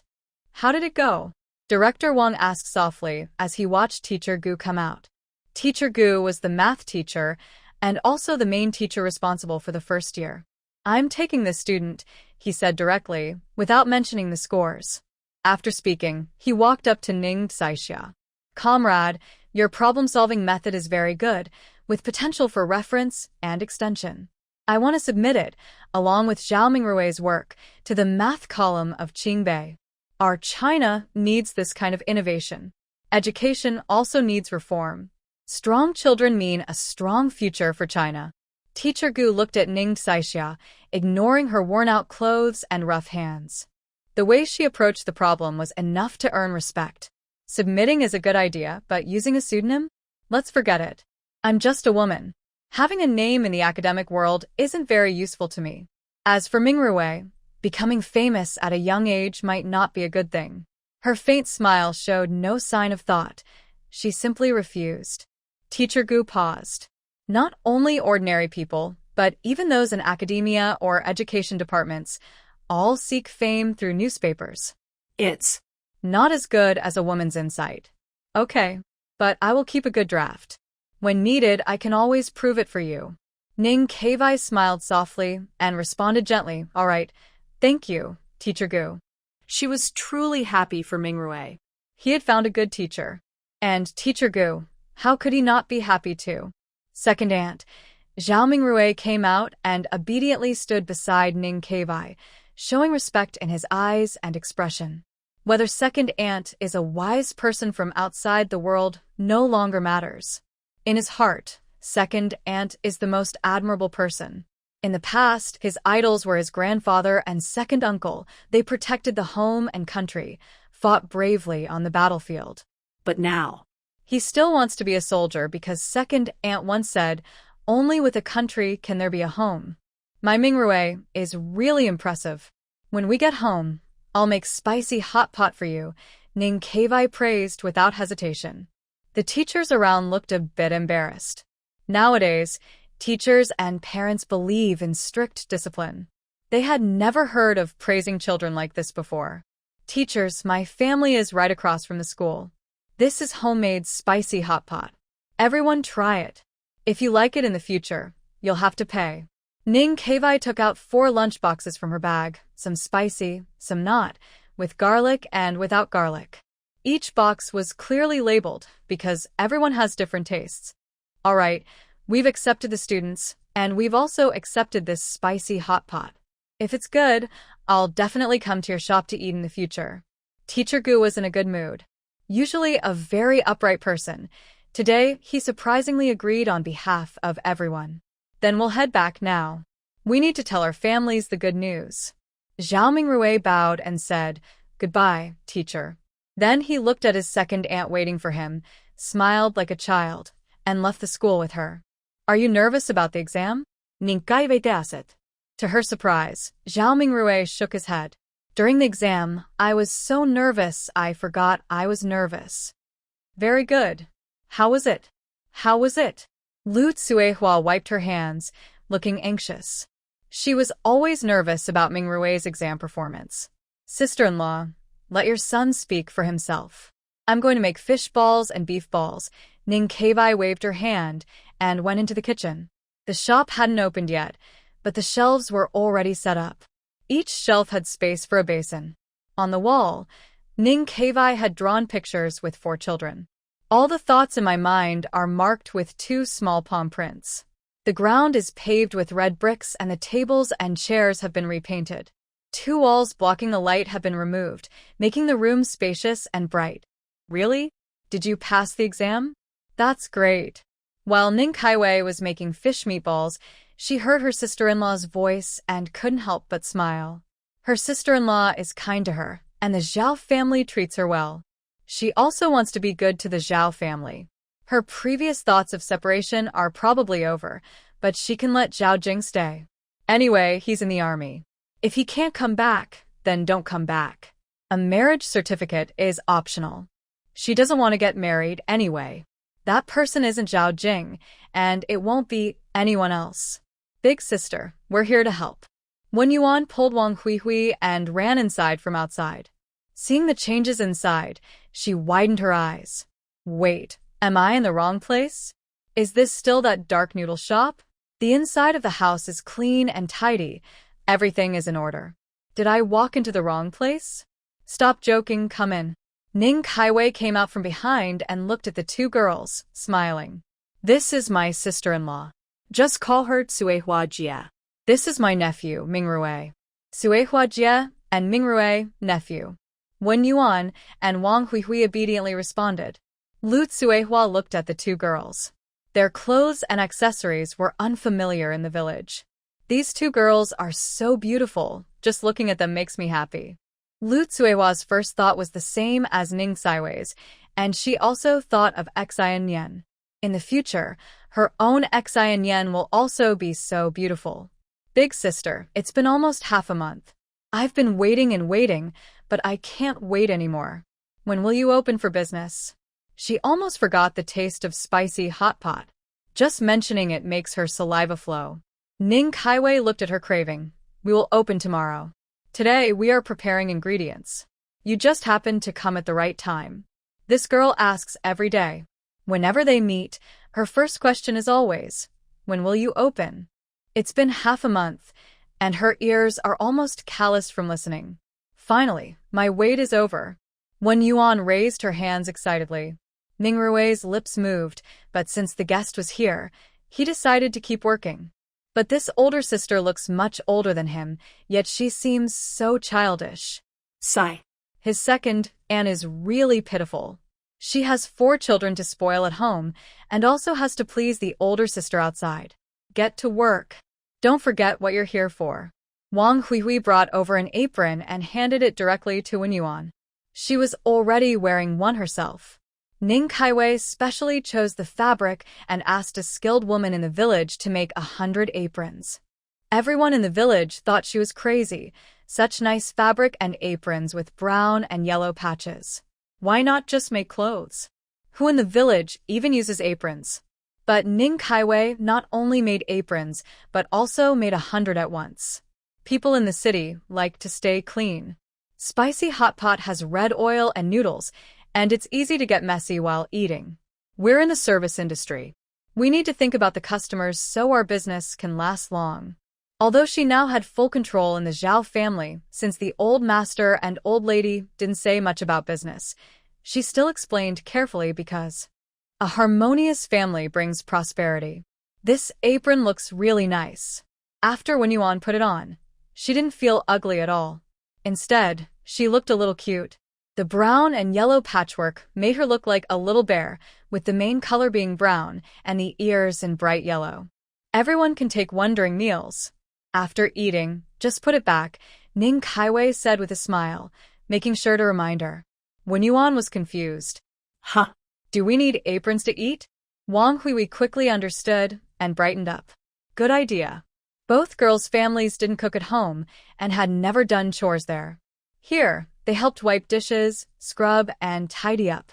By the time they finished, it was almost dark. Oh, my aching back. Wen Yuan massaged her back and slowly stood up, looking at her sister who had been kneeling there making meatballs and hadn't stood up for a long time. Nothing was easy to do. Kids don't have waists, Mingrui said nearby. He was adding firewood to the big bone soup pot. Auntie had said the fire couldn't be too high, and it had to be slow-cooked on low heat to extract the essence from the bones. You're a kid. I'm the older sister. Wen Yuan looked at Mingrui with a smile and wiped the water from her hands. Lu Tsuehua came over from the yard with 4 lunch boxes. This is what Kaiwei asked me to prepare. The place is messy, and since it's not cleaned up yet, you can't stay here to eat. 1 box of spicy hot pot and 1 box of braised meat rice for each of you. Take them, she said. She had just gone to the backyard to prepare the braised meat rice. Now, the big pot of braised meat was in the backyard, and everything needed for the hot pot was here in the shop. Older sister, the shop opens tomorrow. How can we take things today? Wen Yuan quickly pushed it back. She was tempted, but she still understood the reason. They came to help because they had a good relationship with her sister. How could she take advantage of her sister? Huihui also shook her head. Sister, we'll come to the shop tomorrow to eat. Ning Kaiwei just finished making the beef meatballs. It must be said. She planned to look for a fridge and freezer, but the prices were too high. Not to mention buying them, they were hard to find even in the county. Later, she had no choice but to imitate ancient methods, using saltpeter to make ice. She found a very small room, wrapped it with thick quilts outside, and placed several layers of ice inside. To shape the fish and beef balls, she didn't have the energy to study other foods. Just take these 2, she said. After washing her hands, she looked at her sister-in-law. Sister-in-law, the beef meatballs are ready. Just put them in the ice room. The sky is dark outside. I'll go send them off. Okay, Mingrui, go with you, her sister-in-law replied. As soon as she finished speaking, Mingrui came over. Second auntie, I'll go with you. Originally, 2 girls were going home, but now 4 people were heading out together. Since moving to the county, Ning Kaiwei no longer had to wake up early at 2 or 3 in the morning. She could leave from here to the steel factory in less than half an hour. She could leave at 4 or so and sleep longer. Today is the opening day. Are you still going to set up a stall? Lu Tsuehua heard the noise outside and quickly got up to help Kaiwei load her car, asking with concern. I'll set up an early stall, and I'll be back by around 9 or 10. Our shop opens at 10. From now on, it will open at 10 and close at 9 at night. She shared her plan and Lu Tsuehua listened nearby. Today's opening was on Sunday. Yesterday, she directly brought everyone from the Zhao family here. The room was spacious enough for everyone to stay comfortably. The old man and the elderly lady hesitated for a long time, but in the end, Ning Kaiwei said she was too busy, so they finally came along. Our spicy hot pot shop is opening. Use this voucher, and you can save 20 cents on a meal. But each meal can only use one voucher. Ning Kaiwei had someone write the vouchers. When she arrived at the steel factory, she called out, and a group of people came to collect the vouchers. This was also the reason she had to set up a stall today. She hadn't finished writing the vouchers earlier. She planned to distribute them a few days ago, but delayed until today. When she reached the textile factory, more people rushed forward. After all, the workers at the steel factory had never tried spicy hot pot, but the textile factory workers had. Everyone who ate was getting very anxious because the last voucher was not enough to distribute. Tomorrow there will be more vouchers, don't worry. But each meal only uses one voucher, valid for the first 3 days. After that, the voucher is useless. Please don't take too many. She just saw someone taking 3 or 4 vouchers earlier. These were written out carefully, stamped with the special mark of the spicy hot pot. They were worried someone might pretend to be someone else. 2 Mao is also money. Sister Kaiwei, don't worry. I took 4 vouchers because there are 4 people in my family. Each person uses 1, so I save 8 Mao. Someone loudly said this, and everyone thought they took fewer vouchers. Ning Kaiwei's lips twitched, feeling both amused and a bit helpless. She guessed most people wouldn't take that many, probably mostly young people going to eat. Who would expect someone to plan to bring their whole family? Okay, I will get more vouchers tomorrow. Today there are none left. The shop opens at 10 o'clock today. Welcome everyone to come. By the way, there are no pancakes for lunch today. She smiled and reminded everyone. Maybe next time there will be, but today she will be here for the opening. After all, this is her first shop. Got it. We're heading straight for the spicy hot pot after work. First one there wins. Let's see who arrives first. Someone who had bought 3 marinated eggs earlier, but forgot to pay couldn't help but tease. Wen Yuan and Wang Huihui smiled. Whether others teased or not didn't matter. They were definitely rushing there. Yesterday, they brought back spicy hot pot and braised meat rice. Not just them, even their parents planned to go again today. I'm going to prepare at home. Ning Kaiwei left, and the small vouchers had already been handed out. You're back? Hurry up and change your clothes. Everyone is busy at the front. The old lady was holding her little girl, worried about too many people and her bumping into others, so she stayed in the yard. Everyone else, one by one, went to help at the shop, washing vegetables, serving dishes, folding aprons, setting tables and chairs. Even the old man was counting the pre-exchanged small bills behind the counter. Now, there were already 100 yuan bills in circulation, issued just this May. Although not many people used them yet, they had to prepare in advance. Almost ready. Why hasn't Kaiwei come back yet? Lu Tsuehua was a bit nervous. She had never seen such a scene before. Without Kaiwei, she felt uneasy. Mom, don't worry. I'll handle the orders. My grandpa will take the money. Dad and Mom just need to take care of the stove. Mingi will report the order numbers.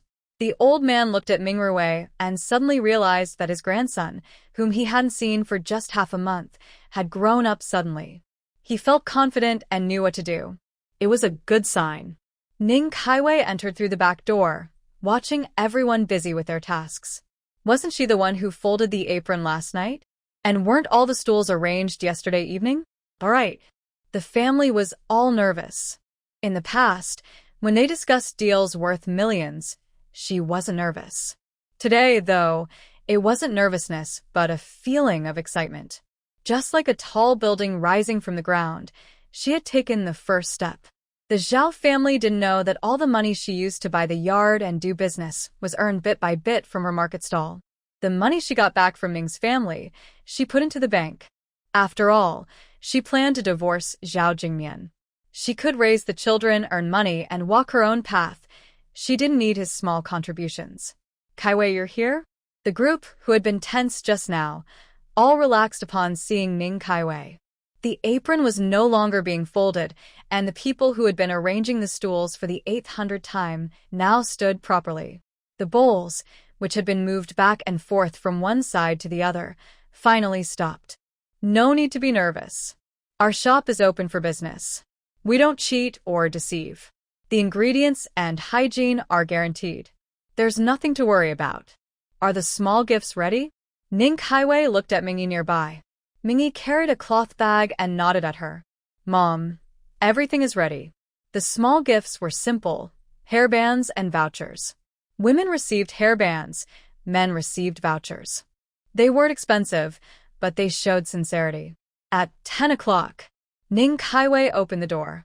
She rarely wore a light green dress. Her face wore a gentle smile, giving a warm, spring breeze feeling.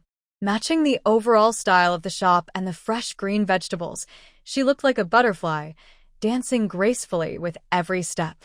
Today is the opening of our small shop.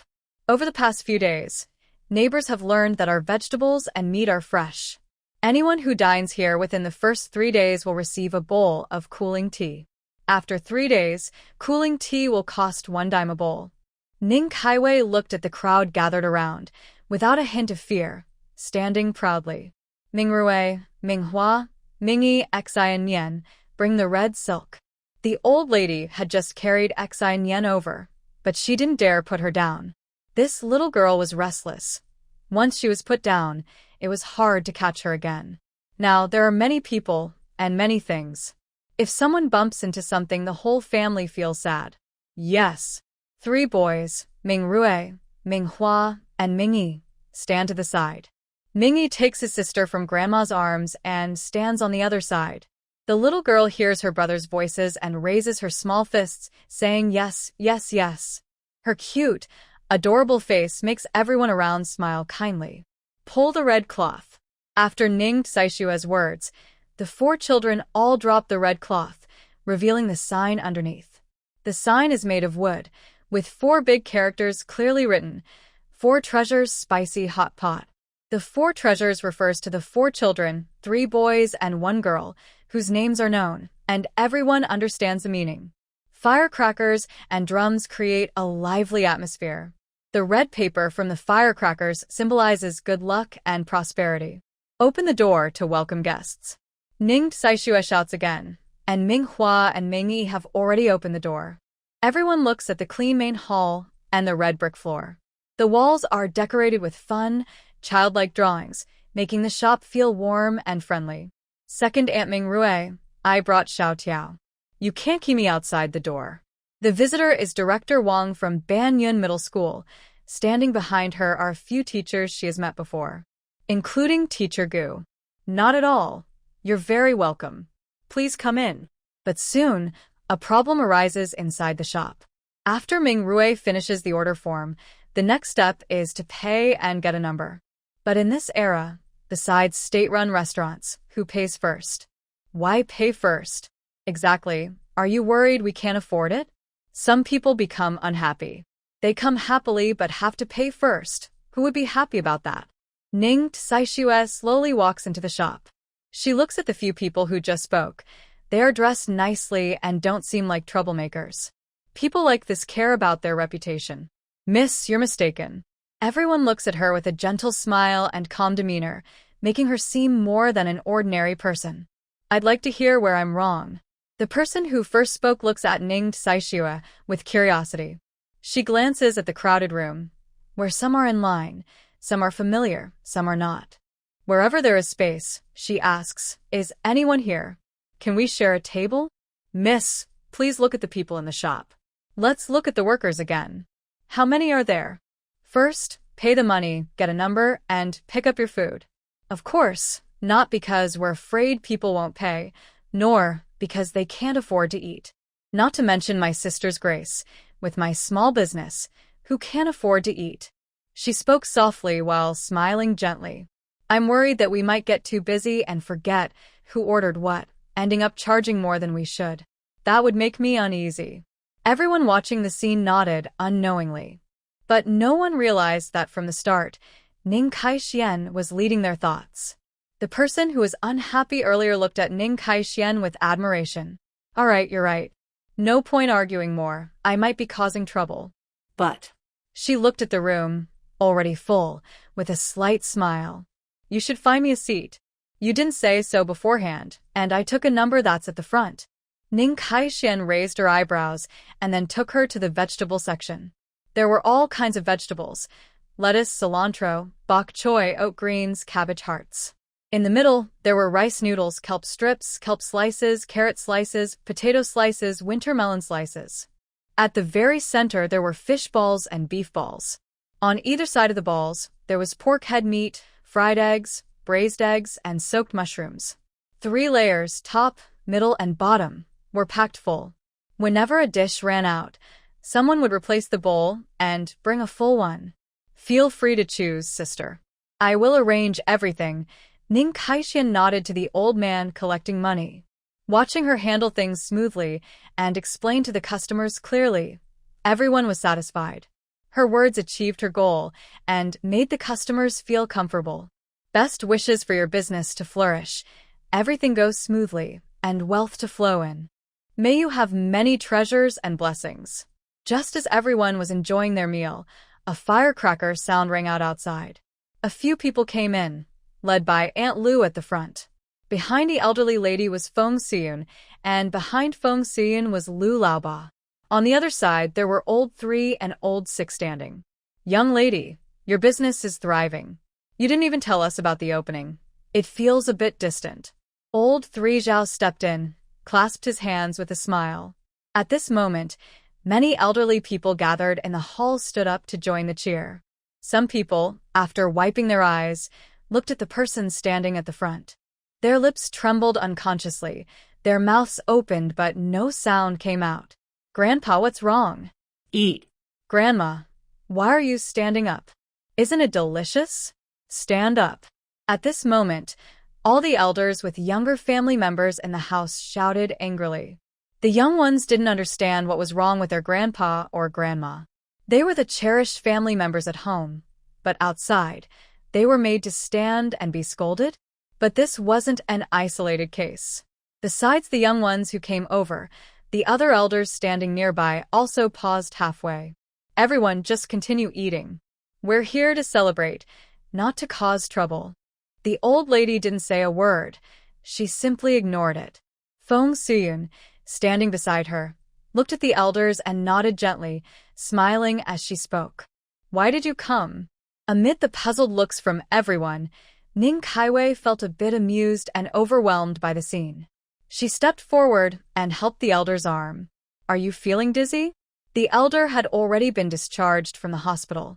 When she had free time, she would visit. But recently, she was busy opening a shop, so she hadn't gone for 5 days. Why didn't you tell me? Old Lady Lu looked around the shop and then turned to Ning Kaiwei, her tone a bit sharp. Ning Kaiwei smiled. These young people love to eat. What are you making such a fuss about? There's a courtyard behind. Why not go sit in the backyard for a while? Old Lady Lu looked at the crowd around her. Since you're opening the shop, how could I not come? Then she took Ning Kaiwei's hand, and Ning Kaiwei felt something being placed in her hand. Just as she was about to open it, the old lady held her hand. This is a gift for your opening. If you need help, just go to the alley and find someone. If you don't want the shop I gave you, then take this small, worthless thing. Don't refuse. All right, you have many people here. We'll go back now. Throughout, Old Lady Lu didn't speak to anyone until she left the house. The older people relaxed one by one after she departed. Don't send me off. Just go back, she said to Ning Kaiwei, who came out with her. Then a large group of people arrived and left together in a grand procession. Only Zhao Laosen couldn't help but speak up. Girl, your stuff smells so good. It's tempting, and my cravings are coming out. Brother Sam will come try it in a few days. He was in the coal business and interacted closely with Ning Kaiwei, so he spoke freely. Ning Kaiwei smiled and said, That's good. Watching the group leave, she didn't open her palm but instead placed the item into her accessory bag before entering the house. Everyone, enjoy your meal. The seasonings are over here. If you need more, feel free to add. Ning Kaiwei called out. She originally thought they wouldn't start serving until 11, but surprisingly, since opening, she hadn't had a moment to rest. When Wen Yuan and Wang Huihui arrived, there was no empty space left. The two girls helped for a long time. As it was nearly 1 o'clock, they finally went to the backyard. After eating a bowl of spicy hot pot, they hurried off to work. Big sister, please reserve 2 tables tonight. Huihui and I have decided to bring our family to eat. Definitely. The young girl kept reminding and urging as she left. Ning Kaiwei kept nodding. Got it, got it. The reason the business is so busy now is because people are curious about something new. Once this sense of novelty wears off, the crowd will naturally decrease. After 2 o'clock, the numbers slowly decline. Ning Kaiwei watched the busy crowd, quickly cut some braised meat, prepared a large portion of spicy hot pot, and asked Mingrui to go buy buns and steamed bread. Don't pack up yet, come and eat. She called out. Others were fine, but the old man was reluctant to leave. He was experiencing for the first time how it felt to count money until his hands were sore. Grandpa, come and eat. Mingi saw that Grandpa hadn't moved and quickly went over to check. He saw Grandpa organizing the money, carefully sorting each bill. When making the cash box, Ning Kaiwei had instructed her eldest brother to organize the bills by denomination, making change easier and faster. During transactions, it would also stay orderly. Coming. The old man put the money away and locked it securely before walking over with peace of mind. He handed the key to Ning Kaiwei, saying, there are quite a few inside. Be careful and keep the key safe. Ning Kaiwei looked at her father's expression, suppressing a smile, and nodded. Don't worry, Dad. She placed the key into her decorative small bag and suddenly felt something warm. She remembered that Aunt Lu had given her something earlier, but she hadn't looked at it yet. Now, with many customers still eating and her own family present, she didn't take it out. Grandpa, Grandma, cold tea. Ming-Yi carried the cold tea and first served it to the old man. Ming-Hua served the elderly lady. Although the weather is not as hot now, it is only cool in the mornings and evenings. In the northeast, the temperature difference is large. It is still very hot at noon, with a hint of dryness. Second aunt, have a sip to soothe your throat first. My parents' dishes will be brought over soon. Although second aunt doesn't have a fixed job, she is busy everywhere. Whenever there is an urgent matter, she handles it. Mother and father have time to drink water, but second aunt is too busy to do so. Okay, I'm really thirsty.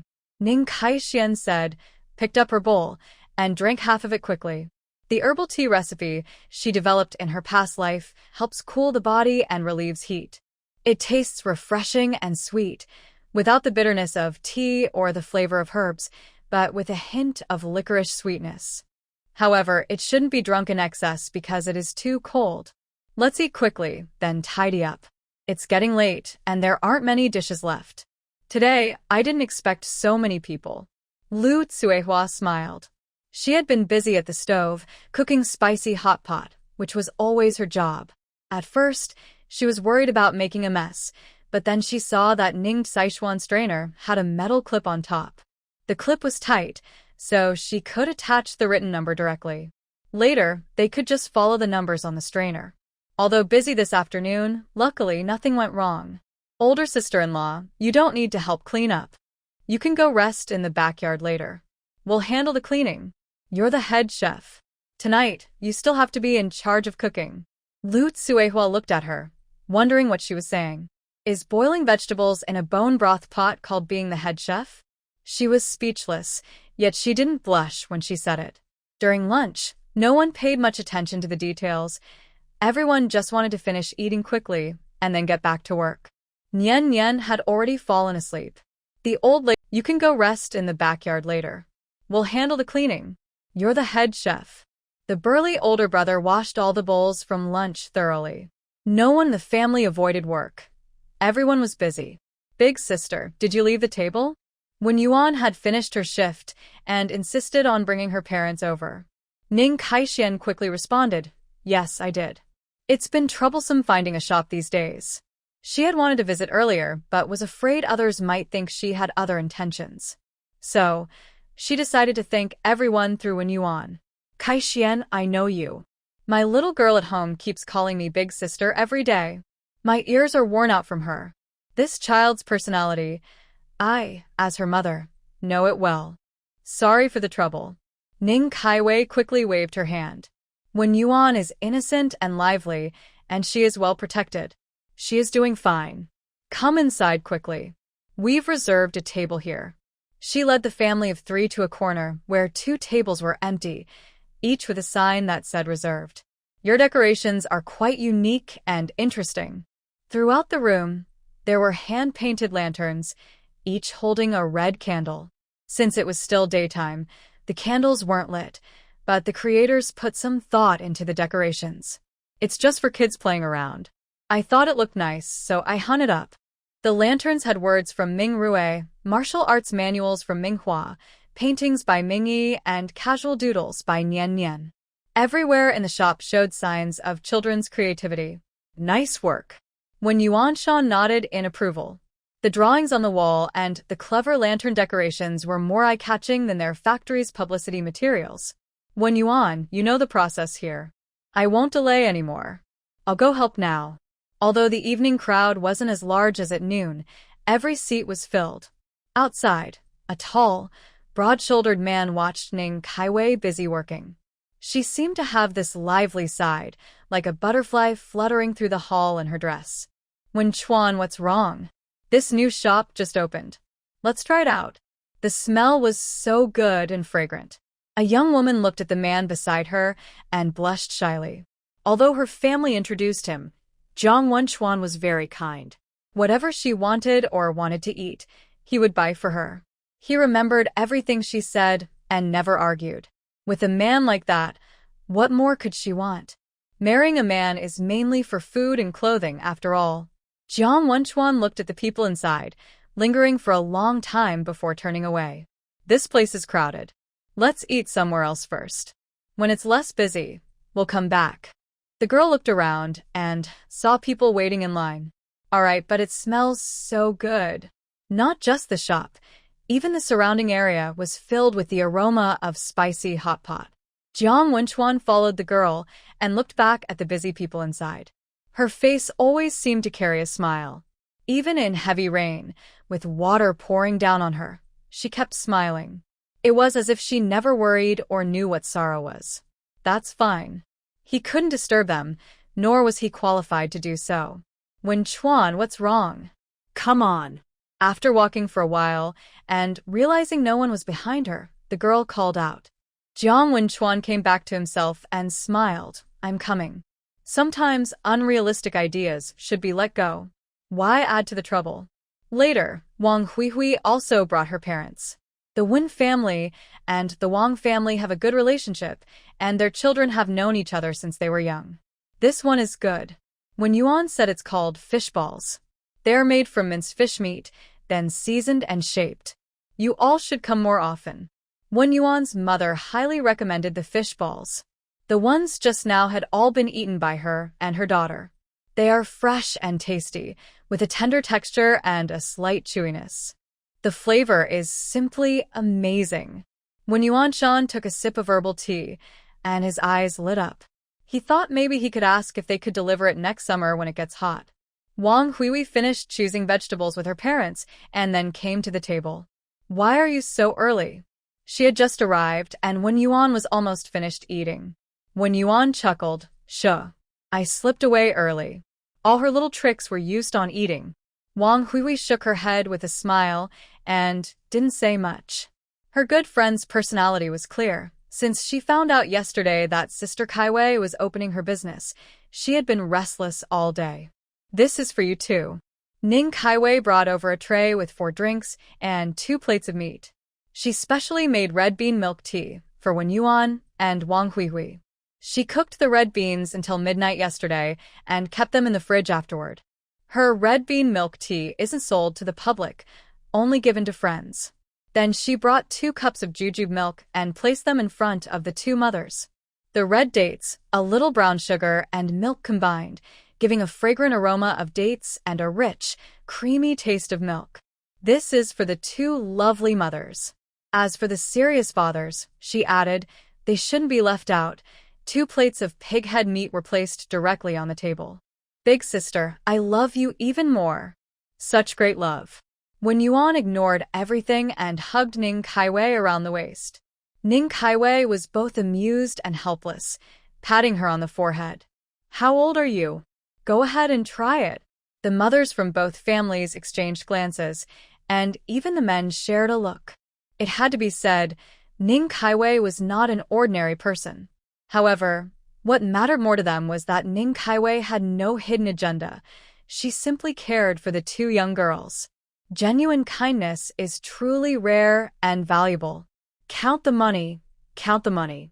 The money box was brought back to the yard, and everyone watched nervously, afraid of missing anything. Ning Kaiwei looked at everyone and said, let's agree in advance. Since today is the first day, everyone is excited, and with a special offer from Xiao Tiao, more people will come. Later, the crowd will gradually decrease, so don't be disappointed. She smiled softly, knowing from her past experience that business follows certain patterns. Seeing everyone's eager eyes, she wanted to prevent their future disappointment by reminding them. Yes, that's normal, the old man agreed. Her words helped calm those who had been overly excited earlier. Everyone was dazzled by today's lively scene, feeling that running a business was easy. But they forgot what comes next. Will people still find it exciting? And even if they love eating, why would they eat every meal every day? It's okay. There won't be as many people in the future, but we'll still make money, Ning Kaiwei added, then opened the money box, which still held quite a bit of cash. Ming Rue, keep the accounts. Okay. Auntie, you count the money. Ming Rue took a notebook and waited nearby. Ning Kaiwei counted quickly, sorting by denomination. She could even count with her eyes closed once the bills were sorted. These are 94. Then she started counting the other denominations. Finally, today we actually earned over 400 yuan? Over 400. In the village, growing crops for 4 or 5 years wouldn't even amount to this much money. These are just the earnings. We still need to subtract the cost of supplies, account for wear and tear on the house and furniture, and finally deduct wages. Ning Kaiwei smiled, fiddled with the abacus, and calculated a number. It's quite good. Today's net profit is 283 yuan. As soon as she finished, the 3 children jumped up happily. Even the adults couldn't hide their joy at the number. That much? The old lady was a bit surprised. We earned so much in just one day. Ning Kaiwei smiled and took out the money. The old man, the old lady, her older brother, and sister-in-law each received 10 yuan. The 3 children each got 5 yuan. Even though we earned a lot, we have many people, and it was hard work. Think about all the vegetables washed, the dishes cleaned, and how Andy bent over all day, her back aching. But our hard work will bring us even greater rewards. Working hard to earn money makes me feel at ease. Before others could react, Lu Tsuehua quickly pushed the money back. Kaiwei, what are you doing? I'm only getting 50 yuan a month. Mingrui is studying in the county town, and everything we eat, drink, and live on is all because of you. How can you still give me money? Lu Tsuehua looked upset, her face showing displeasure. 50 yuan was agreed upon earlier when she helped with the marinated meat. Seeing her sister-in-law's expression, she couldn't help but chuckle. This first day's earnings are lucky. I just want good luck, sister-in-law. Are you going to refuse me? Usually strong and firm, she suddenly looked at her with soft, gentle eyes. Lu Tsuehua's heart softened completely. You can't lie to me. Is it really just for good luck? Ning Saixia quickly nodded. Yes, just for good luck. Today we share the money, but there won't be any tomorrow. She giggled mischievously, watching everyone put away the money, revealing her clever plan. Lu Tsuehua hurriedly scolded her. Go back and sleep now. What time is it? I told you to rest, but you won't. If you stay up like this, won't your body suffer? They have to go set up the stall at 4 in the morning and work all day in the shop. If they keep going like this, they might earn money, but also get exhausted. I'm going to sleep now. The children are in your hands. Manhwa and Mingi have school tomorrow. Zhao Jingyan got up early and rode his bike to send the 2 children back to school. The family discussed that since they just opened, there are many customers. They will help out for a few days. After a week or two, when fewer people come, the two elders will return to the village.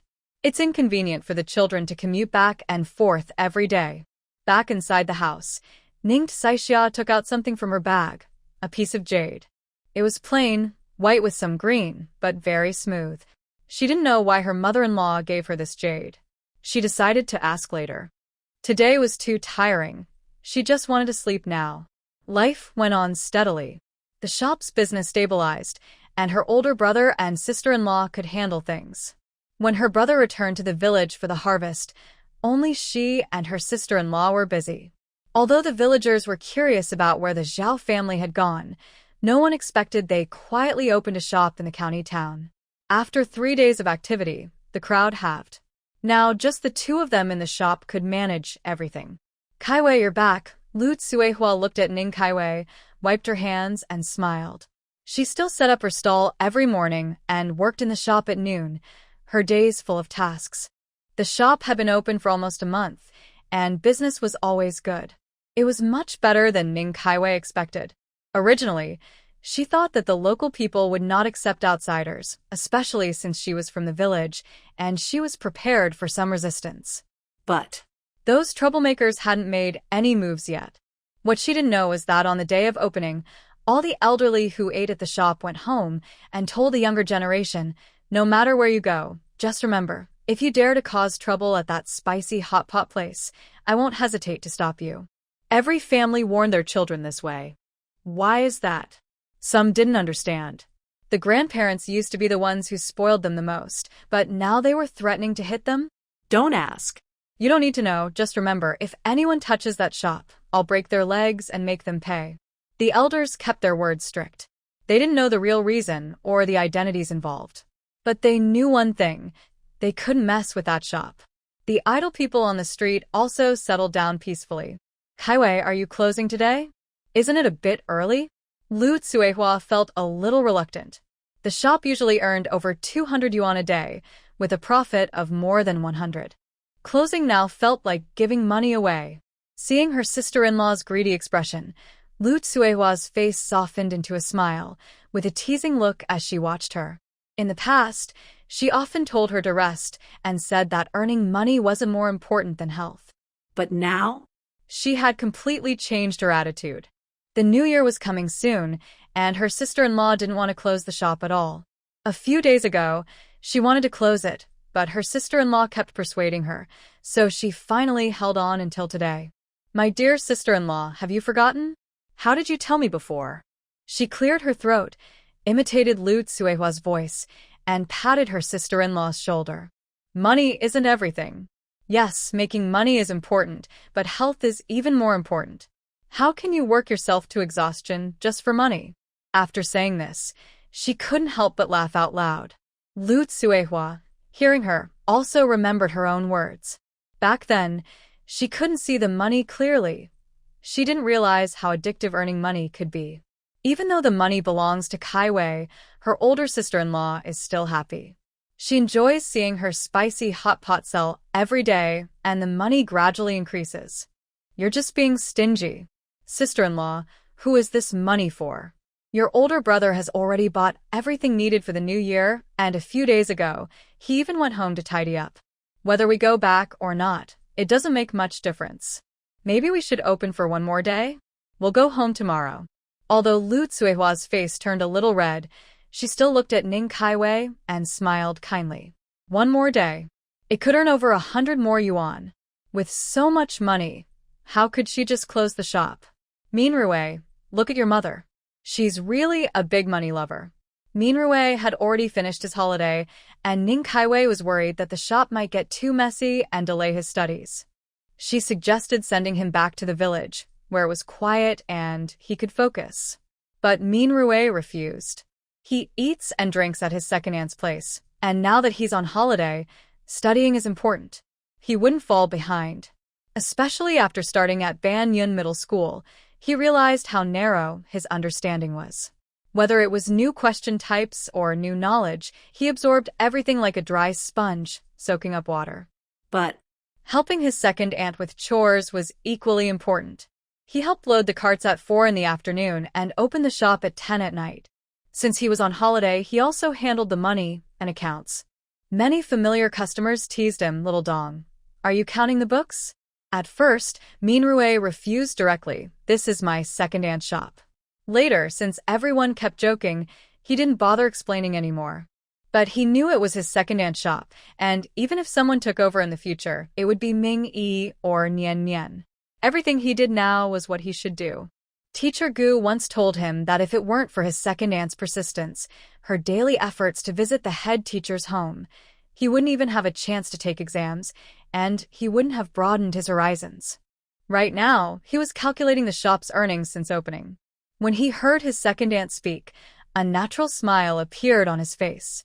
If there was anyone who changed the most over this time, it was definitely Zhao Mingrui. His childishness was slowly fading away. "Second aunt, don't drag me into your sisterly matters.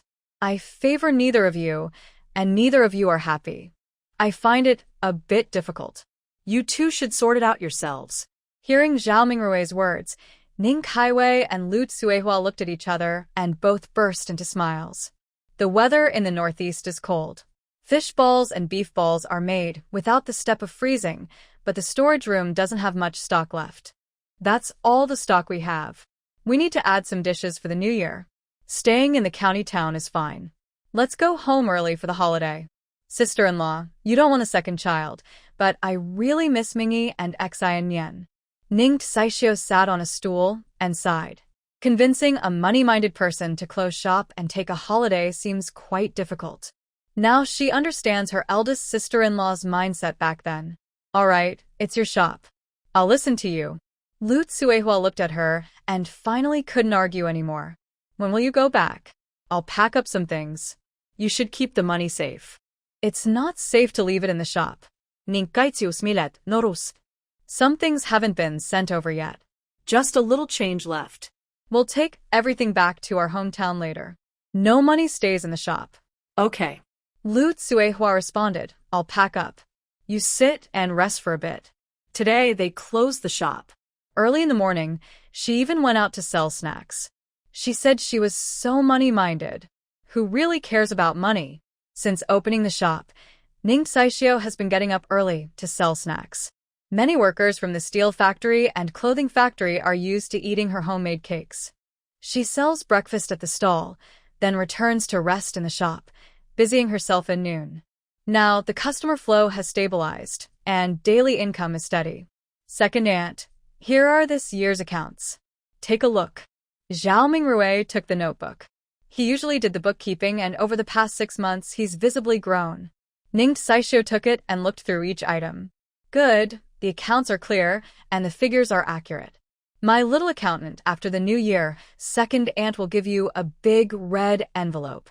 She put away the ledger and smiled. Zhao Mingrui's face turned a bit red. When he was at home, he was scolded for mistakes, but when he did well, wasn't that what he should do? But here with second aunt, if he made a mistake, she would tell him what was wrong and how to do better. And when he did well, second aunt always praised him generously, making him shy and blush. But inside, he felt very happy and wanted to keep trying hard. "Pack up your books and don't leave anything behind. We're going back to the village at noon. If there's anything you need to prepare, do it quickly." Ning Saishio reminded him. She didn't bring much of her own stuff. Mostly, she bought gifts in advance for others, but they haven't arrived at the shop yet. "Okay, second aunt. I'll go out for a bit." Zhao Mingrui thought of something and quickly ran outside. "Girl, this is white wine, canned food, malt extract, and milk powder. Here's a watch. These things are quite troublesome to carry. Next time I come for spicy hot pot, you must add more fish balls, at least 3. Zhao Laosin looked at Ning Saishia and held up 3 fingers. Those who didn't know might think he was swearing to the sky. "Okay." Ning Saishia quickly agreed and handed the money to Zhao Laosin. It's not easy to ask someone to help carry things. These items are rare and all brought back from the province. The county doesn't have so many. The old lady over there said, "You should go ahead. She's an elderly woman and a lonely old person. Don't worry too much. Did you understand? Zhao Laosend didn't expect that. After growing older, the young lady would start speaking in such a sarcastic way. It wasn't like this when they used to scold them. Ning Saixia couldn't help but smile. After we go back to the village later, after the new year, you all should visit more. The old lady's knees are not good. When it gets cold, her knees hurt, and she won't say anything. She often feels dizzy, so she needs to walk around daily, preferably with someone nearby. In her red box in the cabinet, I put the medicine from the hospital with the illness and dosage marked. When you give her medicine, watch her carefully. Zhao Laosen looked at Ning Saixia and said, I think I understand why the old lady likes you so much. To anyone else, the old lady was like a mountain. Her presence made everyone feel safe.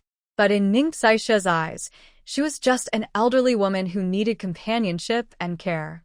Maybe I can be a bit annoying, Ning Saixia replied, then packed the wrapped items into the big bag in the house. These things can't be let the older sister-in-law find out, or she'll be furious. After Zhao Laosen left, Lu Tsuehua packed a few clothes and took them to the shop entrance, only then noticing the mess on the ground. What are you doing? Are you buying stock? On the ground were bottles of white wine, canned food, malt extract, and milk powder. How much would all this cost? It's a gift, Lu Tsuehua said. I found a donkey cart. Soon we'll be heading back to the village. If you want anything, take more, it's fine. Lu Tsuehua was distracted and thought for a moment. Remind me, I'll take a bit more. Zhao Mingrui ran back, panting heavily. When he saw Ning Saixia, his face turned red.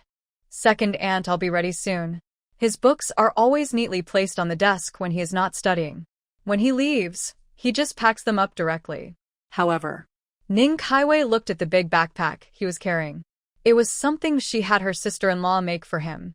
How did he come back with so many things after just one trip outside? Let's go. The shop was locked, and the windows were covered with wooden boards. A handwritten notice about the holiday was posted on the door. 3 people sat on a donkey cart, swaying slowly toward the village. You're back? Is it cold outside?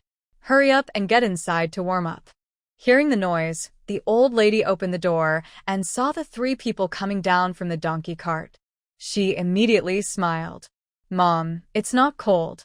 Lu Tsuehua responded and helped Kaiwei take things down. Those items were valuable, so they couldn't be put on the ground in case they got wet. What are these?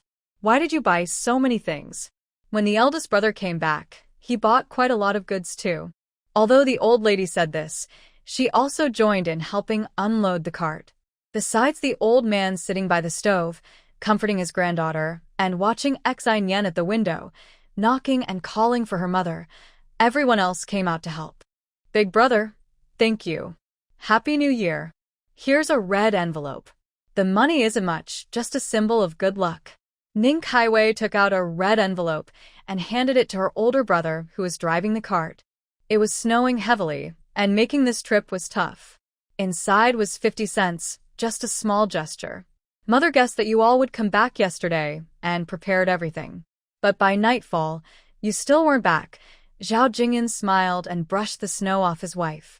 Meanwhile, the old lady was helping Ning Kaiwei brush off the snow, especially from her face, which was covered in snowflakes. As soon as she entered the house, the snow started melting, so she quickly wiped her face with a towel. I have to say, my sister-in-law is too obsessed with money. No matter how I try to persuade her, she won't listen. She just doesn't want to go back today. She wants to go tomorrow. Ning Kaiwei said this, making everyone in the house laugh. This family really needs a lot of people. The more people there are, the livelier it is. Everyone was chatting happily, making the house lively. Listen, I'm earning money for whom? Instead, I get scolded. Who should I talk to? Lu Tsuehua said this with a smile on her face. The family was lively and cheerful. Stay warm and sit on the heated bed. Don't go outside. Big brother, light the fire. Old man, cut the vegetables. The kids, come help wash the vegetables. For a moment, except for Xi and Nian, who was too young and was told to stay on the Kong, everyone else was busy working. Even Zhao Mingrui, who had just returned, was now helping out. However, he didn't say anything, acting as if everything was natural. Lu Tsuehua experienced this treatment for the first time. Although her husband was busy every year, she was even busier. Which chores on the stove did she neglect? Mother made you soup. Drink some to warm your body. Zhao Jingyan brought in 2 bowls and placed them on the bed table. Then she took roasted sunflower seeds and peanuts from the wardrobe. Mother said, "Stay put and don't worry. We've been busy for more than half a year. During these days at home, you don't need to do anything." My grandma also said. Manhwa peeked through the gap in the curtain, imitating the old lady's tone. Kaiwei and Suehua are cooking for others outside. How can they still cook at home? Of course, we should be the ones cooking for them. Just as Minghua finished speaking, she heard a shout. "Zhao Minghua, are you bored of being good today?" Hearing her mother's slightly embarrassed voice, Ning Kaiwei and Lu Tsuehua exchanged glances and smiled at each other. That noon, they followed the elder's wishes and didn't go to the fields. "Your yard has been tidied up by your mother. The beds have been heated for the past 2 days." The old man smiled happily, setting down his wine cup. With the children at home full of energy, how could he not be pleased? "Kaiwei, just heat some water in your yard. We've been eating here these days." The old lady also added, with the business busy, she hasn't come back for a month or 2. Every holiday, she goes straight to the city. Everyone sees how hard she works. Now that she's back, no one thought of making her cook. "Okay," Ning Kaiwei agreed without any resistance. "Mother, I miss you." Xiaoxin hugged her mother tightly, refusing to let go. It had been over 20 days since she last saw her during the busy year-end. But as soon as she saw her, no one could take her away. She had become much more articulate now, able to speak in full sentences, though still with a child's voice. That soft, tender tone could melt anyone's heart. Mother also misses Xiaoxin. Mother also misses Mingi. Back home, she immediately hugged her son and daughter. Suddenly, she understood what she had read before. Children in your arms are like holding the whole world. Maimi, Quiche. Xiaoxin lifted her chubby face and gave Ning Kaiwei a loud kiss on the cheek. Mingi was much more reserved now, with a slightly red face. Ning Kaiwei gently kissed the small, chubby face she loved, which still carried a sweet, milky scent. Then she also kissed Ming-Yi on the forehead, sharing equally with everyone. Ming-Yi's face turned even redder, but he didn't want to let go of his mother's arm. That day, mother and son slept together peacefully. Xiao Xian clung to her like an octopus, with small arms and legs wrapped around her. Ming-Yi only held her arm while sleeping, never letting go. Over the past 6 months, her hair, once dry and yellowed like straw, had become soft and black. Her skin was healthier, and her face no longer looked sickly. Xiao Xian had become chubby and rosy, with big, expressive eyes that seemed to speak. Ming-Yi, however, hadn't gained weight but had grown rapidly, now half a head taller than before. On New Year's Eve, everyone in the Zhao family gathered at the old house around a big round table filled with delicious food. "Just like every year, let's review this year," the old man said with a smile as everyone put down their chopsticks. His gaze finally settled on Ming-Yi. In previous years, Kaiwei never came home for the new year, nor did she bring the children. This year was the first time the family was complete. During this time, everyone in the Zhao family seemed to forget about one person. "Let Ming-Yi speak first," the old man called out. Ming-Yi stood up. "This year I started school. I got perfect scores in math and Chinese, and I also scored full marks on the final exams." After saying this, he shyly smiled and sat down again. "Great," the old man exclaimed loudly. "Full marks." Ming-Yi secretly looked at his mother, wondering what her expression was. Did he also make her proud? Ning Kaiwei was watching him too. Mother and son exchanged a look. She gently ruffled Ming-Yi's hair. "You're amazing." Ming-Yi, who had been calm just moments before, blushed even more, especially his ears, which turned bright red instantly. He was shy. "I scored 96 in Chinese and 92 in math." Minghua's voice was soft. His older brother was already very talented, and now with a talented younger brother, he felt like the mountain valley, the only smart spot in the Zhao family.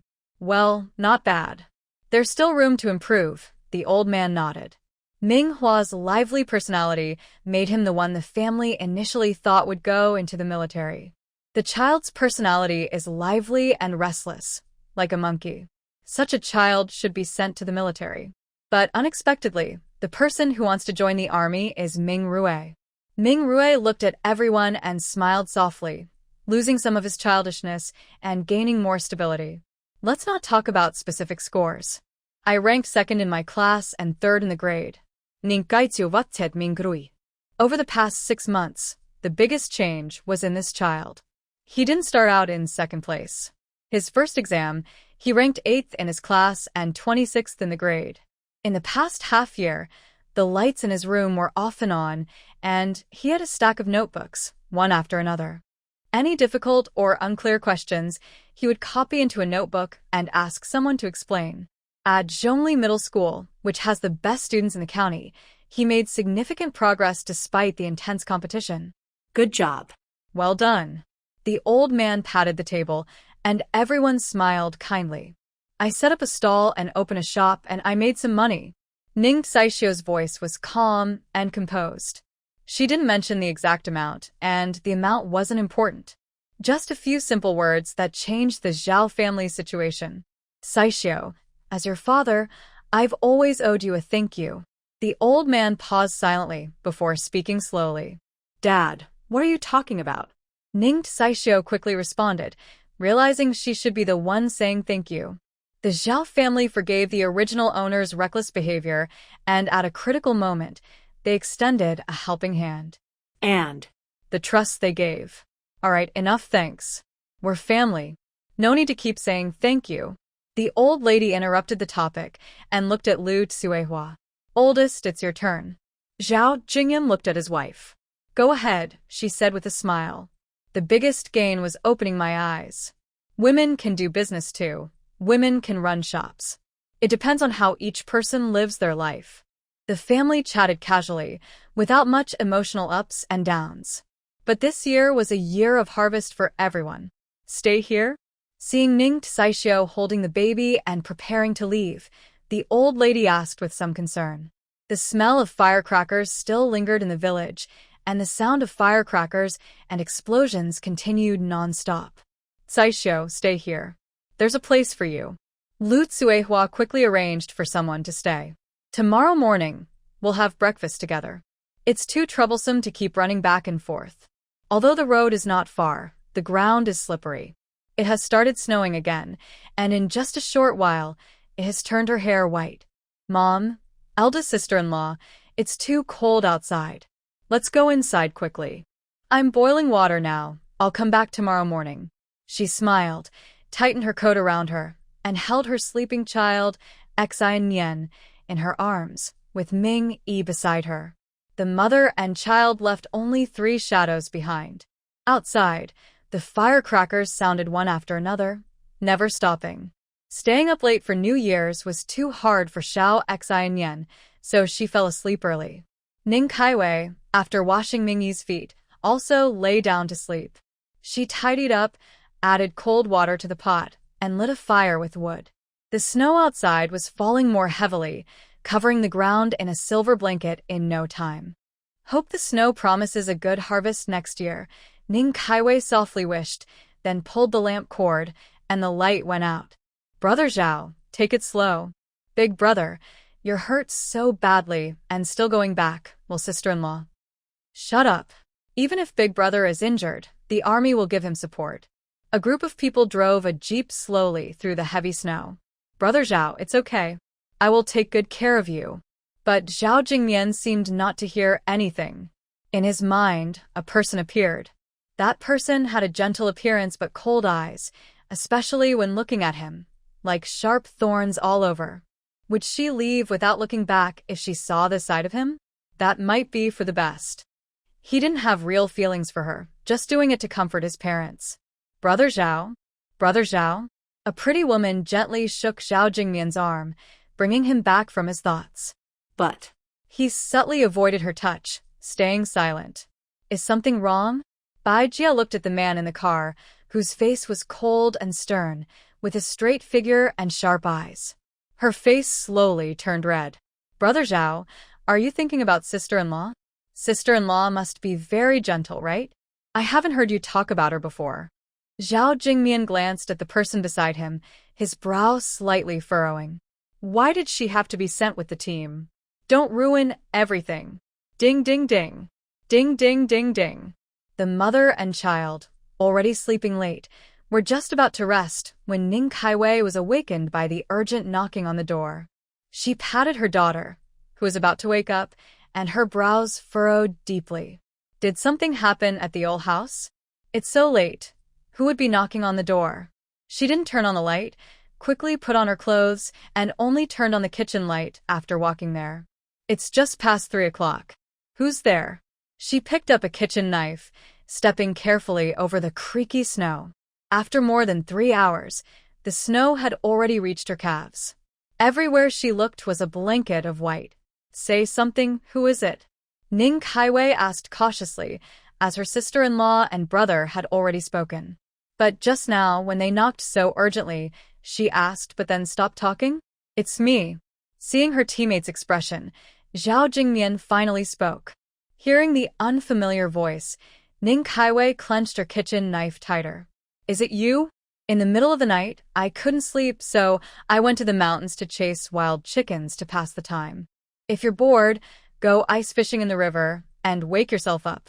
Not sleeping in the middle of the night, just playing here. Guess what everyone is guessing? Are you out of your mind? Ning Kaiwei was getting angry. Was it easy for her to sleep? She had been tired for half a year.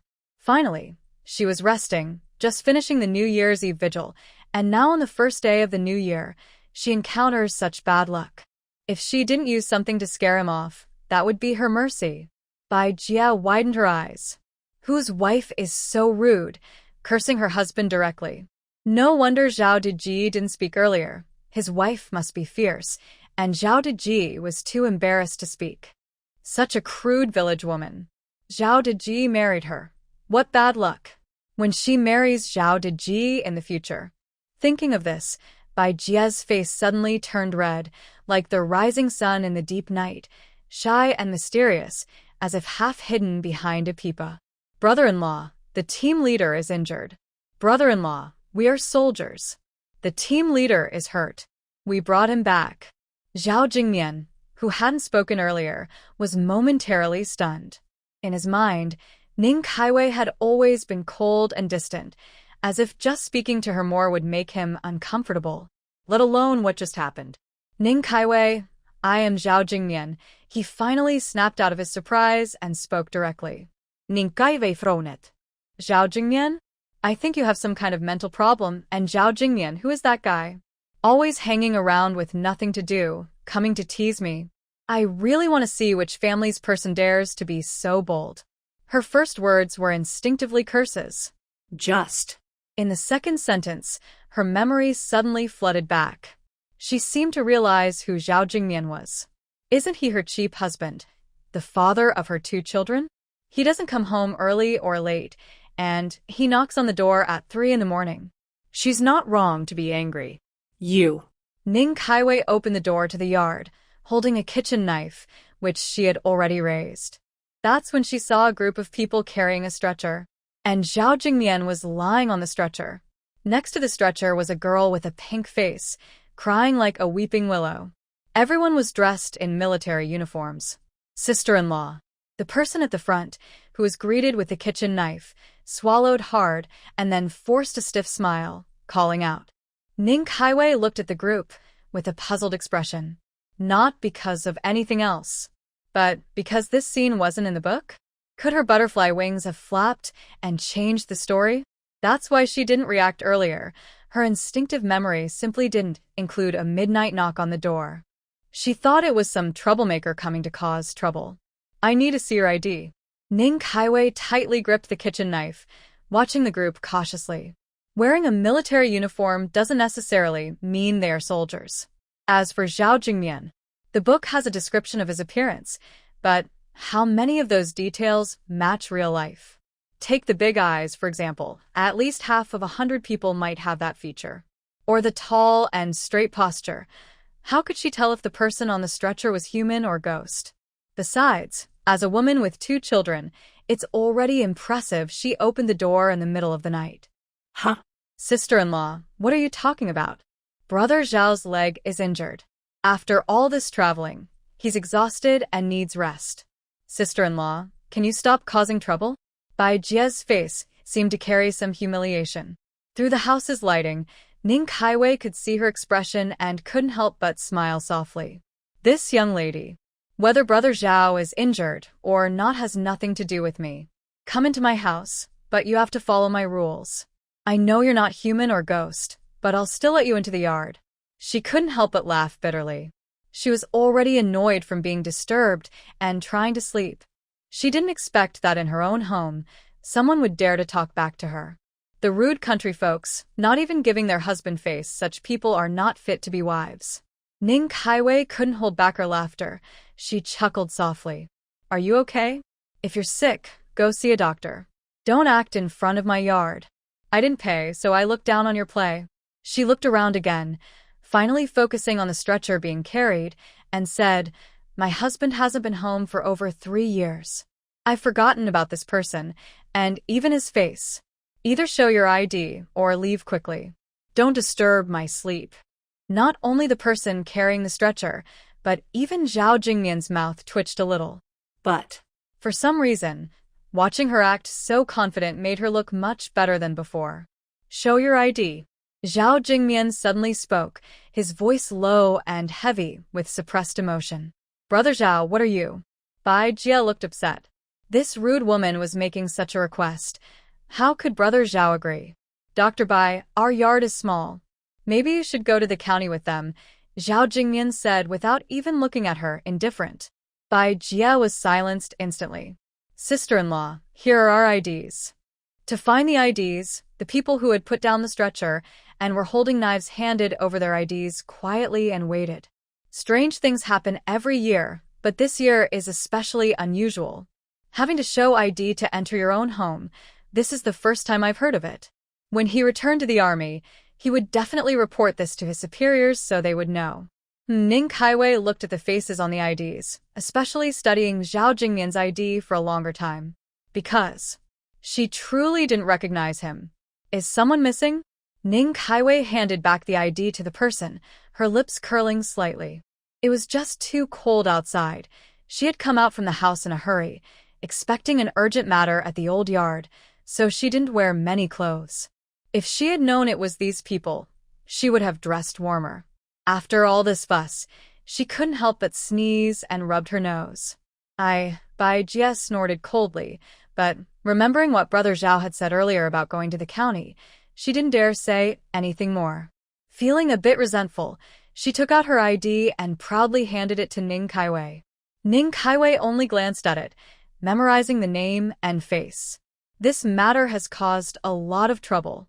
Family members no longer recognize each other. It's cold outside.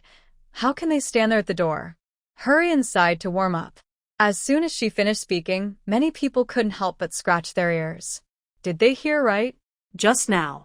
Everyone was checking their IDs. Who exactly was that? Bai Jie stepped forward to support Zhao Jingmian, but Zhao Jingmian's arm suddenly away to avoid contact. Then he looked at the person in front and said, "Carry me inside." Yes. He had faced a knife earlier, then checked IDs, and now had to carry the boss. He had endured a lot tonight. Bai Jie approached Ning Saishio, paused briefly, then followed the group into the house. Ning Saishio chuckled softly and shook her head, feeling a bit dizzy. It seemed she was truly frozen. She closed the courtyard door and hurried into the house. When she entered, everyone finally looked over. They saw the person stepping through the curtain. Her skin was smooth as jade, her eyebrows like willow leaves, and her eyes seemed to hide endless stars. Her figure was slender and graceful, with a gentle and delicate air. But in her hand, she held a vegetable knife, which she threw onto the chopping board with a loud sound, breaking all illusions. Looks really can be deceiving. brother-in-law. When the captain was on duty, he was shot in the leg. The army processed his medical leave. Someone stepped forward, avoiding eye contact with Ning Saishio. Don't worry, sister-in-law. Although the captain is on medical leave, he receives a monthly allowance, so your life won't be too hard. Ning Saishio raised an eyebrow. Medical leave. Thinking back in her previous life, Zhao Jingmian didn't go through this. She nodded. She wanted to boil some tea, but since there was no cooking at home, not even. She just took a bowl and a hot water kettle. Drink some hot water to warm up. She poured boiling water for everyone, and even for herself. She poured a bowl. Only when she touched the warm bowl did she feel a bit warmer all over. Bai Jia, who was sitting on a stool, saw Ning Saishio's indifferent look and stood up immediately. Why are you like this? Brother Zhao's leg is injured, and he's on medical leave. Don't you have anything to say about that? Ning Saishio just felt a little warmer and smiled faintly, looking at Bai Jia. Where did the army find such a doctor? Is medical skill something you exchange for with your brain? Then. What should I say? Did I cause his injury? Or is the army's decision unreasonable? Do I refuse to accept this result? Still, are you crying and shouting about the unfair world? She felt the water in her bowl getting a little cold, so she quickly took a sip. Is it useful? She has known this truth since her past life. Weak people solve problems with tears. She is not a strong person, but when something happens, she deals with it. If she can't solve the problem, she just solves the person involved. You. Bai Jia was blocked, especially after seeing Ning Saishuan's appearance. Her previous confidence was replaced by frustration. She's just a girl from the countryside, with no power or influence, and she can't even read properly. How could she match such an outstanding big brother Zhao? Brother Zhao is a hero in the army. If he hadn't been injured, he would have a bright future. Even if this village girl looked a little better, she wouldn't be suitable. Sister-in-law, I entrust you with the team captain. We have to leave tonight for our mission. Sister-in-law, thank you for your hard work. The group arrived quickly and left even faster, without wasting any time. White Jia, you should go back with the team, Zhao Jingmian suddenly said. This was the third time he spoke since they met. He was quiet and reserved, just as described in the books. White Jia hurriedly spoke, her eyes already showing some tears. Brother Zhao, I took on this mission. The army sent me to take care of you until your wound heals. I can't leave now. Brother Zhao, are you asking me to break the rules?